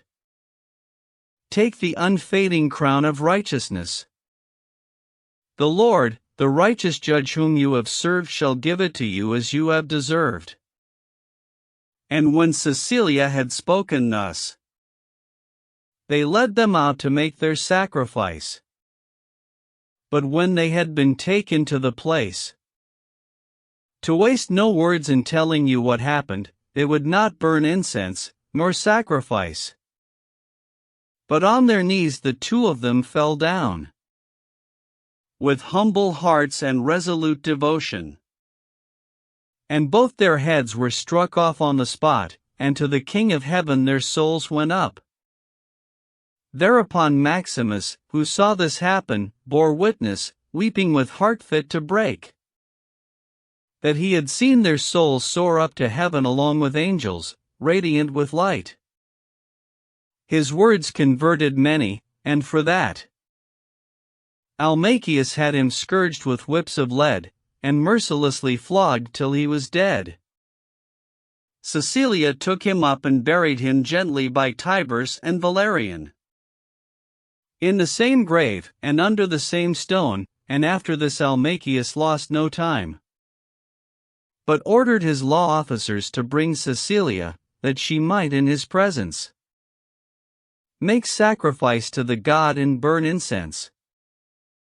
But they, converted by her wise teaching, wept bitterly, and then, believing all her words, began continually crying, "Christ, the Son of God, is co-equal is true God, we believe this heart and soul.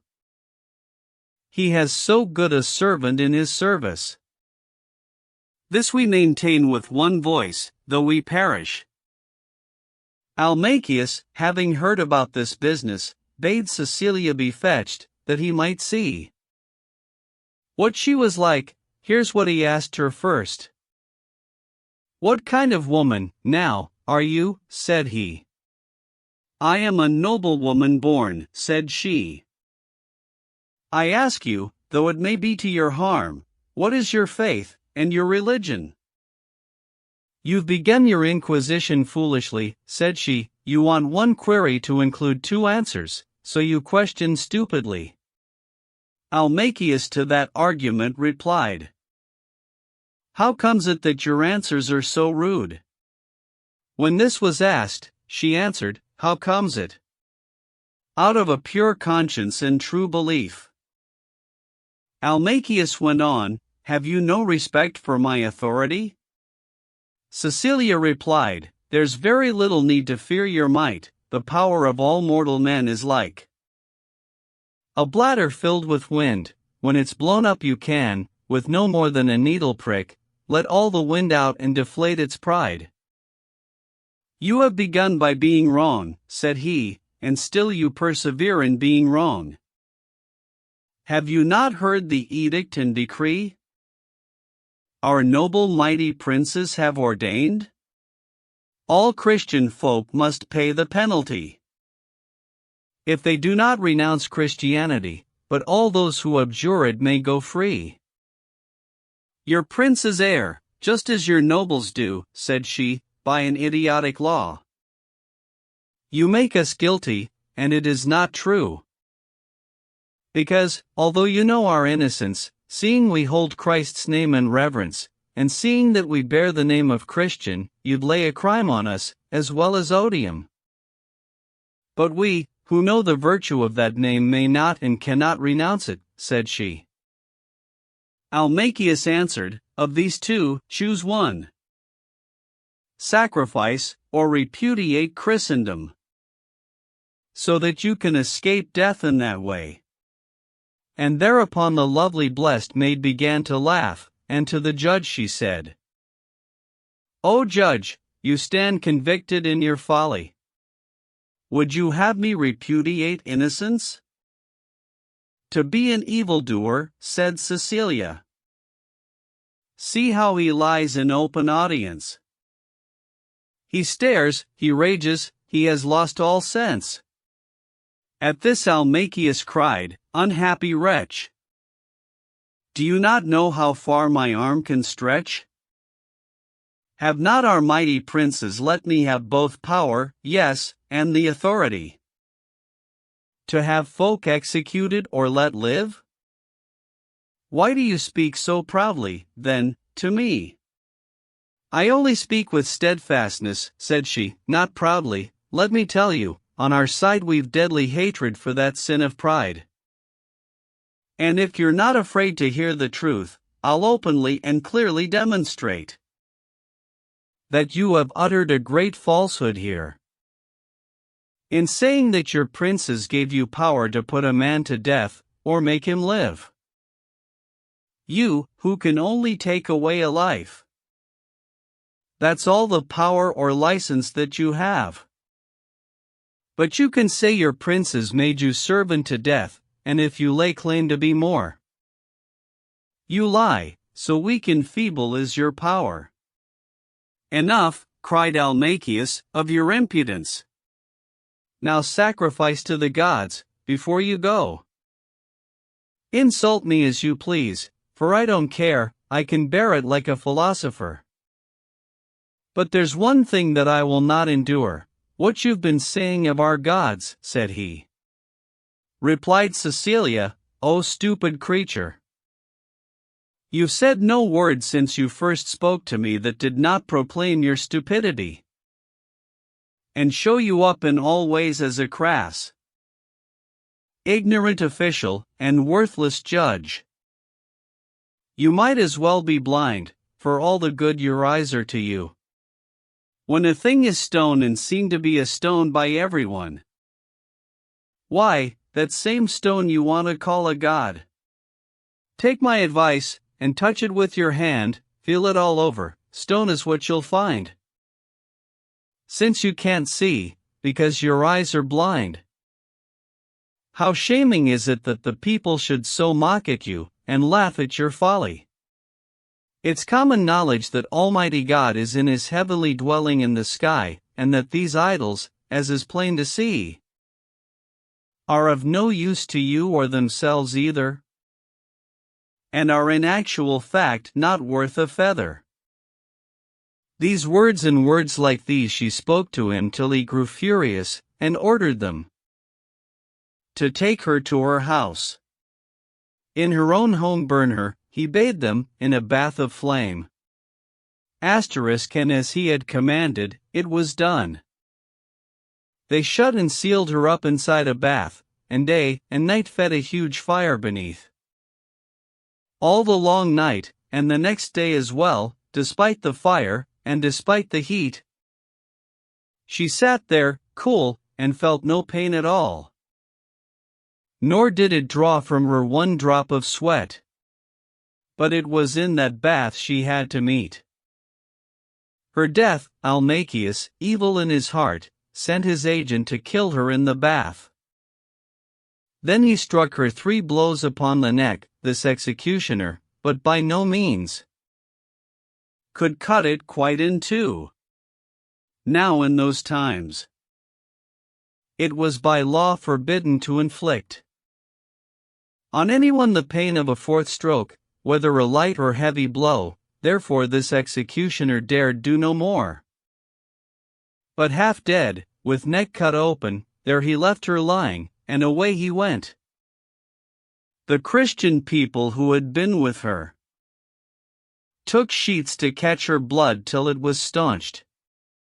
For 3 days she lived on in this torment. The Christian faith she never ceased to teach those whom she had converted, or to preach. To them she gave her goods and furnishings, and to Pope Urban she committed them, and said, I have asked this of heaven's King, to have respite for 3 days, and no more, to recommend to you, before I go.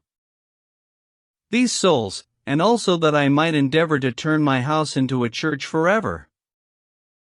Saint Urban, with his deacons, secretly bore off the corpse, and buried it by night among the other saints, most honorably.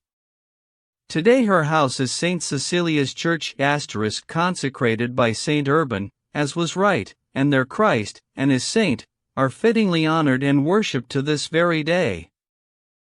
The Canon's Yeoman's Prologue. After the life of Saint Cecilia was ended, we had scarcely ridden more than 5 miles when, at Boughton under Blean * our company was caught up by a man, clad in black clothes. He had on underneath a white surplice. His hack was dapple gray, in such a sweat as you would not believe. It seemed that he'd spurred hard, 3 miles at least. The horse his servant rode was sweating too. In such a lather, he could barely go. The foam frothed round his breastplate, spotting him all over like a magpie with the foam. He carried little, just a doubled over bag made of leather, lying on his crupper *. This worthy travelled light, for it was summer, and I began to wonder in my heart what he could be, until I noticed that his hood was sewn together with his cloak. Then, having turned it over in my mind, I judged he was a canon of some kind. His hat hung down behind him by a cord, for it was at no ambling pace he rode. He had in fact been galloping like mad. He'd placed a burdock leaf beneath his hood to ward off sweat and keep his forehead cool. And it was something, just to see him sweat. His forehead dripped as if it were a still brimful of plantain leaves, or pellitory. As he came up with us, he gave a cry, "God save and bless this merry company." "You've given me," said he, "a good hard gallop because I was so keen to catch you up. And join," he said, "this happy company." His yeoman asterisk was as full of courtesy, and said, "I saw you riding, gentlemen, very early in the morning from your inn, so gave my lord and master here the tip, for he's so eager to join in the fun. And ride with you, he loves to have a gossip. Good luck to you for telling him, my friend." Our host replied, "It certainly looks as if your master were both wise and erudite if I can judge, and a wag too, I'll bet. Can he not tell a tale by any chance, a tale or two to cheer our party up?" "Who, sir? My master? You've come to the right shop. Of fun and games he knows more than enough, trust me, if you knew him as well as I. You'd be amazed at his ingenuity and competence in skills of every sort. He's undertaken many a great project you gentlemen would find right difficult to carry out, unless he showed you how. He may not look much, riding here with you, but he's a man it pays to get to know. Not for a tidy sum would you forego his acquaintance, I'll wager all I own. He is a man of very great acumen. Mark my words well, a most superior man." "Then will you tell me please," replied our host. "Is he a priest or isn't he? Or what?" "No, he's good deal better than a priest," replied the man, "and in a word or two." "Host, if you wish, I'll sketch his trade for you. I tell you that he knows such hidden arts. But it is not from me you'll learn his tricks, though I do help him in his work a bit, that all this ground that we are riding over from here as far as Canterbury town, he could turn all of it clean upside down, and pave the whole of it with gold and silver."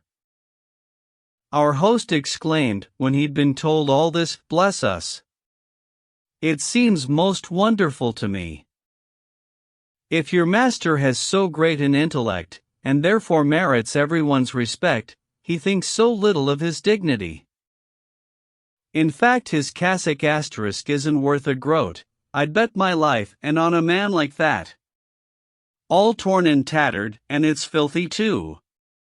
Why is he such a sloven, may I ask? When he can well afford much better cloth. Supposing he can do all that you say? Now will you kindly tell me that? Please do." "Why ask me?" he replied. "So help me God. I know he'll never come to any good. But I shan't ever own to saying that. So please to keep it underneath your hat, for he's too sharp by half, that's my belief. And as they say, enough's good as a feast, too much is a mistake. That's why in this I count him for an idiot and an ass. For when a man has too much intellect it often happens he misuses it. That's what my master does, sore grief to me. God mend it. And that's all I have to say." "Never mind that, my good man," said our host, "but since you understand your master's arts, let me press you to tell us what he does. Since he's so clever and ingenious. Where do you live, that is, if I may ask?" He answered, "In the suburbs of a town. Skulking in dead-end lanes, in holes and corners, where thieves and robbers naturally foregather, living in fear and hiding, clandestinely, like all who do not want their presence known. That's how it is with us, I tell you straight."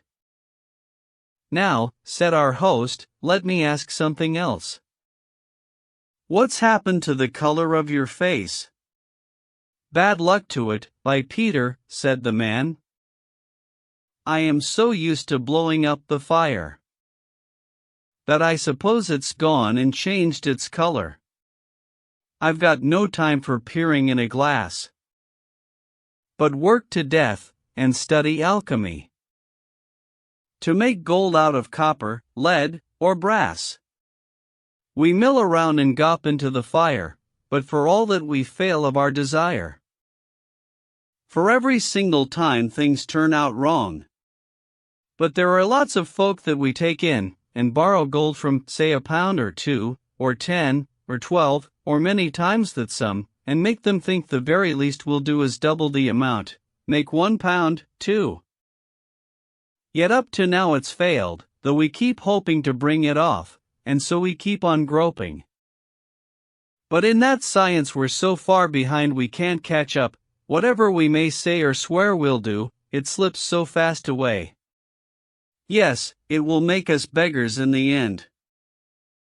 Now, while his man was talking in this vein, the canon drew near, and heard everything that his yeoman said, for this canon always suspected folk whom he heard talking.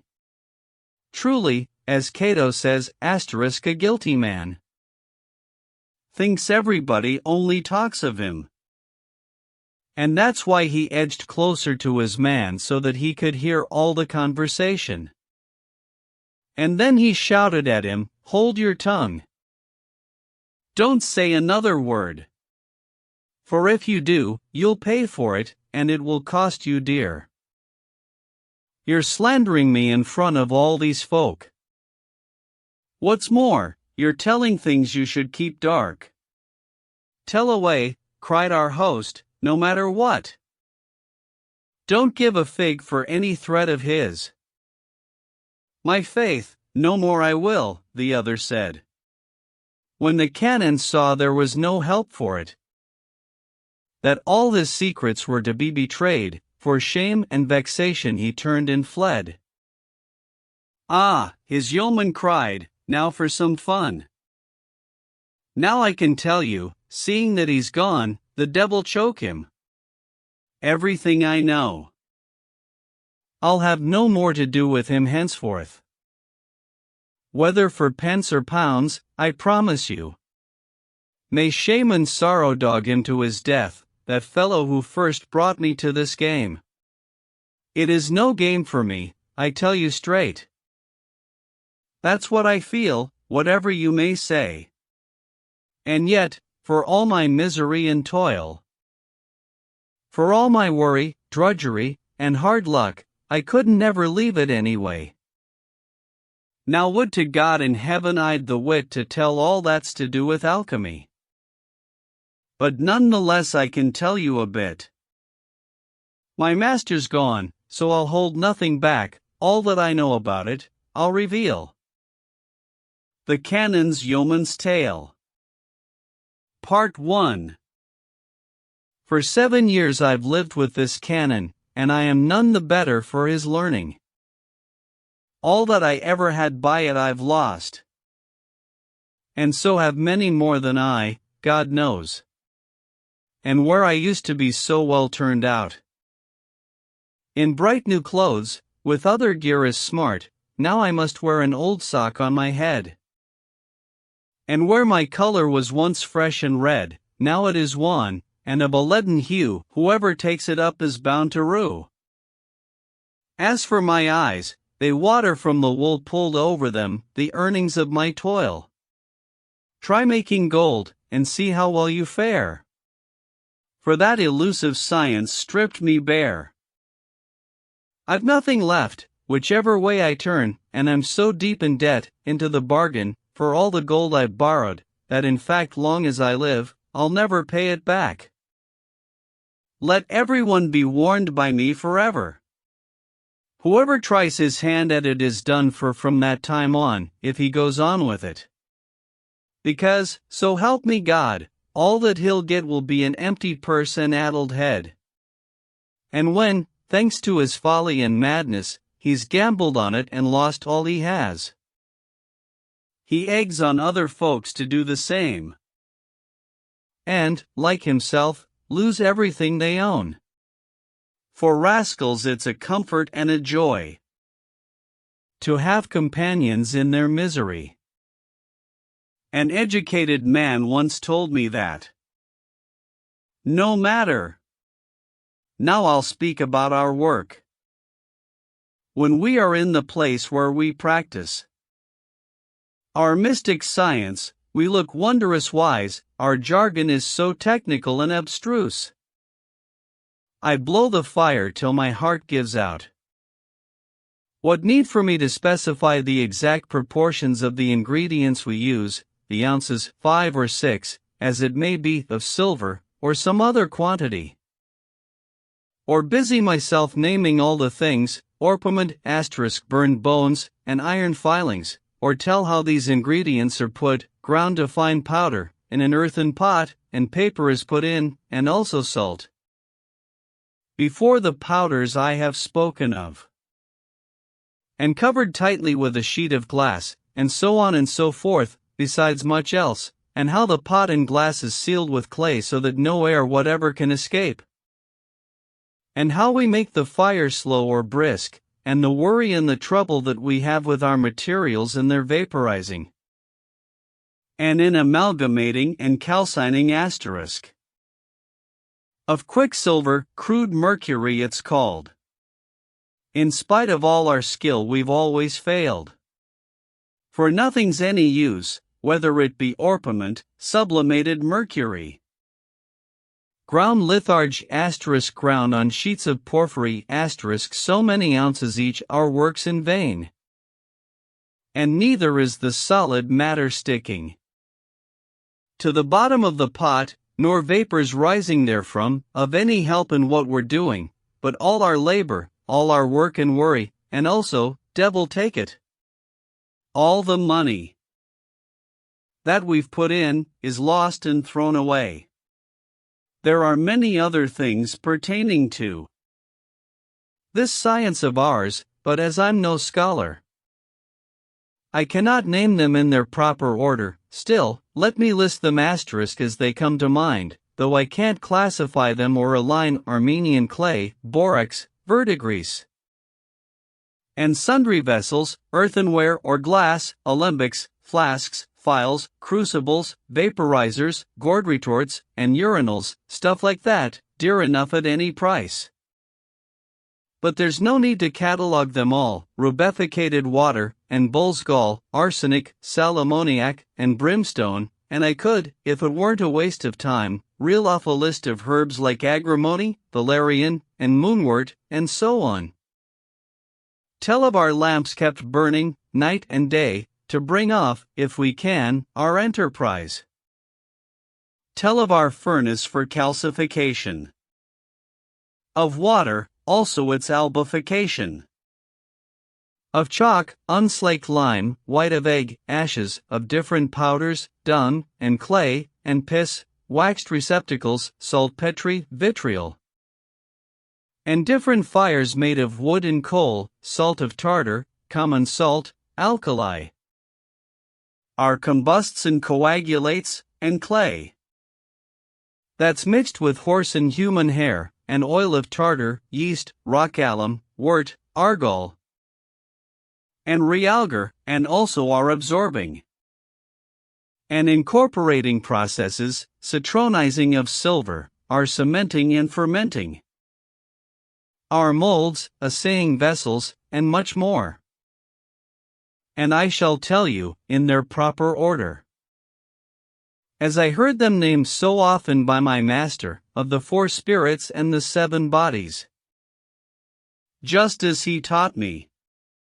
The first spirit is quicksilver, and the second orpiment, the third, sal ammoniac, the fourth, brimstone.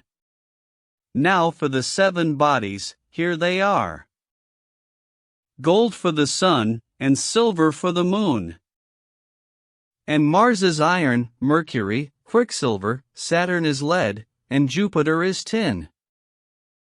Venus is copper, and that makes up 7.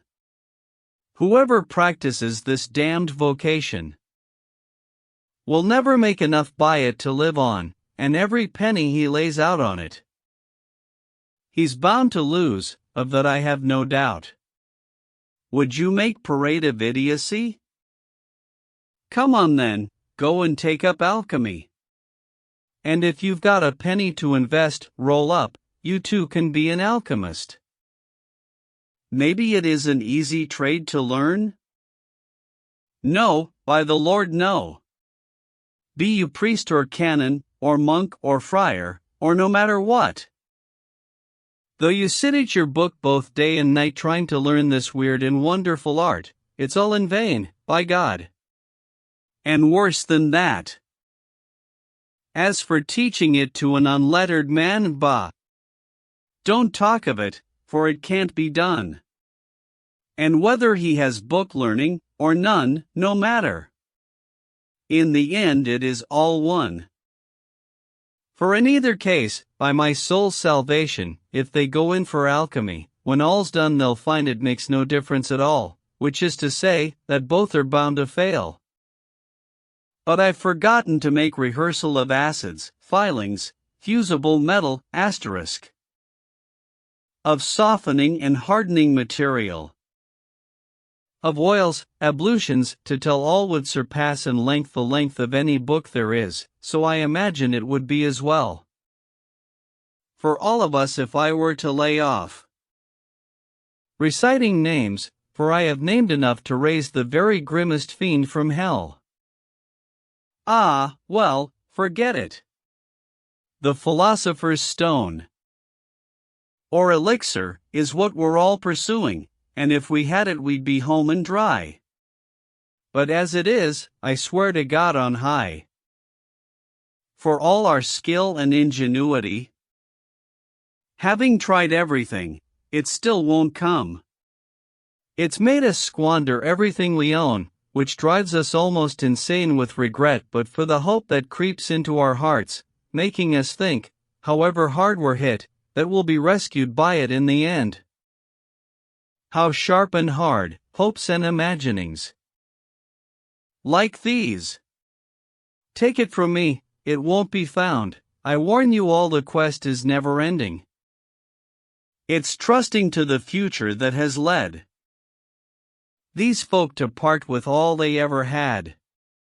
For them alchemy is a bitter sweet, for which they never lose their appetite, or so it seems, for if they'd but a sheet in which to wrap themselves up in at night, and an old cloth for walking in by day, they'd sell them both to waste on alchemy. They can't desist, till everything has gone. And all the time, no matter where they be, you can tell them by smell, the smell of brimstone. For all the world they stink like a he-goat, believe you me, the reek's so rank and hot that it would knock you down half a mile off. So if you want to, you can tell these folk by the pong that they give off, and threadbare clothes.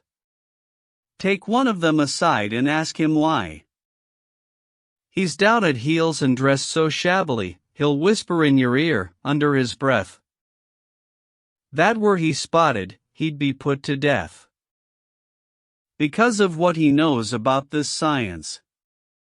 That's how these folk take in the innocent. Enough of that, I'll get on with my story. Before the pot is put upon the fire, my master heats the metals up together with other things in the right quantity, a job my master does, and none but he. I can speak openly, now he is gone, for, all admit, he can work skillfully. At any rate he has that reputation. And yet he's always running into trouble. You ask me how? It happens all the time. Bang goes the pot, and bang goes everything. These metals are so very combustible. Unless they're stone and lime, our walls aren't able to stand up to them, they'll pierce anything.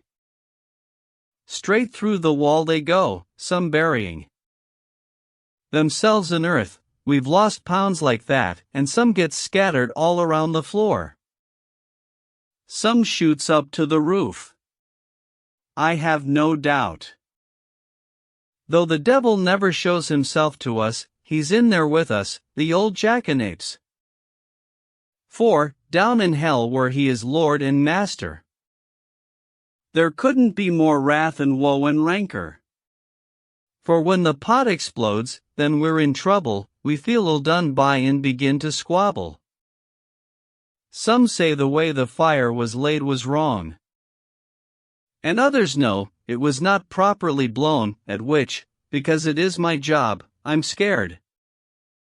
Stuff! You ignorant blockhead, says a third. It wasn't tempered as it ought to be. No, says a fourth, now shut up, and hear me. It was because the firing wasn't beach. As I'm alive, that's all there is to it. I can't tell why it happened, all I know is that we're in the middle of a row. Well, says the boss, there's nothing to be done. I won't be caught like that another time. And I am pretty sure the pot was cracked. But be that as it may, no need to panic, so sweep the floor as usual, and be quick. Don't lose heart, put a smile on, and cheer up. Then the debris is swept into a heap. And the floor covered with a canvas sheet, and all the rubbish thrown into a sieve and sifted and picked over many a time. By God, says one, here's some of our metal, although it seems we haven't got it all. And if on this occasion things went wrong, it may be they'll come right another time. We've got to risk our money, Lord save us, no merchant is forever prosperous. And that's a fact. For at one time the sea drowns all his goods, and at another they come safe to land. Quiet there, you fool. My master shouts, next time I'll find a way to bring our ship home in a different style. And if I don't, sirs, let me answer for it. Something went wrong somewhere, I'm sure of that. Another says the furnace was too hot. But be it hot or cold, I'll say again that every single time it turns out wrong. We fail to win what we would have, and yet rave in our madness to the crack of doom. And when we're all together in a room, then every man Jack seems a Solomon. If I remember right, I was once told that everything that glisters is not gold. Not every apple that is good to see is good to eat, whatever folk may say. And look, that's just the way it is with us. The one who seems the wisest is, by Jesus, the biggest fool when it comes to the proof, and the most honest looking is a thief.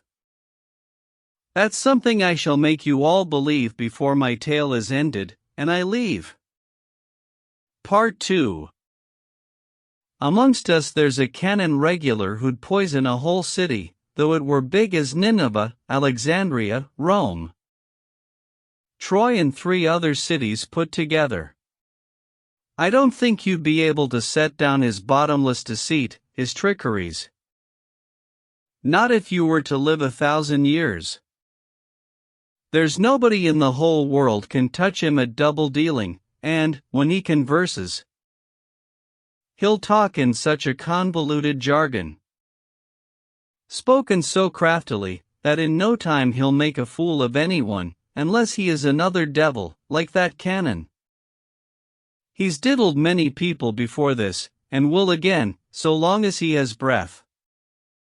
Yet folk go miles, on horseback and on foot, to seek him out and make his acquaintance, without a notion of his fraudulence. And if you like, I'll tell you all about it. You honorable canons regular, don't imagine I'm slandering your order, even if my story is about a canon. You'll find, in every order, some bad hat, but God forbid a whole fraternity should pay for just one man's depravity. To slander you is no part of my purpose, I only want to put right what's amiss. This tale is not directed just at you, but lots of other people. As you know, among the 12 apostles called by Jesus, none of them was a traitor except Judas. Why, then, should the others be to blame when they were innocent? I say the same applies to all of you, except for this. If in your convent there is any Judas, just take my tip, remove him in good time. Unless you don't mind losing your good name. Now, gentlemen, take no offense, I pray. I mean no harm, so hear what I've to say. In London there was once an annuler, a chantry priest who lived a long time there, and made himself so useful and agreeable. To the woman in whose house he ate at table, she wouldn't let him pay a penny for his food or clothes, however fine they were, so he was never short of ready money. But never mind, I'll get on with my story, and tell you everything about the canon who brought this chantry priest to rack and ruin. One day this rascal of a canon came to the lodging house where this priest had his room, entreating him to lend a certain sum of gold, which he would pay him back again. I'll pay you back upon the day agreed. And if you find I'm playing you a trick, why, have me hung next time, hung by the neck. The priest gave him a gold mark there and then. The canon thanked him over and again, and took his leave and went upon his way, then brought the money back on the third day, and handed the gold over to the priest, to his extreme delight and happiness. Really, he said, I don't mind in the least lending a man a pound or 2, or 3, whatever it is that I may have on me, if he's the honest sort who'll always pay no matter what, on the appointed day. I never can say no to such a man. What, the canon cried. Me let you down?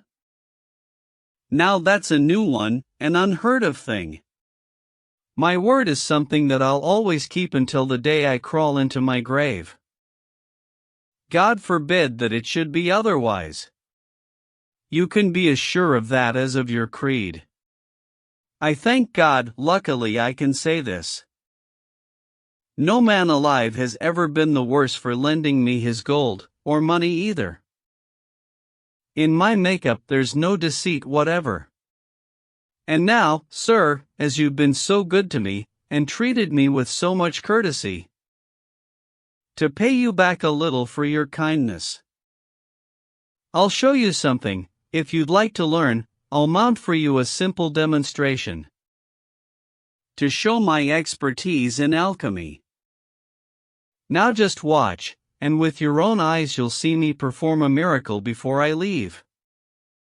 Indeed, sir, the priest answered. Will you now? Then, by Saint Mary, by all means do so. Returned the canon, I'm at your command, sir, and God forbid it should be otherwise. How well that shark knew how to advertise his services and his abilities.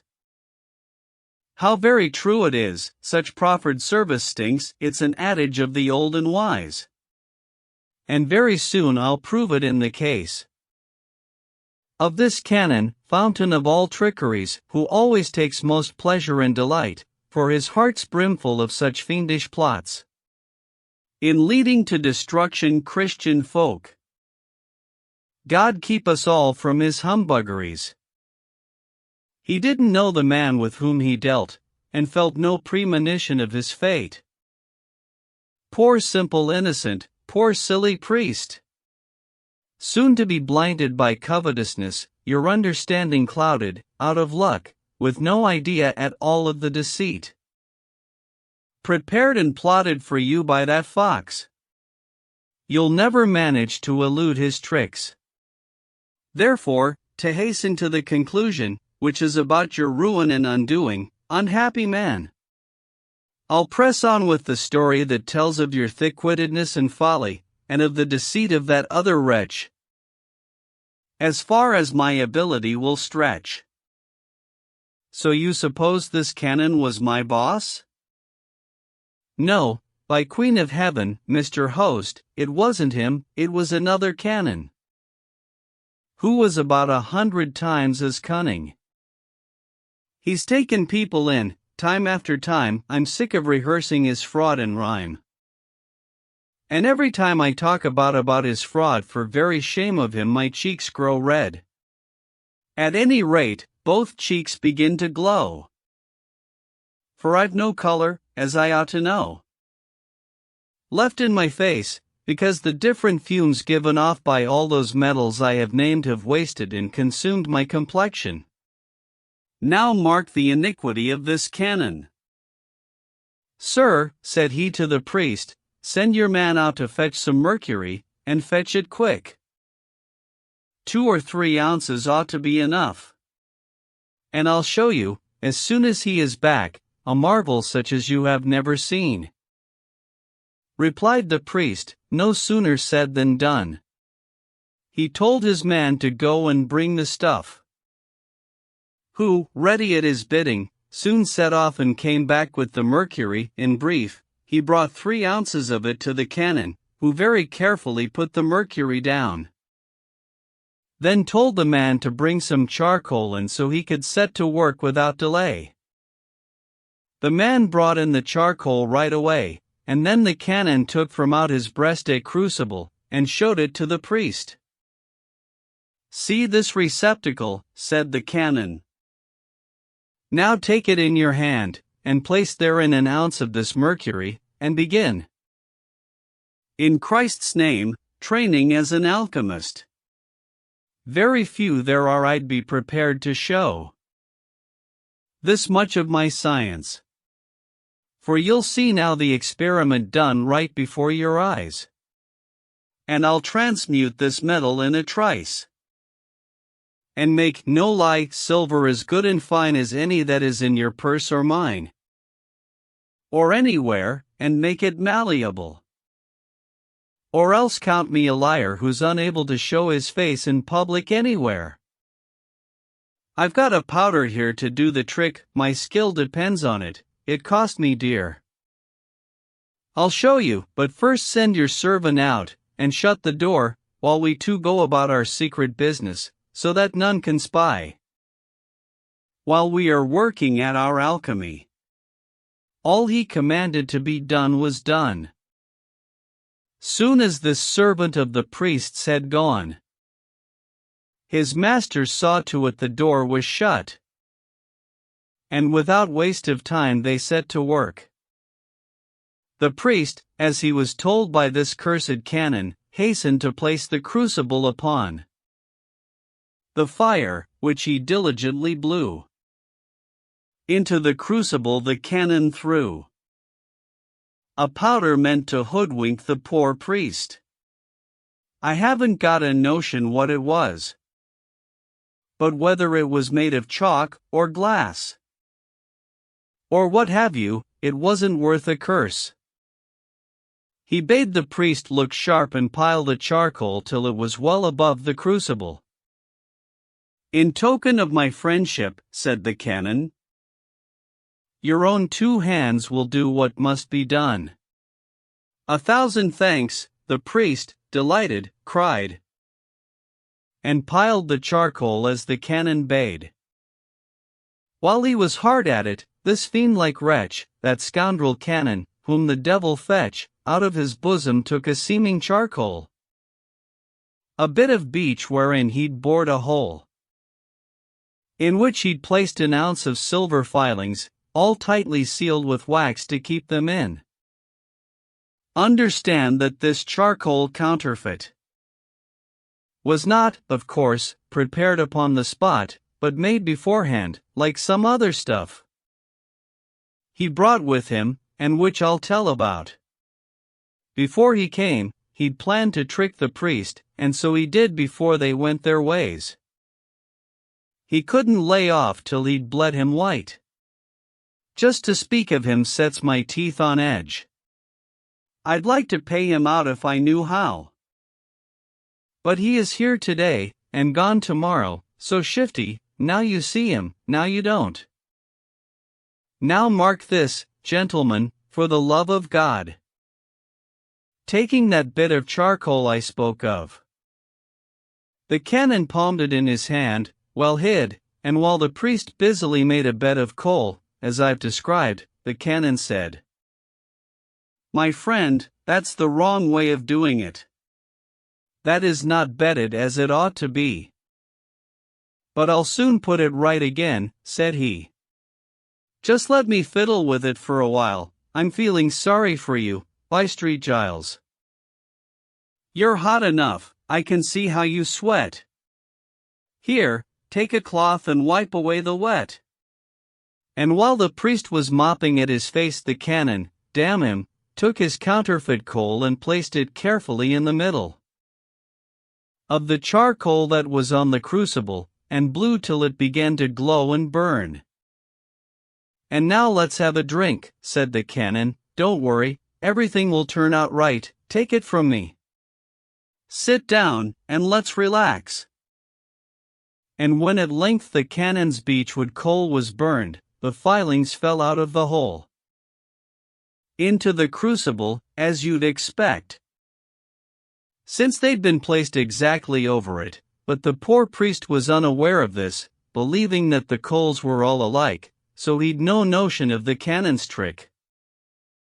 And when the time was ripe, the alchemist said to the other, "Get up, Mr. Priest, and stand beside me. As I'm fairly certain you've got no mold, I must ask you to step outside and bring us back a piece of chalkstone, and with luck I'll cut it into shape and make a mold out of it if I can. While you're about it, bring a bowl or pan filled to the brim with water, and you'll see how successful our work will prove to be. And, lest you ever nurse a wrong suspicion or doubt about my doings while you've gone, I'll keep in sight, go with you and return." They first unlocked, then locked the door. In short, they took the key with them when they went out, and came straight back again without delay. But why should my tale take the whole long day? He took the chalk and cut it into shape, and made a mold of it, as I'll relate. Now listen, he took out of his own sleeve, hangings too good for him, a small thin sheet of silver, not more than an ounce in weight. Now watch him work his diabolic trick. He cut the mold to fit this silver bar, doing the job so slyly that the priest saw nothing, hid it up his sleeve once more, and then picked up the stuff from off the fire and poured it in the mold, with a pleased look, then threw it in the vessel filled with water, while at the same time ordering the priest, "Look what's in there, put your hand in and grope, and you will find some silver there, I hope." And what the devil else would you expect? A silver sliver's silver, isn't it? The priest plunged his hand in and fished out a bar of purest silver, filled with glee in every vein. When he saw what he'd got, he cried, "God's blessing, and his mother's too, the blessing of all saints be upon you, good Mr. Canon, and their curse on me, if I am not your man forevermore. If you will undertake instructing me in this admirable art and secret lore." "But none the less I'll have a second try," said the canon. "It's so that you can pay closer attention, and become expert.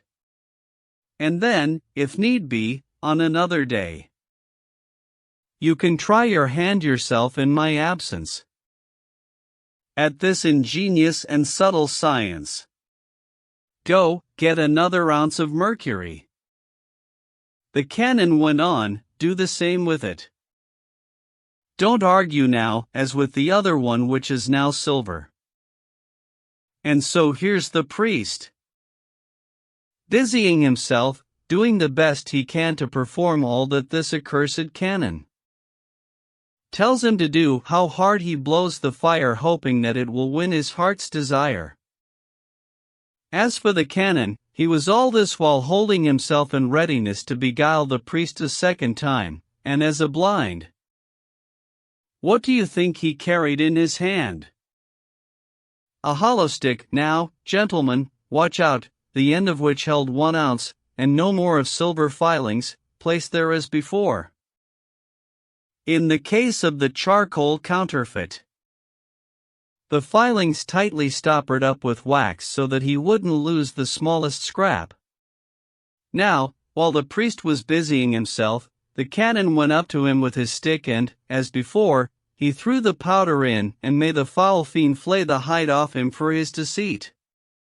His every thought and act a lie, with his ingenious loaded stick. The canon began stirring the charcoal that had been placed above the crucible until the heat began to melt the wax, as any but a blockhead knows it must, and all that was within the stick ran out and fell at once into the crucible. It couldn't have been bettered, gentlemen. When he'd been fooled like this a second time, the priest, suspecting nothing, was so glad. I cannot find the words that would describe his joy and jubilation and delight. And once again he offered all he had, body and soul alike, to the canon, who said, "Well, sir, I may seem poor to you, but, as you'll find, I know a thing or two. I'm telling you that there's still more to come."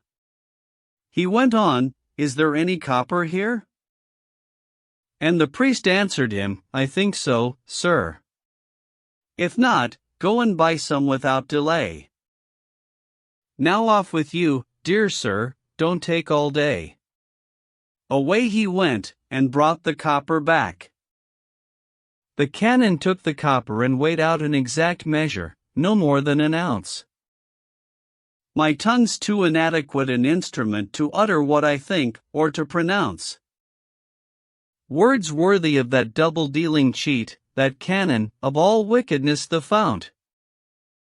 He seemed a friend to those who knew him not, but he was fiendish, both in deed and thought. I'm sick of telling of his knavery, and yet I must declare it none the less, that other people may be warned thereby, and for no other reason, truth to tell. He placed the copper in the crucible, then nastily transferred it to the fire, sprinkled the powder, got the priest to blow bent double at the bellows as before. And all of it was nothing but a hoax. That's how he made a monkey of the priest. Next thing, he poured the copper in the mold, and after that he placed it in the pan of water, into which he plunged his hand, while up his sleeve, as I've already told, he had a bar of silver tucked away. He deftly shook it out. God damn the wretch. The priest knew nothing of his crafty tricks, and left it in the bottom of the pan. Then fumbled in the bottom till he found, and with a wonderful adroitness palmed the bar of copper, unseen by the priest, hid it, then tapped the other on the chest, and said, as if in joke, "Lord, this won't do. Bend down and help me now, as I helped you. Plunge in your hand and see what we've got there." And when the priest picked up the silver bar, the canon said to him, "Now let's be off with these 3 metal bars that we have made to some goldsmith and find out what they're worth, for on my word they're silver. If they're not pure solid silver, why, I'll eat my hat. But that's a thing we'll soon put to the proof." So they took these 3 bars to be assayed, tested with fire and hammer by the smith, that they were all they should be, none denied. Was that besotted priest not overjoyed? No bird was gladder at the break of day, no nightingale more apt to sing in May, no lady readier to dance and sing. or talk of love and matters feminine. Nor yet no knight at arms more keen to win his lady's favor with a doughty deed. Then was that priest to learn this sorry trade. And, turning to the canon, the priest said, Now tell me, for the love of him who died, and if you think that I deserve it of you, what will the formula cost me? Tell me now. I warn you, by Our Lady, that it's dear, said the canon. Except me and one friar, there's nobody in England who can make this powder. Never mind, but for God's sake, what must I pay for it? Do please tell me. It's dear, I tell you, that's for sure, said he. Sir, if you really want it, in a word, it'll cost you £40, so help me God. Had you not shown me friendship earlier, you would have had to pay a great deal more. Then the priest fetched the sum of £40 in gold, and handed it to the canon. For this same formula. Everything he did was fraud, dissimulation, and deceit. Mr. Priest, said he, as regards my art, I want no fame, I'd rather keep it dark. So if you want to show me your regard, keep quiet on the matter. If folk heard what I can do, they'd be so filled with envy at me, because I practice alchemy. It could well cost my life, by God it would. No two ways about that. Now God forbid. You don't say, cried the priest. I'd rather spend all that I have, though it cost me my wits, rather than see you suffer such a fate. For your good wishes, sir, the best of luck, goodbye, 1,000 thanks, said the canon. He went off, never to be seen again. After that day, when in his own good time the priest tries out the formula, hi-ho. It doesn't work, he's diddled and he's done. And that is how he baits his hook, this canon, to lure folk on, and bring them to their ruin.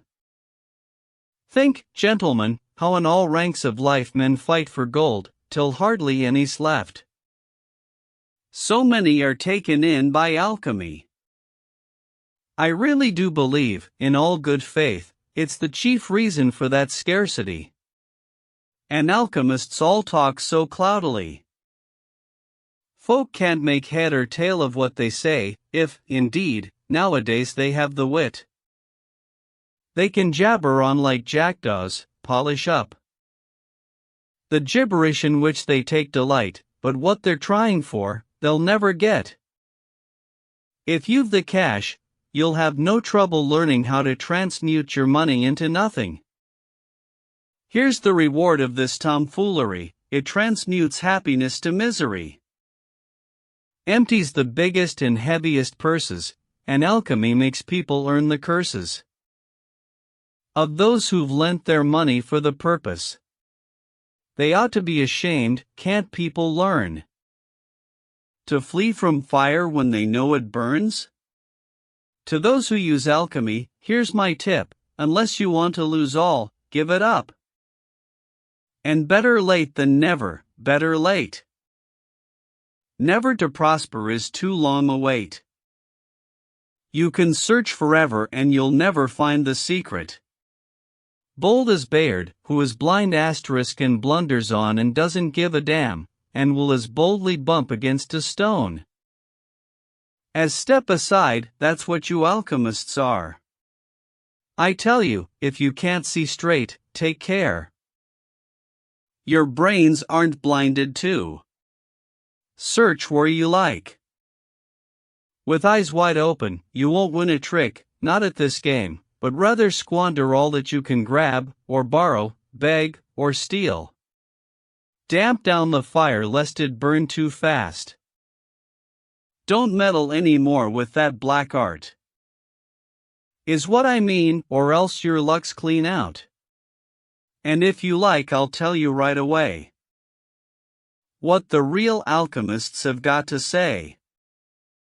Arnold of Villanova or Newtown, in his Rosarium Philosophorum, says truly, nobody can mortify, that is, transmute, the metal mercury, without the knowledge of its brother, brimstone. Trismegistus was first to lay it down.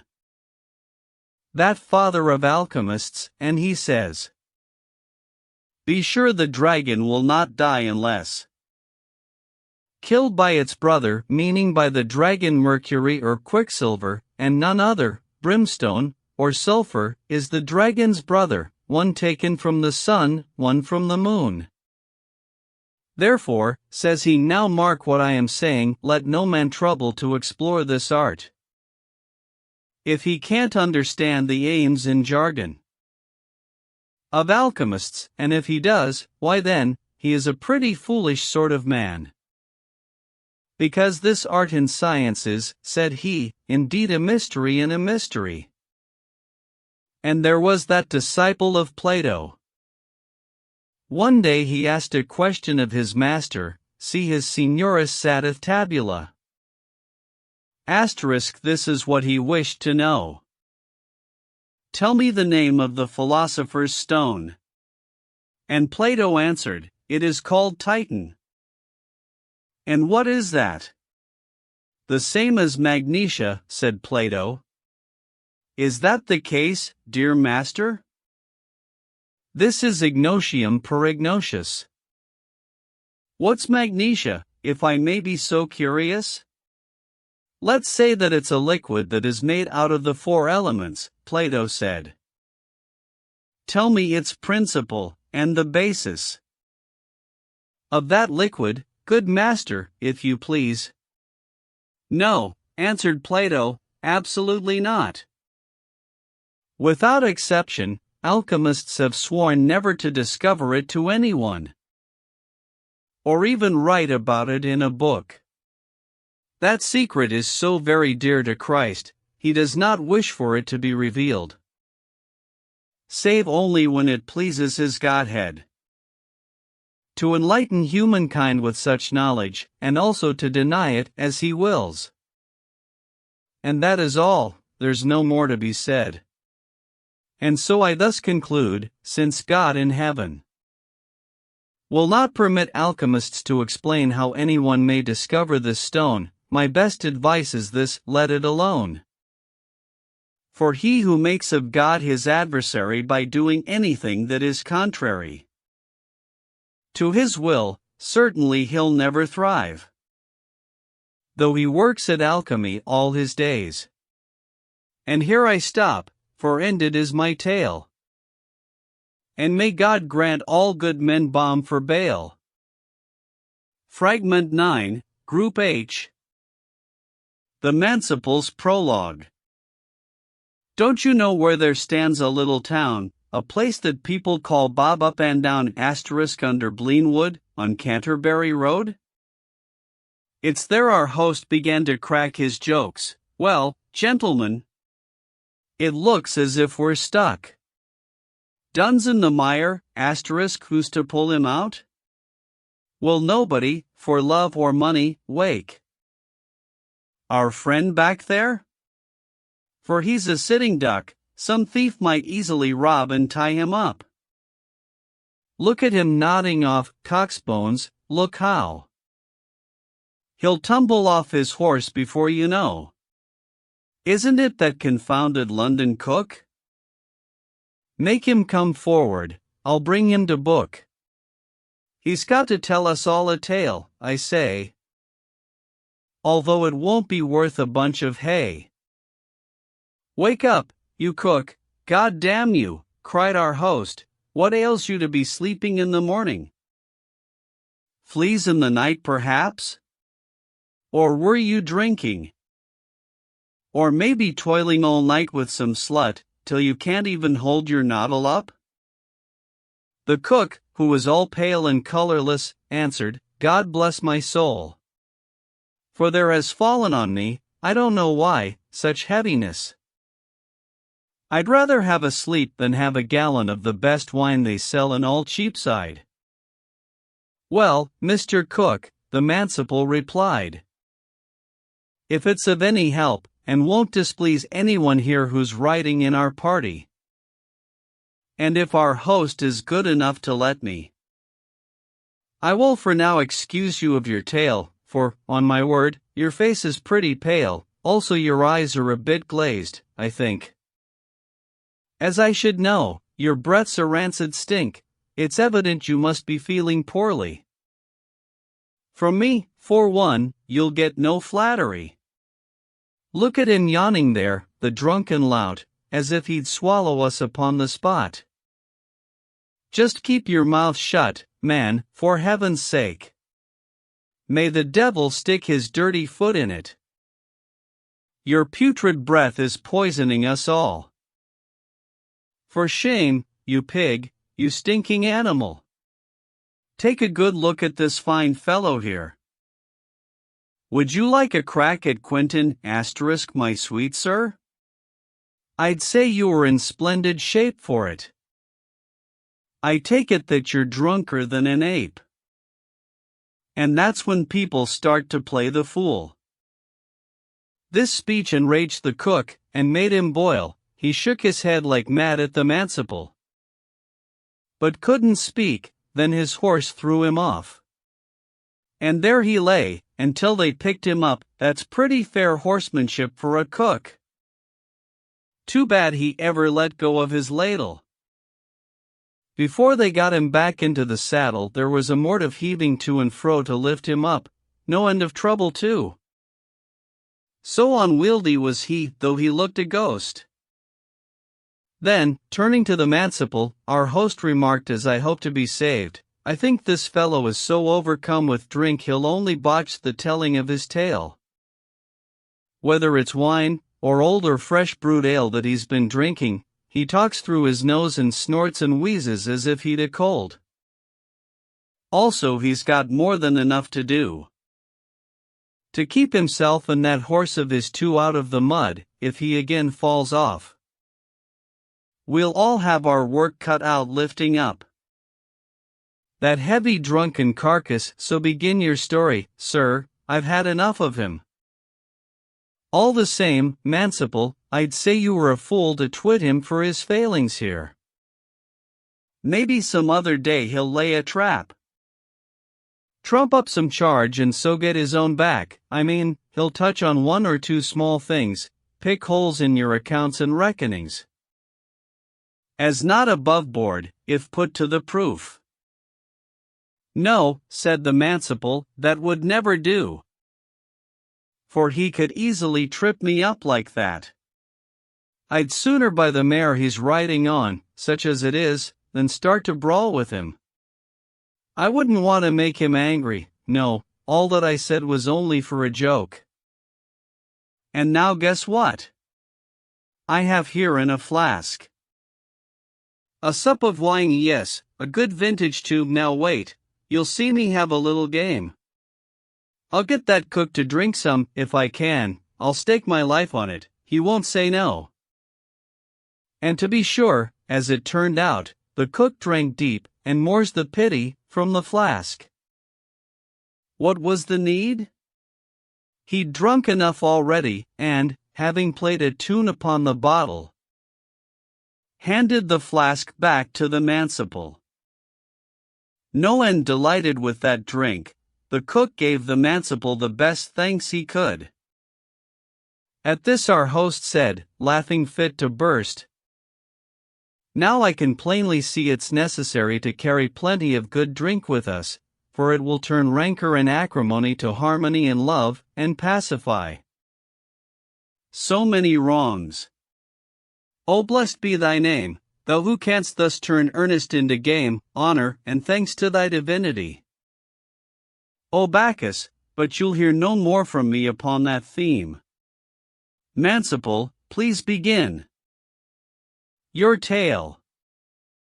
All right, sir, he replied. Now listen. The Manciple's Tale. Here the Manciple's tale of the crow begins. When Phoebus lived with us on earth below, as old books tell, there was no gallantier young knight than he in all the world, also he was beyond a doubt its best archer. He slew the serpent Python as it lay asleep and basking in the sun one day, and many another great and famous deed he brought off with his bow, it's there to read. And he could play on any instrument, music it was to hear him when he sang. To hear his voice, so pure and clear in tone. Surely the king of Thebes, Amphion, whose singing raised the stones that walled his city, could not have sung one half so well as he.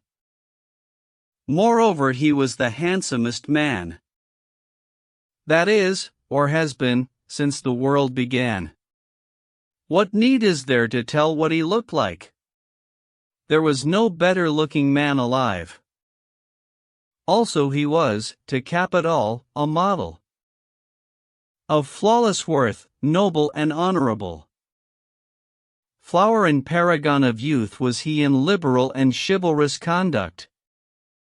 This Phoebus, and, according to the story, he always carried, on the chance of sport, in token, also, of his victory over the serpent Python, a great bow. Now in his house this Phoebus had a crow which he kept in a cage for many a day, and taught to speak, as people teach a jay.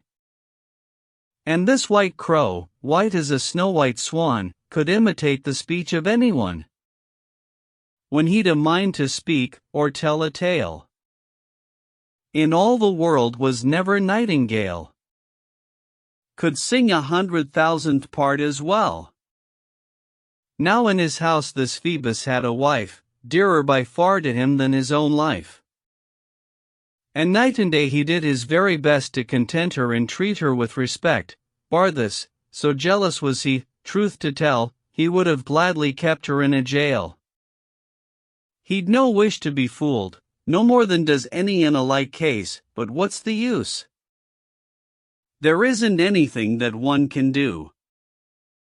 A good wife, pure in mind and body too, ought never to be watched, and that's for certain. In any case, it's labor spent in vain. To guard a bad one, it just can't be done. Absolute folly, to my way of thinking. To waste time keeping watch upon a woman, the ancient writers said so in their time. To get back to the story I began. I left good Phoebus doing all he can to please her, thinking if he gave her pleasure, combined with manly, masterful behavior, no other man could oust him from her favor. But, God knows, there's nobody can coerce or change in any way a thing which nature has naturally implanted in a creature. Take any bird, and put it in a cage, and heart and soul endeavor to engage in gently tending it with food and drink, and all the dainties of which one can think, and keeping it as clean as ever you can, although its cage be of the finest gold. Yet it would rather 20,000 times fly to the forest, where it's rough and cold, and go and feed on horrible things like worms.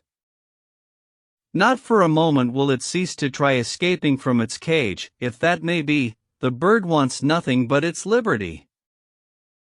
Or take a cat, and feed it up with milk, and tender meat, and make its bed of silk, but let it see a mouse run by the wall. It will abandon milk and meat and all, and every dainty that is in the house, such as its appetite for eating mouse. It's here you see desire dominate, and judgment overcome by appetite. A she-wolfess nature is of this low kind. She'll take the roughest wolf that she can find, or least reputable, if she's on heat. And it's the time when she must have a mate. But all these instances refer to men who are untrue, and by no means to women. Men have a concupiscent appetite.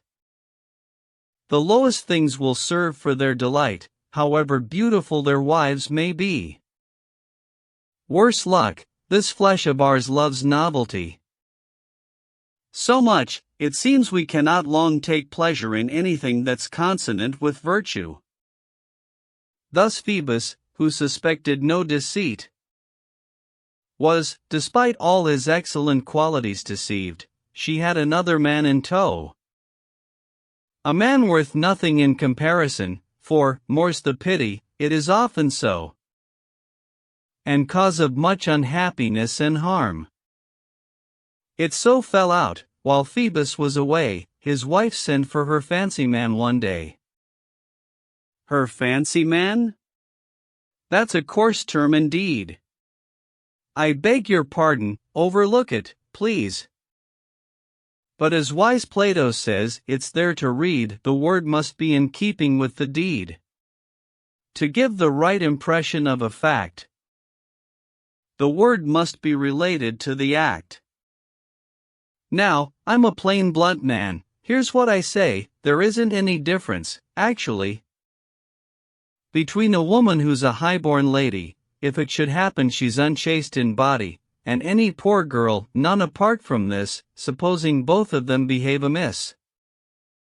Because the gentlewoman ranks the higher, people call her the lady of her lover. As for the other woman, as she's poor, they label her his doxy or his whore. God knows, when you come down to it, dear brother, the one's laid on her back just like the other. Likewise I say that there's no difference between an usurper and a thief, for instance, or an outlaw. I say they are the same.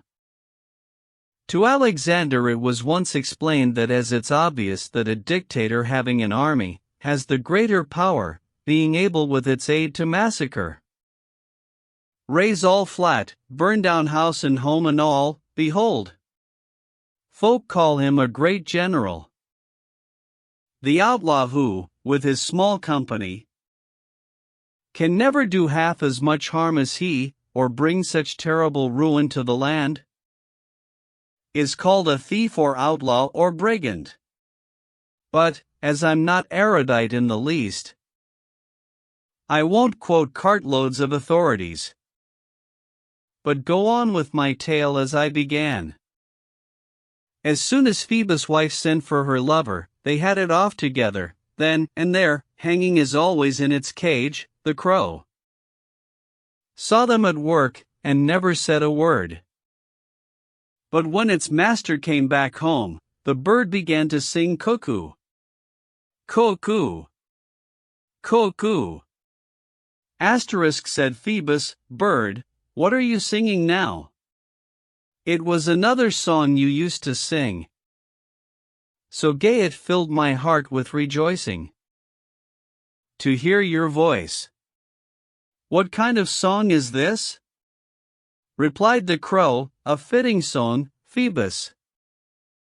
By God, it said, in spite of your great worth, your handsome figure and your noble birth, despite your singing and your music making, you've been hoodwinked, for all your vigilance, by one of no account set in the balance with you. And what's more, as I live and breathe, he isn't worth the cost price of a gnat. In your own bed I saw him hump your wife. Need I say more? Not mincing words, the crow gave him sure proof of her adultery, and of his own ignominy and shame, which, it kept saying, its own eyes had seen. Phoebus at length began to turn away. He felt his heart must break in two for sorrow. Bending his bow, he strung to it an arrow, and, raging, killed his wife. What more to say? That's how it ended, in remorse for it. He broke up all his instruments of music, his psaltery and harp, guitar and lute. And then he broke his arrows and his bow. And after that he spoke thus to the crow, betrayer. Phoebus said, your scorpion tongue brought me to ruin and confusion. Alas that I was born! Would I had died! O my dear wife, O jewel of delight, who was to me so constant and so true. Now you lie dead, no color in your face, innocent, I'll be sworn, and quite guiltless. O reckless hand, so vile a deed to do! O clouded mind, O fury all too heedless, recklessly smiting the innocent down, mistrustful, full of false suspicion! Where was your sense? Where did your judgment go? Oh, let all men beware of being rash. Never believe without absolute proof. Strike not too soon, before you're certain why, consider, think it over carefully. Before you act from anger or vexation. On no more warrant than a mere suspicion. Thousands have perished and been brought to dust through reckless rage. I'll kill myself for grief. Then to the crow, oh you villainous wretch! I'll pay you back now for your lying tale. You used to sing just like a nightingale. But now, you wretch, you are to lose your song. And those white feathers, every single one, and never in your whole life speak again. For thus men are revenged upon a traitor. You and your offspring shall be black forever, never again to make a pleasing sound. Ever to cry against the storm and rain. To show it was through you my wife was slain. He leapt upon the white crow there and then, and tore out all its feathers, every one. And made it black, and took away its song. And speech as well, and slung the crow out at the door to the devil, bad luck go with it. And that's the reason why all crows are black. Take warning by this fable, sirs, I pray, watch out, and be most mindful what you say nor ever tell a man, not on your life, that somebody's been pleasuring his wife. Or he'll hate you like poison, that's for certain. Learned scholars say that the great Solomon teaches a man to keep guard on his tongue. But, as I say, I'm not a bookish man. Still, this is what my mother once told me, for heaven's sake think on the crow, said she. Watch your tongue well, my son, in asterisk, and keep your friend, a wicked tongue is worse than any fiend. Against the devil you can cross yourself. The Lord, my son, in his unending goodness, has walled the tongue about with lips and teeth, so that a man should think before he speaks. My son, so many folk, as scholars teach, have been undone because they talk too much, and if there should be, speaking generally, no harm in a few words picked carefully. You ought at all times to restrain your tongue, except when speaking of the Lord, my son, when taking pains to honor him in prayer. Son, the first virtue that you should learn here is to restrain and keep watch on your tongue. It's what all children learn when they are young. My son, great evil springs from ill-advised loquacity, when few words will suffice. That's what I was always told and taught. For sinfulness abounds in too much talk. Do you know what a reckless tongue can do? Just as a sword will hack an arm in half, a tongue can cut a friendship right in two. A windbag is to God abominable.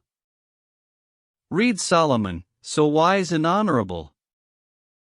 Read Seneca, and read the Psalms of David. Don't speak, my son, when you can nod your head. Let everyone believe that you are deaf. If you should hear a windbag talking mischief. The Flemings have, you may find it of use, a saying, the less chatter, the more peace. No need for worry, son, if you have said nothing malicious, you can't be betrayed. But once a man has spoken out of malice, in no way can he unsay what he's said. Whatever's said is said, and off it flies however you repent it or regret. He is in that man's power, to whom he said words that he's disposed later to regret. Watch out, my son, and never be a source for gossip, whether it be true or false. Among all folk, wherever you may go, keep watch upon your tongue, think of the crow. Fragment X, Group I. The Parson's Prologue. By the time that the Manciple's tale had ended, the sun from the meridian had descended, so low that it was not, I'd estimate, much more than 29 degrees in height. It was then 4 o'clock, as I could guess, 11 foot, a little more or less. My shadow lay at that time, as against my height 11/6 was the proportion. And furthermore, the moon's exaltation, Libra, continued to ascend asterisk. As we were entering a village end, and thereupon our host, as usual, he gave the lead to our happy company. In matters of this kind, spoke up like this: "Now, gentlemen and ladies," he began, "we're short of only one more tale, just one. You've carried out my wishes and ideas. We've heard, I think, from every rank and class a tale. We've almost accomplished my plan. God send the best of luck to him who tells this last and liveliest of all the tales. Now, what are you, a curate, Mr. Priest? Or else a full-fledged parson? Out with it. Let's have the truth. Whichever you may be, see you don't go and spoil our fun," said he. "For everyone but you has told his tale. Show us what's in your bag, come on, unbuckle. For from the look of you it seems to me you're capable of spinning us a yarn that's worth the hearing, on some weighty theme. Tell us a tale this minute, by cock's bones." To this the parson made a tart response: "You won't get any stories out of me.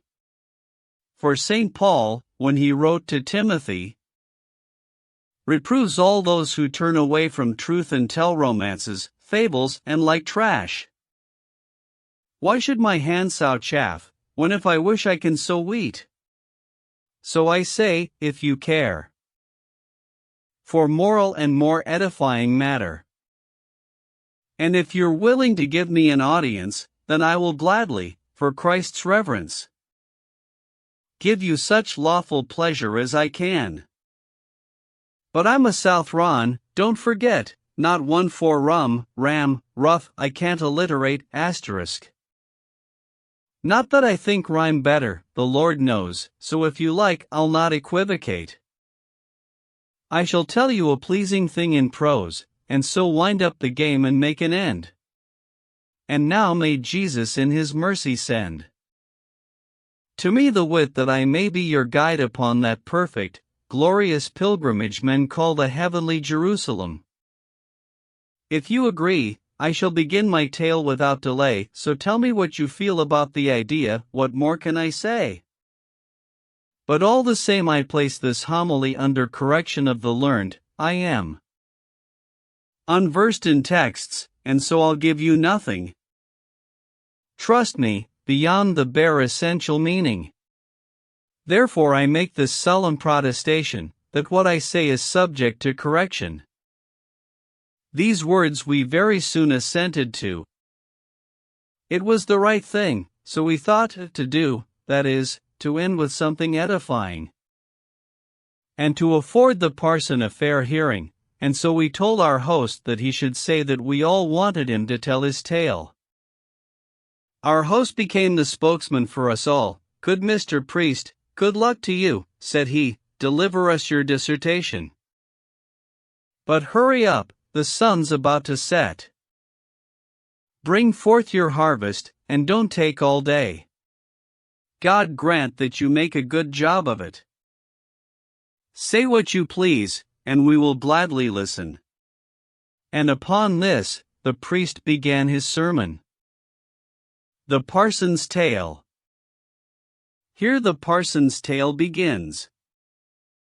Our sweet Lord God of heaven, who wants no man to perish, but wishes that we all come to know him and to the blissful life that is everlasting, admonishes us by way of the prophet Jeremiah, who speaks as follows: Stand in the ways and see and ask of the old paths, that is to say, of the old teachings, which is the good way, and walk in that way, and you will find consolation for your souls, etc.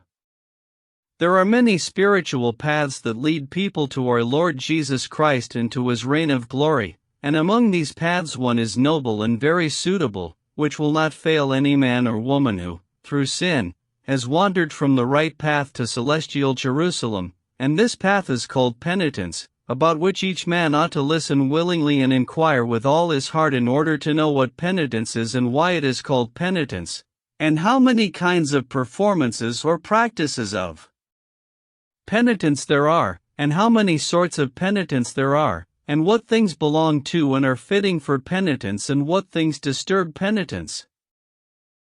St. Ambrose says that penitence is our lamentation for the wrong that we have done, and not to do anything any more for which we would have to make lamentation, and a certain doctor says, penitence is the lamentation of he who sorrows for his sin and injures himself for what he has done wrong. Penitence, under particular conditions, is the true repentance of anyone who experiences sorrow and other suffering for the wrongs he has done, and so that he will be truly penitent, he must first bewail the sins that he has done, and resolutely intend, in his heart, to give oral confession and make amends, and never to do anything further for which he would have to bewail or lament, and to continue with good works, or otherwise his repentance may be worthless. For as Saint Isidore says, he is a joker and a gossiper and not truly repentant who does a thing again for which he would have to repent. Weeping without ceasing to commit sin is worthless. But, nevertheless, we should hope that every time we fall, however often, we may rise through penitence if we are given the grace to do so, although there is no certainty, for as St. Gregory says, he only rises with difficulty out of sin who is weighed down by his own bad behavior. And therefore repentant people who cease in sinning and abandon sin before sin destroys them, Holy Church makes them certain of their salvation. And he who sins and truly repents at his death, Holy Church hopes for his salvation by the great mercy of our Lord Jesus Christ, on account of his repentance, but take the surer path. And now, since I have told you what penitence is, you should understand that there are 3 penitential actions. The first is if a man is baptized after he has sinned, but as St. Augustine says, unless a man is penitent for his old sinful life, he may not begin a new and pure life. 4. Indeed, if he is baptized without penitence for his past wrongdoing, he receives the mark of baptism, but not its blessing, nor remission of his sins until he demonstrate true repentance. Another defect is this, that a man commits deadly sin after he has received baptism. The third defect is that a man falls into venial sin daily after his baptism. About this St. Augustine says that the penitence of good and humble people is daily penitence. There are 3 kinds of penance. One is ritual, another is public, and the third is private. The penance that is ritual is of 2 kinds, such as being expelled from Holy Church during Lent on account of the slaughter of the innocents and similar sorts of things. Another is when we have sinned openly, and the sin is openly reported in the land, and then Holy Church compels us to do penance openly. Public penance is when priests instruct someone publicly, in a particular instance, to travel, for example, naked or barefoot on pilgrimage. Private penance is what we do every day for private sins, for which we confess privately and receive private penance. Now you must understand what is appropriate and necessary for true and perfect penitence, and this rests on 3 things: contrition of heart, confession by mouth, and satisfaction. About this St. John Chrysostom says, penitence constrains us to accept patiently every hardship we are asked to endure with contrition in our hearts and confession by mouth, with satisfaction, and with every kind of humility. And this is useful penitence because there are three things that anger Jesus Christ, that is to say, when we take sensuous pleasure in thought, are reckless in speaking, or commit wicked and sinful deeds. Penitence, which may be likened to a tree, works against these great wrongs. The root of this tree is contrition, which hides in the heart of he who is truly repentant, just as the root of a tree hides itself in the earth. From the root of contrition springs a stalk that bears branches and leaves of confession and the fruit of satisfaction, about which Christ says in his Gospel, "Bear the worthy fruit of penitence." (4) By this fruit men may recognize this tree, and not by the root that is hidden in the heart of men, nor by the branches nor the leaves of confession. And therefore our Lord Jesus Christ says thus, "By their fruit you shall know them." Of this root the seed of grace also springs, which is the mother of security, and this seed is sharp and hot. The grace of this seed comes from God, through memory of the day of judgment and of the pains of hell. About this matter Solomon says that in the fear of God man renounces sin. The heat of this seed is the love of God and the desire for an everlasting joy. This heat draws the heart of man to God and causes him to hate his sin, for truly, there is nothing that tastes so good to a child as the milk from his nurse, nor nothing more abominable to him than that milk when it is mixed with other food. In the same way, to the sinful man who loves his sin it seems sweeter than anything else, but from the time that he steadfastly loves our Lord Jesus Christ, and desires everlasting life, there is nothing more abominable to him. For truly, the law of God is the love of God, and therefore the prophet David says, "I have loved your law, and hated wickedness and hate." He who loves God keeps his law and his word. Daniel the prophet saw this tree in spirit during the vision he had before Nebuchadnezzar, when he advised him to do penance. Penance is the tree of life to him who receives it, and he who holds himself truly penitent is blessed according to the wisdom of Solomon. In this penitence or contrition we should understand four things, that is to say, what contrition is, and what the causes are that move us to contrition, and how we are contrite, and what contrition does for the soul.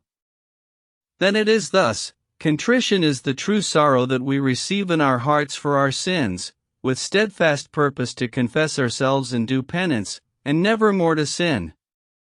And such sorrow shall occur in this way, as St. Bernard says, it must be heavy and painful, and very sharp and piercing in the heart. First, because we have offended our Lord and our Creator, and even more sharp and piercing because we have offended our Celestial Father, and still more sharp and piercing because we have angered and offended He who redeemed us, who, with His precious blood, delivered us from the bonds of sin and from the cruelty of the devil, and from the pains of hell. The 6 causes that should move a person to acts of contrition are described. The second part of penitence is confession, which is a sign of contrition. Now you must understand what confession is, and whether it must be done or not, and which things are suitable to true confession. First, you must understand that confession is the honest revelation of your sins to a priest. This is to say, true in that you must confess yourself of all the circumstances connected to the sin as fully as you can. Everything must be said, and nothing left out nor hidden, nor covered up, nor should you boast of your good works. Furthermore, it is necessary to understand where sin comes from, and how it increases, and what the 7 sins are. Pride, the first of the 7 deadly sins, and its subspecies are now described, along with humility, the virtue that remedies this sin. After pride I want to speak of the foul sin of envy, which is, according to the words of the philosopher, sorrow over the prosperity of others, and according to the words of St. Augustine, is sorrow over the wealth of others, and joy in another's harm. This foul sin is directly against the Holy Ghost. Of course every sin is against the Holy Ghost, but, nonetheless, inasmuch as virtue particularly pertains to the Holy Ghost, and envy comes particularly from malice, it is particularly against the virtue of the Holy Ghost.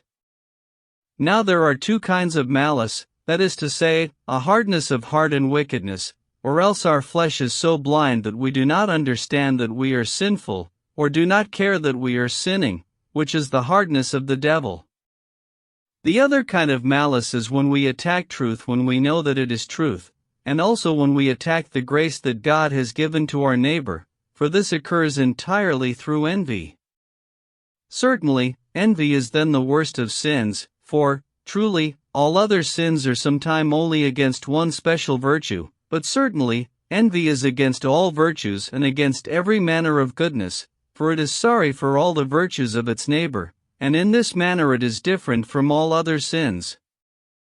For there is hardly any sin that does not take some delight in itself, except envy alone, which always causes anguish or sorrow. These are the different kinds of envy. There is first sorrow over another person's goodness and over their prosperity, and prosperity is naturally grounds for joy, therefore envy is a sin against nature.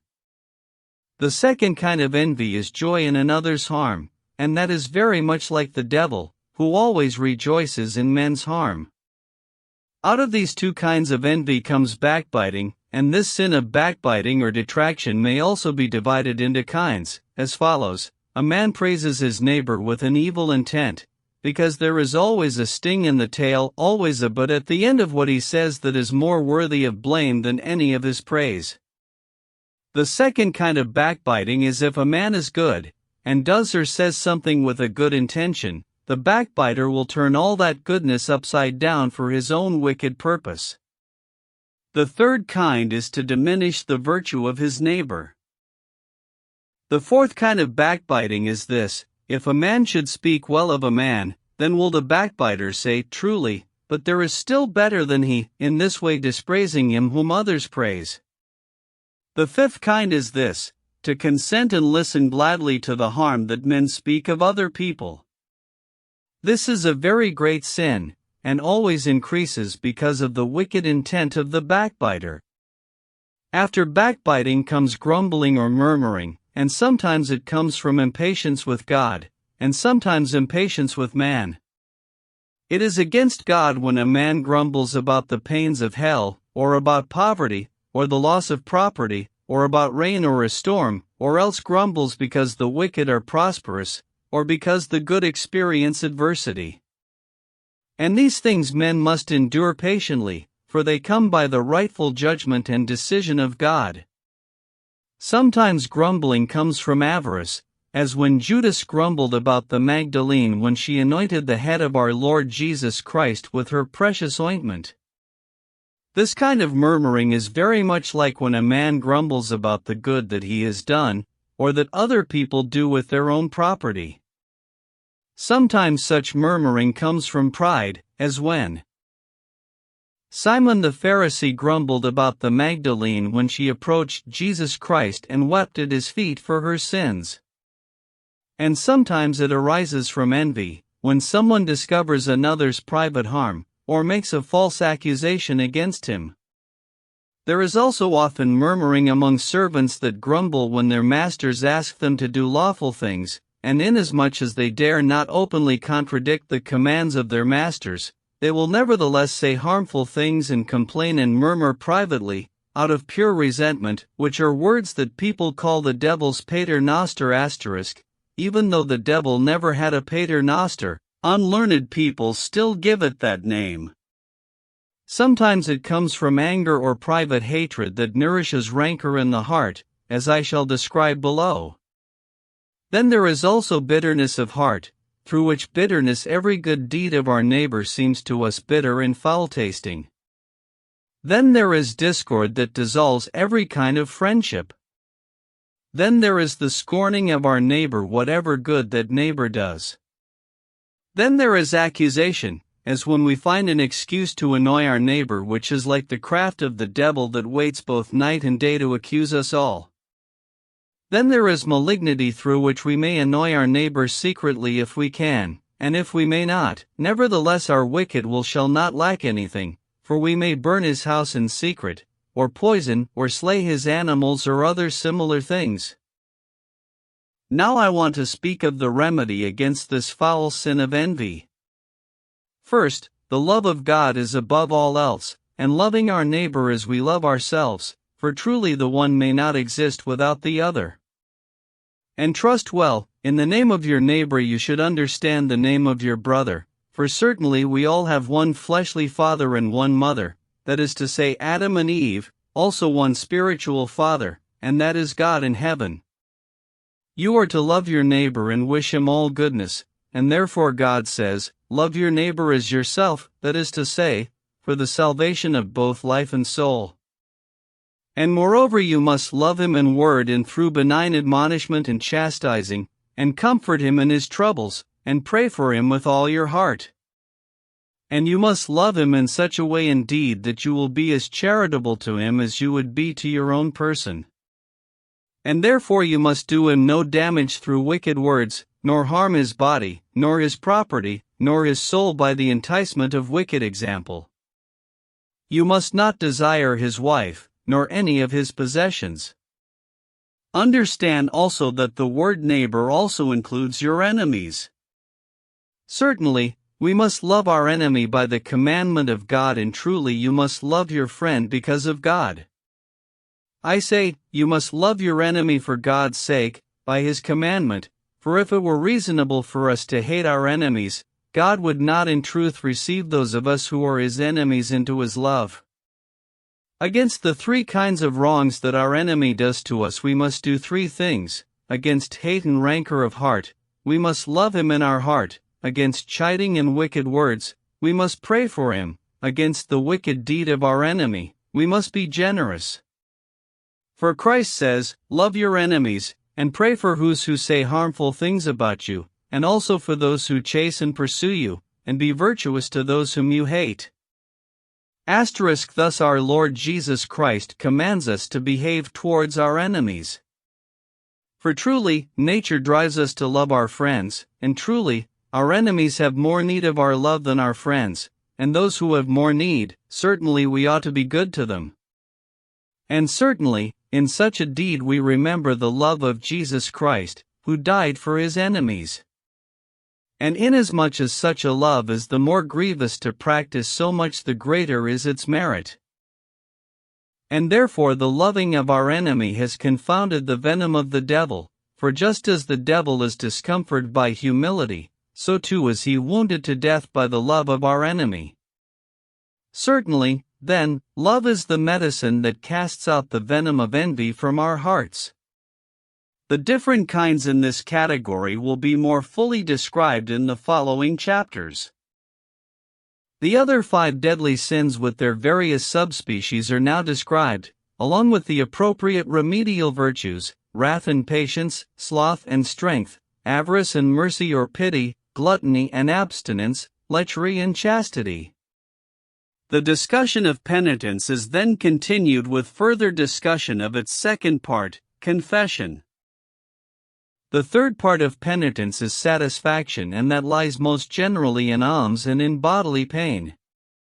Now there are 3 kinds of alms: contrition of heart, where we offer ourselves to God; another is to have pity on any lack in our neighbors; and the third is in giving good counsel and comfort, spiritual and bodily, wherever there is need, and particularly in the sustenance that is food. And be aware that a person has need of these things generally. He needs food, he needs clothing and a place to live, he needs charitable counsel and to be visited if in prison or ill health, and at the burial place of his dead body. And if you cannot visit the needy personally, visit him with a message or gifts. These are the general alms or works of charity for those possessed of temporal wealth or wisdom in counseling. You will hear of these works at Judgment Day. Such alms you should provide out of your own possessions, and quickly, and privately, if you can, but, nevertheless, if you may not do it privately, you must not forbear to give alms, even if people see it, so long as it is not done for worldly praise but only for the praise of Jesus Christ. For as Street Matthew witnesses, in chapter 5, a city that is set on a mountain may not be hidden, nor can men put a light under a bushel, but should rather set it on a candlestick so that it can give light to the men of the house. In the same way you should light your light before all men, so that they may see your good works and glorify your Father who is in heaven. Now, to speak of bodily pain, which lies in prayers, in vigils, in fasts, and in the virtuous lessons of prayers. You must understand that orisons or prayers means a devout will in your heart that directs itself towards God, and expresses itself by some outward word, in order to remove harms, and to obtain spiritual and durable things, and on occasion temporal things, all of which Jesus Christ has included in the prayer of the Pater Noster. Certainly, it is distinguished by three things in worthiness, which make it more worthy than any other prayer, because Jesus Christ made it, and it is short, so that it can be known more easily, and in order to keep it more easily in our hearts, and help us more often with the prayer, and so that we should be less weary in saying it, and so that we may not excuse ourselves from learning it, it is so short and so easy, and because it comprehends, in itself, all good prayers. The exposition of this holy prayer, which is so excellent and worthy, I consign to masters of theology, except I will say this much: when you pray that God should forgive you your sins as you forgive those who have sinned against you, be very careful that you do not lack charity. This holy prayer also reduces venial sin, and therefore it pertains especially to penitence. This prayer must be said truthfully, and with true faith, and we must pray to God methodically and discreetly and devoutly, and we must always make our will subject to the will of God. This prayer must also be said in great humility and purely and honestly, and so that it does not bother any man or woman. It must also be continued through works of charity. It also works against the vices of the soul, for, as Saint Jerome says, the vices of the flesh are remedied by fasting and the vices of the soul by prayer. After this, you must understand that bodily pain lies in keeping vigils, for Jesus Christ says, "Watch and pray lest you enter into wicked temptation." You must understand also that fasting lies in three things: in denying yourself bodily food and drink, in denying yourself worldly pleasure, and in avoiding deadly sin. This is to say that we must keep ourselves from deadly sin with all our might. And you must also understand that God commanded fasting, and there are four things that are part of fasting: generosity to poor people, spiritual gladness of heart, not to be angry or bothered nor to grumble on account of fasting, and also to eat in moderation at a reasonable hour, that is to say, we must not eat at the wrong time, nor sit at table longer because we are about to fast. Then you must understand that bodily pain lies in discipline or teaching, orally or in writing, or by example, also in the wearing of hair shirts or shirts of coarse cloth or mailcoats on your naked flesh, for Christ's sake, and similar sorts of penance. But take care that such penance on your flesh does not make you bitter or angry or irritated with yourself, for it is better to throw off your hair shirt than to throw away the sweetness of Jesus Christ. And therefore St. Paul says, "Clothe yourself like those who are chosen by God, in a merciful heart, gentleness, patience, and other similar sorts of clothing which will please Jesus Christ more than any hair shirt, or mailcoat." Discipline is also in beating your breast, in battering with rods, in prolonged kneeling, in difficulties, in patiently enduring sickness or the loss of worldly possessions or of a wife, a child, or some friend. Then you must understand what things hinder penance, of which there are four kinds, that is, fear, shame, hope, and despair, or desperation. To speak first of fear, whereby we think that we may not endure penance, the remedy for this is to think that bodily penance is short and small in comparison with the pains of hell, which are so cruel and so long because they are everlasting.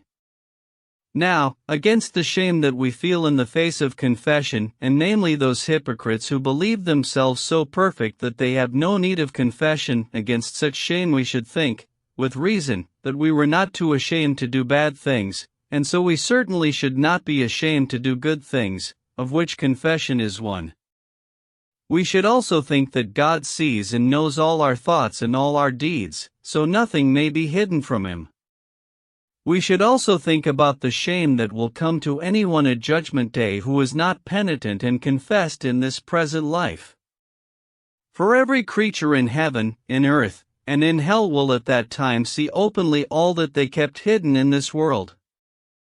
Now, to speak of the hope of those who are negligent and slow to confess themselves, there are two kinds.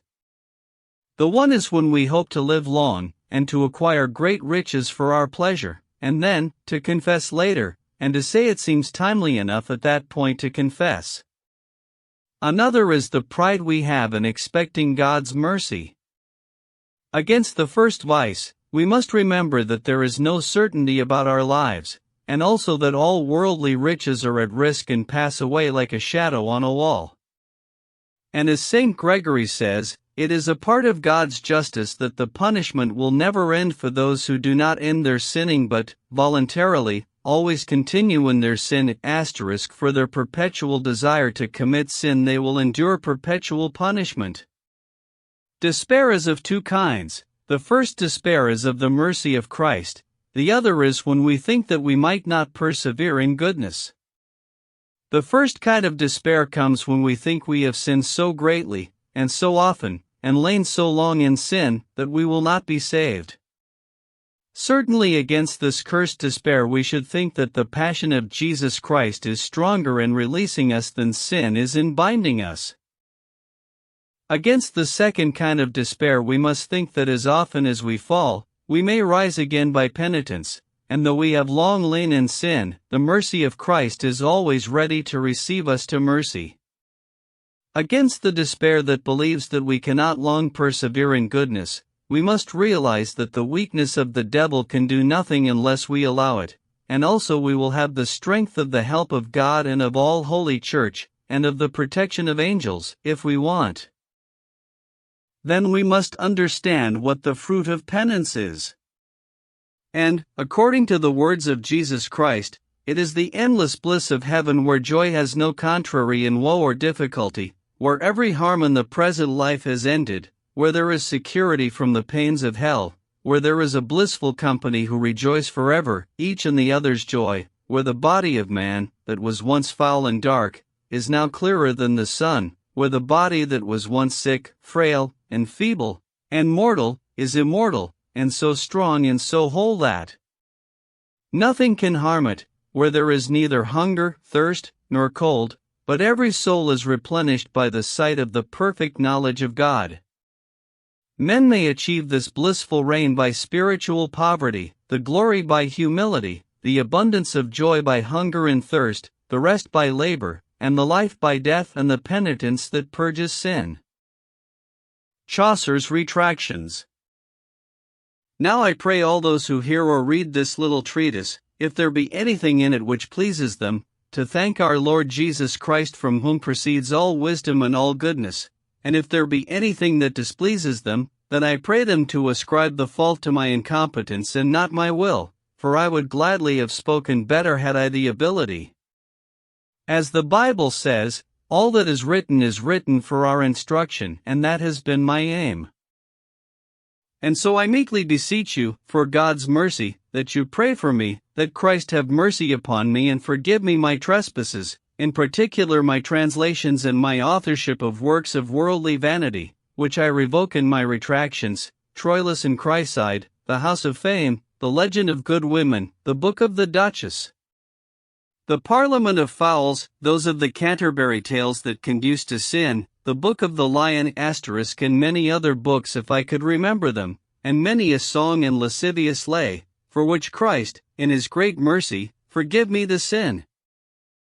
But for the translations of the Consolation of Boethius, and other books of legends of the saints, and works of morality and devotion, for these I thank our Lord Jesus Christ and His Blessed Mother and all the saints of heaven, entreating them that they should send me grace to lament my sins and attend to my soul's salvation from henceforth till the day I die, and grant me the grace of true penitence, confession, and penance in this present life, through the merciful grace of him who is King of kings and priest over all priests, who redeemed us with the precious blood of his heart, that I may be one of those who shall be saved on the day of doom. Amen. Here ends the book of the Canterbury Tales compiled by Geoffrey Chaucer, on whose soul Jesus Christ have mercy. Finis. About the author. Geoffrey Chaucer, c. 1343 of 1400. Geoffrey Chaucer is often called the father of English literature, and with reason. Born in London during the Middle Ages, Chaucer lived through times of immense change, the rise of cities, the Black Death, and the early stirrings of the Renaissance. A man of many talents, he served as courtier, diplomat, and civil servant, experiences that gave him rare insight into every layer of society. Chaucer's genius lay in his ability to see humanity whole. He wrote in Middle English, elevating the common language of his day into poetry of lasting beauty and depth. His works, especially the Canterbury Tales, blend sharp social observation with compassion and humor, showing both the virtue and the folly that dwell within every human being. Though he lived more than 6 centuries ago, Chaucer's voice still resonates with remarkable freshness. His pilgrims speak to us across time, ordinary people with extraordinary stories, united by the timeless art of storytelling itself. This audiobook was produced by Pigeon Publishing House. Dedicated to the preservation of timeless literature. Copyright 2025, Pigeon Publishing House. All rights reserved to the narration and audio production. Pigeon Publishing House is an independent label dedicated to public domain works. Public domain text used with attribution. Unauthorized reproduction or distribution of this recording is prohibited. Pigeon Publishing House presented The Canterbury Tales. Author, Geoffrey Chaucer. Thank you for listening to this audiobook. We hope you enjoyed it.